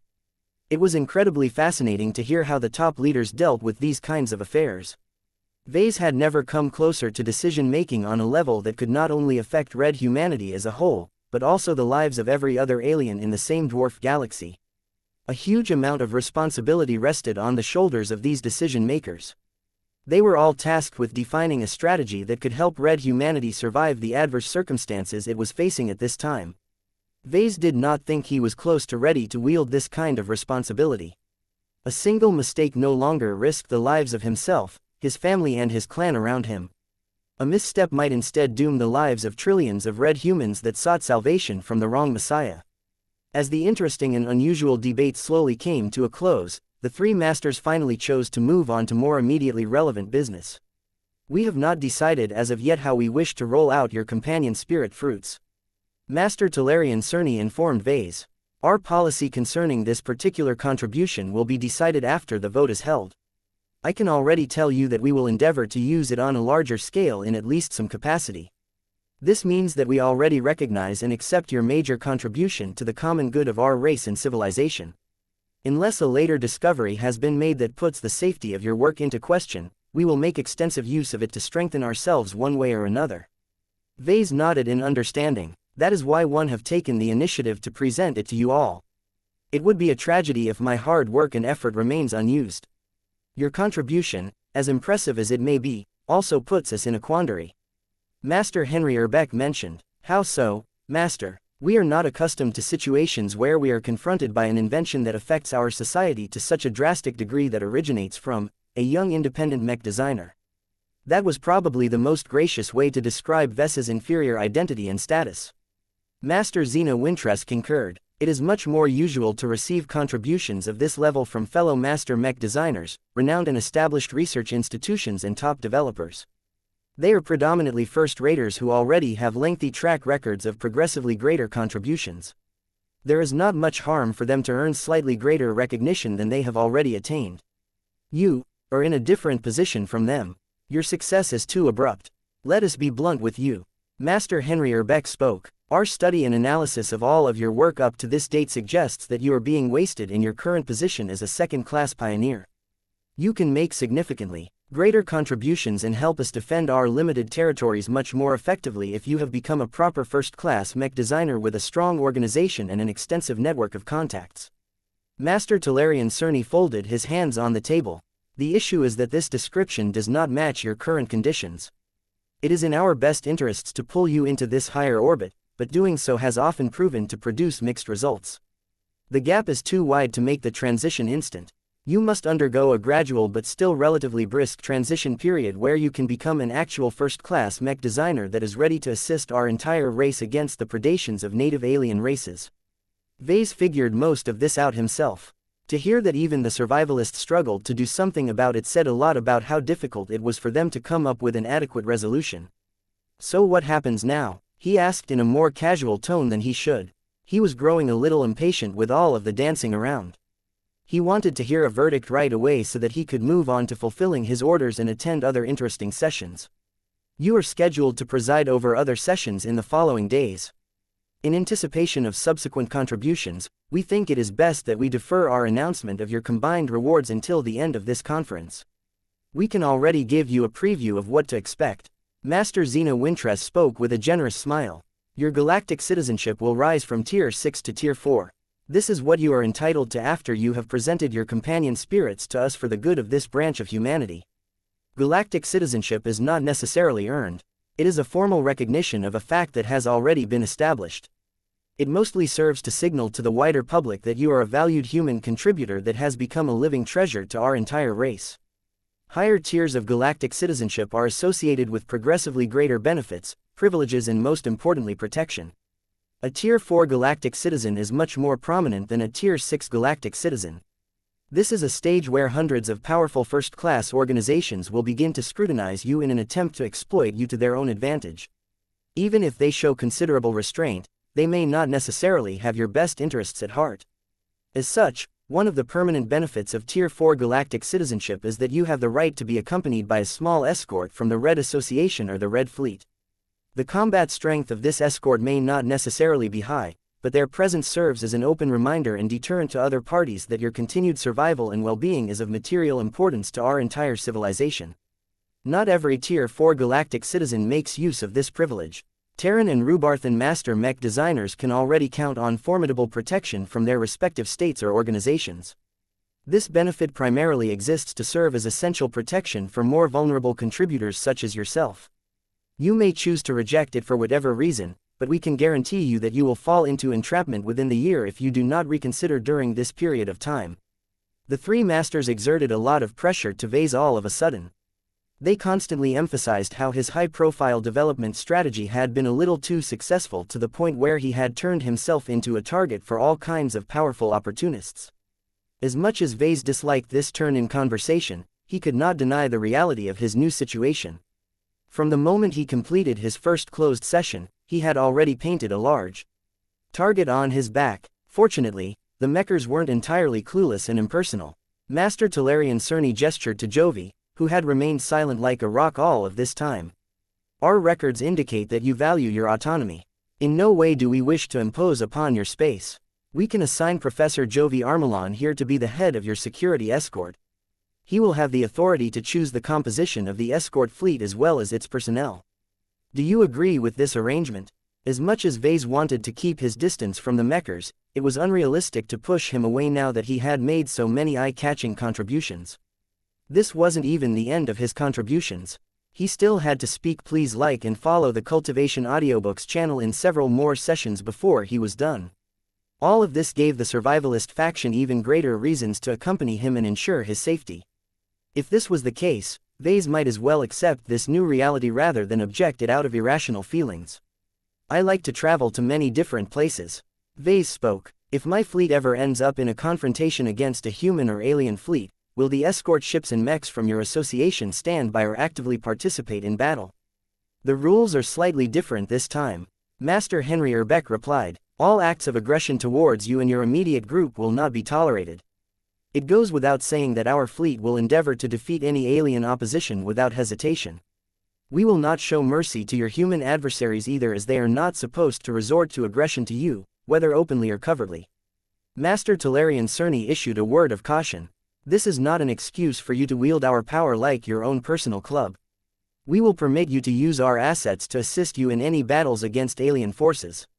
It is in everyone's best interest if we fight and defeat as many aliens as possible. That does not apply to scenarios where you take the initiative to attack another human group. If this conflict is entirely avoidable or unnecessary, then we do not condone this behavior and will not lift a finger to help your selfish cause. That is understandable. 1 a.m. satisfied with these conditions. Vase steadily replied after a while. It was unreasonable to expect anything more from the Red Association. Vase did not want to entrust his safety in the hands of the Mechers on a permanent basis. He considered this offer for protection to be a stopgap solution that would tide him over for the next decade.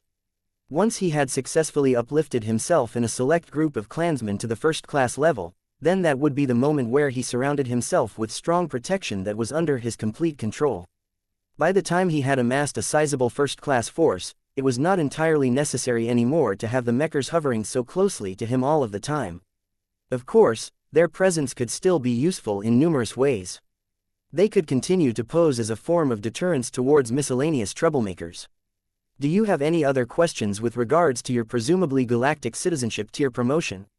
I do. If there are any situations where my forces as well as your escort fleet defeats a sizable alien fleet, will I have to give up a portion of the bounties? All three masters nodded. Our escort fleet is primarily tasked with ensuring your survival and well-being. It is not a convenience that is meant to encourage you to attack stronger and deadlier alien forces than what you can safely confront.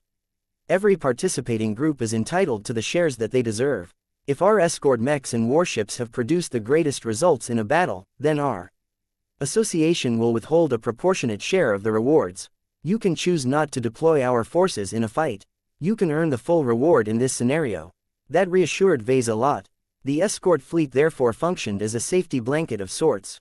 He could always put it aside in situations where he did not need to rely on the potent firepower and varied solutions of the Association's potent warships and sophisticated first-class multipurpose mechs. I have another question. What is the difference between a Tier 4 and a Tier 3 galactic citizen? The difference is much greater than the previous transitions. Master Xena Wintress slowly replied. There is no guarantee that your total contributions will merit this promotion, but if there comes a time where you are qualified to become a Tier 3 galactic citizen, then you have become our peer in this aspect. Your protection detail will not be confined to a small escort fleet. You will have the ear of every star designer and god pilot. You may be invited into high-level councils where you may be able to vote on policy proposals that directly change our society as a whole. In other words, a Tier 3 galactic citizen had already entered the ranks of the true ruling class of human civilization. I see. Wait a minute. Vase suddenly looked startled as he made a drastic realization. When exactly will you upgrade my galactic citizenship tier? Will it happen during the end of the 6th day or the end of the 7th day when the conference has come to an end? There is no need to impose any artificial delays on your case. Master Talarian Cerny said, we can process your application within hours. Our administration is highly efficient in this regard. It will happen at the end of your secret session that is scheduled on the 6th day of this conference. Oh, does this mean that I get to have a vote on the big decision on the final day? Vase hesitantly asked. Master Senri looked amused. Do not be silly, Professor Larkinson. You are an associate, not a formal member of the Red Association. However, if you ever happen to become a Tier 3 galactic citizen, you can technically become an honorary member of either the Red Association or the Red Fleet. If you accept this privilege, then, you have earned the qualification to participate in the vote. Quote. I see, Vase flatly replied. Chapter 5191 Young at heart, congratulations, Vase. Jovi said as both of them entered a lounge in order to catch their breath. The meeting with the three enjoys of the faction leader still reverberated in their minds. Vase felt completely out of it for the moment. He did not even notice that a cup of refreshingly hot brew materialized on the table before him. The cup perfectly maintained the precise temperature to optimally enjoy this drink. Vase did not take notice of this because he still could not get over the enormous changes that his companion spirits had wrought. It shouldn't have been much of a surprise for the survivalists to value his companion spirits and more importantly the trees that enabled mass production. The implications for humanity in the Red Ocean were massive. Countless people's lives were about to change forever once the fruits rolled out in greater numbers. Was he proud? Yes. Was he happy? Not precisely. He had plenty of reasons to be happy as a creator. He developed a powerful new product that could benefit almost everyone. Once exotic radiation had done its work and imparted spiritual potential into any red human, each of them could get in touch with cultivation a lot easier so long as they obtained a fruit. Vase deserved a lot of credit for that, but it was not the most ideal way he wanted to be known for. He considered himself a mech designer first and a cultivator second. He did not want his secondary identity to overtake his primary identity. While he did not reject all of the benefits that came from releasing works that did not directly relate to mechs, he had to remind himself not to get lost down this road. He needed to spend a lot of time on designing mechs after this in order to ensure that he did not go astray. He had seen plenty of examples of mech designers who had gotten far too deep into other activities that had ultimately taken away far too much time from their design studios. Fortunately, other parts of Vase were still quietly working on various mech designs at the same time. Both his cyborg leg that he had left behind at the Spirit of Bentime as well as Veronica back in the Nixian Gap had spent nearly all of their time in design labs. Even now, they were steadily making progress in progressing the large amount of mech design projects he had taken on as of late. Once he spent enough time on regaining his composure, he finally took notice of his new drink and took a sip that gave him enough of a kick to feel a little more energetic again. So, you will be accompanying me for the foreseeable time. Vase spoke to the mecher that he trusted the most. Am I inconveniencing you or anything? No, not at all. It is a great honor for me to escort and accompany a living treasure of your stature. My curriculum vitae will receive a fantastic boost if nothing else. More than that, I genuinely want this. I don't need my eye of providence to recognize that you are steadily turning into one of the focal points of the history of our civilization. As you begin to develop more and more solutions from your unique angle and specializations, you will be able to influence the course of the Great War as well as trajectories of every human and alien in the Red Ocean. There is no other way I can get into closer contact with anyone else who can compare to you, so this is truly my best posting. The raw senior mech designer indeed looked enthused about this long-term assignment. He did not appear to miss the safety and the plentiful amenities of the Red Association in the slightest. Vase smiled at Jovi. I will welcome your company if you insist on sticking around my fleet. I will be doing more than that. Jovi graciously said, I am not confined to being your babysitter. As your galactic citizenship tier grows higher, you will gain more and more privileges and permissions from the Red Association. The way it works is that the closer you get to the top, the more we want to work with you. What this means in practice is that I will have a lot more room to cooperate with you than normal.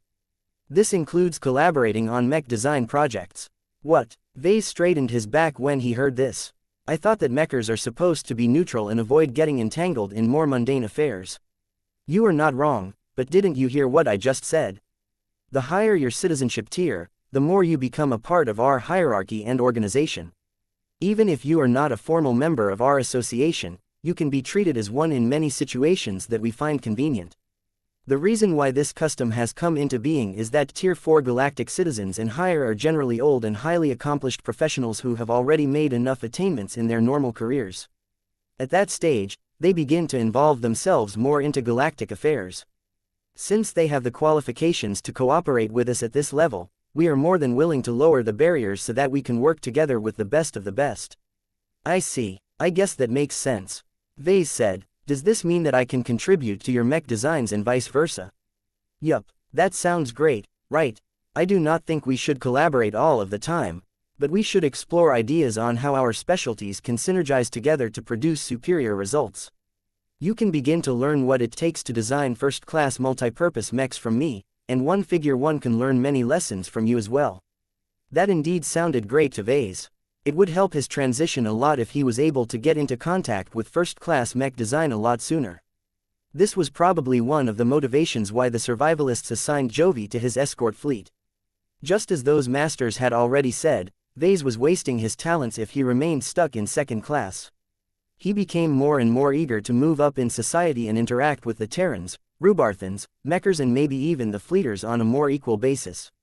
Vase called up a list of other rewards that he had put off his mind a while ago. With the shocking announcements from the 3 envoys, he had almost forgotten that he was supposed to do additional work in order to earn a handsome set of rewards. I should get this out of the way first so that I can go back to attending more informative sessions. He said, good idea, Vase. Both Vase and Jovi stood up from their seats and began to seek out the individual parties who placed the top 5 bids. Not all of them were available as several of them had already chosen to attend other sessions. The patriarch of the Becker-Anson family happened to be available. It turned out that the older gentleman had waited patiently for Vase to finish his business. Professor Larkinson, it is a pleasure to meet with you again. The man that screamed old money invited Vase into his assigned berth and shook the mech designer's hand. I am impressed by what one have heard from my contacts on this ship. Is it true that you are due to promote your galactic citizenship to Tier 4? I cannot say, Vase replied as he began to examine the older patriarch with his spiritual senses. I think it is a bad habit to count my chickens before they hatch. I prefer to wait until the survivalists are ready to issue their final verdict. Vase and Jovi continued to step inside until they sat and made themselves comfortable. They did not spend much time on small talk as each of them were busy individuals. The more time they wasted in this compartment, the less time they had left for other productive pursuits. Please tell me whether my age and health hinders my ability to obtain a companion spirit. The 150-year-old silver-haired patriarch requested. Vase gave his client a reassuring smile. Age generally isn't a concern unless you are already close to reaching the end of your lifespan. Aside from that, your augmentations and overall fitness are both excellent for a man of your age. I foresee no complications due to health and physical problems. Your mind also remains sharp, so that won't be a problem as well. Are you sure you want to reserve this opportunity for yourself? Companion spirits can be excellent investments for your younger generations. Their growth potential is much higher, and they experience so much in the first few decades of their lives that companion spirits can grow much more dramatically as a response. Patrick Becker-Anson resolutely shook his head. I have made the same considerations. One rejected this option in the end. I was unable to bring any of my descendants to this conference, so we will have to seek each other out afterwards, which can set us back for weeks if not months. It is better to fulfill this request straight away. Besides, 1 a.m. anything but close to retirement. A companion spirit will continue to be a useful addition to my family in the decades to come. It is not as if my children and grandchildren will remain deprived. Once your companion spirit fruits begin to circulate within human society, the rest of our family will gradually acquire the same advantages. He was right. After hearing that Patrick was truly certain about his choice, Vase began to discuss options on what sort of companion spirit he should make. What are my options? A companion spirit can provide a lot of assistance in both mundane and extraordinary matters. I think it is best if we narrow down the options by filtering out the choices that you do not want or need. Are you expected to be engaged in combat in any way, whether in person or in command of a mech force? The older patriarch chucked. Heavens, no, I leave defense to other capable members of the Becker-Anson family. Would you like your companion spirit to enhance your self-defense or help you spy on others more effectively? No, I wish to avoid conflict. Patrick shook his head. To be honest, I have developed a desire to reconnect our family to our ancient roots. Our bloodline used to be descended from a divine blacksmith. I do not have a clear impression of what that means, but it does not take much effort to recognize it as a prestigious title. I would like my companion spirit to help me with deciphering, learning and understanding the meaning of our ancient scriptures. It would also be useful if my companion spirit can utilize what I have learned to practice the old but presumably powerful methods employed by our greatest ancestor. That was an expansive request. Vase looked hesitant. Technically, I should be able to fulfill the majority of your demands. However, you don't have any existing knowledge or experience in blacksmithing or other forms of craftsmanship, correct? Why would you want to obtain a companion spirit that falls far outside your main vocation? Patrick did not take the hint at all. He stood up and voiced his feelings in a heartfelt manner. Because it is in my blood. Because our family has diverged too far from its original purpose. Because my ancestor is crying out to revive his forgotten legacy. One need this, Professor Larkinson. Did you not explain to us all that companion spirits present second chances? You stated that anyone can pursue a different career at the same time with much fewer repercussions with the help of your invention. That is true, but you are a bit past the age where that makes sense. This approach is much more suitable for students and young professionals who are still at the start of their careers. They have much more time to explore their new options than an older patriarch such as yourself. I am not old. I have only experienced just over 150 standard years in this life. I still have several centuries worth of time to restore my family's buried traditions. Okay. Chapter 5192 Fulfilling Small Commissions. Vase considered himself to be a good service provider, so he did not insist on changing the mind of his client any further. He had a professional obligation to meet the demands of his customers as best as possible without compromising any rules and such. Even though he was of the opinion that Patriarch Patrick Becker Anson made a suboptimal choice concerning this opportunity to obtain a custom companion spirit, it was not a truly awful choice. Old or not, Patrick had good access to life-prolonging treatments. Future advancements in cultivation might be able to extend his longevity even further. It was not a waste to provide him with a custom companion spirit. With that in mind, Vase proceeded to do his job so that he could get his hands on the divine blacksmith scriptures as quickly as possible. He created a companion spirit on the spot. He designed the new entity to be a close interpretation of the ancestor of the Becker Anson family. In the end, Patrick looked fascinated as he felt several decades younger all of a sudden. His newly created companion spirit floated around his head like a curious little fairy. I name you Balthasar. The supposed name of the divine blacksmith was Balthasar, so it was pretty clear what Patrick had in mind for his second personality. In order to accommodate his client's desire to take up traditional craftsmanship, Vase decided to be generous. He used up a small spiritual fragment from Vulcan in order to impart the talent that Patrick lacked. This already had a significant effect on the cognition of the older patriarch. His perspective had expanded as he instinctively knew more about the craftsmanship of all of the objects around him. It was like a veil had been lifted from his eyes. Vase gave the older patriarch several more minutes to get over his fascination with his latest augmentation. I have upheld my end of the bargain. I have even transmitted a manual to you that thoroughly explains how to care for your companion spirit and all of the dangers and pitfalls that you should avoid. Can you finally show me the scriptures? Ah, of course. As I have mentioned before, I have brought the original scriptures to the conference so that the Mechers can analyze and translate their contents. They are still working on it as far as one knows. One can make arrangements to grant you permission to visit the department that currently has possession of them so that you can attempt to read the texts in person. I can also give you a copy of the scriptures in their ancient words and letters and transmit the completed translations when they arrive. Vase did not really feel like studying a bunch of fragile ancient scrolls that had managed to survive for who knew how long. I only care about the contents rather than their carriers. He responded, I can make do with the digital copies of your scriptures. Very well. I shall transmit the original texts. Mind you that the language is so old that it has been dead for hundreds of thousands of years at the very least. There is an exceedingly small number of people in the Red Ocean who have gained enough proficiency in this primitive language to barely translate the words. Even then, their work is greatly hindered by the fact that the scriptures likely contain a large proportion of professional jargon and terms. That indeed sounded trouble, but Vase showed little concern about this problem. Understood. I will wait until the association has completed its interpretation work. As Vase said goodbye to the patriarch of the Becker Anson family, he loaded the files into his cranial implant and already began his attempt to read the ancient words. He made no progress at all. The language consisted of pictograms whose meaning completely and utterly eluded him. His talent for understanding alien speech played no role at all because there was no living counterpart for him to interpret. This was fine. Vase might not be able to understand anything, but his mother was a different story. Back in the Milky Way, Veronica already interrupted her design session in order to seek out Cynthia again. Hopefully the true god possessed enough knowledge to make sense out of the digital copy of the ancient writings. Vase meanwhile proceeded to handle his other custom orders in the ensuing hours. The jobs were relatively straightforward as no one issued any odd demands. He managed to aim a first-class military base and outpost that was currently situated in a fairly precarious region of the Red Ocean. Jovi expressed a bit of puzzlement why Vase selected this bid over other ones such as a straight infusion of cash. The value of this outpost and all of its first-class facilities is higher than a couple of 100 million MTA credits.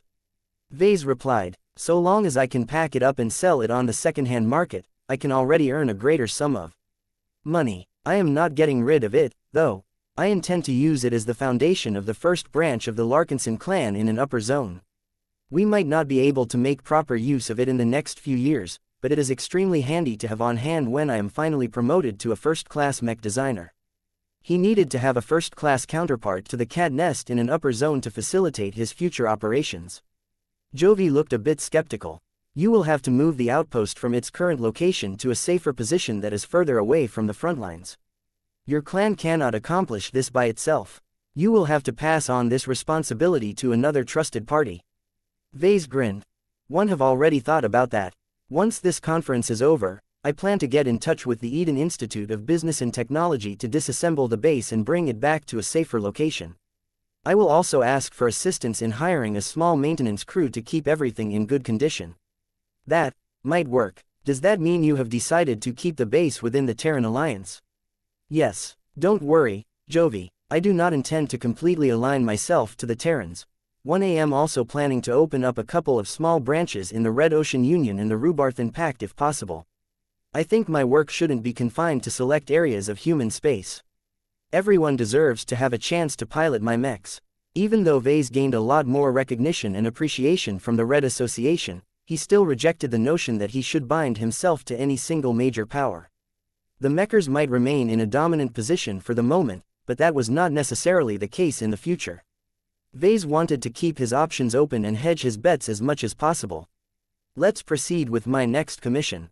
Half an hour later, Vase had just granted a custom companion spirit for one of the direct disciples of a master mech designer. In exchange for a custom first-class cranial implant for Gloriana, Vase gave a younger journeyman a fish-shaped companion spirit with a strong affinity for phase water. Vase approved of the choices made this time, so he put a little extra effort into designing a graceful little fish. Once he had completed this job, he received a fancy virtual voucher from the old associate who commissioned the custom companion spirit. "I advise you or your chosen recipient to be patient. The implant industry is undergoing great upheaval and rapid changes at the moment. Every day, our researchers and developers discover new materials, new interactions between materials and so on. We even have a secret research group that is tasked with enabling our implants to draw power from E-energy radiation. This can present the next generation of implant users with unprecedented options. For example, you can theoretically load a sophisticated software program in the implant that automatically allows its carrier to practice a cultivation method without conscious thought." What? Is that even possible? Much of this already sounded familiar to Vase as he had already solved this particular problem. However, his approach was not replicable for others. A method of automatic cultivation through the use of cranial implants was much more significant in comparison. The early generation products will likely rely on hyper-materials to make this happen. The most powerful and effective hypers do not come cheap, so only the highest segments of the market will be able to afford this service. The service that I am offering to you will include this capability if you desire to have it. It is not as useful for mech designers and mech pilots, but it can still benefit them in other ways, especially when we update the software of the new generation of implants in subsequent years. This was cutting-edge technology that clearly blew all of the older generations of cranial implants out the water. He even thought about whether it might be better to give it to Aurelia instead, but she was so abnormal that she probably did not have to rely on any external measures to attain great results. "I will keep all of this in mind," Vase said as he accepted the voucher. "I need to fulfill my next 2 commissions. Goodbye." He did not get to meet with Master Henry Urbeck or Master Zena Wintress in person again. Both of them were busy with attending other sessions. Instead, Vase met with their younger disciples so that he could do his work without any fuss. The rewards for these jobs were not simple. The young journeyman who worked under Master Xena Wintress was in a good enough mood to share a bit of news about the ED-net. The ED-net forms one of the pillars of the polymath's unity plan. The young man said, the initial version of the ED-net is the magnum opus of the neuromancer, and it has become the Mech Trade Association's signature technologies. Recently, the polymath has taken the initiative to collaborate with the neuromancer to update and transform the design of the ED-net in order to improve upon the tech. Her aim is to learn enough about the ED-net to develop a lesser but more practical variation that can be used to quickly educate a massive amount of batch humans. That sounded interesting. Isn't the neuromancer supposed to be stuck in the Milky Way? That is right, but the two-star designers can still correspond with each other through the few communication methods that are able to establish data channels between the two distant galaxies. This was one of the many examples that showcased how much assistance the Milky Way could still provide to their cut-off brethren in the Red Ocean. So long as they were able to communicate with each other, they could engage in all kinds of joint research projects. The collective wisdom of humanity in the Milky Way was still overwhelming, and the people of the Red Ocean could dearly use all of this help. Thank you for telling me that. Vase replied. Does this mean that the quotas will less or more valuable in the future? It depends on whether the polymath will keep working on the ED-net. If she continues to use her endless cross-disciplinary knowledge to update and optimize the design of the ED-net from different angles, it may very well become accessible to the general public. I wouldn't worry too much if I was you. The more affordable versions of the ED-net will likely operate with a lower time acceleration factor. You cannot spend as many years in an accelerated virtual learning environment if that is the case. I see. So these permanent quotas will at least hold some of their value in the future. Vase did not feel like he was getting scammed anymore, though it would have been nice to learn about this before he concluded the auction. Chapter 5193 Recognition of Status. Vase saved the best commission for last. Once he created another custom companion spirit for the favored disciple of Master Henry Beck, the last recipient handed over a small metal container. The box was made out of darker metals, but also bore small golden embellishment to add a strong sense of class and refinement. The symbol of the Red Fleet adorned the top of the ceremonial container. It looked completely foreign compared to the standardized architecture and the design principles of the Red Association. Every token is locked and registered to a single individual or organization. The student of Master Beck carefully explained. It will become invalid once its registered recipient ceases to exist in any real capacity. In this case, our connection with the Red Fleet has only allowed us to tie this token to your personal identity. I do not foresee this to be a problem as you still have many years ahead of you. It may very well be possible that the warship quota program will become obsolete a few generations later. Vase nodded in agreement as he continued to stare at the container. I think this will be the case as well.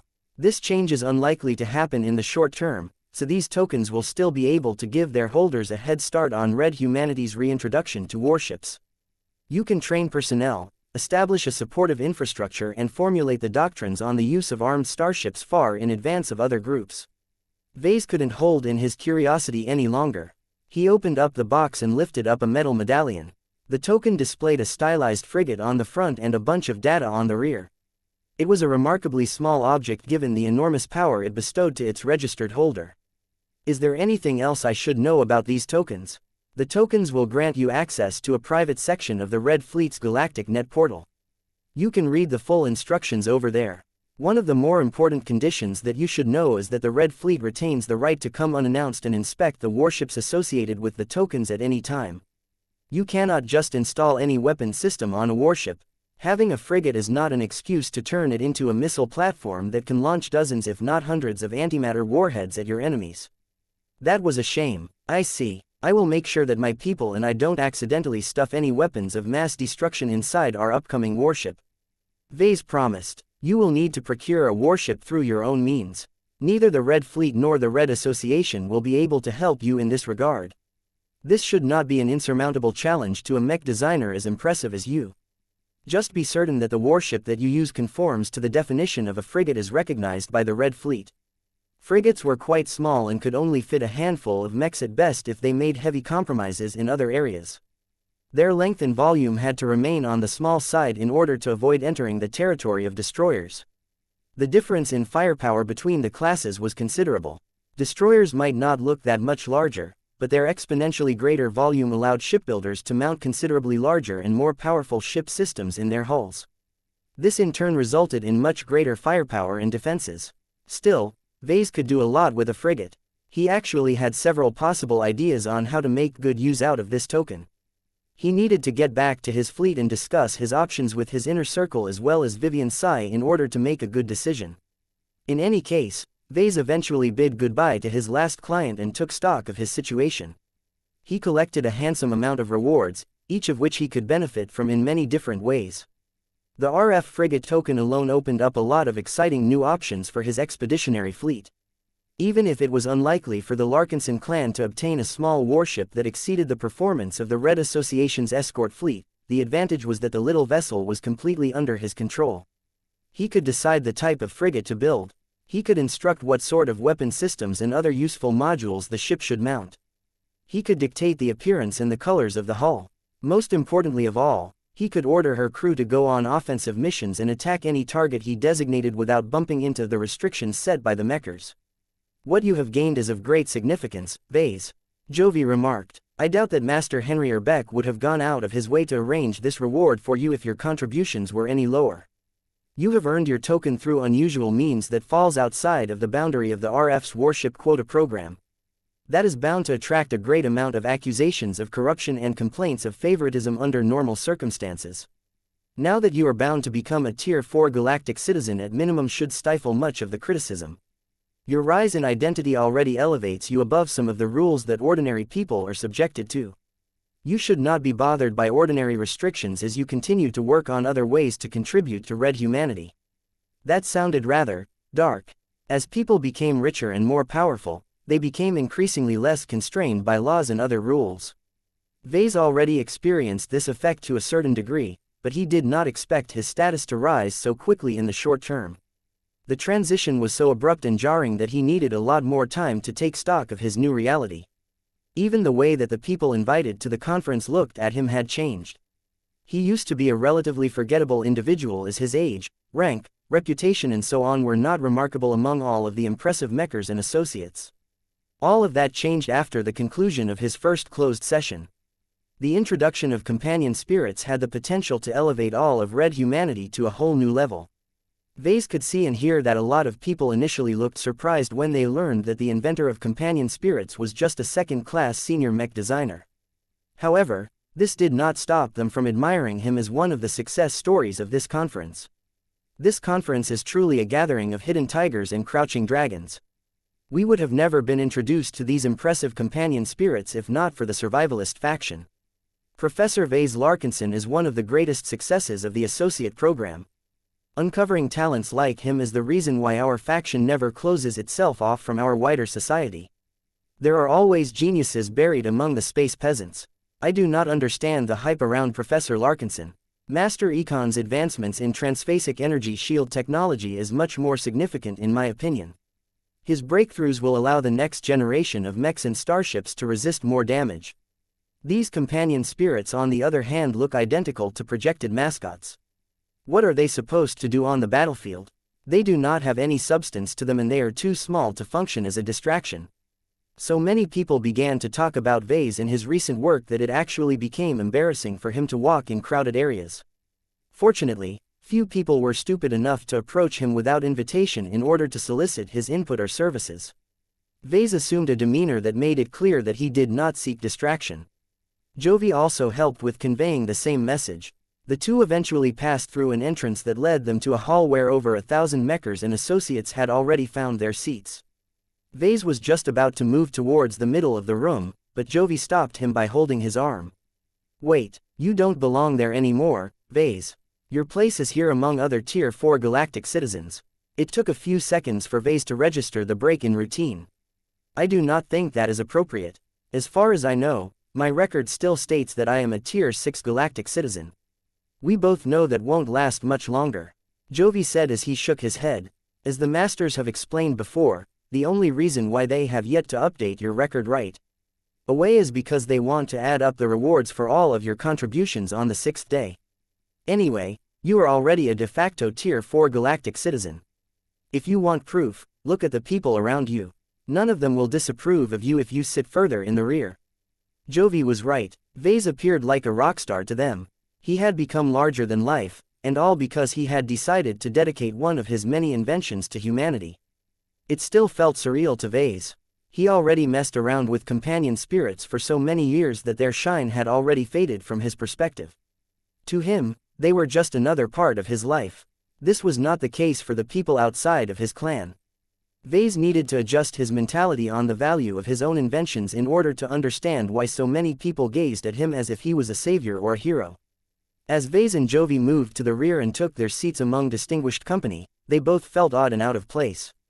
The average age of all of the masters, ace pilots, prize-winning scientists, business magnates, statesmen and so on definitely surpassed a century. Vase even noticed a few impressive figures who were probably legends in their own industries that looked as if they lived through the end of the Age of Conquest. Most of these leading figures had better things to do with their time than to mock the two incredibly young senior mech designers. They just took it as fact that Vase deserved to sit in this band. The speaker of the open session finally began his presentation shortly afterwards. The master mech designer started out strong by lifting up a transparent container that securely stored several grams of phase water. Each of you should recognize what I am holding. E-energy radiation and its many new applications has become the latest trend to sweep our industry, but that does not mean that phase water has become irrelevant. Its relatively abundant availability in the red ocean along with its distinctive effects will ensure that it remains an important tool in our arsenal. That was correct. Vase did not intend to abandon phase water technology either just because E-energy radiation had come along. It was much smarter to make use of both of them in order to maximize the use of available resources. Considering the importance of phase water, it becomes imperative to understand its traits in order to determine how we can use it more effectively. One question has always plagued our researchers. Where does it come from? Phase water is particularly abundant in the red ocean, but it is strange that it is almost entirely absent in the Milky Way. Why is this the case? Is it because of the presence of phase whales? That caused many of the attendees to recall what the natives thought about the origin of phase water.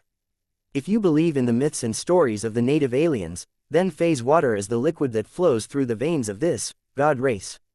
We all know that this is not true. Any young phase whale that has yet to augment himself has normal alien blood running through his veins. Perhaps the only trait that is truly impressive about this aquatic race is that they can integrate phase water into their massive physiques at a much higher success rate than others. Is this a coincidence, or are phase water and phase whales intricately related to each other? In this session, I shall walk you through our studies of both phenomena and present you with our conclusion that may provide you with a possible answer. Interesting. Chapter 5194 PPS. Any serious discussion centered around the relationship between phase whales and phase water inevitably devolves into a chicken and egg problem. The respected master mech designer and researcher spoke. What came first, the chicken or the egg? Everyone had a different interpretation to this question. The debate raged on for so many millennia without anyone offering a satisfying resolution to this problem. Now, humanity has become confronted by a more modern and alien version of the same notion. Let me ask you this, then. Which of the two emerged first, phase whales or phase water? Everyone immediately fell into thought as they tried to formulate a personal answer based on the information that they had in their possession. An associate spoke up first. We do not have enough reliable information to form a definite answer.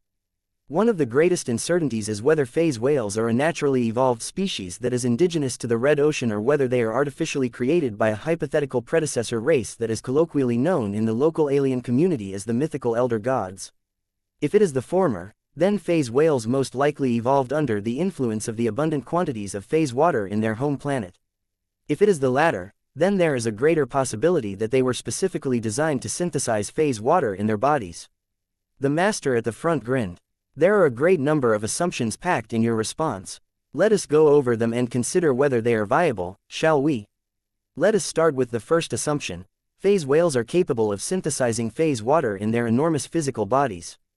This is one of the most prevalent myths among the indigenous aliens, but it also happens to be correct. Our association has captured and examined the physical processes of enough phase whales to confirm that this theory is true. At a certain point in their life cycle, phase whales are able to produce phase water in their own bodies. This was a clear-cut answer that clarified the doubts of many of the attendees. It partially explained why the other major races revered the phase whales so much. Calling them gods did not sound as unreasonable as before if the phase whales could actually generate phase water that much of the Red Ocean depended upon to sustain their local technologies. However, this led to a bunch of other questions. Vase had a more personal stake on this topic. As much as he did not want to portray himself as an attention seeker, he could not resist the urge to raise his hand at this time. Ah, the man of the hour desires to satisfy his curiosity. What is your question, Professor Larkinson? Vase stood up and tried his best to maintain his calm as hundreds of eyes scrutinized his form. You told us that phase whales can generate phase water in their bodies. Does the same apply to phase lords as well? The master mech designer responded with a rueful smile. We are still undertaking research on this topic. We have yet to capture and dissect a sufficient quantity of phase lords to offer a conclusive answer to this question. It may take a year to solve this particular mystery. The clues that we have gathered so far suggest that phase lords are poor imitations of phase whales. What the latter are able to do with straightforward self-augmentations, the former must undertake vastly greater effort as well as dubious experimental procedures to catch up. The topic of phase lords deserves its own session, so let us return to the topic at hand. Vase sat down as the presenter activated a projection that showed a simplified diagram of the internal organs of a typical phase whale. Phase whales exhibit an extensive degree of diversity in size, shape, evolution and abilities. This is because their natural growth stops at a certain point. Instead of settling for their mature forms like many other races, they have opted to utilize their high mastery in biotechnology to augment their own bodies according to their tastes, their scientific knowledge base and the resources they have at hand. The projection highlighted a number of interconnected organs that looked exceedingly mysterious and complicated. Even Vase understood nothing about it as his basic grasp of biotechnology failed to provide him with any useful insights. Every phase whale beyond a certain point of maturity boasts a system of complementary and related organs that are capable of producing phase water. We call this the Phase Water Production System or PPS for short. We have dedicated many studies towards these organs. This has enabled us to determine many important findings. For example, do you know that the PPS is not a product of natural evolution? When every phase whale ages and reaches maturity, the alien develops numerous precursor organs in their bodies that can help them regulate and control any phase water they have absorbed from their environment. However, the precursor organs cannot produce the key substance itself unless the phase whales have upgraded them through biotechnological means. That sounded both impressive and strange to the audience of the open session. What prevents the phase whales from altering their genes and make their future generations develop complete PPS for themselves as they age? There are many possible reasons why that is the case.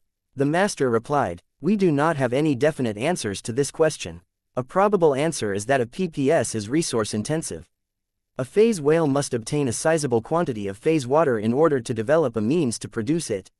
If an adolescent phase whale grows up in a gas giant or other environment that is already depleted of the substance, then he will die of starvation if his PPS cannot receive the resources needed to grow to maturity. That sounded plausible, but not too much. The phase whales should have enough grasp of their own genes to be able to develop a safety mechanism that pauses the development of their precursor organs if they were stuck in a region that was devoid of phase water. Another possible answer is that the phase whales do not want their offspring to grow lazy. We have received scattered pieces of information that indicate that self-augmentation is a rite of passage to the phase whale race. Every specimen must use their own means and knowledge to transform their precursor organs into a working phase water production system. This is a powerful motivating factor. It is harsh but ensures that the average quality of every mature phase whale remains high. What about the phase whales who fail this rite of passage? They are shunned and treated as outcasts. The master replied in a factual tone. We rarely encounter them because the unqualified phase whales presumably remain stuck on their home planets without a means to travel to other places. What is interesting is that we have information that not every unqualified phase whale is content to stay in their home environments. There are stories where these delinquents have chosen to prey on other phase whales for the purpose of preying on the latter's PPS. This allows them to obtain the benefit of these essential organs without putting in the hard work of developing them on their own. There are obvious sequelae to this approach, and it is a great taboo in the phase whale community. It is exceedingly rare for these unclean whales to enjoy good lives. That explains so much to Vase. Having encountered these delinquents himself, Vase had always wondered about the motivations of their criminal acts. For them to be desperate enough to steal the PPS of more successful phase whales made a lot of sense. The master gazed into the crowd and more specifically towards Vase as he spoke his next words.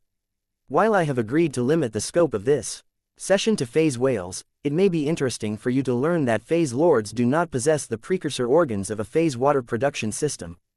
This is one of the reasons why there is a hard line between lesser phase lords and greater phase lords.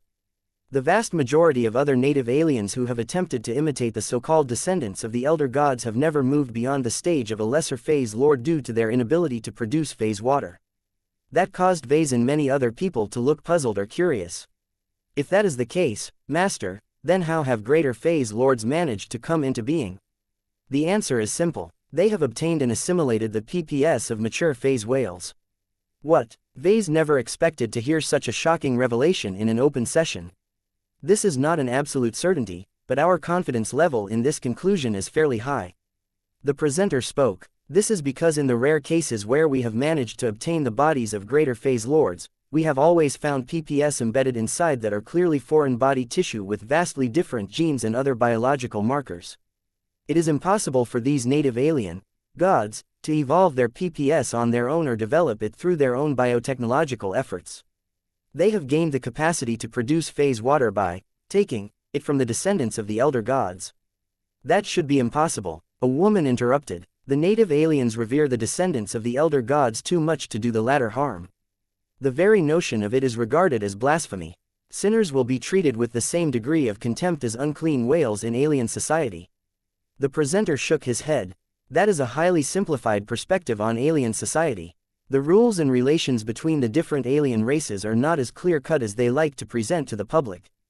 The other major alien races are in constant cooperation as well as competition with the phase whale race. The latter is regarded as primer inter pares in the alien community, but they may very well be treated as mobile PPS incubation livestock by the leaders of the other alien races.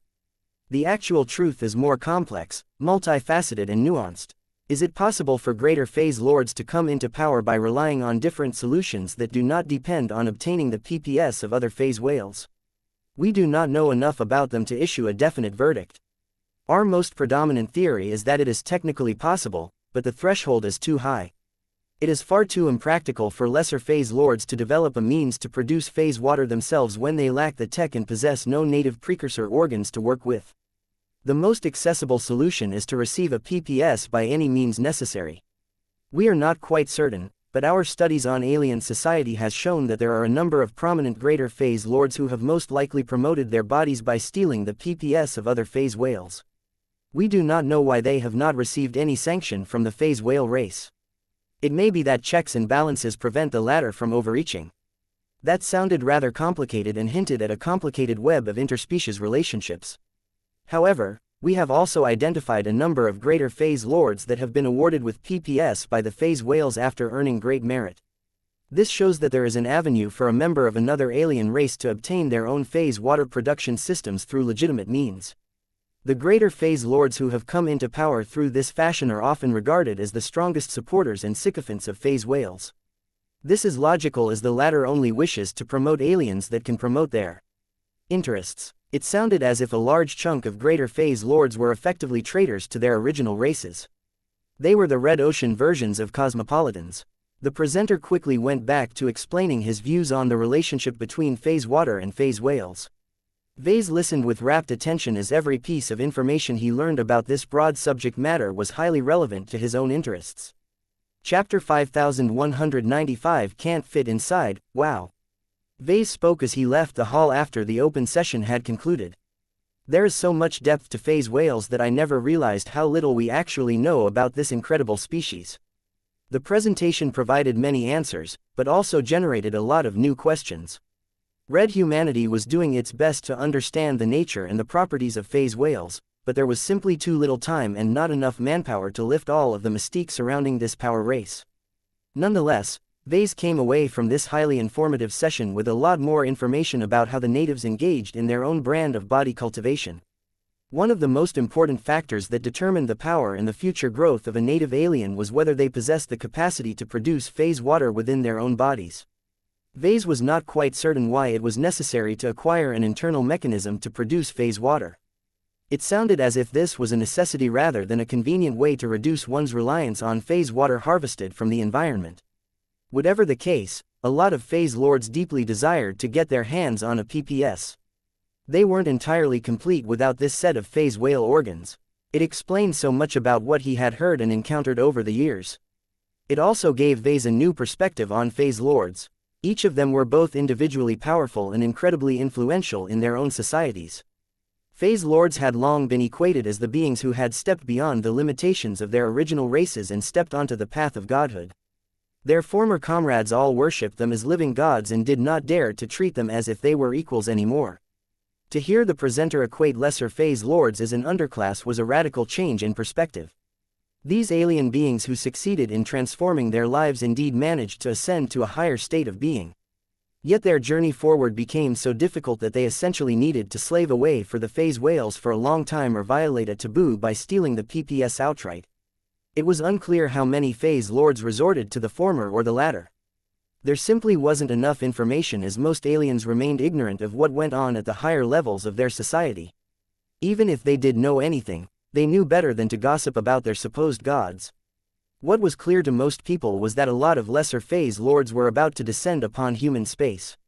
The reason why the Eminence of Torment turned into a service minion of the Red Cabal was because he probably hoped to earn enough merits to exchange for a PPS from his phase whale masters.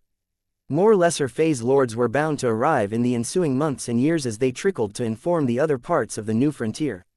Not all of them were highly motivated to save their dwarf galaxy from the scourge of human invaders, but they would definitely do their utmost to make themselves look as good as possible during the war in order to earn a precious PPS. Vase thought about his own awkward status as a phase lord. He wondered whether he should endeavor to hunt down a phase whale for the purpose of harvesting the creature's PPS. He immediately rejected this notion. His progress in body cultivation was almost non-existent. While a lot of lesser phase lords coveted the PPS contained within the enormous bodies of every phase whale, not all of them were capable of transplanting the crucial organs into their own physiques. Phase whales were large. They might appear to be around several hundred meters long most of the time, but their true bodies were much larger once they lifted the dimensional folding effect that enabled them to assume more compact forms. It was conceivable that the organs that made up the PPS were also humongous.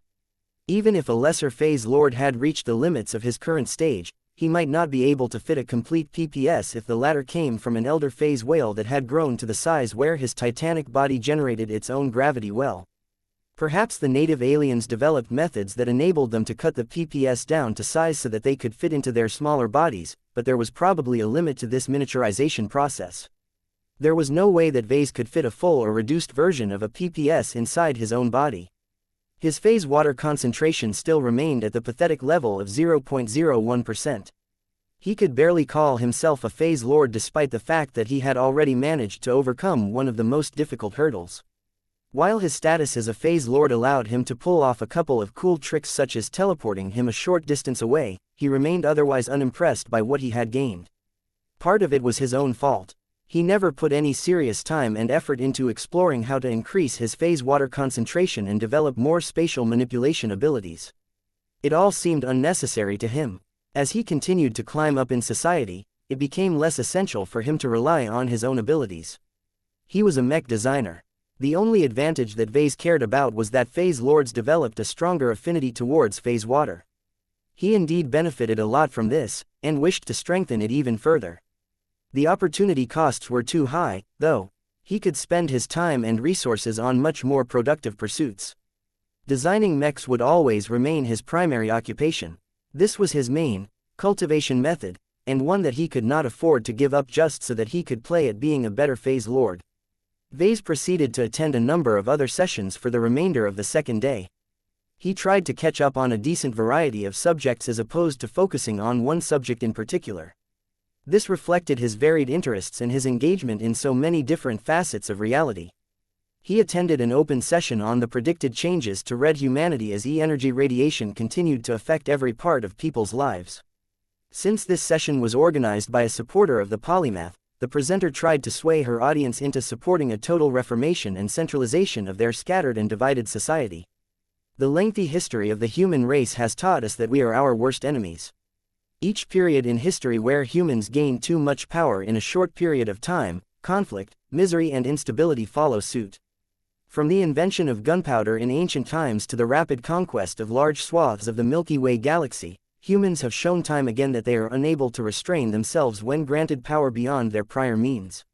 If we want to prevent this foreseeable calamity from occurring again, we must preemptively solve the time bombs embedded in our fractured society and heal the old wounds before it is too late. Although the presenter tried to sell the polymath's unity plan a bit too much, she raised a lot of good arguments. Perhaps it might be a better idea if red humanity did not remain so divided and mistrustful towards each other. What do you think, Jovi? Vase casually asked afterwards. I agree that our society is too flawed as it is. The polymath has taken the initiative to present a plan to solve the fault lines that continually cause us to treat each other with vigilance and suspicion. It is not the only choice we have. It is up to our wise and capable human leaders to determine the best way forward for us all. I am merely a Tier 6 galactic citizen.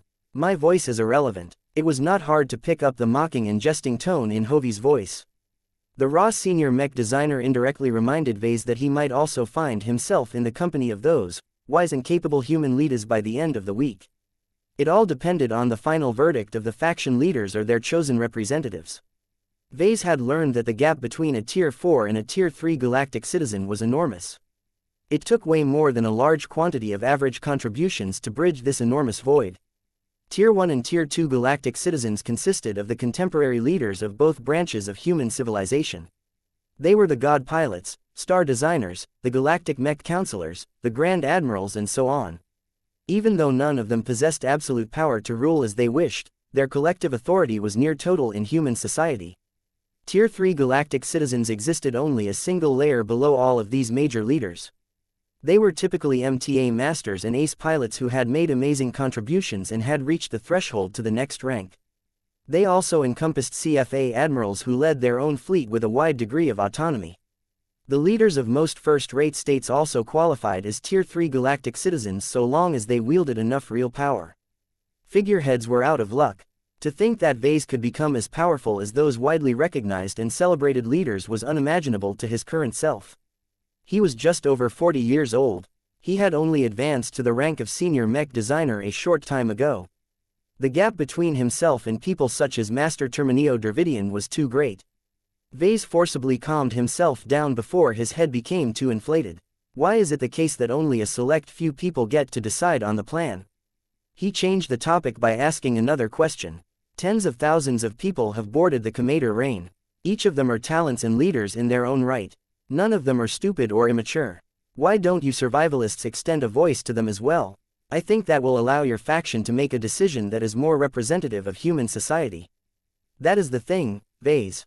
We don't want to make a decision that is an accurate reflection of the will of the total population of red humanity. We do not trust the judgment of people who are more ignorant and less aware of the intricacies that keep our society functioning. We have chosen to limit decision-making power to the upper leaders during emergency situations because we cannot get bogged down by bureaucracy and the demands of too many stakeholders. I see. This won't last forever, Jovi reassured Vase. Once the emergency has lifted, we can return to a more reasonable decision-making approach. I think it will take a long time before that happens, Vase cynically remarked. He predicted that the state of emergency might last for a century if not more, depending on whether the aliens of Messier 87 made an appearance during this period of time. That reminded Vase to attend a session held by one of the researchers who stared at the supergiant galaxy with really big space telescopes and other advanced stellar observation machines. Vase and Jovi managed to find an open session that presented a lot of speculations on the possible forms of life that might have evolved in an extreme high-energy environment. Unfortunately, the attendees gained much less out of the presentation than they expected. There simply wasn't enough data to work with. None of the fancy high-tech observation machines were capable of discerning too many details of artificial construction and other activities due to the immense amount of light and energy pollution produced by Messier 87. In the end, Vase did not get any closer to understanding the possible native aliens that resided in Messier 87 than before. The investigation in this crucial subject had only just begun. It might take decades before people could get a clearer ideas on the monsters they had to compete against. Chapter 5196. Meet the Friends. Vase continued to attend various sessions over the course of the second and third day. His next obligation was scheduled to take place on the fourth day of the conference, which left him with plenty of time to learn and absorb new insights. As he continued to attend a wide variety of sessions, he became exposed to a lot of new information. He also became more familiar with a lot of other survivalists besides Jovi Armelon, Viro Goldstein and the Polymath. This was particularly important as Vase urgently needed to expand his network. A Tier 4 galactic citizen was already a side leader in human civilization. Normally, these kinds of distinguished figures invested decades if not centuries of their life on climbing up the ladder a single rung at a time. This gave them plenty of time and opportunities to form new business relationships and make a lot of friends. Vase had somehow made an enormous shortcut that caused him to skip much of this essential process. This resulted in many deficiencies which he hoped to mitigate over the course of this conference. Jovi happened to understand this as well. At the start of the third day, he invited a few of his friends and peers to partake in breakfast together. Vase, let me introduce you to my friends, colleagues, rivals, collaborators and so on. They're only journeymen for the time being, but they all have a chance of catching up to us in the future. There is no need to stroke our wounded egos. A woman responded, you defeated us all and won first place in our race. Ah, it is an honor to meet with you in person, Professor Larkinson. I am Kelly Herrera. My great-grandfather is a senior official of the Mech Trade Association back in the old galaxy. Would you prefer to be addressed by your title? The female journeyman wore a modern but fairly subdued black suit that gave off the impression of an assistant. The only obvious touch of personality in her appearance was her hair. She had styled her purple locks in the form of waves in constant motion. Vase dismissively waved his hand. We are not too far apart in terms of age. We're also mech designers. We should treat each other as colleagues and professionals who share similar passions for mechs. You are much more approachable than I expected. Kelly smiled in response. The man standing next to her made a short bow as he introduced himself. It is an honor and a pleasure to meet you, Professor Larkinson. I am journeyman Polak Naziri. My grandfather is a master mech designer who also remains in the Milky Way galaxy, much to my regret. Polak Naziri possessed darker skin and striking orange eyes that were clearly cybernetic in nature. Vase found it curious that Kelly and Polak felt the need to state their family connections right away. It was as if he wouldn't take these raw journeymen seriously if they lacked sufficient backing. He had to admit that it was handy to know this sort of information. He could make a lot of inferences about the raw journeyman right from the start and avoid a lot of misunderstandings. The last man introduced himself as well. I am Osman Carter Tezrine. I was born in a second-rate state, but the Mech Trade Association recruited me when I was young and started to attain excellent results in school. That was certainly different from the rest. Jovi, Kelly and Polak were all born and raised within the Mech Trade Association. This affected them in many ways. It was refreshing to meet with a mecher who possessed space peasant roots. Once they all sat down and started to order breakfast, they began to chat with each other. The conversation started off awkward as there was a pretty big status gap between Vase and the rest. Vase had made several assurances that he did not care for etiquette and formality. This finally enabled them to speak please like and follow the Cultivation Audiobooks channel without too many pretenses. As mech designers, Vase expressed a lot of curiosity towards the specializations of Jovi's friends and peers. I have chosen to specialize in designing transphasic armor systems, which is classified as a Class 3 design philosophy. Kelly Herrera responded as she left her materialized plate of food untouched. Many mech designers in the association have made the same decision as this is an exciting new subject where masters such as my great-grandfather have yet to make too many advancements. This was not unusual. Back in his fleet, his subordinate Sarah Voikin already started to shift her focus to transphasic armor systems as well. What aspect of transphasic armor systems are you hoping to improve? Mass. Kelly responded. To be more precise, I am researching a method to reduce the effective mass of the armor system of a mech. We know that phase whales and phase lords are actually much larger and more enormous than they appear in the open. They are able to manipulate phase water to produce a dimensional folding effect that reduces their size, but that does not necessarily explain where all of their mass has gone. Somehow, they can also fold their mass in a manner in which they can shunt it in other dimensions that are less consequential. This is how they can make themselves lighter and faster. Some phase lords are better at this than others. I think I do not need to explain the advantages if we can apply the same principles to mechs. She did not. This had great implications for any sort of mech, with light mechs benefiting more than others. Mass was a great necessity for mechs as denser and heavier metals usually translated into stronger defenses. However, light mechs could least afford to pile up on too much mass as it would make them too big and too sluggish. If Kelly managed to produce several breakthroughs in her work, then she might be able to find a way to greatly increase the resilience of a light mech without impacting its mobility. The only downside that Vase could think of was that the cost of production and repairs would probably skyrocket, but that was not a serious problem if this powerful new solution was confined to high-end mechs. How much progress have you made in your main research projects? Vase curiously asked. We have made modest results so far, but not to the degree that it will change the landscape of light mechs overnight.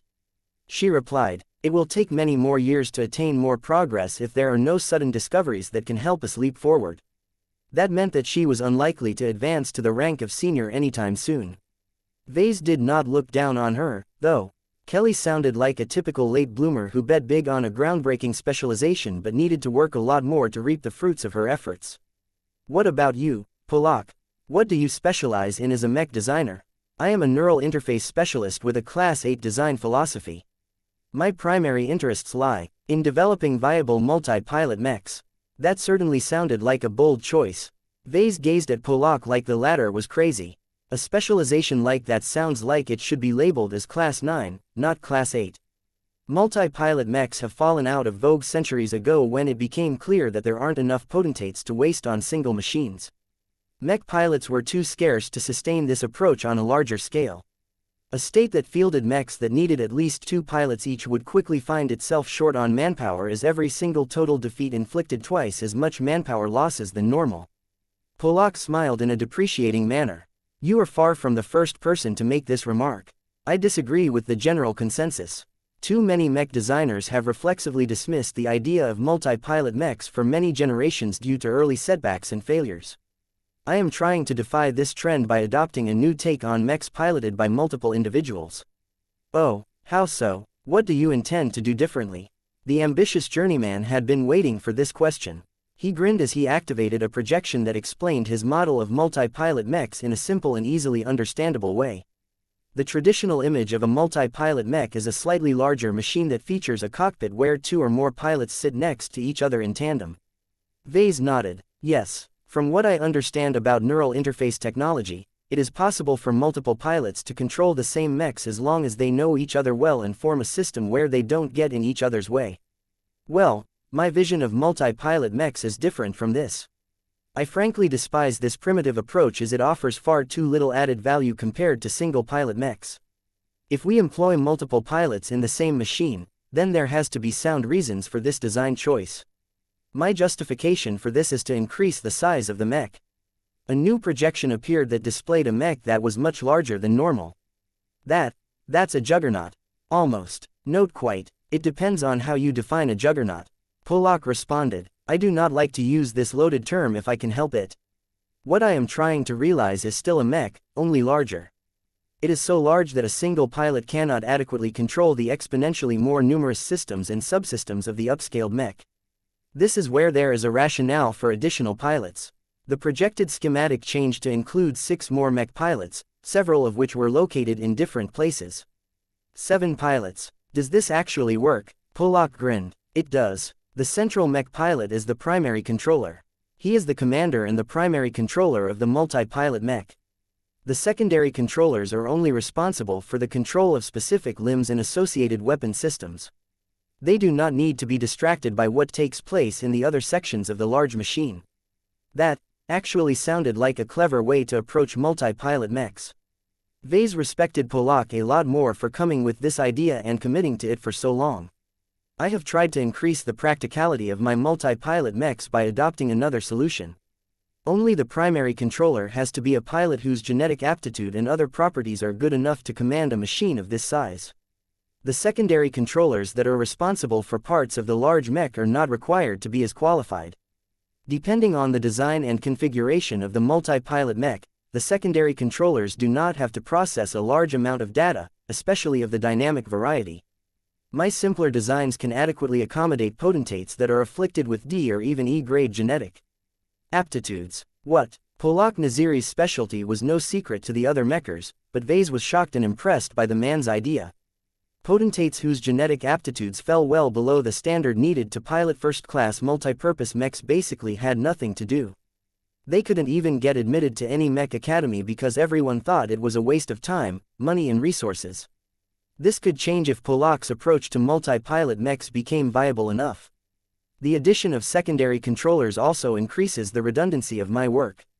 If the primary controller becomes incapacitated for whatever reason, any secondary controller can take over and become the new commander of this battle machine.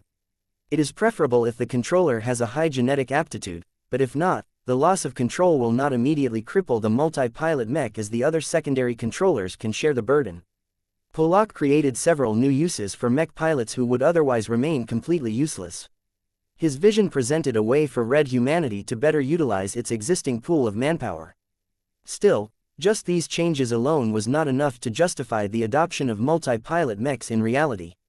These large mechs of yours suffer from many of the same logistical downsides as juggernauts. Vase spoke. Not only do they require vastly greater amounts of resources to construct, but you can't even transport them to different battlefields without dedicating an enormous cargo hold for them. Most forces would rather allocate their precious starship capacity for more useful purposes. Everyone around the table suddenly began to exchange knowing smiles with each other. I have thought about that problem as well, Professor. Polak confidently stated as he changed the image in the projection. Transportation is not a problem in my opinion. That is because recent advancements in the development of warp drives and superdrives has made it easier to grant superluminal travel capabilities to a wider variety of machines. Realization dawned on Vess's expression.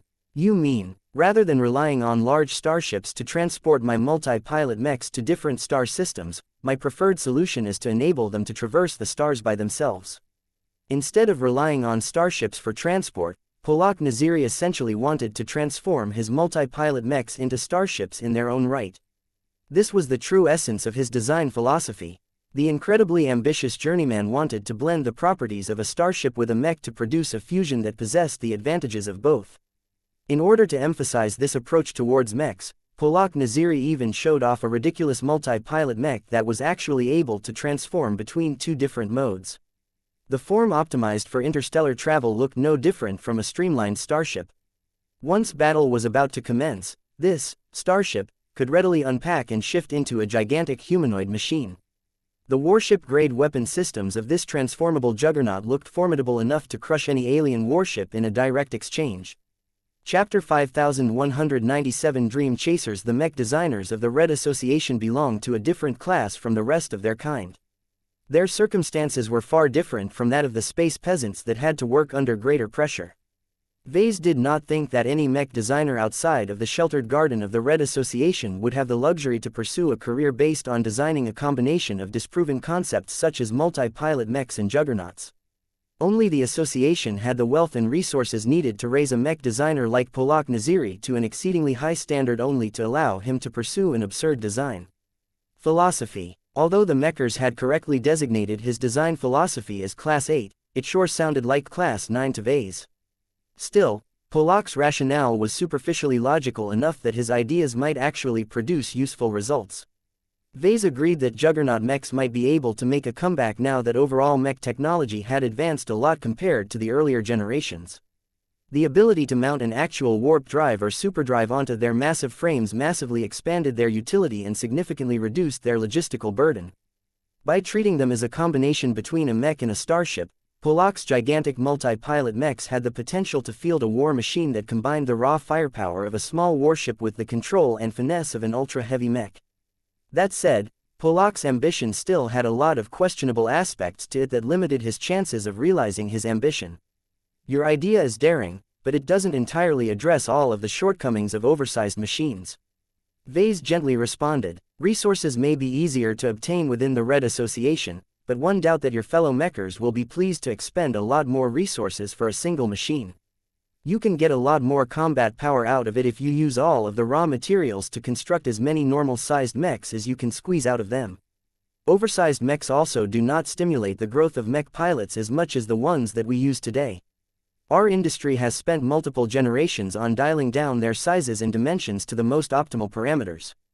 Polak remained undeterred. Respectfully speaking, Professor, I have considered all of those arguments more times than I can count. I believe in my idea. There are so many assumptions about mechs that have been set in stone centuries ago. While there were good reasons to establish those facts in the past, our context is much different than before. We have access to much more advanced technologies. We have come into contact with many new and amazing materials.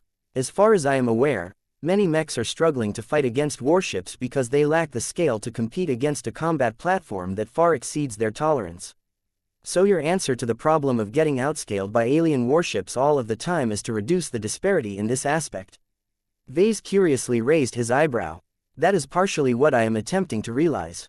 If I can present a set of multi-pilot mechs that can strike as hard as an armed starship while also possessing the transphasic armor and transphasic shield generators that make the alien vessels so difficult to defeat, we can fight and resist the aliens on the same front. That sounds convoluted. Vase furrowed his brows as he continued to question the practicality of Polak's design philosophy. You do not deny that your large multi-pilot mechs might actually be able to hold their own on the battlefield, but these designs of yours are intricate and complex. These are niche products that are not necessarily competing against other mechs, but seek to replace the role of warships. Armed starships are much more fleshed out and have an enormous amount of infrastructure backing them up. I think it is probably cheaper and less demanding in terms of manpower to stick with warships whenever you need to employ heavier firepower. Warships had become so entrenched within the Red II that they could not easily be displaced. Any proposed replacement did not just have to match the performance of a warship, but had to go above and beyond in order to push back the inertia that protected warships from getting threatened. Despite the persistent probement and overall lack of practicality of Polak's bold vision, Vase still admired the man for possessing the courage to explore a branch of mech design that had fallen into neglect for so many years. If Polak failed, then he would pay the price for his overreach as well as his lack of ability. If Polak somehow defied the odds and succeeded in his venture, then he would make a substantial contribution to red humanity. This was why Vase did not look down on Polak's ideas. The journeyman mech designer put his very career on the line by embracing an unusual design philosophy, just like Jovi and Vase himself for that matter. After chatting a bit more with Polak, Vase turned towards the last friend that Jovi brought over. What do you specialize in? He asked Osman Carter Tezrine. The olive SLDNNED man looked and dressed himself in a more subdued manner than the rest of his colleagues and peers. The only abnormality that stood out was when he spoke his words. The man had integrated a special vocalization device in his throat that caused his sounds to echo and take on additional dimensions that human speech lacked. My design philosophy falls under Class 9, just as yours. I am actually a biomech designer. To be more specific, I am not concerned with designing brand new biomechs from scratch before growing them out of a pool filled with raw materials. Instead, I specialize in the sub-branch of biomech design that takes existing beasts from various origins and essentially convert them into pilotable biomachines. His friends were already familiar with Osman's highly unusual and macabre design philosophy, but it was still a shock to Vase. If the previous design philosophy wasn't already crazy enough, the idea proposed by Osman sounded even more insane. Does it actually work? It does, more or less. Osman replied with less certainty in his tone. My progress is slow because it is not possible to design and build my biomechs in a virtual reality environment. The design world is fantastic in many ways, but it has never been able to simulate biomechs as well as I would have liked. I am glad that the association has taken the limitations of my work into account. I am entitled to an allowance that allows me to occasionally gain access to a real exo-beast or designer beast that I can convert into a dedicated war machine. The enthused biomech designer projected a few clips of his biomechs in action. Vase immediately understood the appeal of this unconventional approach. The biomechs were all made out of excellent beast stock. The monsters harnessed by their pilots retained a significant portion of the advantages of the converted beasts, but also received a lot of enhancements derived from all of the technological upgrades. As Vase continued to study the select pieces of footage, he began to entertain another question. Since all of these large beasts were technically alive when you started to operate on them, are they still alive and aware after they have been converted into biomechs? Only barely. Osman replied in a manner that made it clear that he had supplied the same answer countless times before. It is perfectly safe and controlled. Before one do a conversion, I study the brain structure of the alien beasts before selectively removing parts of the neural tissue that are redundant. In other words, Osman lobotomized each beast that passed through his hands to make sure his works did not regain a mind of their own and went on an uncontrolled rampage. Suffice to say, Vase had a lot of doubts about this idea as well. One of the areas he was most concerned about was that lobotomizing the beasts might not be enough to turn them into mostly empty husks. If their spiritualities were strong enough, these beasts might still be able to retain greater awareness despite losing much of their brains. With Messier 87's exotic radiation, making everyone and everything stronger, all of those dangerous beasts that Osman depended upon to do his work might not remain as docile as he expected anymore. Vase did not voice his suspicions in this area. The Red Association should have enough knowledgeable experts in its ranks to spot or anticipate this possible danger well in advance. There was no need for him to meddle into the affairs of such a powerful organization. At least some of Osman's teachers and mentors had to be aware of the greater dangers. "It sounds rather challenging to mass-produce any of your works," he remarked. "You need to have an enormous supply of beasts that are all consistent enough to perform a standardized transformation procedure on their bodies. All of this work has to be conducted or supervised by trained specialists. Then you have to convince mech pilots to put their lives on the line by piloting your unusual biomechs." Osman merely smiled in response. "My work brings additional challenges and complications, but I enjoy the work. The association is willing to provide me with a modest amount of support so that I can bear the extra expenses of exploring this approach to biomech design." "I see. Have you ever thought about letting mech pilots interface with a biomech that retains a greater vestige of a conscious mind?" "I do. All of my teachers and supervisors forbade me from conducting any experiments in this direction.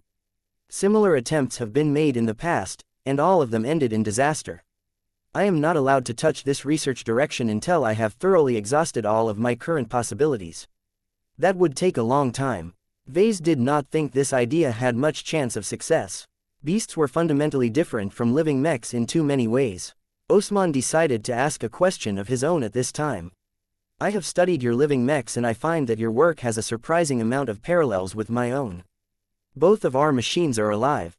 Their living properties may diverge from each other, but the common characteristic of both of our design philosophies is that the machine possesses at least a small amount of autonomy and awareness. Have you ever designed or participated in the development of an actual biomech? Did you manage to make it alive according to your own definition?" Vase briefly recalled the meat suit that he had neglected for a long time.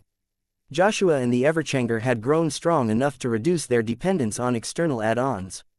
The development of the Everchanger's mounted wargear had also become stalled as more important projects rose to greater prominence. Vase did not think that his clan should phase out the use of mounted wargear. He developed a number of interesting new ideas on how to make use of them in the age, but he needed to clear his current workload in order to dedicate enough time to turn his vision into a reality. "I have not yet designed a complete biomech from the ground up," Vase responded. "I intend to try out in the future, but I am not in a hurry to do so. Right now, metallic mechs present plenty of possibilities to me. I am not lacking for options and I have not yet reached the point where I have grown bored to the point where I need to work on radically different design projects in order to stimulate my mind." "Understood, Professor." Vase knew that Osman wanted to propose a possible collaboration, but the man did not dare to voice this request. Their status had grown too far apart from each other. Osman needed to advance to the rank of senior at the very least in order for a collaboration to make sense. Chapter 5198 First Secret Session. Vase learned a lot more about what life was like for the mech designers of the Red Association. He had already heard a decent amount of stories from Jovi, but his three friends and rivals all had their own stories to tell as they had embraced vastly different specializations. They ultimately said goodbye to each other after a time. Everyone had a busy schedule, not all of them were able to attend the same closed sessions.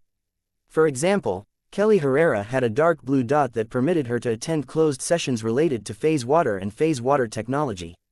Osman Carter Tezrine had a dark green dot that allowed him entry into closed sessions centered related to biotechnology and biomechs. Vase respected the two mech designers a lot for earning these dots. The theoretical knowledge threshold required to receive them was incredibly high by his standards. Once they finished their neglected breakfasts, they went their separate ways. Vase intended to attend a bunch of interesting sessions related to various different topics such as cultivation, alien sociology, Quelmer technology and more. So what do you think of my friends? Jovi asked. They are interesting. Vase responded. They remind me of myself in certain ways. They are all as stubborn and invested in their own vision of mechs. That is admirable, though I am not sure if it is a good idea for them to go through such extremes. Our association encourages exploration. I think you can deduce the reasons why. Many mech designers among the general public are so concerned with attaining quick results and meeting the more immediate demands of the mech market that they rarely take risks with their design philosophies. My cohort and others exist to compensate for this shortcoming and ensure that decades and centuries from now, the mech industry is still able to make healthy progress through our work. It was a clever and forward-thinking strategy. It spoke to the determination of the mechers to stay ahead of the competition by willingly investing a lot of time, manpower and other resources on exploring a wide variety of outlandish design philosophies. Even if 100 of them eventually got nowhere, as long as one mech designer succeeded and realized his unorthodox design philosophy, then that was a definite win for both the association and the mech community as a whole. Vase developed a greater appreciation for the Mech Trade Association and the Red Association that splintered from it. The mechers were highly technocratic and possessed the will to make forward-thinking decisions that might not necessarily pay off in a long time. This was especially the case when it came to the survivalists. The only fault was that they occasionally took their logical approach too far. The Polymath's Unity plan made a lot of sense, but it damaged the interests of so many stakeholders in human society that she was bound to generate a lot of animosity. Regardless, the survivalists were among the few groups of people that possessed the foresight and determination to make the harsh but necessary choices that others eschewed. The more time he spent among the mechers during this conference, the more he became affected by this common attitude. It was one thing to get exposed to this ideology and approach from a single figure such as Jovi. It was another thing to be surrounded by survivalists who all shared the same attitudes about this kind of stuff. Vase understood that this was one of the main reasons why the survivalist faction insisted on holding a conference in reality. The associates were all getting indoctrinated by the survivalists. This was not a particularly hidden scheme. It was obvious to everyone with greater awareness towards this kind of stuff. It still worked regardless of whether the associates knew what was going on or not. The survivalists did not deliberately set out to fool their guests. They were mostly earnest about converting associates into more committed supporters of their cause. Vase continued to think about this throughout the remainder of the third day. By the time the fourth day commenced, he thought about the long-term implications of the invention he was about to present during an upcoming secret session. Many of the presentations and discussions that took place during the conference emphasized the need to think about the consequences of every action. Each and every new technology produced a huge amount of ripple effects. The survivalists were supportive of innovation, but not without limits. Not every new discovery or invention deserved to be released to the public. As Vase checked his notes, he struggled to determine whether his Karman system and all of the accompanying baggage truly made life better for red humanity. He found it a bit more difficult to make up his mind about this issue. This matter distracted him so much that Jovi had to smack a bit of sense in Vase. You are still a long way from becoming a Tier 1 or Tier 2 galactic citizen. The Ra Senior spoke. Let the leaders of our faction and association ponder over how to roll out your Karman system. It is not your job to set policies that affect our entire civilization. When you enter the secure chamber where the secret session is held, you go in as a mech designer, nothing less, nothing more. Just present your work without wasting your time on espousing your interpretation of what will happen. The experts on the panel are smart enough to do a much better job of projecting the consequences of releasing your work. Jovi's advice was sound. Vase knew that he had fallen into the bad habit of overthinking the situation again. Thank you for that. I needed to hear this. Let's head to the location. The secret sessions took place in an entirely different deck and section within the Commander Reign. Both Vase and Jovi had to enter a security station where both had to be subjected to stringent examinations. Any possible microscopic bugs or listening devices that had somehow gotten attached to them needed to be cleared out to the greatest possible extent. Jovi passed through the security inspection without incident, but the security officers became perplexed as they came across a large amount of anomalies when inspecting Ves's body. It was pretty clear that the security officers had been forewarned about this. Yet when they started to make a lot of unusual discoveries in quick succession, they could not withhold their surprise and vigilance. These blood test results. Just the presence of phase water in his blood marked Vase as a greater security concern. The Mechers weren't afraid that Vase would abuse his meager phase water manipulation abilities to sneak into areas that he was not supposed to be in. His coordinates were tracked at all times, and the Commander Rain also maintained a strong warp interdiction field that prevented Vase from pulling off any shenanigans. As the examination became more invasive and annoying, Vase started to suspect that this was a scheme for the Mechers to collect detailed data on his abnormal physique for the secret session that was scheduled on the 6th day. "You are free to proceed now, Professor Larkinson." It was about time. Vase grumbled as his uniform automatically zipped up again. "Where do we need to go next?" "The Commodore Rain will take you directly to your next destination." Before Vase could ask what that meant, he experienced the typical feeling that preceded a teleportation event. Both Vase and Jovi disappeared from the security station and appeared into a completely enclosed compartment that was almost completely bare. Only a single raised table floated in the air. Seated behind it was a panel of just 3 master mech designers. Each of them were envoys of the faction leaders. Vase already recognized Master Xeno Wintress from his first presentation.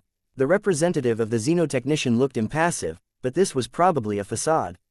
She must have formed a strong opinion about the Karman system based on the limited information that she was entitled to know.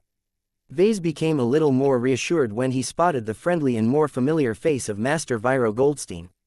Although Vase had never shown any desire to join the camp of the polymath, he believed that Master Goldstein was professional enough to show enough understanding and consideration during this secret session.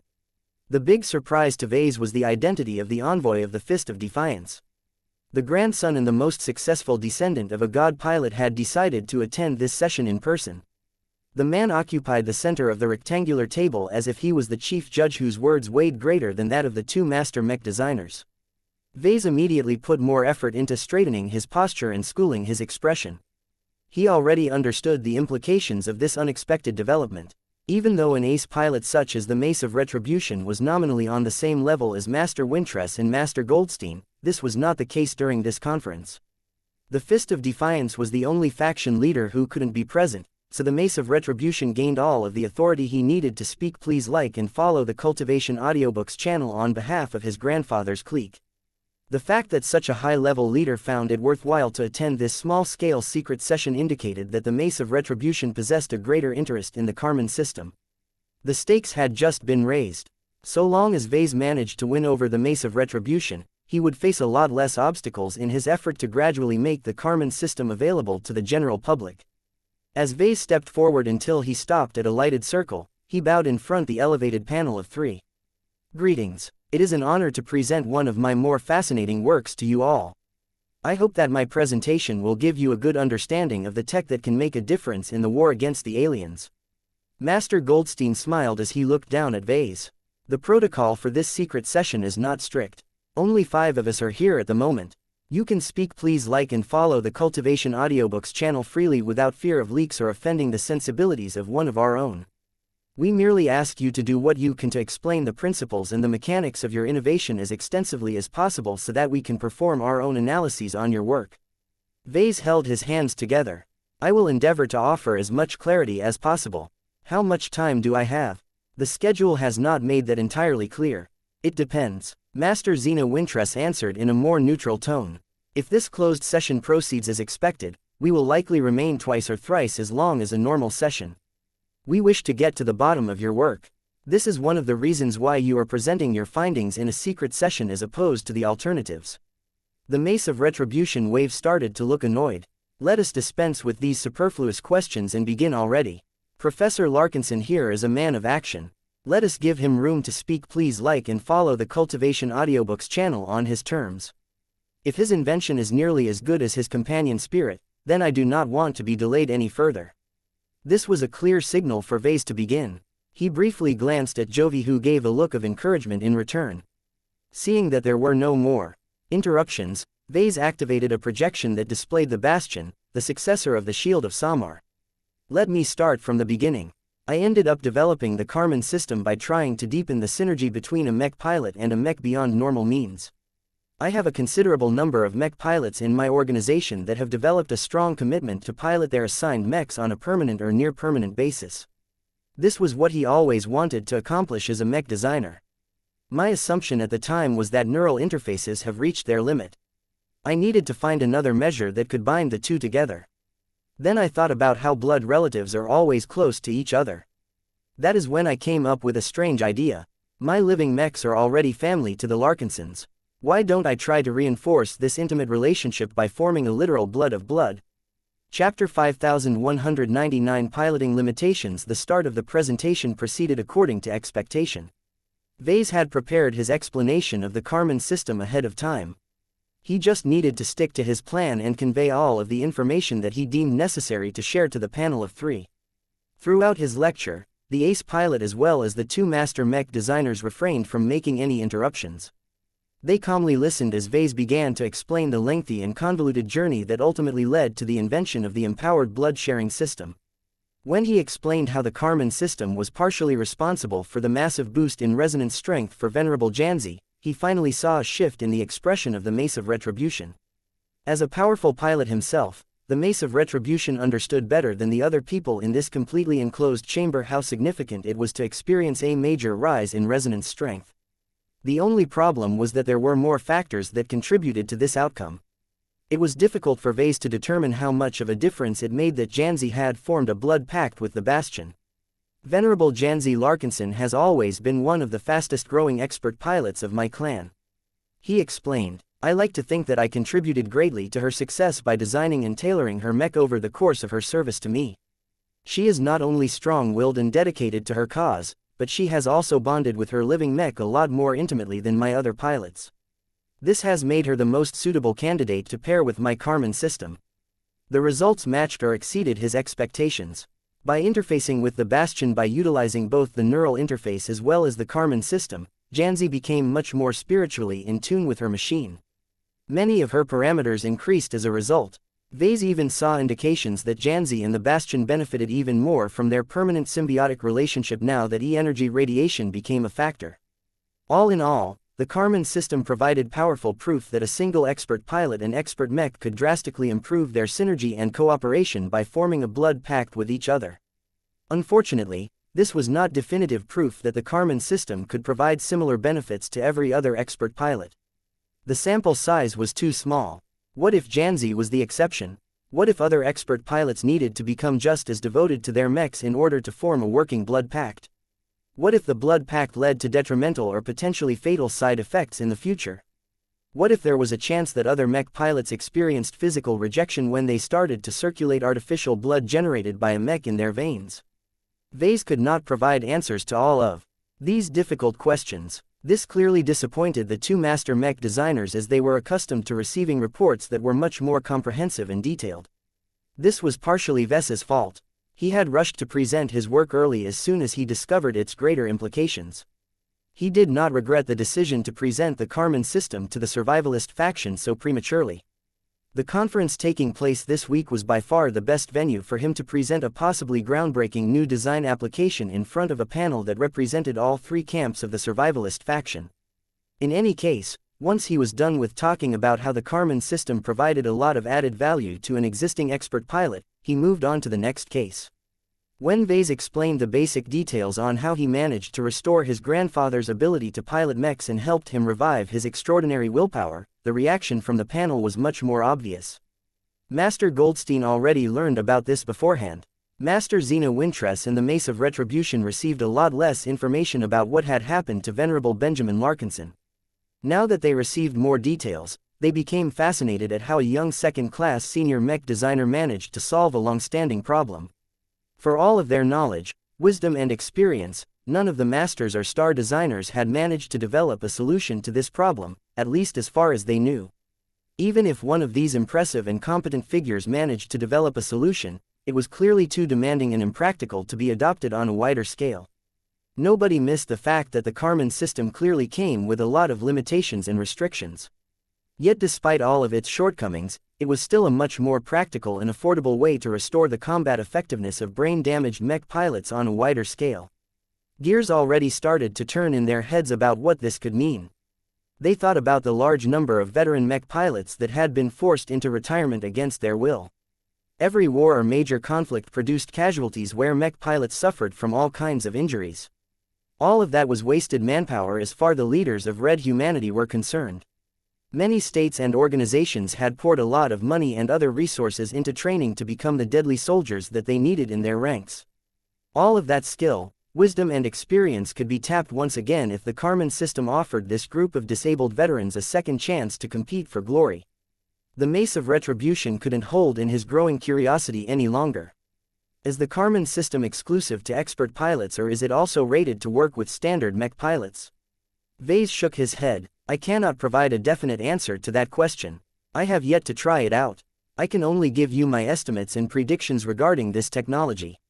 Theoretically, normal mech pilots should be able to pilot their mechs by relying completely on the Karman system. However, I am pretty sure that genetic aptitude can still play a considerable role in the responsiveness and data processing speed of the mech pilot.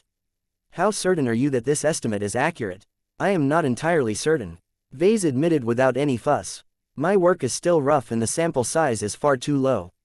I need to apply this tech to a lower-end mech in order to provide you with valid and significant information. That will take a lot of time.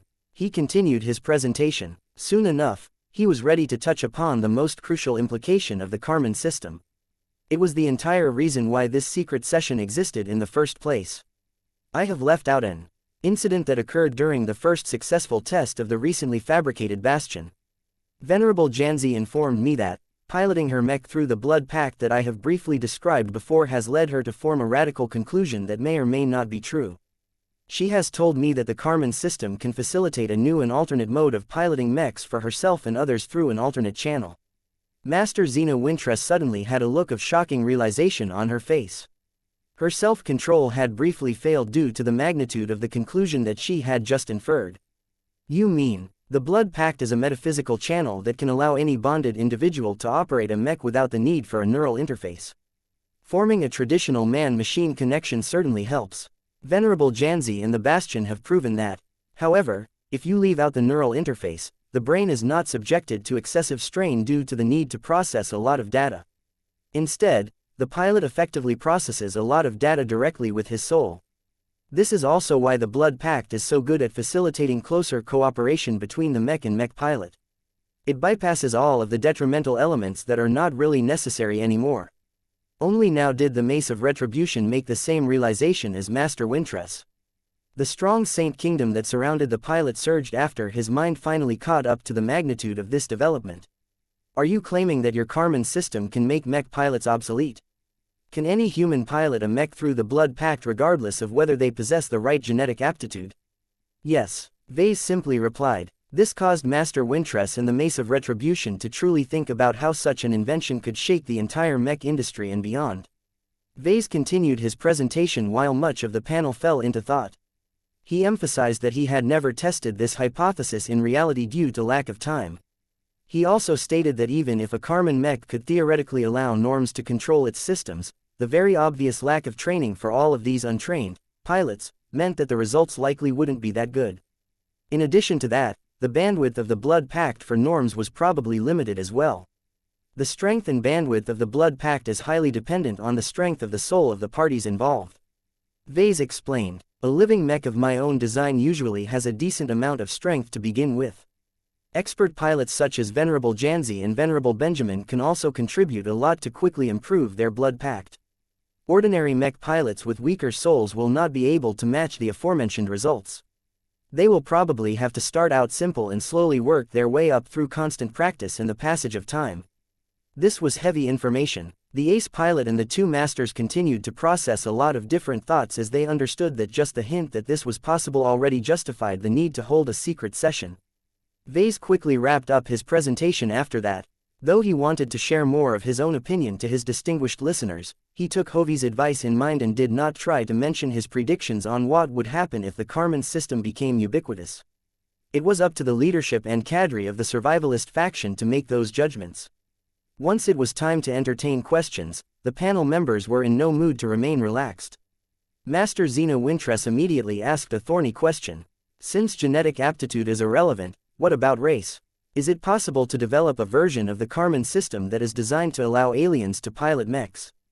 Without any technological restrictions, what measures can you take or have already taken that can prevent your work from getting abused by the aliens? Vase truly hadn't thought about that. He had always assumed that the aliens were unlikely to make good use of mechs due to the lack of working neural interfaces for their respective species.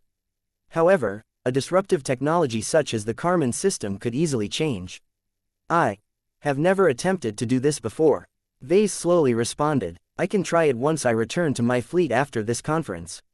My preliminary judgment is that it is plausible. 1111. That was another heavy revelation. Mechs were one of the biggest advantages of red humanity.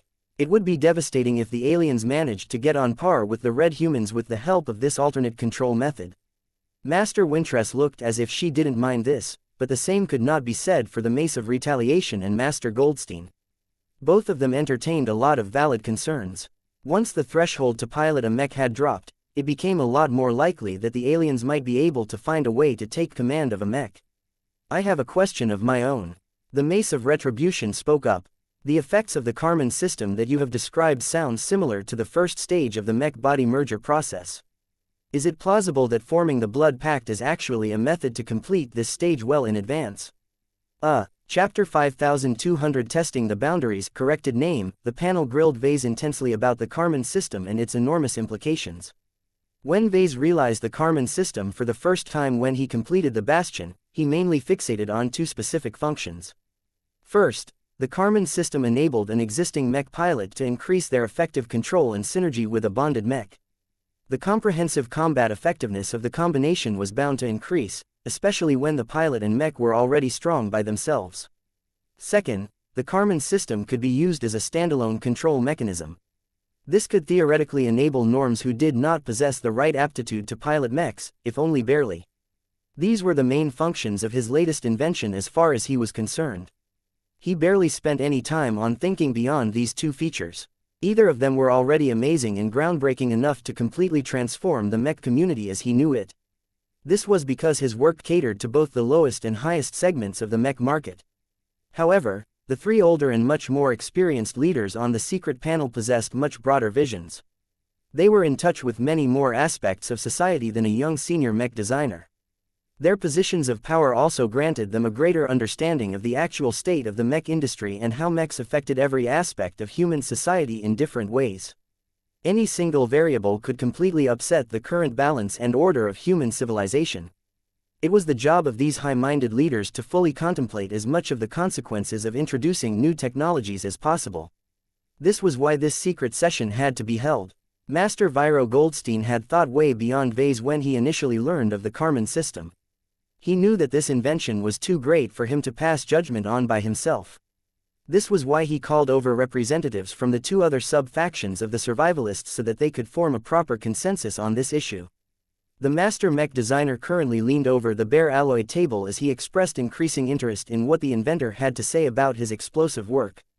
Vase clearly looked out of his depth as he struggled to formulate his words on a matter that went deep into speculation territory. I cannot speak. Please like and follow the Cultivation Audiobooks channel with any authority on any aspect of the mech-body merger process. I have obviously heard about it, but I have never worked that closely with any ace pilot that has entered this process. I only have a shallow understanding of the 4 phases of this process. As far as one can determine based on the information that I have collected, the Blood Pact's effects share a lot of similarities with the Operation Union phase. However, I would argue that they are ultimately different. In what way? The Mace of Retaliation asked. As a peak ace pilot who was capable of entering the mech-body merger process but lacked the courage to do so, anything related to this subject always aroused his intense interest. His domain field shook and became more focused as he directly conveyed his mental state to the surrounding people. Fortunately, those present in this secure chamber were all strong enough in their own ways to remain unaffected by the Mace of Retaliation's extraordinary willpower. From what one have read and heard about the Operation Union phase, the ace pilot forms a complete and permanent mental bond with the mech. The two are intricately joined together in a way that already blurs the line between the two. It is not quite clear anymore where the pilot ends and where the mech begins as far as operations are concerned. The representative of the Fist of Defiance nodded. That is a simplified but correct description. The Blood Pact is different from that. Vase proceeded. One thing that is common with the first phase of the mech-body merger process is that it forms a permanent bond. However, I am not sure if this bond is the exact same kind as the one you are more familiar with. The blood pact can only be formed with living mechs. It may be that your ace mechs are also alive in a sense after being subjected to a lot of willpower baptism, but I don't really know as I have never examined such an impressive machine in person. Our ace mechs become more than simple machines after years of usage. The Mace of Retaliation spoke. I believe I know what you are alluding to. Every pilot wants his own mech to be his own. In many cases, that may also include a desire for their mechs to become more alive, if only in a limited sense. That was handy to know. Vase continued his analysis. Another point of difference is that 1am not sure to call the blood pact a complete bond. It starts out weak and grows in bandwidth and resilience over time. This proves that there is still a lot of room for improvement. The operation union that you are referring to sounds a lot more drastic. Instead of forming a weak bond and building it over time, you create it directly in one go, which is much more drastic and much more dangerous in my opinion. That caused all three members of the panel to develop interesting thoughts. Master Viro Goldstein tapped his finger against the alloy table. Are you suggesting that forming a blood pact to complete the first phase of the mech-body merger process is a safer alternative to the conventional method? What about the other phases? It sounds as if your blood pact includes variables that may also lower the difficulty of completing the second and third phases. The blood pact sounded like a bond that brought a pilot closer to his mech on a mental, a physical and spiritual level. It was no wonder that the members of the panel thought that Ves's invention had strong relations to the mech-body merger process. Vase quickly raised his palm. I'm making no such claim, Master. I do not have enough empirical data or theoretical knowledge to make any judgments on this matter. I can only state that while this theory sounds plausible, I would never subject anyone to experiment to see whether it is true. I only developed the initial versions of the Karman systems a few months ago. I have broken completely new ground with this invention, and it is clear that there is a lot of depth behind this tech. I will require years of research to clarify all of the unknown variables. I will be able to provide a lot more answers to your questions at that time. The three panel members all looked frustrated by this unfortunate reality, but there was little they could do about it. They were all forced to hold back to an extent. That did not mean they were done with their speculative questions. Master Xena Wintress decided to open up a new inquiry. Please bring up the schematics of your bastion again. Vase obediently did so. A wireframe diagram of the bastion came to life and displayed a lot of technical details of every single technological aspect of the expert Space Knight. Under normal circumstances, it was incredibly stupid and dangerous to expose the full and unredacted design schematics of one of the trump cards of his mech army. However, Vase couldn't get away with withholding this design considering how it played a central role to the development of the Karman system. He did not think that any of the panel members were duplicitous and dishonorable enough to leak the design to others. They were all Tier 2 galactic citizens, which meant that they were preoccupied with much greater affairs. It was beneath their station to abuse the trust of an associate. After she spent a dozen seconds on studying the design of the bastion, Master Wintress took control of the projection and discarded every component aside from the biomechanical parts that made up the Karman system. She then began to weave her hand as if she was spinning a web.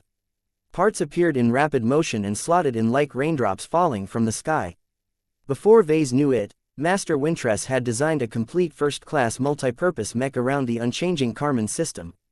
It took only a minute for her to design a complete mech in this fashion. The impressive display of design ability completely mesmerized Vase to the point where he had missed the female master's latest question.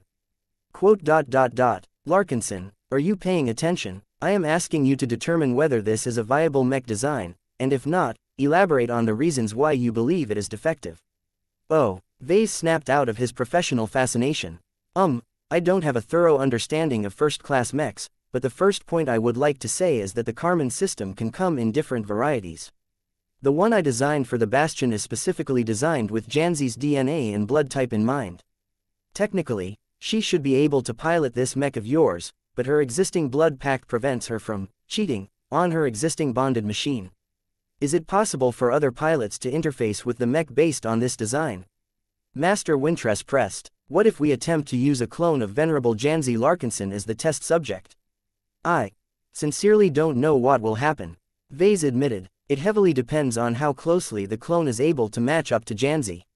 I know that it is impossible to produce clones that possess the abilities of high-ranking mech pilots. They just don't have the willpower for it. However, As long as the clone is functional in other ways, the Karman system should be able to accommodate her, as it is not inherently exclusive to high-ranking pilots. At most, I will have to make targeted adjustments to its biomechanical design in order to optimize it for low-ranking mech pilots. He had no idea why the survivalists wanted to know this.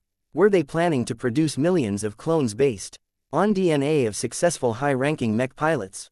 Master Wintress proceeded to make adjustments to her rapidly generated mech design. She stripped a lot of large and bulky components of the first-class mech and molded it into a slimmer and less bulky light mech. How does the mass and volume of a mech affect the Karman system? Will it improve in performance if the mech is larger or smaller? Vase blinked. I don't think it matters too much. It should work equally well on light mechs, medium mechs and heavy mechs.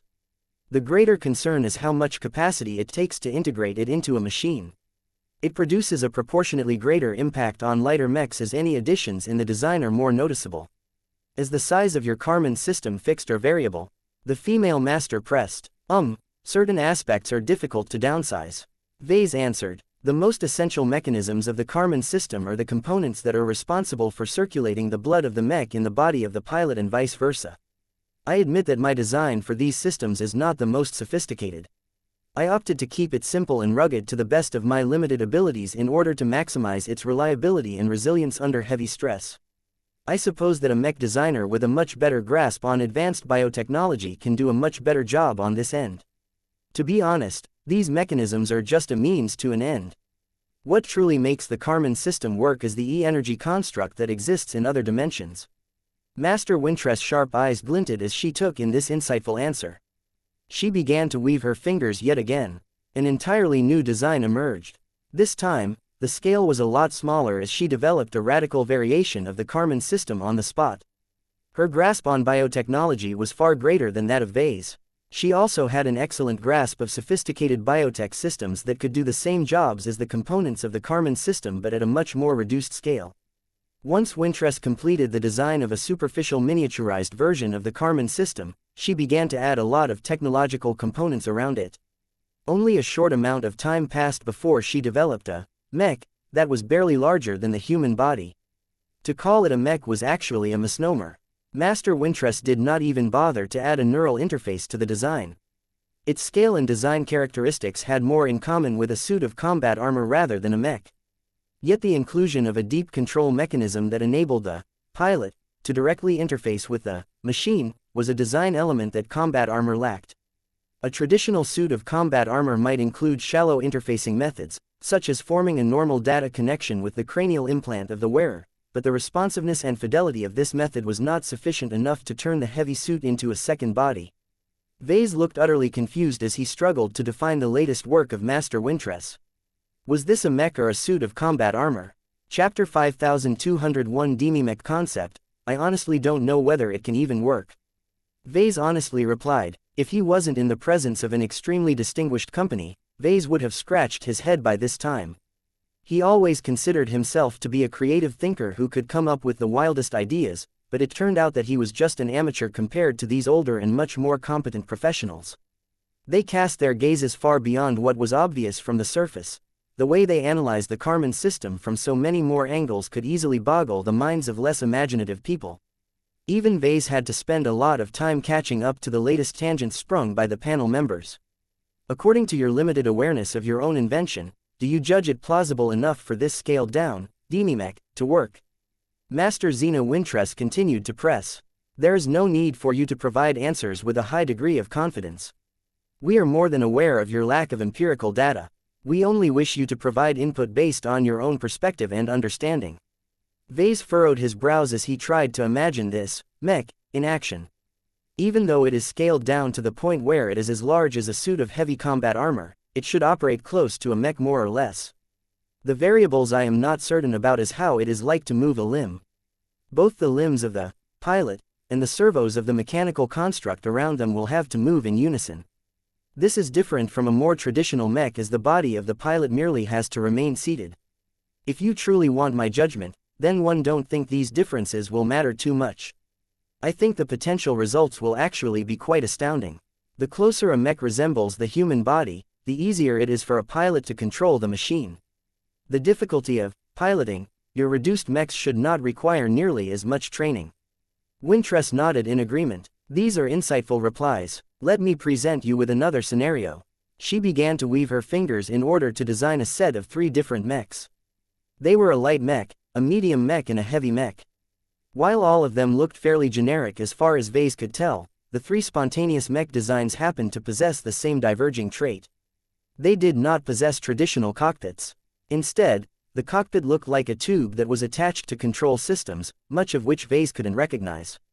What also stood out was that the mechs all came with their own facsimiles of the Karman system. A number of biomechanical components were absent, though. It soon became clear why Master Wintress replaced a traditional cockpit with this reduced contraption. The female master waved her hand, causing the projected image of the so-called demimech to enter a port and fit into the tube of the light mech. Once the demimech entered the space that was tailor-made to accommodate it, numerous different mechanical parts sprung forth to lock the smaller construct in place.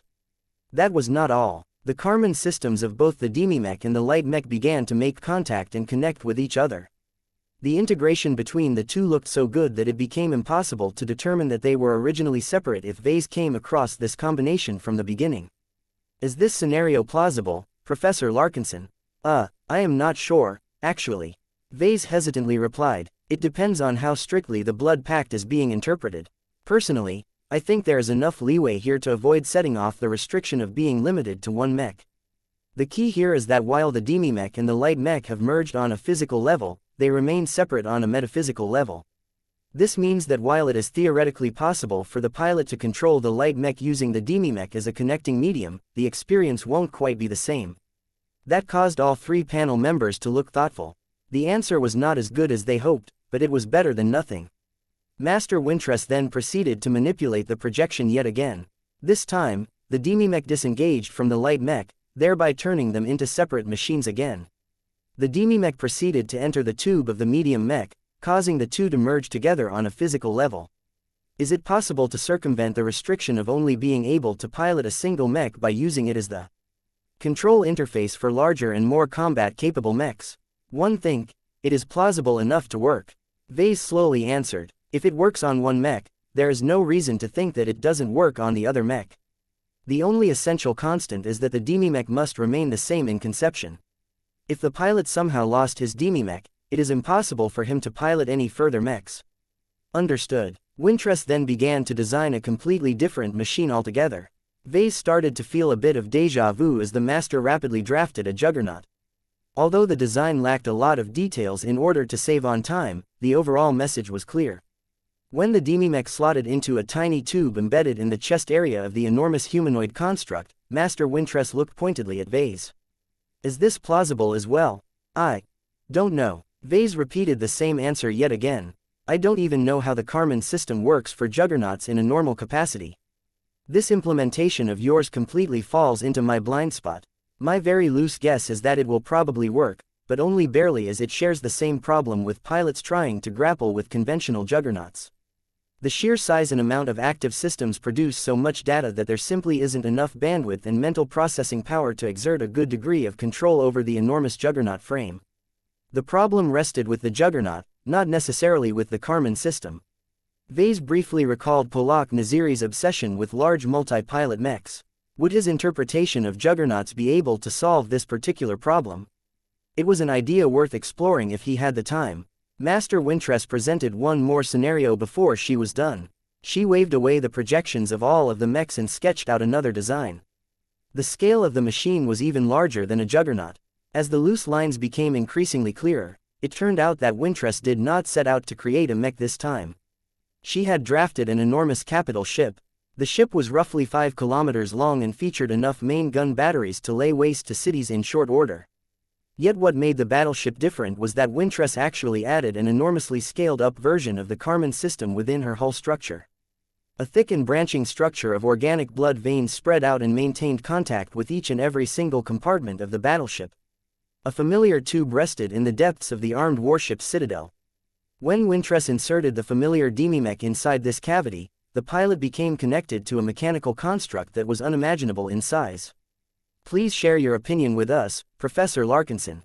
Is this plausible? Vase found the projected scenario to be so absurd that he thought it was silly to ask his opinion on this matter. He lacked so much data and information that there was no way he could give an authoritative answer on whether this ridiculous concept could even work. Theoretically, attempting to enable a single human individual to pilot an entire warship will stumble upon the same problems as with trying to do the same with a juggernaut. There are too many systems that the mech pilot has to take into consideration. Even if the pilot has studied all of the required courses needed to understand the functioning of an entire battleship, this single person has to track and control so many systems that his mind simply won't be able to take it. One expect this experiment to end in a violent and explosive fashion. Master Wintress and Master Goldstein both nodded after hearing this answer. The Mace of Retaliation exhibited a different reaction. He decided to interject at this time. In the last two cases, you identified the pilot as the weakest link in the chain. What if you replace this hypothetical pilot with a stronger individual?